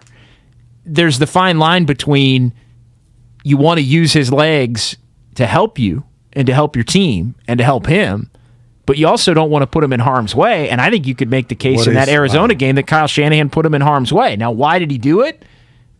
Maybe because he didn't think he had a full mastery of the passing game at that point. He didn't call all 16 of those runs, as I pointed out earlier, that Ray brought to my attention. No, but he did not. But still... he got crushed. You remember that? Yeah, I do. He did. Yeah. He did. So, I mean, that's... Like, how much do you get away with running the ball with him next year versus... Because we all have, I think, in our own way, the belief of how it's supposed to look, right? And it's and let's be honest, it's a combination of what? It's like who people think he's a combination of... I think McNabb. Air McNair. Of Herbert and Mahomes. Well, he ain't tall as Justin. And he's dreamy. And Lamar Jackson running around making play with the running game. Well, again, what concerns me... I think he's more of a passer, to be honest. And when this all went off and you guys all went down there to practice and Shasky and Bonte came in and saying this guy was ready, I was on that train. And I was on that train, JD, because I was tired of the Garoppolo story. It wasn't so... Well, that's just impatience. No doubt. And I'm coming down your road on that. We all were tired, though. Yeah. We wanted what's new, and it sounds like the coach felt the same way, and that's why he went and got Trey. But my thing that's bothering me, and I'm going to Mac Jones and Joe Burrow, you saw those guys on the highest level of college football get down. And get down meaning perform. In Motown, they performed in the biggest theaters, the Apollo. This kid has never done anything against top-tier talent on a football field. Okay. So I'm getting scared. Can't be scared. Why can you expect that to equate to... So that's Kyle banging his chest like I can make this unknown commodity Josh Allen into something. That's another good one. Thank you, 650. What about Carson Wentz? How'd that work out? Comcast Business text line. You want a combination of Mahomes and Josh Allen with a little bit of Burrow and maybe some Lamar Jackson. Okay, I'll take two of those components. Well, and again, I'm not saying that he's going to be as good next year as any of those guys. My question I'm just saying he's going to have a little bit of that in the game. And that was got me excited. It's style. What did he do in the workout or the half a game that Kyle saw and said, I'm going Beyonce, putting a ring on it? It had to be a throw. I think it was a workout. You know what I think it was? But then Steiny said this. Cool. I'll never forget. Maybe during the year, maybe Carl saw something that kind of turned him off. Maybe. But how could that? What turned you on? I don't think it's that. What turned you on? I don't think he saw something that turned him off. Mm-hmm. But I don't know that it necessarily was. Sure, you can watch Trey Lance throw and see he can make the throws. Okay, like that's easy. Yeah, but accuracy, question mark. Question mark. Like every quarterback has to work on that. Josh Allen, great example of somebody that didn't have it, and then now he's got it. Wow, look out. I think what put Kyle Shanahan over the top with Trey Lance is all I'm asking. Is the conversation. I think it was the. To me, it was the. Wow, Jay. Well, no, but if we know one thing about Kyle Shanahan, it's about how you see the game, how you think the game. It's not necessarily about tools. Think about it. Like we've gotten into this. What types of quarterbacks does he like? He likes quarterbacks that he think that share the brain with him. As far as, hey, this is the play I'm going to design, and do you see option 1, 2, 3, 5? Can you see it? Can you process it? Do you understand it? Wow. So I think it was the conversations that they had where they went over concepts. I'm not mad at that. I'll accept where that. They went over. So I think it would almost be, well, the accuracy's going to come because he's going to see the game in the way, so that's going to buy him some time. The arm strength, whether he's throwing a tight spiral or not, that's going to come, but he sees the game in the way that I want it to be seen. And I think if you go back to Jimmy, that's where it was unknown in the beginning. Going back to like 17, right. It was unknown in the beginning. Could Jimmy process it? And I think that's where there was some frustration with Kyle and Jimmy over the years. Was Kyle, he just didn't think Jimmy saw it. 2 things from the text line. Do you think Jimmy got better in his 5 years here? I want to say he is. I don't think he did. Me neither. I don't think he did. I mean, and that's a compliment that they got to the Super Bowl and but like, well. And I wonder, and a few people have said this week, never the same since the injury. Like, never the same since, like, he just didn't. And that was something I hadn't thought of. I think he was as tough at SOB as there is. I can't remember on Twitter who did it. It was somebody posted it, but it was him. It was before the injury. It was the opening game against Minnesota, and he kind of flushed right and then went back left and threw, I think it was to Pettis. Yeah. Of all people. Oh, wow, still in the league. But he had a little bit more of that. Yeah. A little bit. I don't have any of that. But little of that. How about was it Reggie Jackson last night? Yeah, man. That was Westbrook though. That was an error. But talk about just. I mean, what dance was he doing dribbling the ball? Well, that's what I'm talking about. That was the part. That was like we're winning this game, and I took it as. Do you understand the scenario that you're doing those moves? Well, no, and the game's on the line, and you got the ball. To me, that was he knew I'm scoring. And Spadoni said Reeves shouldn't have been on him. Reeves played good defense to make him go inside. He changed direction. Westbrook was supposed to be the other. Shaq and Barkley and Kid, they ripped him. That play, I appreciate it. Not to veer off. That was Westbrook. Oh, Westbrook. The defense. IQ wasn't there. Reeves did what he was supposed to do. I agree. I'm fine with that. But the part that got crazy me, legs. that was awesome. Like, I said, "Oh my God!" What? And then it went in. That was awesome because he was like, he called game right there. You got me laughing. He hadn't even made the move yet. He called game. I said, "Am I watching this in real time?" He just spent it and laid it in. That was like, oh, I got this. Like, don't do this to Spadone. You talk about seeing it. Week we've been having. You talk about seeing it. He saw it. Yeah, right. So, man, where's Bron? Is it one of those, hey, I carried your asses while AD was out, I'm about to give me a week off? All right. Not 5. Don't count them out. It's getting old, man. Yeah, I'm not he don't believe. The Lakers are going to be a player. AD is playing like he didn't make the All-Star game. He shouldn't have, but he's got a chip. And now with Bron playing the way, don't count the Lakers out. That's all. Just watch, man. I mean it. Don't count the Lakers out from what? Being a factor in the West come April. Especially when Phil Handy takes over. You got it. Well, then that don't mean it went all bad because no, Jay, I'm being for real. You think they're done? Real quick. I don't think they're done. I also don't really think they can. But you're seeing a different AD since he's come back, like the old AD. Well, he's a good. He's been embarrassed. He's a good player. I mean, I didn't think he was done. The guy's like him and Bron 28 years old, playing the way that they've been playing, and you got Reeves.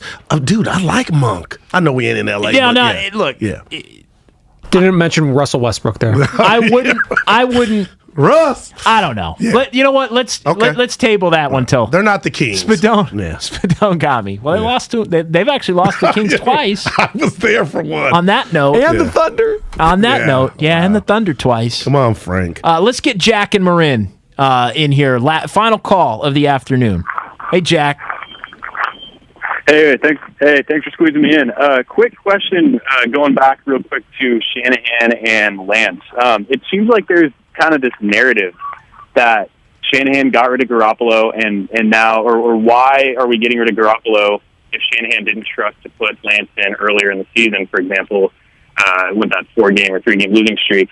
Why is it so hard for people to maybe accept the fact that Shanahan knew what he was doing and wanted to keep Garoppolo to rally around the team and make an obvious playoff push that year, and bench Lance for a year and get him ready behind an NFL starting quarterback? I don't get why all of a sudden there's this huge pressure on Shanahan that, he better live up to everything Garoppolo did, when it seemed like a pretty good plan he had. Play Garoppolo for a year, let the rookie sit, learn a little bit, and put him in year 2. Well said. Thanks for the call, Jack. It's resources. They don't want to put the resources into Garoppolo and ignore other issues, especially with lack of draft capital. But right? I think what he was getting at though was this year the plan. Like why do people not give Shanahan credit for having a plan?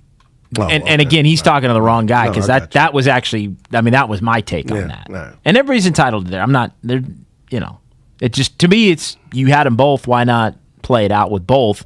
And I think we saw the way that the team. Oh, I hated that. The way that the team rallied behind, and they knew. I'll tell you, from being at SoFi and being in the press conference room and around the locker room, can't go inside because of COVID, but being around, they were devastated.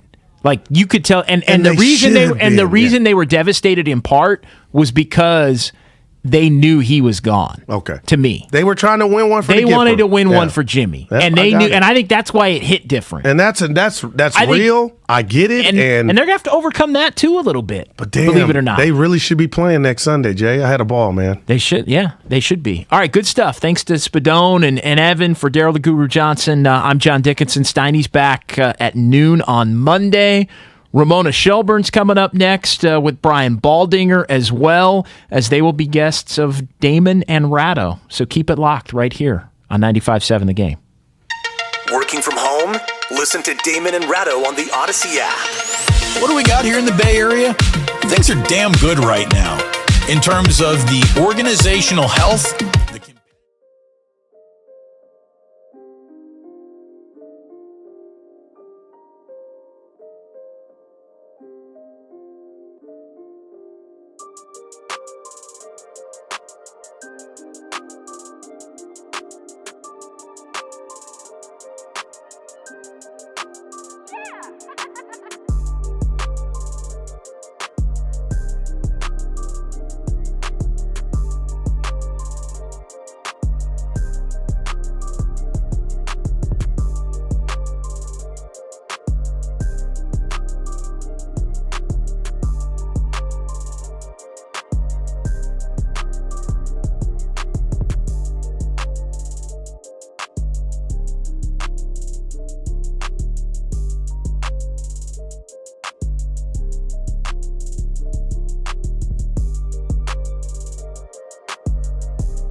8-game winning streak. Draymond's been around for none of it. And he won't be around for a while. We'll get into some sound. Draymond talking to the media yesterday about how long he plans on being out. He's going to be out longer than I think anyone thought. The good news is the Warriors seem to be themselves again. And for them to be themselves without Draymond Green is a testament to how good, how well built, how well coached they are. And who knows? A little harbinger for good times in the future. As important as Draymond is, maybe he's not so quintessentially important that you are non-functional without him. They've been pretty functional. Haven't been playing great teams, but they're starting to play like themselves again. Welcome, Damon and Ratto, this Friday afternoon here. Very nice day outside. Very weird weekend for you sports fans sitting on your couch. What will you be watching? That's something we need to talk. I hope you like the Olympics because you got a lot of it coming your way. The Warriors aren't going to be playing tonight, tomorrow, or Sunday. If you wanted to tune into a Sharks game, well, you're not going to be able to do that either because we're going to have NHL All-Star Weekend, which is going to make Ray happy. Hi, Ray. It's not going to make me that happy. You love an NHL skills competition. Don't pretend. Okay. Don't pretend. What else do you want to tell me about me? You were talking it up. I mentioned it to you because you would like this. You would like it too. I'm so not watching it. Oh, stop it. No, I'm serious. Not a moment. Really? Not a why moment. were you hyping it up to me? I wasn't hyped because it's something that it would appeal to you. It's hockey players shooting pucks at gigantic playing cards. It's plates and playing cards? Yeah. And if this was not in Vegas, they wouldn't do this. Well, they'd be doing plates. I've seen plates. Maybe not. Plates. They change their format every year, which is probably the best thing. But it's still an all-star game, and it's still guys who don't try very hard, and it's still, everything is 9-8. I will not watch the game. Little skills competition? Sure. You'll watch the playing card. You'll watch 21. That's what you'll watch. And that's why I told you. I wasn't hyping it. I gave you information so that you wouldn't have to interact with your family. Thank you would have been sufficient.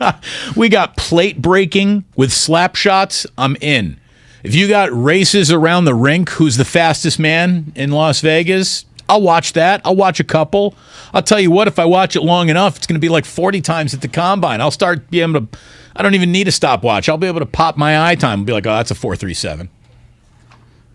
That's a cry for help if I ever heard one. I will watch some 40-yard sprints, but that's about it from the it's a cry for help. There's no dancing around this.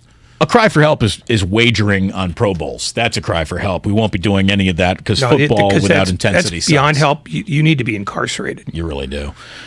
We have some questions, like Warriors as they're currently built right now. Are they good enough to win it all?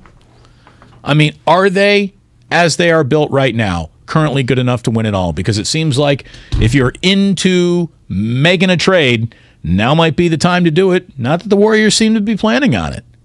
But we got other teams around the NBA planning on it. The deadline less than a week away, and the early bird is trying to get the worm. The latest the Brooklyn Nets might be willing to trade James Harden. And that means Philadelphia is going to be hot on that topic, if indeed they can be. We're going to have Ramona Shelburne at 4:15 this afternoon. Brian Baldinger at 5:15. We got ourselves a Clippers-Blazers trade. The Clippers get Norman Powell and Robert Covington. The Blazers get Eric Bledsoe, Justice Winslow, Keon Johnson, and a future second rounder. I don't know what to really tell you about that other than the Portland Trail Blazers need a general manager who knows what he's doing. And until that happens, Dame Lillard's got to get the hell out of town. Well, they have a brand new general manager, and I think he's under orders to trim payroll. Well, because this is not a trade that you would cheerfully make. No, this sounds like something from the desk of Jody Allen saying, you know what, if we're not going to be good, I don't want to be paying these prices. The Blazers traded 2 first-round picks and Trevor Ariza for Robert Covington just a couple of years ago. Then they traded Gary Trent Jr. and Rodney Hood for Norman Powell. Now that they've traded Covington and Powell, what do they have to show for those trades? They got Keon Johnson, Justice Winslow, and a couple months of Eric Bledsoe and a second-round pick. And that's a small part of the reason why Neil Olshey is not there anymore. He's put him in a bad box, and now the new guy is trying to pull him out of it. But to do that, it's going to be lots of paper cuts along the way, and this is one of them. With no football, what you watching this weekend? Olympics. Olympics are out there. If you are a late night, kind of an owl, this Olympics could be right up your alley. If you're a normal. If you're a normal with a life to live in the day and you normally sleep at night, you're going to watch most of this on tape delay. But let's say you are a night owl and you're going to be up at like 3 o'clock in the morning. Well, that means you're going to get some live feed Olympic competition right in the middle of your night. It's going to happen. We got moguls starting at 3:30 in the morning our time, Ray. Going to be up for moguls? I'll be up for soccer. I won't be up for moguls. You will be up for soccer, though? I'm always up for soccer. Really? What's your earliest you've ever woken up to watch Oh, no, soccer? there's a bunch. Every weekend there's a game that starts at 4:30. And you're there? Yeah. Make a little breakfast, a little coffee? No, I'm coffee, not breakfast. That's commitment, man. That's a big commitment. Well, not really. I don't sleep well. You seem to be tormented at all times. So I'm not tormented. When my eyes are closed, things can happen to me that I'm not prepared for. I'm a poor sleeper too. I mean, if my wife could be quiet about rummaging around the knife drawer, I'd never sleep. Have you ever tried to get any help for that? No. Me neither. I just smoke weed. That's help. Kind of. But not a ton of help. But I still don't stop. Well, I wouldn't expect you to. We have so much to get into this afternoon. Ramona Shelburne, Brian Baldinger is going to join us today. What to do this weekend? It's a legit question if you are a sports fan. It's just a weird weekend on your television. We're going to go through it. Last night on your television, on your radio, the Golden State Warriors looked an awful lot like the Golden State Warriors. Klay Thompson, what a game he had. He comes out, he has 23. We'll have a little bit more on his night in a moment, but he basically did all his damage there in that first half. He was just hitting everything. He was incendiary Klay. It's the first time we have seen him go full-on Human Torch since he has officially returned. It was good to see that. We need to talk a little bit about this 8-game winning streak. You got 2 wins over the Rockets. You got a win over the limping Nets. You got the Kings, who stink. You just beat them. But, the Warriors needed, Ray, a few get-right opponents because they needed to get right. And in the middle of all these get-right opponents, there was a really nice stretch, the Utah, Dallas, Minnesota run of this win streak where good things are happening. 7 of their 8 games, they've been over 100 points. For a minute there, that was becoming an issue. Were they going to get over 100 points tonight? Well, they've done it in 7 out of their last 8. They've been playing in the 120s in 3 of their last 4 games. And maybe most impressive of all, 5 different human beings in this 8-game winning streak have led the Warriors in scoring. Curry's done it 3 times. Poole's done it twice. Kuminga, Wiggins, and now Klay Thompson. That's Warriors basketball. It's sharing the sugar. Yeah, and it's, you don't want to get too excited about it because most of this 8-game run has come against teams that were either awful or playing awful. And that's why you include Utah there. They're getting Donovan Mitchell back tonight, I believe, against, I think, Brooklyn. But for the most part, they'd been in free fall. They'd lost like 12 of 14. Houston's always awful. The Spurs are awful. The Kings are the Kings.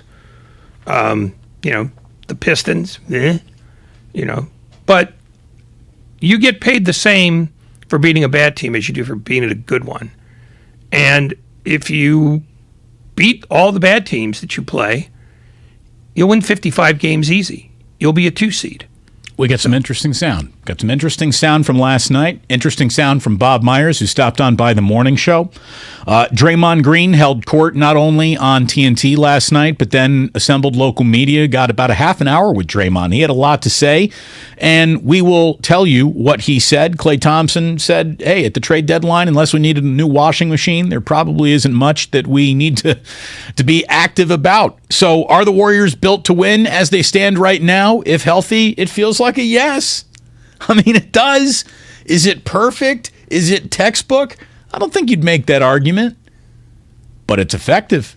It's effective, and they're getting right again. So we got an awful lot to get into this Friday afternoon. It's good to have you along today. We're brought to you by BMW Fairfield, now open in the Fairfield Auto Mall. Visit bmwfairfield.com today to book your visit. And if you haven't, please, once and for all, so I don't even need to remind you to do it anymore, go to the Odyssey app.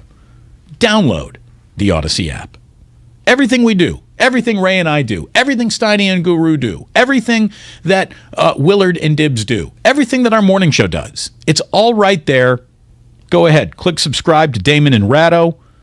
Boom. The magic of Ray just delivered to you. It's a gift. It's a gift from electricity. It's a rash. We sell ointment on the side. That's how we make our money. Damon and Ray here on 95.7 The Game. Congratulations to the Warriors All-Stars. Steph Curry. Good at the buzzer! Andrew Wiggins. Jammed home by Wiggins! He came down the lane and threw it down.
It is one of the things that really annoys me about Guru is that not making the Super Bowl is better than making the Super Bowl.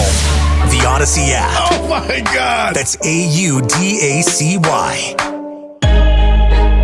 Klay Thompson pulls up from Curry, takes a dribble, and knocks down a triple above the break on the left side for Klay. Now guarded by Harkless, locates to Klay Thompson, who comes back to the left corner and hit the three. What a pass by Curry. Curry left side, head fake, cross court, off the dribble, pass to Klay Thompson for three. Are you kidding me? Klay gets it from Curry on the bounce, left sideline. Klay goes to the corner, lets it fly. Got another one! Klay Thompson, just ridiculous.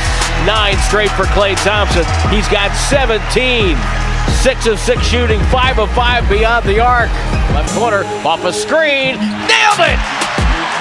Nailed it! He's 6 for 6 beyond the arc, 7 for 7 overall. Cross court stolen away, Klay Thompson. Thompson stops and pops it to 3. Good! Ridiculous. What is it about playing against the Sacramento Kings that brings out the best in you? Hey man, 2011 NBA draft. With the 10th pick, the Sacramento Kings don't select me, so people don't forget. That's all I gotta say. Now back to Damon and Ratto. Brought to you by BMW Fairfield on 95.7 The Game. Oh, the sweet, sweet irony. Klay Thompson should get down on his hands and knees every single day and thank the good Lord up above that he was not drafted by the Sacramento Kings. I don't know if Klay Thompson would still even be in the NBA if he were drafted by the Sacramento Kings. Oh, no, I don't think anybody would be. It's amazing how bad those guys have been for as long as they've been bad. It's almost mathematically impossible to be this bad that long. Well, the Warriors did it a couple of times. They did. That's why I said almost. Yeah, but, I mean, they're so monumentally screwed up now that even when they rebuild, they end up getting the building condemned within a year. I mean, this was supposed to be the year that they were going to suddenly do something. And what they've done is dig their way right into 13th, and they're about to be passed, amazingly enough, by Oklahoma City. What's Alvin Gentry supposed to do? Oh, he's screwed. It's nothing. No, he took the job because it was there. They are only slightly better than they were under Luke Walton. And Luke Walton didn't screw him up either. This is something that's awful top to bottom.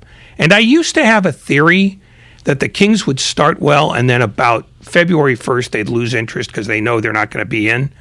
No. Their winning percentage in the last 16 years is exactly the same before February 1st as it is after.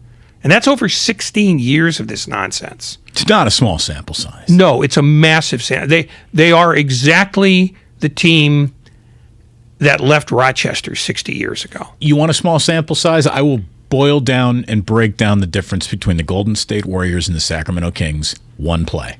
One play. So all you need to know about who the Warriors are, who the Sacramento Kings are. Kevon Looney's got the ball. He's at the top of the perimeter. He's eyeing up the floor thinking, what am I going to do? I got the ball at the perimeter. I'm Kevon Looney. So right there, you're a duck out of water. You got to give that up, right? Nope. Kevon Looney in 2 or 3 dribbles is now in the lane as slowly as the NBA will allow. The Kings just browsing. I mean, not there to buy, not really shopping at all. The Kings are just watching it, letting it happen. Elevation sensation. You got Kevon Looney hanging on the rim. The Sacramento Kings last night, without a rotation, without a reach, without a step towards him, let Kevon Looney from the three-point line dribble down the middle of the lane undefended, and Mama Chewbacca two-hand slam dunk on them without even blinking. You don't get to be 29th in defensive rating in this league by putting out an effort. But it's one thing to let a guy blow past you. It's another to let Kevon Looney in a walker being tied to the floor with molasses strings go past you like he did last night. I mean, it happened at the speed of a YMCA game. Oh, no, but I mean, that is Sacramento. They know they're doomed again. They're not very good defensively anyway, and now they're just mailing it in. And no, there is nothing that Alvin Gentry can do about that except get blamed at the end of the year and then get replaced by some other guy who's going to run into the same problem. They're awful. They have 3 point guards, all of whom are good, and nothing else. You know, this is where the Warriors really separate themselves too from not just the Sacramento Kings, which is an extreme example, but so many other teams. Like the middle of the pack teams, the above the middle of the pack teams, what keeps the Warriors on top of them is this just unwavering commitment to the defensive side of the basketball game, which very few teams actually commit to. And Steve Kerr, and you can see, you know, it frustrates us sometimes, doesn't it? When we talk about how, geez, Steve is so obsessed with defensive perfections or eliminating defensive imperfections, he will stunt a young player's growth because they missed a rotation, even though they're cooking on one end of the other end of the floor. And you say, why does Steve do that, man? Why does he do that? He does that so you never, ever, ever, ever, ever, ever become the Sacramento Kings, even if Steve goes to the hospital and stays there for 2 years. I mean, that is a team that has defensive fundamentals ingrained into them. They really do. I mean, it's the stark contrast in how different both those teams operated last night when they were playing defense is what you need to know about culture or an absence of culture. Okay, I'm only going to take issue with one thing you said there. They're not stunning anybody's growth by making them play defense and punishing them when they don't. They're making them better. Exactly. But I was just saying this is the thought patterns that we have. Yeah. But we're wrong because the Warriors are a defensive basketball team, first, second, third, and fourth, and fifth. Yeah, and look, Kevon Looney is going to have a 12-year career in the NBA with a body that basically he stole from a 70-year-old. Why? Because he defends and because he's a smart player. And what the Warriors are telling you is that there's a place, if you do this right, for guys like him. And it's a valuable place. I mean, even when I'm driving in today listening to NBA radio because I am bereft of culture or life. And they're arguing about whether Draymond Green should be on the All-Star team or not. And it occurs to me that Draymond Green doesn't have the numbers to be an All-Star. This is not a numbers award for him. In the same way that Andre Iguodala, by rights, probably shouldn't have been the Finals MVP in 2015. Except that if you look at the game in a broader context than the box score, you see that there are places for guys like that. And the Warriors are the team that introduced that, making people think differently. So when you look at a box score to try to figure out what the Warriors do or don't do, it's like trying to read an upside-down Bulgarian Bible. You're getting nowhere fast. Some players you can get in the neighborhood of the explanation, but for a player like Draymond Green, there is no clarity as to his importance on this team. And I'll tell you, it's getting a little the waters are getting a little muddied only because what is Draymond? Draymond is defense. Well, what are the Warriors playing without Draymond? They're playing an awful lot of defense. And it's a testament to Kerr making defense a priority. I think it's a testament to the team having totally bought into that. And I've said this about Steve, and I guess I want to say it about Draymond too, because I'm not trying to tell you that Draymond is easily replaced or anything like that. A great chef expresses their true greatness on nights they're not cooking in the restaurant. Does the restaurant miss a beat on the night where the best chef, the head chef, is not even there? If the answer is no, that's a well-run restaurant. Clearly, Steve Kerr is the head chef. His defensive sous chef hasn't been there for the last 8 games, and they are serving up delicious efforts of defense. They've been in a shooting slump, or they were in a shooting slump for approximately 27 games. In those 27 games, they went 16-11. Most teams, if they go into a shooting slump, are going to be 8-13 or 8-17, 8-19 maybe. they more than held serve because they make it hard for other teams to play their game. And that's why Steve Kerr's right. And every time that he sat Jonathan Kuminga down because he wasn't getting the defensive effort or the defensive acumen that he expects of him, he was doing him a favor. He didn't stunt anybody's growth. Kuminga is going to end up being a pretty useful player, if not here, somewhere else, because of the stuff that he's absorbing now. I wouldn't be theoretically shipping him off anywhere. You never know. Almost nobody gets to stay on the same team forever. Sure. So I'm just playing the percentages. But wherever he is, he's been given a sufficient foundation that if he turns out to be a bad defensive player, that's on him. The thing about Kuminga is his situation is the best possible situation a young man can be in. I mean, it really is. Like you said, he's going to learn. He's going to learn from future Hall of Famers. He's going to learn from a competent coaching staff, a real competent front office, all the way around. If he weren't learning those things, but we're getting 10, 12 more minutes a night because the team that he was on just lent itself to playing a rookie that much, Jonathan Kuminga would be getting as much Rookie of the Year buzz, if not more, than Evan Mobley and Wagner and Cunningham. Kuminga's not even getting 13 minutes a night, and the guy is an absolute human highlight reel. He is officially one of the more interesting young prospects the Warriors have rolled out in a long time, and he looks better this short eyelash into his career than every single player that's on their roster right now did in the same length into their careers that are going to end up in Springfield. Because he was made to earn his minutes. He wasn't given them. A lot of teams have to give minutes to guys and hope they figure it out. The Warriors were in the rare, luxurious position of saying, when you don't do what we want, you'll watch. And that's to his benefit, that's to their benefit. They're positioned that they could have a similar record without him. But by bringing him along the way they have, with a little carrot and a little stick, they're getting an advanced version of him. He's picking up the game at a faster rate than most rookies are, because most rookies are just told, show your talent. Right. Just go play. Yeah, I mean, when we would talk about, and you wanted more Kuminga, that was going to come if he showed that he'd earned it. And that's the benefit. He's starting to show that he's earning it.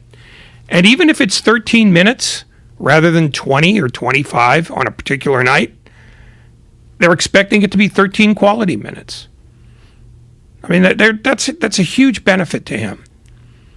Because when he starts next year, and I will point to DeAndre Ayton as the example here, as a rookie, he wasn't hopeless, but he wasn't very good. Now he's a solid force on the team with the best record in the league, because he was taught how to play the game the way the Suns want it played, and he learned it from Monty Williams, and he learned it from Chris Paul.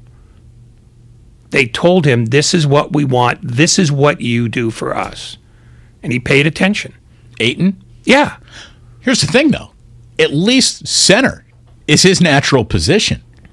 Kuminga's playing a small ball 5 when he is a 3 or a 4. I mean, he is learning so much about different aspects of the game right now that it's the fact that he's soaking it all up and is playing as comfortable as he looks to be at the 5, given how unique the Warriors are. It's really a testament to them bringing him along and him himself. Here's Kuminga talking about playing center. I mean, I'm a basketball player at the end of the day. I was well gifted with my body, my size, so it's like, tell me whatever, I'll play, and I feel comfortable being everywhere on the floor. I mean, he has given up inches to taller, bigger front court players, but he's not given up an ounce of strength. He's not given up speed. He's not given up any explosion. As a matter of fact, he's got it on those guys. He's something else, man. He's got electricity in his legs. It's fun to think about where that goes, where he goes, what he might be 2 or 3 years from now.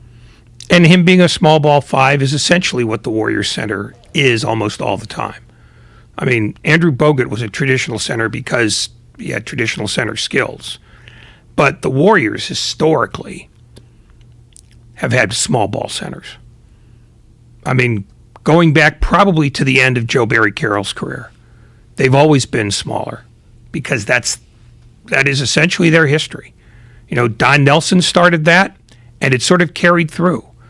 And Bogut was the exception to the rule. I mean, was Don small ball 5 or was he skilled center 5? I mean, he was more of a point forward guy than he was small. Yeah, but that was what the supermarket was offering then. I mean, nobody was playing true small ball 5, but they weren't relying on their center to lock down on the low post and just say, this is what you do, this is where you are. I mean, they had Manute Bol behind the arc. Yeah, I mean, the Warriors probably, since Nate Thurmond retired, have not had a top-of-the-line center in this league. Think about that for a minute. It's 40-plus years. You're not counting Troy Murphy? He was a power forward. I know. But, I mean, seriously, the NBA is now essentially positionless. Yeah. But beyond that, the Warriors have been centerless almost, well, again, since Nate Thurmond got traded to Cleveland. It's just an interesting team. They're built so well, and the pieces are complementing. It's starting to come into focus, and then obviously you got Klay Thompson just getting the real official welcome to Chase Center last night. He had 23 points. He hit his first 7 shots. His first 6 threes all fall. He finished 8 of 11 from the floor. He wasn't hunting a gaudy number in the second half. He let the ball he just let the game flow. And that's why it's looking like the Warriors again. He did most of his damage in the first half. Klay looked really good last night, and like he said, he'll never forget the Kings passing on him. Hey, man, 2011 NBA draft. With the 10th pick, the Sacramento Kings don't select me, so people don't forget. That's all I got to say. All right. Anyone care to wait? Ray, with the 10th overall pick of the 2011 NBA draft, who did the Sacramento Kings take instead of Klay Thompson? I don't have my full roster of night managers at Costco, so I can't answer that off the top of my head. But you're close. I know I'm close. It's the Kings. Jimmer Fredette. Oh. But here's the thing. The reason why they took Jimmer Fredette is because they thought they could get a gate attraction. They thought they had box office. And look, coming out of that NCAA tournament, they might have, but it took Jimmer 25 minutes to get a shot off, which doesn't float in the NBA. But beyond that, people in Sacramento don't care about that. They would like to see a team that doesn't stink. And even then, back then, they'd only been bad for 5 years. Now it's been another 11. And quite frankly, Klay Thompson should absolutely take a knee every night that they didn't take him. In the same way that Aaron Rodgers should take a knee every night that the 49ers didn't take him. Can we at least put just a smidge of respect on Jimmer's name? He did have a 6-year NBA career. And how many minutes per game did he play? I don't have that in front of me. No, actually I do. 13. He's the Jonathan Kuminga of the 2011 NBA draft. No, he's not. Look, how about this for that draft that year? There weren't a lot of mistakes made ahead of Klay Thompson, and you can honestly say Klay Thompson, clearly a very good pick for the Golden State Warriors. Only one might have been better. The 14th pick in the draft that year, the 15th pick in the draft that year out of San Diego State. Yep. Was Kawhi Leonard. So you could have had Kawhi Leonard. Klay Thompson, though, at 11, not bad at all. Kyrie went number 1 overall. Derek Williams out of Arizona, an undecorated but still 7-year-long NBA career. Then you had Enes Kanter Freedom. Tristan Thompson. Jonas Valanciunas goes 5 overall. Jan Vesely. That's right. Jan Vesely, everyone. Jan Vesely. Bismack Biyombo, Brandon Knight, Kemba Walker, Jimmer, Klay Thompson. Clay, you shot so well last night, man. Got to feel good, right? I felt so dang good, and everything I've been through, I just really appreciate nights like this. The shooting part is so much fun, and when you see hard work paying off, it just hits different now than it did a few years ago. Because being an athlete, it can be so fragile doing what we do, and it can be taken away from you in an instant. And so now he looks around. He has been around the team theoretically, spiritually. Now he's there physically. He's playing with them. So now you know exactly who the Warriors need to do a deal for. Klay Thompson, what trade are you making? Would you like to see the Warriors do anything at the trade deadline? Is there anything you guys need? You need a big man. Maybe a new washing machine. Kenmore. Get yourself down to Friedman's Appliance. Live working vignettes. You can see how that appliance works, Ray. I guess I should be more surprised than I am that you managed to promptly throw in an advertiser there. This is why we make the media money. You're welcome. No, they are in a position where they don't need to do anything because their trade deadline deals are going to be the reintroduction of Draymond Green and the possible insertion of James Wiseman. Yeah. I mean, even if they could do a deal, I mean, the cap situation is what it is, so they don't have a whole lot of flexibility. In fact, they have almost none. But they also don't need anything. They just need guys to get healthy. Baseball needs a little bit of help. A mediator might be the one to give it to him. We're going to talk about that before it's all said and done today. Umpire Joe West has retired. I did see that as a headline. What I didn't understand is that he was a part of a 5-prong being pushed out to pasture umpires. Who else is out? Yeah, Field and West, Field and Culbreth, Jerry Davis. I'm trying to remember who the other two are, but they're all veteran guys. And they all, quote, announced their retirement. But what I suspect is happening is they're trying to get younger and trying to promote some middling guys. Oh, Kerwin Danley was one of them. I think they're trying to get younger and they're trying to promote guys who may or may not be ready. They might find that some of those guys who left taken a lot of smarts with them, and it's hard to replace that. So you might be complaining more about umpires this year than you have in the past. It's not just the smarts they're taking with them, it's the communication. And it's also the I'm not here trying to establish myself early in my career, so I'm going to be extra heavy-handed, which we've seen happen with so many NBA officials. Maybe not as dramatically in baseball, but it's there. No, Cowboy Joe was very much an overbearing character. I mean, and he came from a generation of guys like that, Bruce Fleming, people like that, who, frankly, weren't going to play along with players. And in the NBA, where that's even more necessary, there are a few guys who learn that skill. And it's not that their judgment's necessarily horrible, but the guys who have left in the last 5 years were all good communicators. Even Joey Crawford was a great communicator. Players liked him because they knew where he stood. And once he went through that anger management thing after the Tim Duncan incident, they liked him because he was consistent and he would talk. And the guys who do it now, by and large, don't talk because they're not taught to talk. They're not taught to listen. And that's one of the reasons why players get as frustrated as they do. When it comes to talking sports, will a singular person call you to talk about the Olympics over the next 2 weeks? I wouldn't think so. I don't think it's going to happen to me either. I don't even know if it's going to happen to the show. I used to love the Olympics, Ray. I mean, really, really loved the Olympics. And a part of me still does. This is going to be a tough one to find if you got normal hours. If you like being up in the middle of the night, maybe this Olympics is going to be for you. I do like a Winter Olympics. I even prefer it to the Summer Olympics, to be totally honest with you. But man, I have never seen, I don't think, a status sports event in my life descend from global attention, marquee conversation about sports to an also-ran quite like the Olympics, and we're going to talk about that today.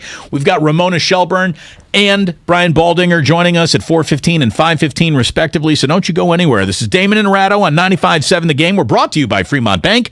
Full-service banking, no compromises. When you watch Team USA go for the gold, you don't just want Wi-Fi that's fast.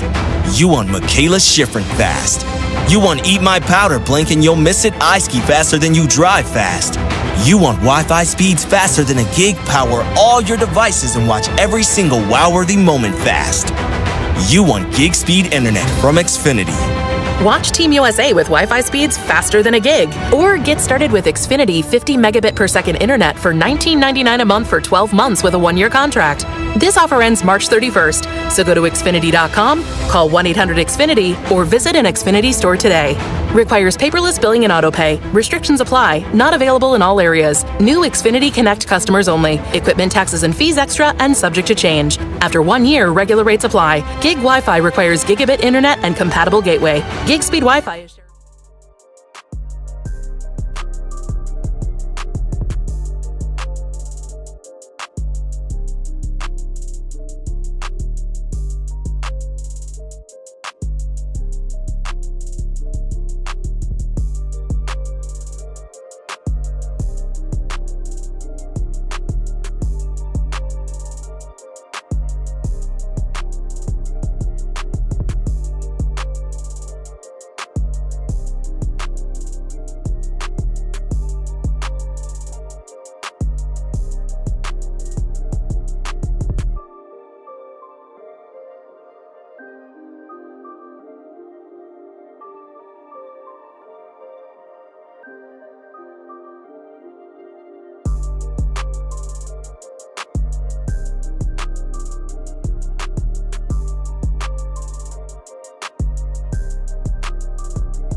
So the Warriors got an 8-game winning streak. They're actually going to be dark the next 3 nights, which is rare.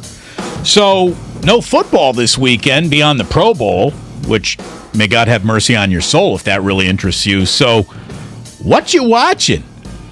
What you watching this weekend? Again, no Warriors. They don't play until Monday in Oklahoma City. The NHL? I thought maybe you'd tune in. No. By the way, just bad timing, NHL. Bad time. I know that there was supposed to be like an Olympic participation thing that's not exactly happening, but this whole you seriously put your All-Star game in the one weekend that there was no football? Like, shouldn't that be an actual games for people to watch the product instead of the All-Star game? Like, that just feels like poor timing against the competition that drowns you out. Do you want the All-Star game against Super Bowl Sunday, or do you want it against Pro Bowl Sunday? I don't have it on a Sunday. I'm smart enough to do that. I put it in the middle of the week on a Wednesday where I'm up against nothing but regular season NBA games. You don't get numbers, though, because they will get numbers in Canada for that. I mean, look, the Pro Bowl gets numbers, which is a statement about American culture. Sure. That, frankly, explains to me why this country is doomed. Sunday at noon, Ray. It's the Pro Bowl. Yeah, well, it'll be the Pro Bowl for somebody else. Is Tom Brady going to be making his final appearance on a football field ever? Are you kidding? I guess that's a no. Oh, please. The NHL All-Star Game in Las Vegas, we got a skills competition tonight. The All-Star Game will feature the league's best players in a fast-paced 3-game, 3-on-3 tournament. Ray, tell me why I'm not supposed to hate that on its surface. Because it's different. I mean, hate it? You can ignore it. Absolutely ignore it if you want to. It's not detestable. It's somebody trying to figure out a way to make this less uninteresting. I mean, it's an NHL All-Star game. They all suck. So like put a different ribbon on the same horse. What are you going to do? I'm going to be watching the Olympics. No, you're not. No, I am. I am going to watch the Olympics. It's probably going to be on my TV more than anything else all weekend long. Normal hill ski jumping starts at 10 p.m. tonight, Ray. I'm in. I love the ski jump. Do you realize the balls it takes to do that? I mean, my God. The guts. Well, the drunken insanity. That sport lost a lot of its luster when they went off of Eddie Edwards. Oh, my God. Yeah, that's the eagle to you. But look, it's fascinating. Late night curling, some mixed doubles round robin curling tonight, Ray. Can I interest you? If there was anything that I would watch, then it would be that. Curling. But I won't. Do you watch any Olympic hockey? Well, there won't be any this year, so, and it won't be very I mean, there will be, but it won't be interesting. It's when you're looking down the Finnish roster and you realize there's nobody there who ever got out of Finland, it's like minor league hockey. If I wanted to watch minor league hockey, I'd, go watch the Barracuda. Go Cuda. No. Somebody said, I didn't buy Peacock last time around. I'm not going to buy Peacock this time around. Well, I do have Peacock. I don't even know why. My wife got it, so we have it. Probably got it as part of a package. Am I going to significantly get a better level of coverage than I will on NBC? I'll tell you, today I was watching just their daytime broadcast of what they had going on. An absolutely lovely British presenter was anchoring. Whoa. Not just some anonymous British presenter. That's Rebecca Lowe you're talking about. I've never seen her before today. Oh, she does the Premier League stuff. She's excellent. So that's the thing. Yeah. First time I ever saw her. I'm not a soccer that's guy. Her name. put some respect on it. She was fantastic. Yeah. She was fantastic. She was into it without pretending to be into it. She wasn't overselling anything. There was a dignified, understated interest going on, and she crushed it. Yeah, no, she actually does prep. It was good. We need her let's get her on Sunday Night Football in America. I think her idea of that nauseates her more than you can stand. She's not waiting all day for Sunday night. In fact, I think she still lives in Sacramento. And she commutes to New York to do those. Who? Rebecca Lowe. You're telling me that woman from London lives in Sacramento? Yeah, I'm telling you exactly that. Well, not Sacramento proper, but like Granite Bay or one of the... She goes to Kings games? No. Her husband used to be the coach of the Sacramento Republic minor league soccer team. But they just found that they liked it there, and they stay there, and she commutes. At least I believe she still does. I know as of a couple of years ago, she definitely did. Someone says, Damon, Para-Olympics. Would you watch that? Certain events? Absolutely. I'd be just curious to see the level of competition, how they go about doing it. What was the name of the guy who, it turned out to be a rough story, but the guy who was the Blade Runner, Oscar Pistorius, thank you very much. Known better for shooting his girlfriend through a bathroom door than anything else. Yeah. And then claiming I didn't know it was her. It was a break-in. Yeah. Sure, Oscar. Yeah. Anyway. Because everybody who breaks into a house always needs to take a stop for a slash. Damon, if you have Comcast, the Peacock is free? What? Good for you. I'm a DirecTV guy, so we had to pay for ours. But I'm going to be watching, not the studio stuff, but I will be watching the Winter Olympics. I love bobsledding. I love luge. Again, ski jump. I will watch random Norwegians take as many ski jumps as you will put on my television. I won't turn it off. I'll just leave it on all day. Walk in and out. Every time I see some person going down, some smooth dolphin-like person going down the ski thing, I can't take my eyes off of it. Don't kid me. You're looking for the person who turns right halfway down the hill. Oh, the agony of defeat? Come on. Vinko Bogataj. Good call. Damn right. Wow. It doesn't happen often, Ray, but sometimes you impress me. Should never happen. Neither of us should be impressed by anything that ever goes on in this room. Michaela Schifrin will cement her place, Damon, as the greatest skier of all time, any gender, this Olympics. Well, wait a minute. What's my guy from Italy? Bamba. All those years ago? Who was he? Alberto Tomba. Yeah. She'll be replaced in 4 years, and then the person who replaces her will be replaced in 4 years. That's the nature of the Olympics. Sure. 5:30 a.m. if you want to get up. We got two-time Olympic slope-style gold medalist Jamie Anderson from South Lake Tahoe. She could become the first snowboarder to win 3 straight Olympic gold medals. By the way, I don't know if Jamie Anderson is a male or a woman, so I shouldn't have assigned a gender there. I don't know. But that person, he, she, they, them, is from South Lake Tahoe. Yeah, but see, that just touches the one thing about the Olympics that I've always felt, is that if it's a sport that has to be judged, where somebody in a suit is telling you how well you did, it's a bad sport. So I would agree with you. But then I have to say, even though I don't like judging competitions, the figure skating fascinates me. And it actively repels me. The figure skating fascinates me only because it is the ultimate expression of 3 minutes of pressure. In sports, it truly is. I mean, forget about this is the fastest 3 minutes in sports, the Kentucky Derby. That horse doesn't know.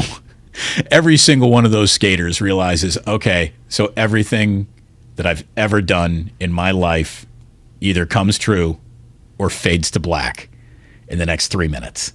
That's pressure that I will always sign up for. And it does get with the ice dancing a little ridiculous with the Blades of Glory in full effect happening there. But what they're doing out on the ice is amazing. It's so hard to do. And what I noticed, because they started today, there was some ice dancing going on or pairs figure skating. And what's really weird, Ray, is they're doing these games pretty much in empty stadia. There's nobody there except for, if there's 15,000 seats, 2,000 seats are taken. That's it. And you had the skaters finish their routine, stick in the landing, great routine. And then they do the big flourish bow to all four corners of the stadium still, even though there's nobody in there.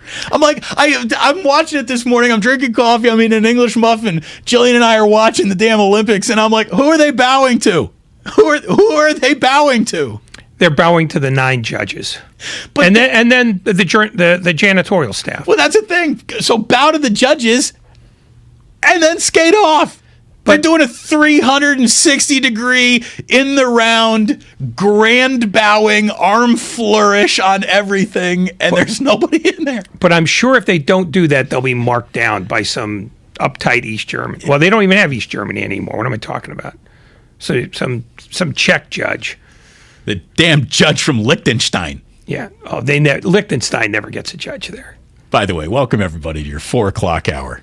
Did I do that once yesterday? I don't know if you're listening to 95.7 The Game, KGMZ FM in HD1 San Francisco, an Odyssey station. Brought to you by DuckDuckGo. Privacy simplified. There we go. Yeah, we had goofy break times yesterday. I'm also in the studio, so I forget to push buttons. I get all out of rhythm. Anyways, 888-957-9570. We are going to talk less figure skating, less Winter Olympics, probably with Ramona Shelburne. She'll be joining us in about 15 minutes here on 95.7 The Game. In the meantime, Brian in Napa. Thank you for the call, Brian. What do you got? Hey, you guys are missing out on the perfect sport for this weekend. You have the NASCAR Clash race at the Coliseum for the first time ever. Okay. How you guys would pick the Olympics over that? So is the track that they put in at the Coliseum, and we'll have to go to, and Brian in Napa, thank you very much for the phone call and putting this on our radar, because I did see about it, but I don't know much about it. Is that a regulation-size NASCAR track that they put into the Coliseum? Is the Coliseum big enough to put a real... No, it's not. It's not remotely close to a regulation track. Okay, so what are we looking at? You're looking at the kind of thing that you would emigrate to avoid. I mean, it's almost like it's like Demolition Derby, except that they don't have the track crossing each other in the middle of the infield. So what's the one really small track? Is that Bristol? Isn't that the short track? Or is it Darlington? I don't know. I don't know enough about NASCAR, and I don't pretend to on the radio either. I'd rather do community service than NASCAR. Yeah, it just doesn't go. It motorsports never did it for me, and they tried to indoctrinate me when I was in Indiana. Well, yeah, because that's what happens when you're in Indiana. Yeah. If you're in Indiana, you are going to have high school basketball, college basketball, and the suggestion of auto racing jammed down your throat everywhere you go. Yes, what do you got, Grandy? I got some information here for you. The shape and length of each NASCAR track varies. The shortest track is Martinsville Speedway, just over half a mile. Right. Talladega is the largest, 2.66 miles. The Coliseum is going to be about a quarter-mile track. A quarter-mile track. Yeah. How many cars can they get on? They're not going to try to race like 33 cars on that, are they? It's just, there won't be any distance between any of the cars. It's just going to be like it's literally going to be like expecting a race to break out at 7:30 in the morning on the on ramp to the Bay Bridge. Be a lot of brake work. Good luck. Yeah, it's a way a miss for me. I mean, I did when I was in Indiana. I did an Indianapolis 500. Went 2 days in a row, rained out the first day, day number 2, got 11 laps, rained out again. I'm like, I'm good. That's enough. Those 11 laps were something else. Those cars are flying. I did one, and literally it was the loudest thing I've ever been at. Yeah. But now they've changed the car, so basically it sounds like wasps in a paper cup upside down. Ding, ding, ding, ding, ding, ding, ding. Yeah, it's like being attacked by hummingbirds. Damon, what you're saying is that the crowd at the Olympics are like a crowd at a Baltimore Orioles game? I guess. I mean, would it be cataclysmically embarrassing to try to take a curtain call at Camden Yards because we had skaters curtain calling an empty Olympic skating stadium today. Yeah, I mean, I'm sure it looked bizarre, but I'm sure that's also part of the scoring, that you have to pretend that you're doing the thing normally that you've always done. Because for the life of me, I can't begin to tell you what judges look at, which is why I think they pick numbers out of a hat when it's time to score. Maybe. Let's go to Anthony in San Jose. Anthony, welcome. What do you got for us today? I was just calling to see if you guys need help with your NASCAR thoughts, because it sounded like you guys were a little lost. Anthony, are you volunteering to be our official NASCAR correspondent? Yeah, exactly. Sure, my pleasure. Do you work for free? On that, I work for free. You got the job. Congratulations. Anthony in San Jose is now the official NASCAR insider of 95.7 The Game. Congratulations, Anthony. Can I ask Anthony a question while we have him? Please. Let's put Anthony right to work. What's your question? Anthony, this is a short track. It's built for sprint. It seems like we're going to be sprinting here. Are any of these cars, the Chevy, the Ford, I'm looking for an edge. What car, what make is best at sprinting? As a local degenerate here. I'm the local degenerate. Probably right now, the Toyotas are really strong, and the Chevys are really strong in NASCAR. But the Fords aren't going to win it this weekend. Okay, all right, we got an edge. Have Kyle Larson or Kyle Busch will probably be your winners. Just pick a Kyle. Go with a Kyle when in doubt, unless it's the NFC title game. Yeah. Oh, wow, they're only going to be running 24 cars during that race on Saturday, so they're going to have heat races to whittle down the field. Oh, so they're not going to have every single car on the track at the same time then? No, they're going to run 6 heat races, and then out of that, out of the 6 heat races, they'll probably be taking the top 4 cars from each heat race. So in a way, it's a lot. That'll be the final 24 for the final race. It's like an Olympic race then. It's like the NBA playoffs. Oh, yeah. With the play-in round. Yeah, the way this track's made, they're not going to be able to run 2 grooves side by side, so there's going to be a lot of bumping in the corners to get past people because they're not going to be able to drive around them. Well, Anthony, as we've discussed so many times in the past, if you ain't rubbing, you ain't racing. Exactly. Thank you very much. Anthony in San Jose, our 95.7 The Game NASCAR correspondent. He's on the phone to HR right now trying to get a gig. Incredible debut. Debut? There's going to be a second of these? He is our official NASCAR correspondent. You think there's one race and the sport's over? I wish. It is amazing, though. As when I was a kid, the Indianapolis 500 was a monster. It's less of a monster now, but it's still prevalent. Daytona, kind of the same thing. Less of a monster now, but you get buzz and run up to Daytona, and you can just be casually watching ESPN, and it'll be brought up as a topic. It's like the Olympic opening ceremonies have been pulled out of thin air. The amount of buzz, the lack thereof, the lack of common conversation that you have with just sports fans, the lack of just stories across the internet hyping up the coming Olympiad. There was nothing. There was nothing. And I don't feel like it's just strictly because it's COVID and it's a funny world now. There's more than that going on here. Here's one thing two things are going on other than COVID. But one is COVID related. The first is the events are 11 hours out of whack. Right. That's a problem. And until China can figure out a way to move itself to London, then it's not going to happen. The other thing is very few journalists have gone there. Right. So there are not a lot of stories being created. It's largely a television event, and the best stories are not told on television. I'll tell you the best stories are written about in the Times of London, or the Washington Post, or the LA Times used to be big. Nobody's traveling there this time. Very few people.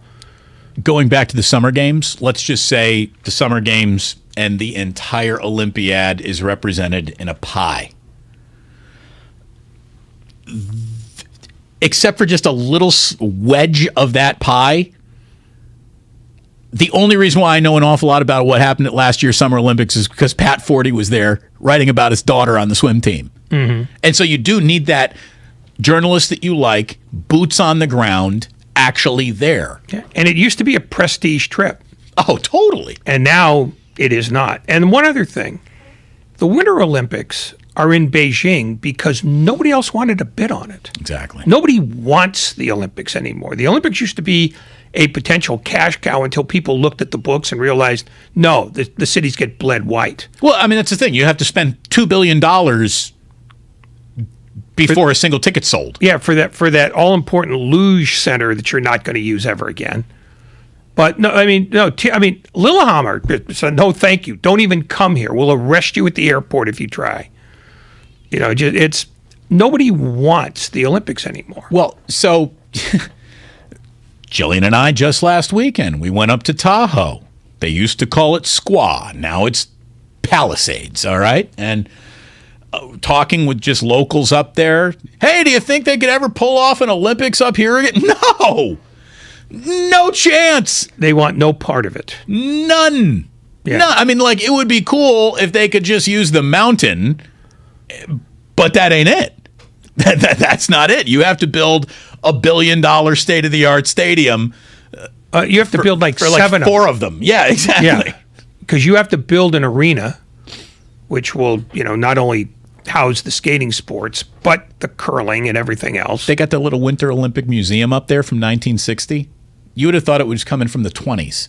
Well, yeah. Just in how quaint it looked. The actual sheet of ice that they skated on for the hockey tournament was just under like an A-frame wooden structure that they put up, probably sat, I don't know, 1,400, maybe 2,000 people tops. Yeah. That's because it had not yet been a television sport, and it was just, we can put it in any quaint old place. Quaint doesn't pay the bills anymore. No. And in fact, big cities don't pay the bills anymore. I mean, Beijing took it because Beijing will take any big event. I mean, the World Cup is hard to place now for the same reason. That's why it's in Qatar. Well, that's why in November. It's going to be done in countries with dictators and people who can wipe out neighborhoods for their own convenience. Yeah. Or can basically build neighborhoods for their own convenience and then let them go to rot. I mean, look up when you're going home once you get home, don't do it in the car. Look at what happened after the World Cup in Brazil. Oh, well, forget the World Cup, the Olympics. The only stadium that didn't deteriorate is now they're housing buses. And that's not an exaggeration. It's a bus depot in the middle of nowhere. What? Estadio Olympiad? No, not the one in Brasilia or Sao Paulo. Okay. But there was one in Manaus, I think, out in the jungle. I mean, it went to pot right away, and now it houses buses. Well, look at their natatorium. Their cycling velodrome.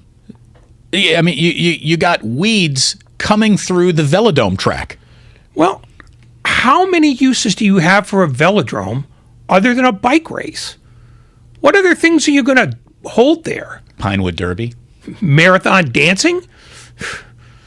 I mean, it would be if you could dance on that bank of an angle for a long time. That'd be pretty impressive. It really would be. Oh, yeah, there'd be so many torn Achilles tendons. They'd be wheeling them out. Hey, look, Klay Thompson tore his Achilles. You wouldn't know it last night the way he was playing and shooting and moving, and that was really, really good. We need to talk about that. And a couple of trades. Well, one trade that did happen. Another trade that is now officially rumored, and James Harden could be a part of it. Are the 76ers actually going to waste this year from Joel Embiid, trying to find the perfect deal that will never materialize for Ben Simmons? Ramona Shelburne joins us next, talking about the NBA, the trade deadline, which is going to be here in a week, and the fact that the Golden State Warriors looking pretty damn good right now. So stay with us. Damon and Ratto here on 95.7 The Game. We're brought to you by BMW Fairfield, now open in the Fairfield Auto Mall. Visit BMWFairfield.com today. And just so you know, we're officially streaming. Go get some of it. Twitch.com/957thegame.com, YouTube.com/957thegame. You can watch us live. Don't know why you would, but you can. Here's today's smart money tip from Owning. Call 833-2-OWNING or go to owning.com to find out more.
on 95.7 The Game.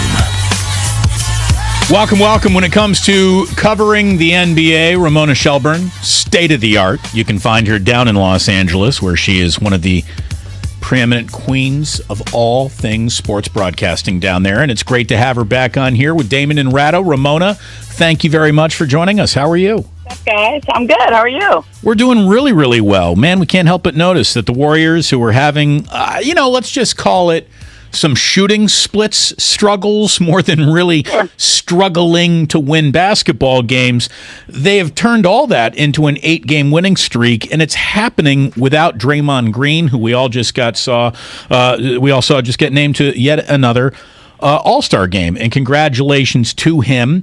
What do you think of where the Warriors are? Are they, in your mind's eye, a championship contender as assembled, assuming health all around? Are you picking up what the Warriors are laying down? If Draymond's healthy, then yes. If Draymond's not there, then no. I mean, I think it's pretty simple. He's the engine that makes him go. I actually think it's pretty impressive they've been winning without him lately. He's their point guard. He's their facilitator. He's their defensive leader. He's so important. I mean, I actually voted him as an all-star starter. I don't know where the campaigns shifted towards voting for Wiggins over Draymond, but I thought Draymond deserved to be a starter with how well he's played. And I don't know, guys. I hope his back's okay. I went through a back injury myself last year, and I don't know. When I heard he had weakness in his leg and it's related to a disc issue, I got really nervous for him. I called, when I reported on it, I was told it's not the same thing and it's not as serious, and they think he'll be okay with just PT and all that. And it's probably, he's probably all right. He's a professional athlete. He's not like a 40-something couch potato like me, But right, but I've had L4, L5 disectomy, and that hurts. Yeah, it's a big deal. I had too. I mean, it's a big deal. It's no fun. Leg weakness is never a good sign. I was nervous for, I just, generally speaking, when that happens, you can PT it. You can, it depends on what it is. Is it a slip disc? Is it just impingement? Is it tight muscle? It makes a difference what it is, right? For me, it was just a herniated disc, and there was nothing you could do. I did all the PT and all that. It didn't work. Had to have the surgery, right? It sounds like his is not as serious as he can PT, but I think the whole season hinges on how healthy Draymond is. If that's the case, then are you ceding the Western Conference to Phoenix, or do you see either Memphis or Utah as legitimate challengers? Memphis, yes. Utah, let's see what they do at the deadline. I think losing Ingles is a big deal for Utah. They haven't been playing great either. They don't seem like the same Utah from before. I think Memphis is a really dangerous, good team. I haven't had somebody whose opinion I really trust on. I think they think Memphis is the best team in the league. They're not there yet. Obviously, night in, night out, Phoenix and Golden State have been, but it's hard for me to argue with how deep they are and how talented Memphis is. They're going to be a problem for years to come. So I don't know. I mean, if I'm the Warriors, I'd probably go out and get a backup big, either on the buyout market or at the deadline, because it doesn't sound like James Wiseman is close. I mean, you hear different things all the time on him, but even if he does come back, is that the guy you want to roll with in the playoffs? Following up, though, whether he's there or not, is this the worst Western Conference you've seen in a while because there are so few real contenders? Because even if the Warriors have Green back, that's still only three teams that you look at realistically, and neither of them are coming from LA. Is this a particularly bad Western Conference this year? Yeah, I mean, look, the East is weird. There's 6 teams that are all within a game and a half, 2 games of each other, right? And they're all nobody really is distinguishing themselves as the best team in the East. One, Chicago, Miami. Doesn't seem like it's going to be Brooklyn, does it? No. I still like Milwaukee. I can't tell who the best team in the East is. That's just total. Throw your hands up. You could name me 2 teams, and I'd say, sure, yeah, that sounds right. The West, it just really feels like Phoenix and Golden State, and then everybody else has just got some issues. But I'm not convinced either that Phoenix and Golden State are going to win the West, because is Jamal Murray coming back in time? Because that changes things. What does Utah do at the deadline? If the Clippers get healthy, I mean, they were in the Western Conference Finals last year. Let's remember that. They were a really good team, and I love the trade they just made today. So if Paul George and Kawhi come back, and they just added Norman Powell and Covington, that's a solid roster right there. It is. It's a really good roster. So, the West to me, you say it's bad. Yeah, it's bad right now. But I was looking at the standings, and that game between the Lakers and the Clippers last night was a very important game in those standings, because you want to avoid the play-in tournament at all costs, and the Lakers are now 4 games out of 6. The Clippers are 2.5 out. That's manageable. And I think, the play-in tournament to me is okay, go play Phoenix or Golden State in the first round. That doesn't sound like a good idea. Ramona Shelburne here on 95.7 The Game. Like you said, we're a week ahead of the trade deadline. Today, the Clippers jumped up and made a big deal, a 5-player deal with the Portland Trailblazers. The Trailblazers, on the other hand, though, get the poo-poo platter, Ramona. I mean, and what they gave up to get the players that they just traded in the first place. They traded away Gary Trent Jr. They traded away Trevor Ariza and a first-rounder, 2 first-rounders to now turn that into, a couple months of Eric Bledsoe, Keon Johnson, and Winslow, and a second-rounder.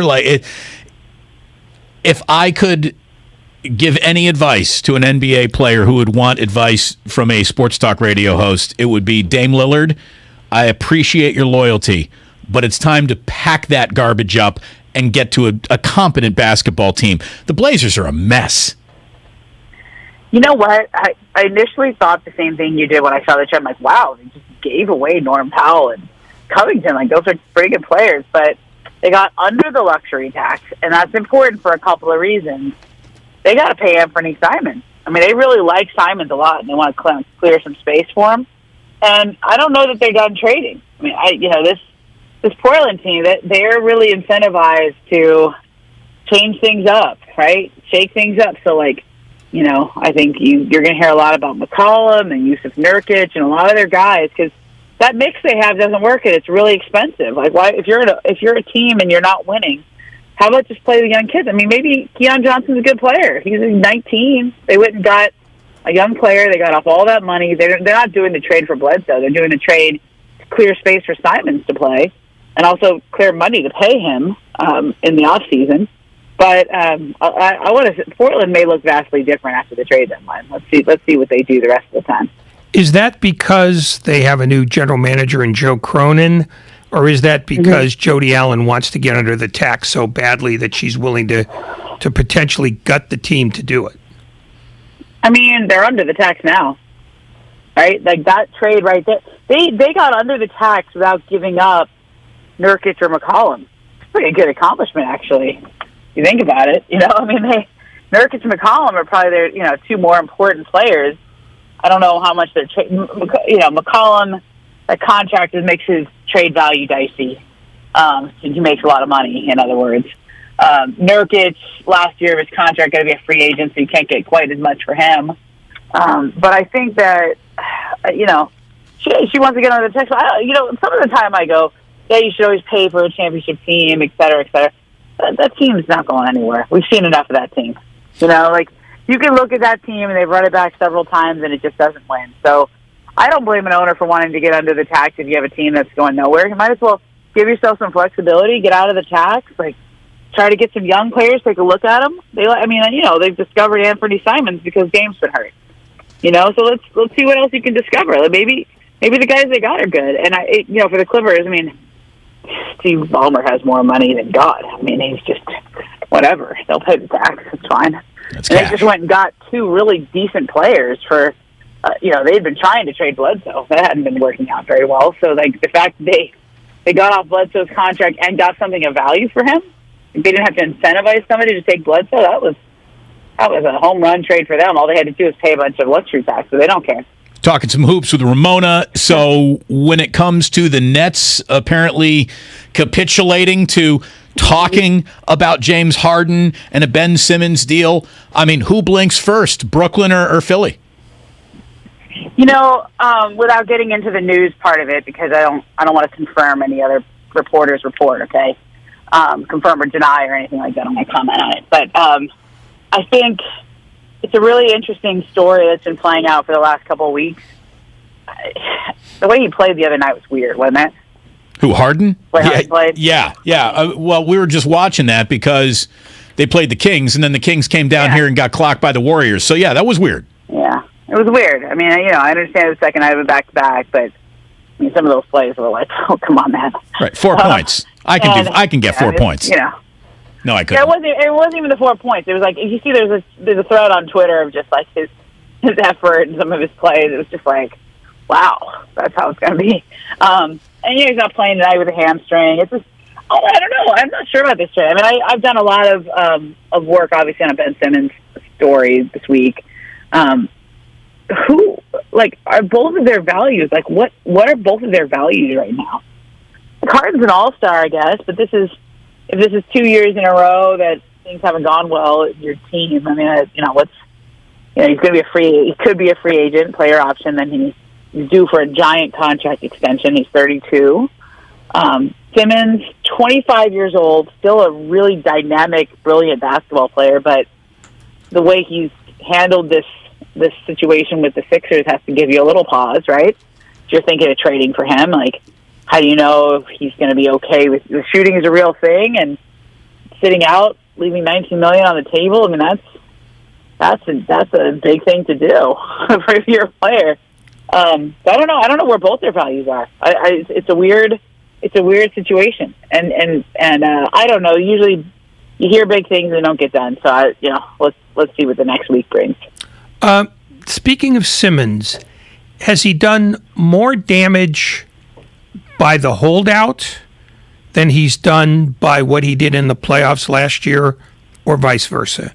What's the biggest sticking point for other teams? I think by the holdout, don't you? Don't you think? I mean, it's just like the shooting issue in the playoffs is a problem, right? I mean, it's always a problem when somebody refuses to shoot the ball, or they're scared to shoot the ball, or you have a meltdown like he did in the playoffs. That's a problem. But if he would have played in the Olympics or kind of got back on the horse, that's the great thing about sports, is like there's always another game. So you have a terrible game and you go suit up and play again tomorrow, and you get a chance to undo that. And he just hasn't. And I think it's just become bigger because he hasn't. And so I don't know, this holdout, it's a really dangerous precedent that he's doing here, because he has 4 years on his deal. And so, on some level, Ray, like this as well as I do, it doesn't matter what sport you're in, what industry you're in, like when, the deal's over when the talent says it's over, right? I mean, I would say 99 GMs out of 100 would have traded him already, because it's a really strange situation to let prolong and get rancid over this long a period of time. But I understand why they haven't traded him. I just don't know. How do you trust him to show up and play for you now? Here's a question that some will say some will even say this question is rancid, but I'll ask it anyways. In the reporting that you've done on Ben Simmons and in the story as you've pursued it, are you looking at someone who's got a legitimate claim to mental issues, or are we looking at a player who has ducked behind a sensitive mental topic for his own benefit? That's the big question. And it's like, I go back and forth on it myself, right? But I kind of look at it and say, he's so clearly uncomfortable in Philly to the point where he'd be leaving $19 million on the table. Like, that just the actions itself is not speak to the severity of the situation mentally. And like, what is mental health? Is mental health somebody being unhappy? Is mental health being I can't get past these feelings of I feel disrespected, self-esteem issues? Yeah, like what is it? Like, it's all in your definition of it.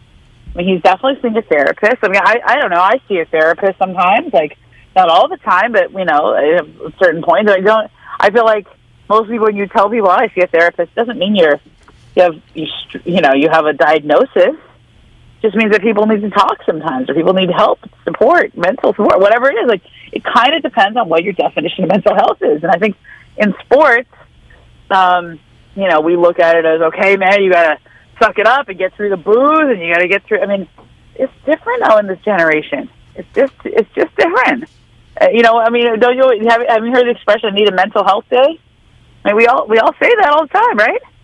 Well, I'm in sports talk radio, so no, we don't get those. I don't know. My co-host in LA is like, I'm taking a mental health day. Oh, that's nice. Kind of like Steve Mason, y'all know him. It's just something we say, but it's also, you do have a contract, and like, you're supposed to show up for work, and you're supposed to honor that. And then there's I see the Sixers' point of view on it too, which is, we're paying you, and if you have an injury or a mental health issue, then we expect your doctors to give us updates on that. And if you're not willing to share that, then we can't take that all that seriously. I mean, I get that point too. And if you want to have your own doctors evaluate your shoulder and do the surgery for you, like, that's fine, but they're telling the team doctors what they're doing. So this is going to be, in a lot of ways, it has already been a pretty landmark situation in the NBA. And I think it's, I don't like when mental health gets used lightly, because I think there are people who really do struggle with mental health, and they have very honest feelings and reactions and limitations from it that they work through. And so, like, they don't want to, use it lightly. But I also know what he's doing, and from what I can tell, he's really, really uncomfortable there. He's really not happy. So what is that? Is unhappy the same as mental health? It's hard to say. What do you think? I have no idea with Simmons. I mean, but it's $19 million he's left. It's going to be $20 million. It's $360,000 every game he misses. Yeah, so he's running up quite the tab. So if Simmons doesn't get moved, and Harden doesn't get moved for their differing reasons, what's the biggest deadline deal that's going to happen, or did we just see that today? Well, the one today was pretty interesting because there were a lot of players involved. I still think Indiana will do something. They've been posturing the whole time, so they'll probably do something. The Knicks might do something, but in terms of big names, most of the big names don't move in the middle of the season. They just don't. It's just people add at the margins and stuff, but rarely do you see superstars move. But guys, like, I gotta be honest, like, a week ago I would have said nothing is happening. The last couple of days I'm like, oh, we might see some stuff, right? And then probably over the weekend I'll be like, nah, nothing. It just goes back and forth. It just kind of, one deal kind of precipitates another. I kind of think we might see some stuff now, but this is Friday. We got till next Thursday, so that's all the posturing. Ramona, thank you so much for joining us on a Friday. Yeah. Have a really good weekend. Appreciate your time as always. Thanks, boys. Thank you so much. Ramona Shelburne. Ramona Shelburne here on 95.7 The Game. And how about this? Breaking news. Breaking news on 95.7 The Game is brought to you by DuckDuckGo. Protect your privacy online for free with DuckDuckGo. DuckDuckGo. Privacy simplified. Well, it looked very odd that the 49ers, instead of parting straight up with former assistant head coach John Embry, went about basically asking him to take a 60% pay cut, which is saying, please quit this job. We don't want you here. It was just a weird way to go about it, especially with everything that the NFL's been through this week. Well, maybe a little clarity now is hitting that situation. We still don't know why John Embry is out, but we do know who has now replaced him. Anthony Lynn is being hired, this is according to Adam Schefter, as the assistant head coach of the San Francisco 49ers. Lynn had other NFL and college offers. He's expected to now be a key cog in the 49ers offense and running game. He was the Lions offensive coordinator last year. We will not hold that against him, nor will we hold the 4 years as head coach of the LA Chargers against Anthony Lynn. So there you go. John Embry has been replaced with Anthony Lynn. Doesn't explain the way that they got rid of Embry, though. It doesn't. If they wanted Lynn, you just say, John, thank you for coming. The way they did it is the question. Is this a foreshadowing of Mike McDaniels? Maybe, taking a Miami job? Couple of other openings are still out there? If I'm Mike McDaniels, I'm not answering any calls from Miami.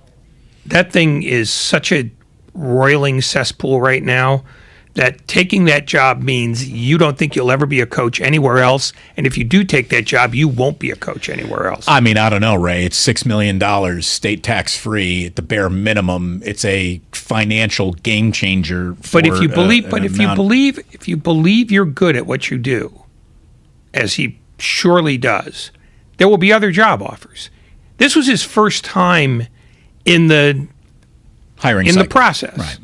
So presumably there will be others.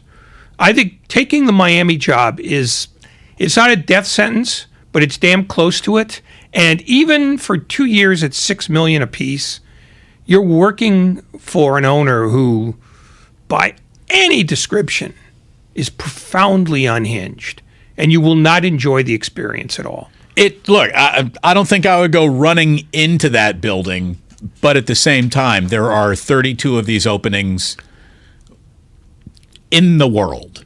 And when you get offered one, you'd like to think that you got the opportunity to be very persnickety about when you say yes or when you say no.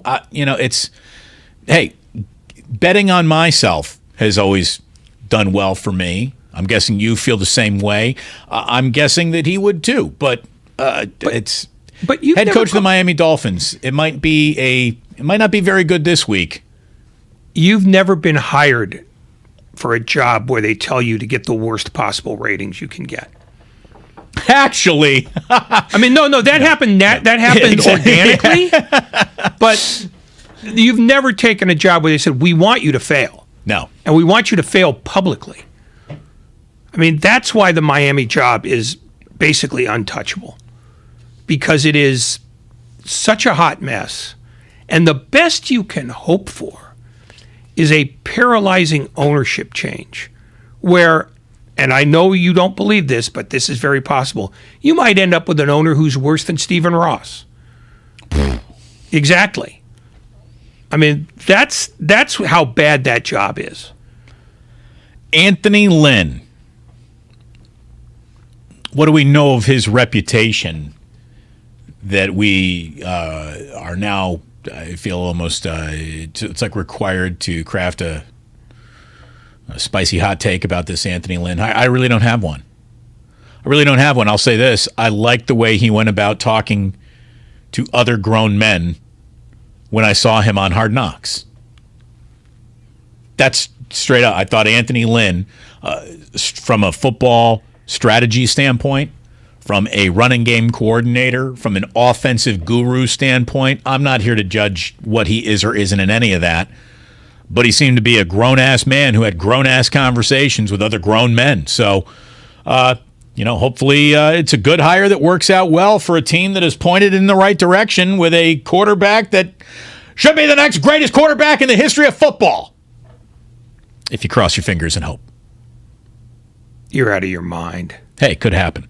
888-957-9570 is the number. We've got Brian Baldinger at 5:15 and a brand new topic to ask him about. The 49ers have hired Anthony Lynn. Okay, so stick around. Much more coming up today. We got you until 6 o'clock tonight. We're still trying to figure out what we're all going to be watching in a weird TV sports weekend, and we're going to get back to the fact that the Warriors are starting to look really good all of a sudden, once again, without important pieces still in the picture. So stay with us here. We got much more coming up. Damon and Ratto here on 95.7 The Game. We're brought to you by Fremont Bank.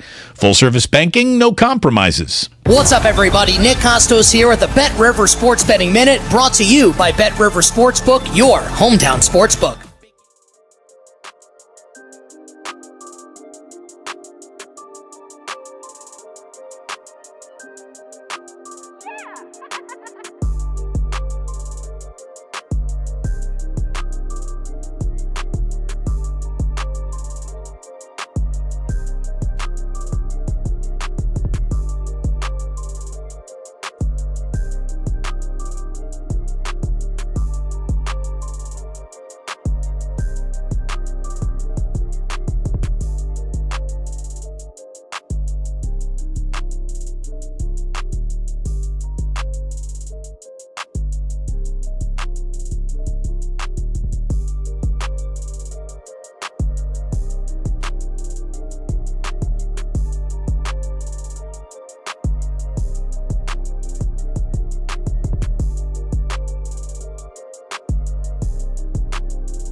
Brought to you by BMW Fairfield on 95.7 The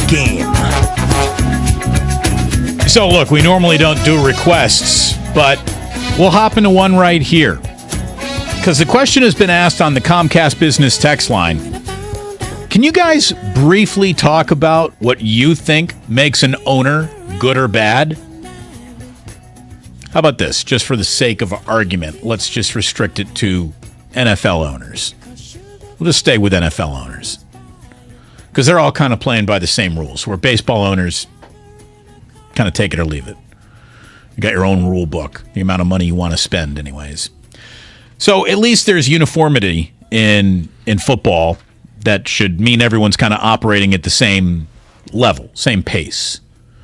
And then I think ownership, Ray, it comes down to this. Hire the right people. Don't be cheap. Get out of the way. Well, and one other thing, don't embarrass everybody else who works for you. And but it matters. Sure. Because, we've seen Danny Boy. We've seen how toxic Washington is. We see now how toxic Miami is. That's a relatively new component, but it's there. But you're right. Hire the right people, or at least talk to people who know the right people to hire. Cover the checks, and don't show up on draft day. Don't be acting like you're part of the process, because you're not. You didn't grow up as a football expert. You didn't coach or play at any kind of level. You went into business. Right. So get the hell out of the way. The only thing you should do is hop on the phone call to the draft pick at the very end and say, congratulations, kid. Yeah, and you can do that from home in your underwear. Preferably. Yeah. Anthony Lynn from the Comcast Business text line is a guy who should have never been fired by the Chargers. The games he lost were extremely close. It was a quick firing for a guy who deserved another year. It's a great pickup for the 49ers. The breaking news, Adam Schefter reporting that Anthony Lynn, former Charger head coach, he was with the Lions this year biting kneecaps. He has been an offensive coordinator of the Buffalo Bills before he got the Charger job, right? Isn't that where he was? Yeah. And guy knows an awful lot of the offensive side of the ball. I guess running game is kind of what he is known for, and that's what the 49ers are known for. So hopefully it's a fit. And it does suggest at least that Bobby Turner, who is the current running backs coach and is 72 years old, might be given the golden parachute. At 72? Might want to even take it, right? Maybe. I mean, maybe he's interested in not doing this stuff anymore. I have no knowledge of that, but if he's going to be the assistant head coach and the running backs coach, the present running backs coach is either going to do something else or do it somewhere else. I think Anthony Lynn can be a great value to the 49ers if he just leans into Kyle's ear and says, be a little more aggressive. Not wild, not hair on fire, not crazy, burn down the village because we're all insane aggressive. Just a little bit more aggressive here and there, especially on 4th and 2 midfield of the NFC title game. I don't think that's why he got hired. When they're out of time. I don't think he's the consigliere here.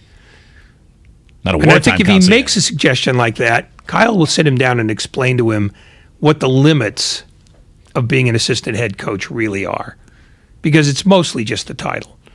Hey, give him a 60% pay raise right now if he gets him to go back in time and go for it on that 4th down.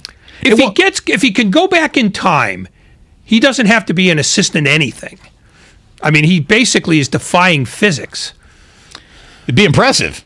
Well, yeah, and frankly, I think he'd price himself out of most markets. Get your own 30 for 30, which, by the way, you do get one of those this weekend, too, a 30 for 30 on the tuck rule.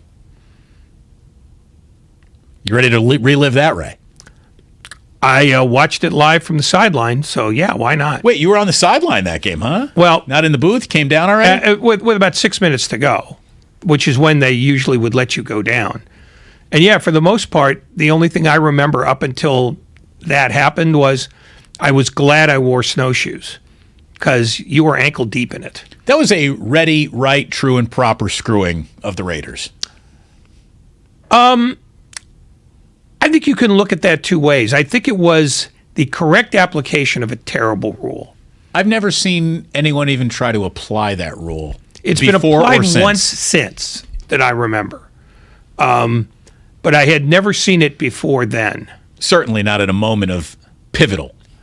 But here's the thing. If the rule is there, the referee doesn't get to ignore it. I mean, there's a reason why they put it in. And so I kind of feel for Walt Coleman here because he's basically in that moment, he's been handed a garbage sandwich, and if he eats it, he looks bad. And if he doesn't eat it, his bosses will make him look bad.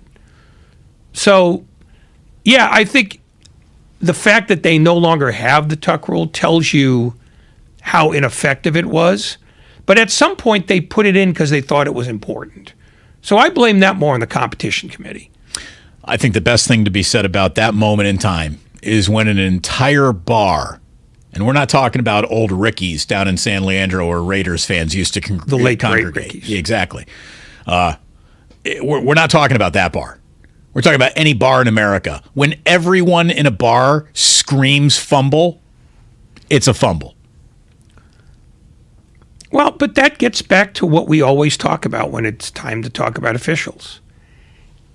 It's that common sense has been removed from all sports because they fell in love, A, with replay and technology, and B, have denigrated the job of official to the point where, no, you just be a robot here.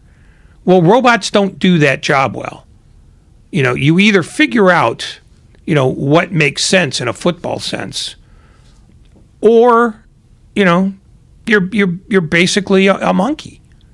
Well, I think a big problem too with the NFL is you got a rule book that is so thick with jargon. You need a rule book to interpret your rule book. Simplify it. Yeah, let's get simpler. Oh no, yeah, but you can easily take 100 pages out of that bad boy. To get simpler, you have to tell the officials use your common sense. Oof. And they don't want that. Because, let's face it, here's how much they care about well-officiated games. The year they had the scab officials. And it was such a disaster that they abandoned it after 3 weeks. But the lesson was there, which is we think nothing of the job you do until you find out, oh my God, if they don't do the job well, this is a shambles. Now we know that some owners don't care if it is a shambles, as long as people keep thinking it's legitimate. I mean, one of the things that's going to have to happen when the next commissioner comes in is they're going to have to tackle the notion of what's a good rule and what's a bad rule, which means they're going to have to rethink the competition committee completely. Because right now, the competition committee is there when something goofy happens in a game, they immediately go to work trying to apply ways to never let it happen that way again. Right. The competition committee is there to serve the Mara family's insistence that people stop making fun of and pointing at and laughing at the Giants. But when you pile one rule on top of another rule on top of another rule, essentially you have an unworkable Jenga tower instead of a game that can be rationally officiated so that everybody feels like they not only got treated properly, there's an explanation why, if you feel aggrieved, why the call was made the way it was. Now you have no idea. It's overregulation. And the reason why you have to overregulate is because everybody's out there trying to game the system. I mean, you shouldn't have to tell the big company producing the toxic sludge, don't put your toxic sludge in the river out back. But they do. But you have to. because they'll put the toxic sludge in the river out back. Yeah. Oh no, there is at least one person in every organization in football whose principal job is to figure out ways around whatever new rule comes down the pipe. Is that Parag Marate's gig? Was for a minute there, I think. Well, yeah, and we found out he's not suited for that. He's the money. He's the decimal point guy. But there is somebody on every coaching staff who just says, okay, they just put in this rule. How do we get around it? Not how do we adapt to accept it. It's how do we screw the rule? Right. Loopholes. Yeah. Loopholes. Yeah. And that's why you get what you get. This isn't about loopholes, Ray, but it's about light poles. You better be greasing up the light. Crisco the light poles in Jacksonville. Doug Peterson's back. He is the head coach of the Jacksonville Jaguars. I'll say this about the Jaguars and what a mess that might be. Doug Peterson, congratulations. You got a guaranteed 3 years on this job. Like you can go 0-17, 0-17, 0-17. I think you're going to get that third year because even bad stability is better than no stability, and that's the only stability that's been around Jacksonville, and you just can't do that. I guess he developed Carson Wentz until that went sideways. He got a Super Bowl from Nick Foles, and he's got Trevor Lawrence, Doug Peterson, Jaguars head coach. I don't think it'll be the number one thing we talk to Brian Baldinger about, but we'll ask him about that when he joins us coming up in about 15 minutes here on 95.7 The Game. In the meantime, welcome to your 5 o'clock hour. You're listening to 95.7 The Game, KGMZ FM in HD1 San Francisco, an Odyssey station. Brought to you by DuckDuckGo, privacy simplified. The breaking news of the hour is that the 49ers have hired former Chargers head coach Anthony Lynn as a running game coordinator and assistant head coach to Kyle Shanahan. So we're going to ask Brian Baldinger about that, what he thinks of Anthony Lynn, where his reputation lies, and how he can help the 49ers. It's all coming up in about 15 minutes. Until then, I want to get back to what the Warriors did last night, because the Warriors looked an awful lot like themselves last night. And Klay Thompson, finishing with 23 points, looked an awful lot like himself last night. Steph Curry, who's not been shooting like himself, had 20 points, 7 assists. I also saw Ray over the last 9 games. He's got 71 assists to only 24 turnovers. It's a pretty good assist to turnover ratio for Curry. And of course, once again, just putting our eyes on him for a few ticks. Jonathan Kuminga. He leaves you talking about him. I mean, it feels like every single time he gets the opportunity to get out there, he has at least one moment. He had that reverse windmill dunk in transition. He's so raw that even his dunks are a little stiff, because he just is like, well, I'm just going to jump and throw this down as hard as I can. Like, you can tell he didn't spend an awful lot of time on American playgrounds getting his funky dunk style down. Like, this is raw athlete dunking. That's what he is. Yeah, he's going to get back rimmed a few times before he figures it out. No doubt. But man, this stat's amazing. Kuminga's dunking on 17% of his field goal attempts this year. That is a higher rate than Giannis. That is higher than Shaquille O'Neal in his MVP season. That's exactly what look at it this way. Do the Warriors need another person shooting threes? Do the Warriors need anyone playing in the yard that is a mid-range jump shot other than the hand-selected guys you'd want doing that? No. Then go get to the rim, get to the free throw line along the way. Well, and make the rim a hazardous place for other people to try to go.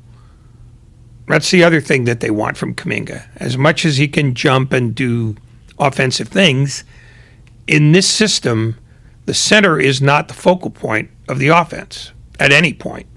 They want him to basically lean on other big guys, and not the Andrew Bogut type, but a guy who's got some athletic skills but can use that athleticism to make the Warriors more formidable at the rim than they were before, and that's defensively. And the Curry stat you mentioned is fascinating, because what it means is he's turned his energy into becoming the complementary player so that he gets back to the rhythm that has made him who he is. Not the guy who goes, I got to shoot more to get out of this. But the guy says, I'm going to find other ways to make us better. He's not going to be a bashful shooter. We know that. But the fact that he's now got a 3-to-1 assist to turnover ratio indicates to me that he's working his way through this by being a better teammate, which is one of the reasons why he is who he is. You look at the 8-game winning streak that they're enjoying right now. And a couple wins over a bad Rockets team. A win over an incomplete, as currently built Nets team. A win over a Kings team that stinks. But they did get that Utah, Dallas, Minnesota run in there. That was good. 7 of 8 games, they've gone over 100 points. Remember, they were struggling to do that. They've been playing in the 120s in 3 of their last 4 games, and 5 different players have led the Warriors in scoring during this 8-game winning streak. Curry 3 times, Poole twice, Kuminga, Wiggins, and now Klay Thompson after the game that he had last night where he did not miss early. He did not miss often. Klay was fantastic. He finished 8 of 11 from the floor, hit his first 7 shots, his first 6 threes, and he just looked like Klay Thompson wants to look last night, and he's happy about it. I felt so dang good, and everything I've been through, I just really appreciate nights like this. The shooting part is so much fun, and when you see hard work paying off, it just hits different now than it did a few years ago, because being an athlete, it can be so fragile doing what we do, and it can be taken away from you in an instant. Yeah, and sometimes to really appreciate something, it's got to be taken from you in a jarring fashion, and that's exactly what happened to Klay Thompson's career. And I never thought he was the kind of guy who wasn't happy to be here or didn't appreciate what he had become. But, man, what he had gone through, it's something else. What Draymond Green is going through is hopefully not going to be that big of a deal when it's all said and done, and we won't even be talking about it. At the end of the year, you'd just be like, hey, Draymond's finally back, and he's playing great defense, and he's doing all sorts of Draymond things, and he's going to be the engine that pushes this team into playoff mode. He says he's going to need about 3 or 4 weeks to be that guy again. I'm hoping sometime within the next 3 weeks or so, 3 or 4 weeks. I can't really put a definite timeline on it because at this point I'm just rehabbing and building strength and just kind of letting my body heal. So ideally, I would love to be back in the next 3 to 4 weeks. I'm surprised. I think it's going to be that long. I think a lot of people are surprised that it's going to be that long, especially with the, hey, we got non-surgical solutions and it's not sciatica and it's not, Draymond was more transparent about the severity of the injury than any Warriors injury report kind of has been. And he says when it's all said and done, he's not going to rush himself back. Now, we know that the Warriors are the rare team that gets to look at the regular season as, an exercise that you need to go through before the real event begins in the postseason. And if Draymond's ready for that, that's all that really matters. He says that's why he's not going to rush it. When dealing with a back, the one thing I'm not going to do is rush back out there. If I'm not back in 3 weeks, that also doesn't mean that I'm not able to play in 3 weeks either. I want to return when I'm 100% confident that I'm healthy, when I feel like I'm in great shape, because the reality is I don't want to return not in somewhat of game shape. So that's a new Draymond, because Draymond in the past has been willing to play himself into game shape in NBA games. But here's the fascinating thing to me. The Warriors are incredibly secretive about health, but more importantly, they're extremely conservative. And I think, among other things, they have basically made it clear to Draymond Green that they don't value or respect the guy who says, I'll play hurt. You could play with pain, but when you're not good enough to go, that's our job to decide when you're ready to play again. So don't come here saying, I'll limp up the hill, and I'll plant the flag. They don't want you to do that. Right. Here. There's no nobility that they detect in. Well, yeah, but more to the point. Tape it up, coach. I'm ready to go. They've made it clear that they're the only ones with a vote. They will consult him, but the decision will not be made by the player. And in a lot of places, that's not entirely true. I mean, the Lakers, for example, they're a disaster in part because they don't say no to players. I mean, the only guy who's taken a sensible approach to his injury is LeBron James, who, by the way, will also probably miss the All-Star game. Right. But first of all, it's not like Anthony Davis is pushing it to get back out there every time he can. No, but there is a rational way of looking at injuries now that some teams in the NBA have and others don't. That's sort of a, put the stick down, bite on it, and get out there and give it the old college try is the act of a fool now. And I think some teams are making it clear to their players, we know what we're doing. We'll tell you when you're ready. You could tell us you think you're ready, but we'll tell you when you actually are. And that happened with Thompson. Thompson wanted to come back way before they finally let him come out. And they didn't do it for psychological reasons. They did it because the worst thing that could possibly happen is a setback. And now it's in your head. Well, and that's what's going on with James Wiseman, you hope. Yeah, I mean, we know so little about it, I don't know whether to apply this logic to that. But, there is no indication from anybody that he's actually working out at a level that would make them consider it. Draymond says when he does come back, he's coming back with a vengeance. DPOY will be his. I know that I'll come back and I'll make that defense better. I'm looking forward to that. I also think, I'll get back and still win Defensive Player of the Year because one thing's for certain. I lost Defensive Player of the Year to a guy who missed a bunch of time. Because one thing's for certain, there's no one that's played better defense than me this year. And if I hadn't got hurt, I would have won it by a landslide. So now I just need to get back and win it. Man's got confidence. That's why we love him, man. He's got a chip on his shoulder. It's real. And he's an all-star once again. I just worked. I just finished working. I wasn't a guest on TNT today. I was working. While working, I got named an all-star. That's incredible. That's not just some normal thing. I think that's amazing. And if I can open up a lane for guys to be able to do that while they're playing, why won't I go for it? And why can't it be me to open up that lane and create a new lane for guys? Why can't I do it? If I can do it, why can't anybody else do it? So I'm all about trying to set new paths and pave new ways when I can. And I think that's one of them. And I am extremely excited about it. What's amazing, though, is there is a lack of not self-awareness, but others. He said, well, why can't anyone else do it? Well, because nobody's half as interesting as you, dude. Steph Curry, hired by TNT to be an on-air contributor, would be an automatic station change within 5 minutes of his career taking off. You'd be exactly. Yeah, you'd be interested. It's going to be a second, but then it would just get boring real quick. Draymond Green is interesting. He's more interesting to TNT than anybody else, though, because of the tone they set with their NBA coverage. ESPN is more A, reverential, B, less fun, and C, always goes for the biggest name. So I could see where Curry would get hired at ESPN and be okay. At TNT, you need a guy with fizz. Well, look, it's just straight up. Let's say you're doing an interview with Curry on ESPN and they're doing an interview with Draymond Green on TNT. Which interview are you watching? Well, I would watch TNT's basketball anyway. I mean, in all situations. Because it is that's the template for how the NBA should want to be covered. No matter how maddening Shaquille O'Neal or Charles Barkley might be, that's what people want. And they show it with their ratings.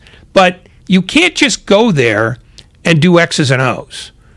The biggest upset about that whole TNT thing is that they allowed Candace Parker to be Candace Parker, and she turns out to be as good as any of them.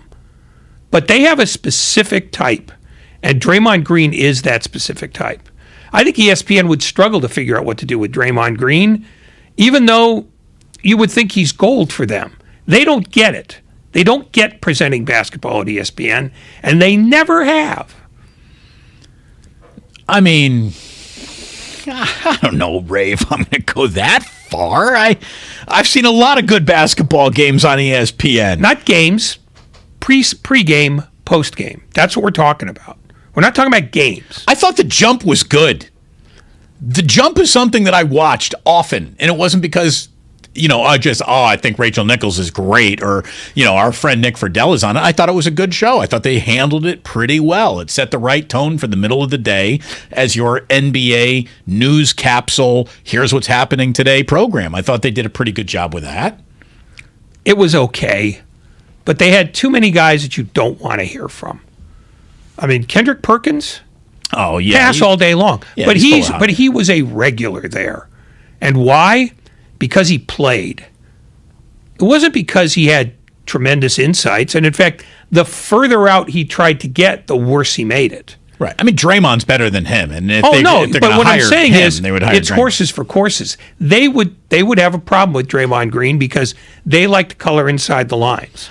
TNT is everything but that, and Draymond Green is everything but that. Well, here's the thing. The reason why Draymond has a shot to be good at this is because he's going to say what he wants to say, and he's not going to be concerned with whose toes he stepped on or whose feelings got hurt. And very few guys would do that while they were still in the league playing. We'll see if Draymond really is the fountain of honesty that he is in the offseason when he's out there actually competing and playing. I mean, I was on the air with you, so I didn't really see Draymond.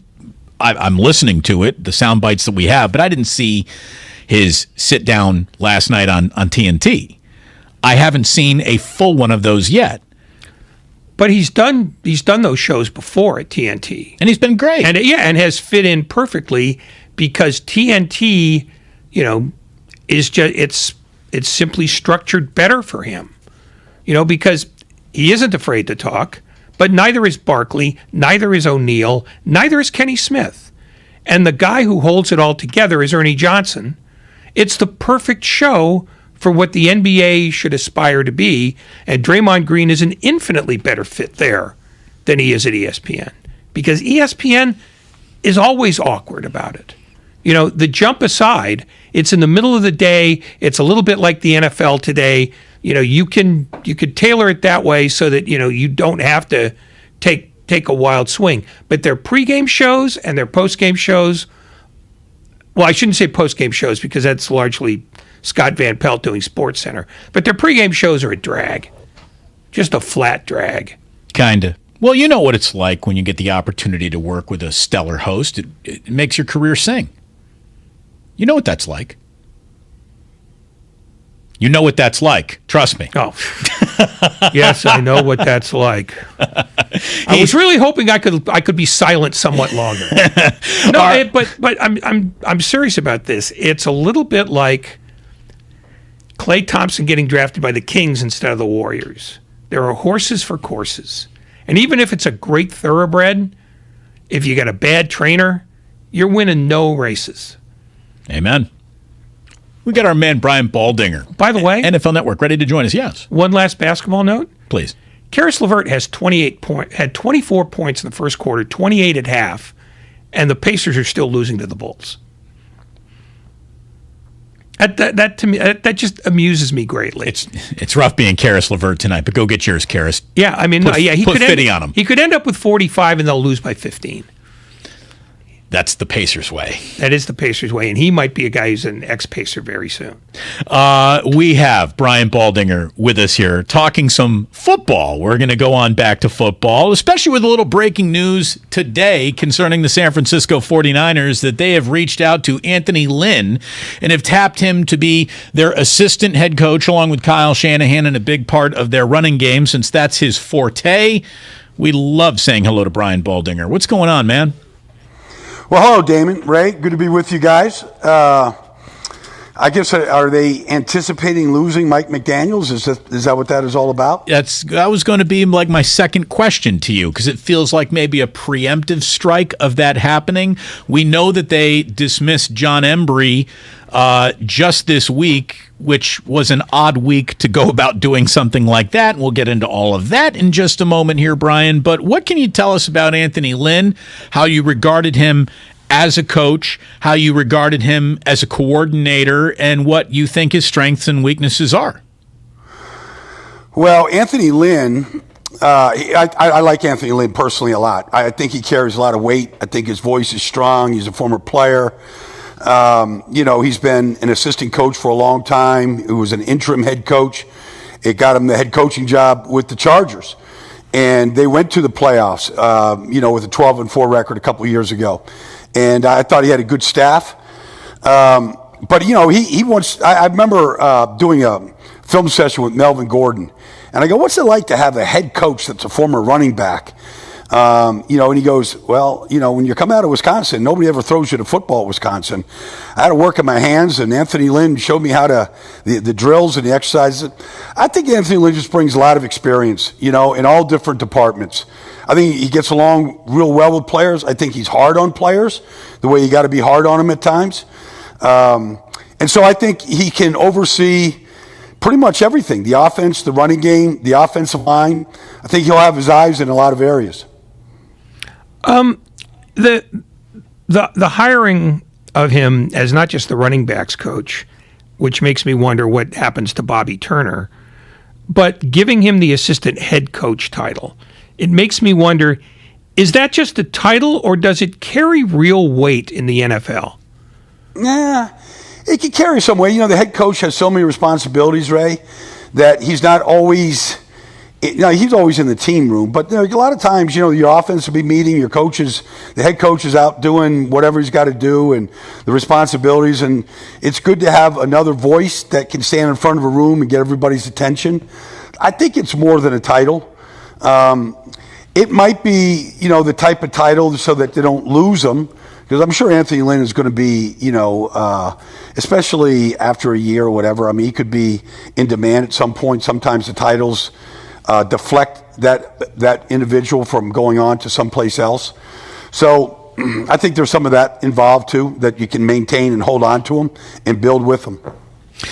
Brian, so it's happened. We have, without a transaction, basically have closed the door on the Jimmy Garoppolo era. That is definitely the feel that you got from his goodbye press conference. He even said goodbye. They talked about how there will be an earnest attempt to put him in a good situation while getting the best possible return. So let's go through those machinations. A good landing spot for Garoppolo, and what do you think is the right price for the Niners to ask? He came for a second-round pick. There might have been some change with that, but it was a second-round pick from the Patriots. I don't know that you can get a second-round pick with his injury history, but I think you could probably get a third-round pick. So I don't think any team is going to quibble. I mean, if you make the trade, you get a third-round pick, they got to pick up his salary. That's part of moving him on is, just the release of finances. Good landing spot, a good place. I mean, Tampa's going to need a quarterback. New Orleans might very well need a quarterback. We'll see what goes on in Minnesota and Kevin O'Connell. They might need a quarterback there if they move on. All those things are possible. I could see him, going to a place to compete for a starting job. Where that might be, I'm not exactly sure, but sometimes that's not a bad thing to go back like Ryan Tannehill did and rebuild yourself in another place and go compete for a job. Might not get it right away, but it'd be a good place to go compete if they would open up the competition for you. Would you imagine if there's a hypothetical in which Garoppolo wants to go to a NFC contender, that the 49ers might play some hardball and try to steer him away from such a team? Or are they beholden enough to him that they would say, okay, if you want to go to Green Bay because Aaron Rodgers have left, if that's where you want to play, we'll get you there? I remember 2010, Ray. I'm going to answer your question. I remember the Eagles traded Donovan McNabb to the Washington Commanders. Wow. I just thought I'd work that into it, guys. I mean, come on, everyone. Brian Boldinger, he'll be here all day. I could hear it. And I sticking remember in his throat. saying, if Donovan is all that, would you trade him to a team that you're going to play twice a year every year? And give him that opportunity to go back and show you what you did, and they were content and moving on. And so the only reason why I bring that up is I don't think that because he's in the NFC that would preclude the 49ers from trading him only to an AFC team. I just don't think. I don't think they're at that place. I don't think they would have that type of fear that he just knows so much about the team or could play at such an incredible level. Matt Stafford was traded to an NFC team, and nobody blinked. So I think I do believe though that they would try to get him the best place possible. I do believe they think of him like that. Like they won't just ship him to a doormat right now in this league just to unload him. I don't believe they'll do that. Brian, not just your playing days, but all the conversations that you've had, and I'm talking like late night shutting down the bar, we got nothing but truth passing between us off the record conversations that you have had. Have you ever heard anything that even comes close to the accusations leveled against Dolphins owner Stephen Ross that he was going to under the table incentivize losing to his head coach?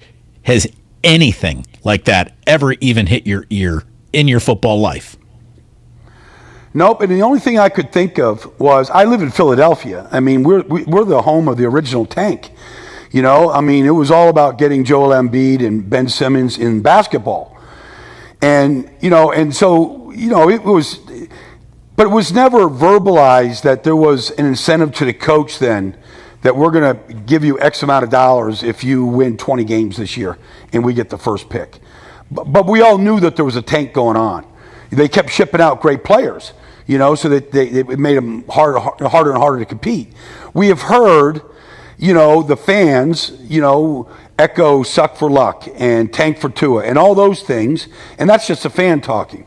But I've never heard of anything like that. I played on a 1-15 team, Damon, and I know how hard I tried every week to rally the troops to try to win a game, and how hard that was a lot of Sundays, how close we were some Sundays. And if I had heard that the owner was paying the coach at that time to lose games and to tank, I probably had a pretty good fight with an owner on my hands, if that happened. So to answer your question, in the darkest corner of the smokiest bar at closing time, Damon, I've not had that conversation. Okay, well, let's advance from the likely past to the nebulous future. Is the Miami job, as it currently exists, with everything swirling around it, so toxic that you could say anybody who takes this job is either desperate or doomed to fail? Well, I think you have to go interview, and you have to talk to Stephen Ross and Chris Greer and hear it from them about what happened, what might have happened, what happened on a yacht one day, and just hear it from them how it really went down and why there's such a, and why there's such a miscommunication between the two sources right now. But their defense played lights out good. They've got a lot of good players on that side of the ball. The offensive line has to be retooled. You have to make a decision on Tua, what you think of Tua. But they've got some good receivers. It's nothing. Cincinnati was dreadful 2 years ago, and look where they're at. You can turn these things around pretty fast if you get the right guys. There is no doubt. And man, Zach Taylor, he found himself the right guy in the quarterback that he has. And I'm not trying to disrespect any aspect of what the Bengals are at any other positions, but it feels like we've got this built to win now from every aspect Rams team going up against a coach, a quarterback, a running back, and a wide receiver. It feels like that's what the Bengals put together. They got three positions, slam dunked, all pro right, and they're going to go compete for a Super Bowl 2 years removed from a 2-win season. You know what else they have though, Damon? You have to. You can't quantify it. But I did some of the preseason games, and I was around that team this year. And what they have is the ultimate team and the ultimate locker room. I'm talking about it is an unbelievable pull, offense, defense, positions for each other. And I could feel that in the preseason. In a preseason game, meaningless preseason game, I remember one against Washington, and you could just see the sidelines erupt every time something good happened on either side of the ball. And that is a strength that not everybody has.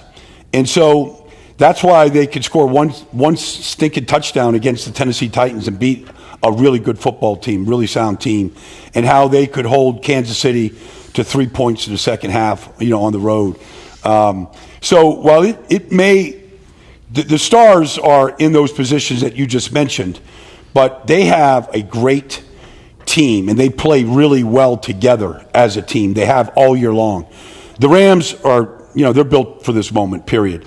And, they're here to win this game, not to get to it, not to make it close. They're here to win this game and show everybody that with the right quarterback, the receiving core, the coach, and all the people that have stepped up on that team, that this is the Golden State Warriors from a couple of years ago. So which way are you leaning in the Super Bowl? I know I'm leaning towards the Rams. Okay.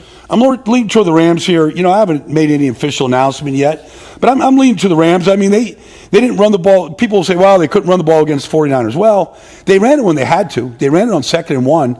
They ran it on 3rd and 1. They ran it 29 times. They didn't gain a lot of yards, but they ran it 29 times, set up a lot of play action. It kept San Francisco playing honest. It isn't always about the number of yards. I mean, they were committed to the run against the 49ers, and I think they will be against Cincinnati. So, I liked every aspect of how that team, the quarterback is playing great football. They seemed unstoppable on 3rd down throughout these playoffs. So I like the way the Rams are playing right now. As a general rule, are you more interested in times carrying the ball or yards? Is that, because you mentioned that just now, but is that sort of a rule of thumb for you? Is tell me how many times you run to let me know how effective you are at it. Well, it's that, Ray. Yes, I like the number of carries personally and how it bounces out your offense. But then can you run it? Like we saw so many games in this postseason, so many, where teams couldn't gain a yard. And they tried all these different, the 49ers included. You try all these different tricks to gain a yard, and, you put offensive tackles, in motion. You do all these things to try to gain a yard. The Rams converted on their short yardage situations against the 49ers. They got the important yards. And so carries matter to me more than, it's great when you can run it 38 times for 155 yards. That's great too. But the number of yards don't always tell the story. Brian Flores, what do you think? Well, I personally like Brian Flores. And I think the second time around, I think he'll be a better coach than his first time around. Do you think he gets a second time around? Well, he's interviewed. He said at the end of when he went on and he did his rounds the other day, that, if I've got to basically be a martyr to make change, I'm willing to be that martyr. That my career isn't as important as change. Now, I thought it was, he's in play in New Orleans. He's in play in Houston. And I think both those places would be good landing spots for him. But I don't know now if he's toxic, if they don't want to take any of this on, and, how this lawsuit unfolds. But I like Brian Flores as a leader. I think he's got to build a better staff. He kept changing his offensive line coach, his offensive coordinator. It couldn't seem like he could put a good staff together that he liked and was doing the things that he wanted. He's got to get that figured out if he's going to get a second chance. But I believe he's going to get a second chance, and it's not going to be because of the color of his skin. I think we need good leaders, and I think he's a good leader and a guy that knows how to coach. I don't know how much you kept up with the Minnesota Vikings job search, but when they were entertaining Jim Harbaugh, The story that came out when they finally decided on Kevin O'Connell was that Harbaugh, they soured on Harbaugh in large part because he couldn't get along with his superiors. And that's now 8 years old as a story. Yeah. When you look at Brian Flores and you see how long teams can hold not grudges but form an opinion and stay with it, doesn't that sort of undercut the notion that Brian Flores is in play for other jobs? Well, I don't know. I mean, it's just Minnesota's just one team, one situation, and the general manager was in San Francisco with Jim Harbaugh, so those questions got brought up. And whether the interview went south from there or not, I don't know. But I personally think that they made a mistake. I would have taken Harbaugh. We'll see what Kevin O'Connell does. They want to put a 30, I don't know what Kevin is. Is he 36 years old and a 39-year-old general manager and let them grow together? There's something to be said about, the youth side to that. But I thought Jim Harbaugh was a proven commodity and he wanted to be back in the NFL. And there's no denying that his teams are going to become very tough teams.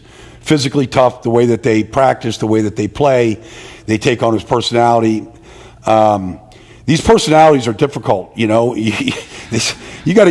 leading the whole building. The coaches, the players, the administration, the training staff. I mean, you're in charge of everybody. And sometimes you got to just do it in a firm style. And that's what I think of Jim. Isn't it ridiculous that you can get so over your skis saying, well, this guy rubs people the wrong way and he grinds on people? Like, isn't that part of what head coaches do and like what drives them to be head coaches in the first place? Like, there are very few Steve Kerrs. You know what I mean? Where he's measuring every word, wanting it to land properly everywhere he's throwing his words around. Like, accusing a head coach of being overbearing is like accusing a Corvette of being red. Well, I mean, I just give you two from the annals of history. I mean, did Mike Ditka and Buddy Ryan get along? No. They were like, no. All right, no, ever. But they won a Super Bowl, and they had a lot of fun doing it. Just talk to any coach that coached with Bill Parcells. They still fear him. They still melt and cower at some of the things that he said to them. And, he coached the coaches. Jimmy Johnson coached the coaches. Like, this coaches coached the team. He coached the coaches. He knew that was where he had to really, stay on these guys. It wasn't always like really, crumpets and tea, with some of these guys. And so, I'm from a different school. Like, I didn't have a problem with coaches that, got on people's, the way they have to get on people. Well, what about coaches who couldn't get along with the people who pay him? Because I think that was the big problem with Harbaugh, is that he started crossing shields with Jed York, and that's a losing game every time. Yeah, well, I mean, look, the owners, you write your check. I mean, that's in any business. Like, you don't really want to challenge the guys that write those checks. They have a responsibility. I mean, Jerry Jones is a little bit different, but you could see like, Jimmy Johnson and Jerry Jones, they got crossed up, after four years and a lot of success and, who's getting the success and all that. And that's like, the biggest fallout in NFL history about what they had going on. And I don't know that it's ever really been fully repaired. So that could happen, but it's usually one has to go when that happens. This is how quickly, news moves around football. The single greatest player in the history of the league retired this week, and we've saved it for last here. I mean, is that burying the lead? My goodness, Tom Brady retired this week. Maybe it happened last weekend. What a kind of a mess it was, but it doesn't matter. The greatest of all time is now gone. You break down film. You've watched him. What is the thing that stands out to you about Brady that separated him from everyone else who ever played? Okay, so I spent an inordinate amount of time in a film room. I'm proud of that. And I can remember, just watching Drew Brees and the arm just couldn't push the ball down the field. I saw it with Brett Favre, like almost overnight, where he couldn't drive the ball the way he once used to. And I kept looking for that in Tom Brady. Even in the last year where things weren't real good in New England, I could never find a set of games or throws where you go, this is the decline. This is it. Like, he can't drive the ball. And then, his last game, he's throwing the ball over Jalen Ramsey's head to Mike Evans, 50 yards down the field. Like, there was never a drop-off in the arm strength, the way that he threw the ball, his ability to avoid the rush, parry a punch in the middle of the ring, whatever it might be. And you kept saying, okay, it's 44, it's here, just find it. It couldn't find it.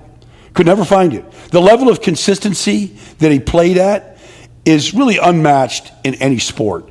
I mean, Michael Jordan's vertical jump wasn't the same at the end as it was coming out of North Carolina. The fastball of Sandy Koufax wasn't the same as it was when he first started. You go through any sport.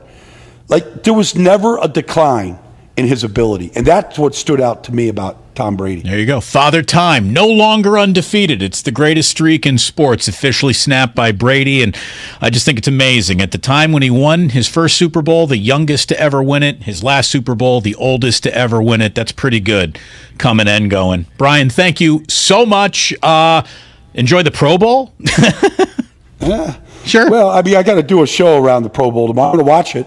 Okay. For sure. Yeah, so I got to talk about it on Total Access tomorrow. So well, you're going to be great at that. That's what you do. Yeah, no, I'll be good. I've been plugged in with all the guys down in Mobile. I just didn't have to go down there. So, anyways, I'm going to enjoy it tomorrow. So it's the only game on. I got to watch it. Thank you, brother. Always great to talk to you. Okay, take care, guys. Brian Baldinger here on 95.7 The Game. A+ analyst. A+. He just sounded so sad at the end. It's like, he's like, they're paying me to talk about the Pro Bowl. They're paying me to watch it. He never said, I'll enjoy it. I'm looking forward to the Pro Bowl, said no one. Yeah, exactly. It's just, it's what you get when you plea bargain down a burglary. Well, that's the thing. I didn't even know how to ask the question. Notice I came out with basically my final question was, Pro Bowl? Yeah. Just, what do you, because he'll be too diplomatic to say, I'd rather claw out my own eyes. But you also know that it is the least rewarding 3 hours he will spend this entire year. No doubt. The right quarterback solves problems. That and gambling's greatest profit of the year. That's how we're going to wrap up this week. Next year on 95.7 The Game, we're brought to you by Fremont Bank. Full service banking, no compromises. Congratulations to the Warriors All-Stars. Steph Curry. Good at the buzzer! Andrew Wiggins. Sam home by Wiggins! He came down the lane and threw it down with one hand! And Draymond Green. Andres and Draymond goes up and scores! Low left! The home of Warriors basketball. Curry relocation, are you kidding me? 95.7 The Game.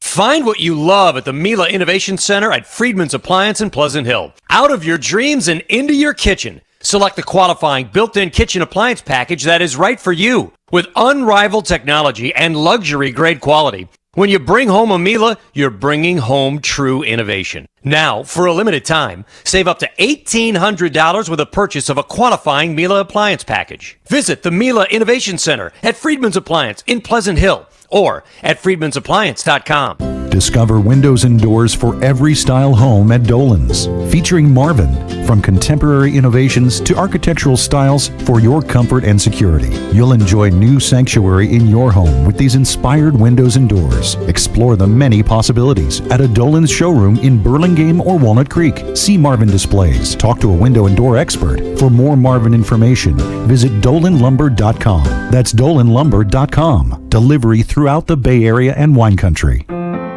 At Lucky California, our passion for great food is rivaled only by our determination to share it with you at the lowest possible prices and making sure you can find what you need when you need it. That's what you can expect each visit. This week, T-bone steaks are just $6.99 a pound in the Max Pack, and tender green asparagus is only $1.99 a pound in the 2 1/4 pound Big Pack. Lucky California, the golden state of eating. Gorgeous gaming, stunning streams, unbelievable bandwidth. It's another Lifestyles of Gagillionaires. Meet the AT&T Fiber customers winning at life with hyper gig speeds. Meet Gagillionaire Terry. While his love of streaming horror movies has him constantly on the edge of his seat, his internet bill won't give him a scare. Oh, don't go in there. I'm telling you. Because since Terry upgraded to AT&T Fiber with hyper gig speeds, he doesn't worry about data caps or equipment fees. Come on, man. The door's open for a reason.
Just get to it. Just do it. Play the damn game. You're so wrong this week. It's been the best bye week ever. Have you enjoyed? Oh, I've wallowed in it. I mean, it's been a disaster for the NFL. Oh, absolutely. And if it can get worse, let's let it get worse. Sure, if you can have the entire league melting down by next Friday, that'd be great. We'll cover that too. The right quarterback, though, officially solves all problems, and there's a team in the Super Bowl. Well, both teams in the Super Bowl are, I guess, examples of that. I mean, they make the big swing for Matthew Stafford, get the good quarterback off the incompetent team, put the good quarterback on the competent team, and boom, congratulations, Rams are in the Super Bowl. Look at what the Bengals are, though. And I'm not just talking this year, Ray, but historically. The Bengals are maybe the perfect example of you get a quarterback you can punch. Ken Anderson, Boomer Esiason, the best of Andy Dalton, the best of John Kitna, the best of the peak of Carson Palmer. Like the only times the Bengals have ever been good in their entire history is when they've had a better than halfway decent quarterback making their decisions for them. Zach Taylor, their head coach, and I read this on The Ringer. I mean, first of all, this is a guy who's 4 quarters away from having as many Super Bowl titles as Sean Payton, Andy Reid, John Harbaugh, Bill Cowher, Mike Tomlin. It's amazing what one Super Bowl will do to change your entire, how you're presented to the football world. But here's a guy that no matter whether he wins the Super Bowl or not, next year, Zach Taylor, week 1, is 16-32-1 as a regular season head coach. He's got a .333 career winning percentage in the regular season. So what's the difference? Why in year 3? It's easy to see what it is. Just one guy. One guy, basically. Yeah, Mixon's good. Yeah, Chase is good. Baldy can talk about how well everyone gets kumbaya in that locker room. It's Burrow. Burrow. It's all that matters. It's not all that matters, but he is the centerpiece on what is the most effervescent offensive team in football. And yeah, that includes Kansas City, because Joe Mixon is a top 5 running back. Jamar Chase is a top 3 wide receiver. And T. Higgins is probably a top 20 wide receiver. Mm-hmm. So you've got options that Burrow can be Burrow with. Because Burrow on some teams, no hope. As good as he is, if you don't have talent to work with, you die. Right. There's nobody to throw to on the New York Jets. And this team's got 2 elite targets for either his handoff or his throws, and a third that might be there soon. I mean, that's Patrick Mahomes level target benefit. And that's probably why people are as enthused about Burrow as they are, is because they not only get to see him, they get to see the guys who make him him.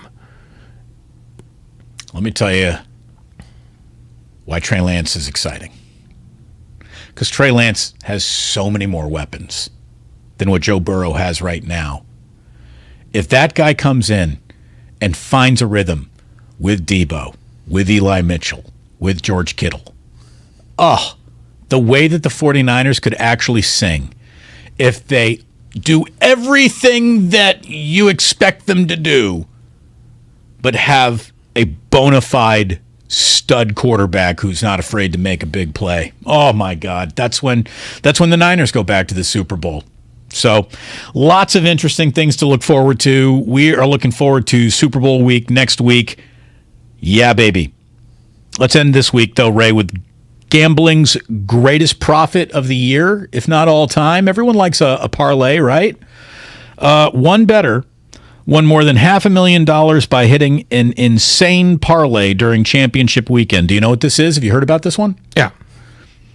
You'd think insane parlay. So what was it? Like a 19-leg parlay? What did he do? How many over-unders was he betting? What did he do? It's actually just 2 bets, but the hardest bets possible to possibly make. He took a $20, not even out of his wallet to do it. He took a $20 site credit from FanDuel just for signing up, and he turned $20 into $579,000. And all he did was correctly guess the winners of each game and the exact score. If you can get 2 games, winners, exact score, you should be paid. Bengals 27, Chiefs 24, Rams 20, 49ers 17, $20 into $579,000. But every bet he lays from here till the end of his life won't be nearly as good. No. It's like he did Citizen Kane, and every other movie he did had Adam Sandler in it. But at least you got one Citizen Kane. And Billy Madison, it's rewatchable. No, it's not. A little bit. It is. It's a little bit. It's awful. I shouldn't say. I should say I find it awful. What are you looking at, If you like Swan? it, fine. What are you looking at, Swan? Shampoo is better. Conditioner is better, Ray. That's the one time I was watching an Adam Sandler movie with my father. And Adam Sandler's sitting in the tub doing the shampoo is better, conditioner is better. And I'm laughing my ass off. And my father turns around and looks at me like I need to be put in a rubber room. Like, seriously, kid? Like, this tickles you? So it's a family memory. It's not a great cinematic moment. No. It's just that, your dad looked at you with visible contempt. He sure did. I mean, you should have been used to that by now. And I did. I looked at him and I said, shampoo is better. Are you a conditioner guy? Shampoo only? I've never used conditioner. Me neither. That's it. That's all we got. All the time we have. Ray will be back on Monday. I will be back on Tuesday. Snip, snip. Well, nobody needed to know that. I mean, in all my seriousness, urologist does. Yeah, but I think he's already aware of it since he's the one who booked the appointment. Normally it's an outpatient thing. Never mind. Yeah, just stop. Anyway. You've already released way too much information. It's what I won't be releasing, Ray. Seriously, stop now. God. Thanks to Brian Baldinger for joining us today. Thank you earlier to Ramona Shelburne for joining us today. Thanks to all of you for listening, not just today, but all week long. For Lucas, for Grandy, for Ray, I'm Damon. Sports don't build character. They reveal it. And like that, he's gone. Ladies and gentlemen, the weekend. Here's today's smart money tip from Owning. Call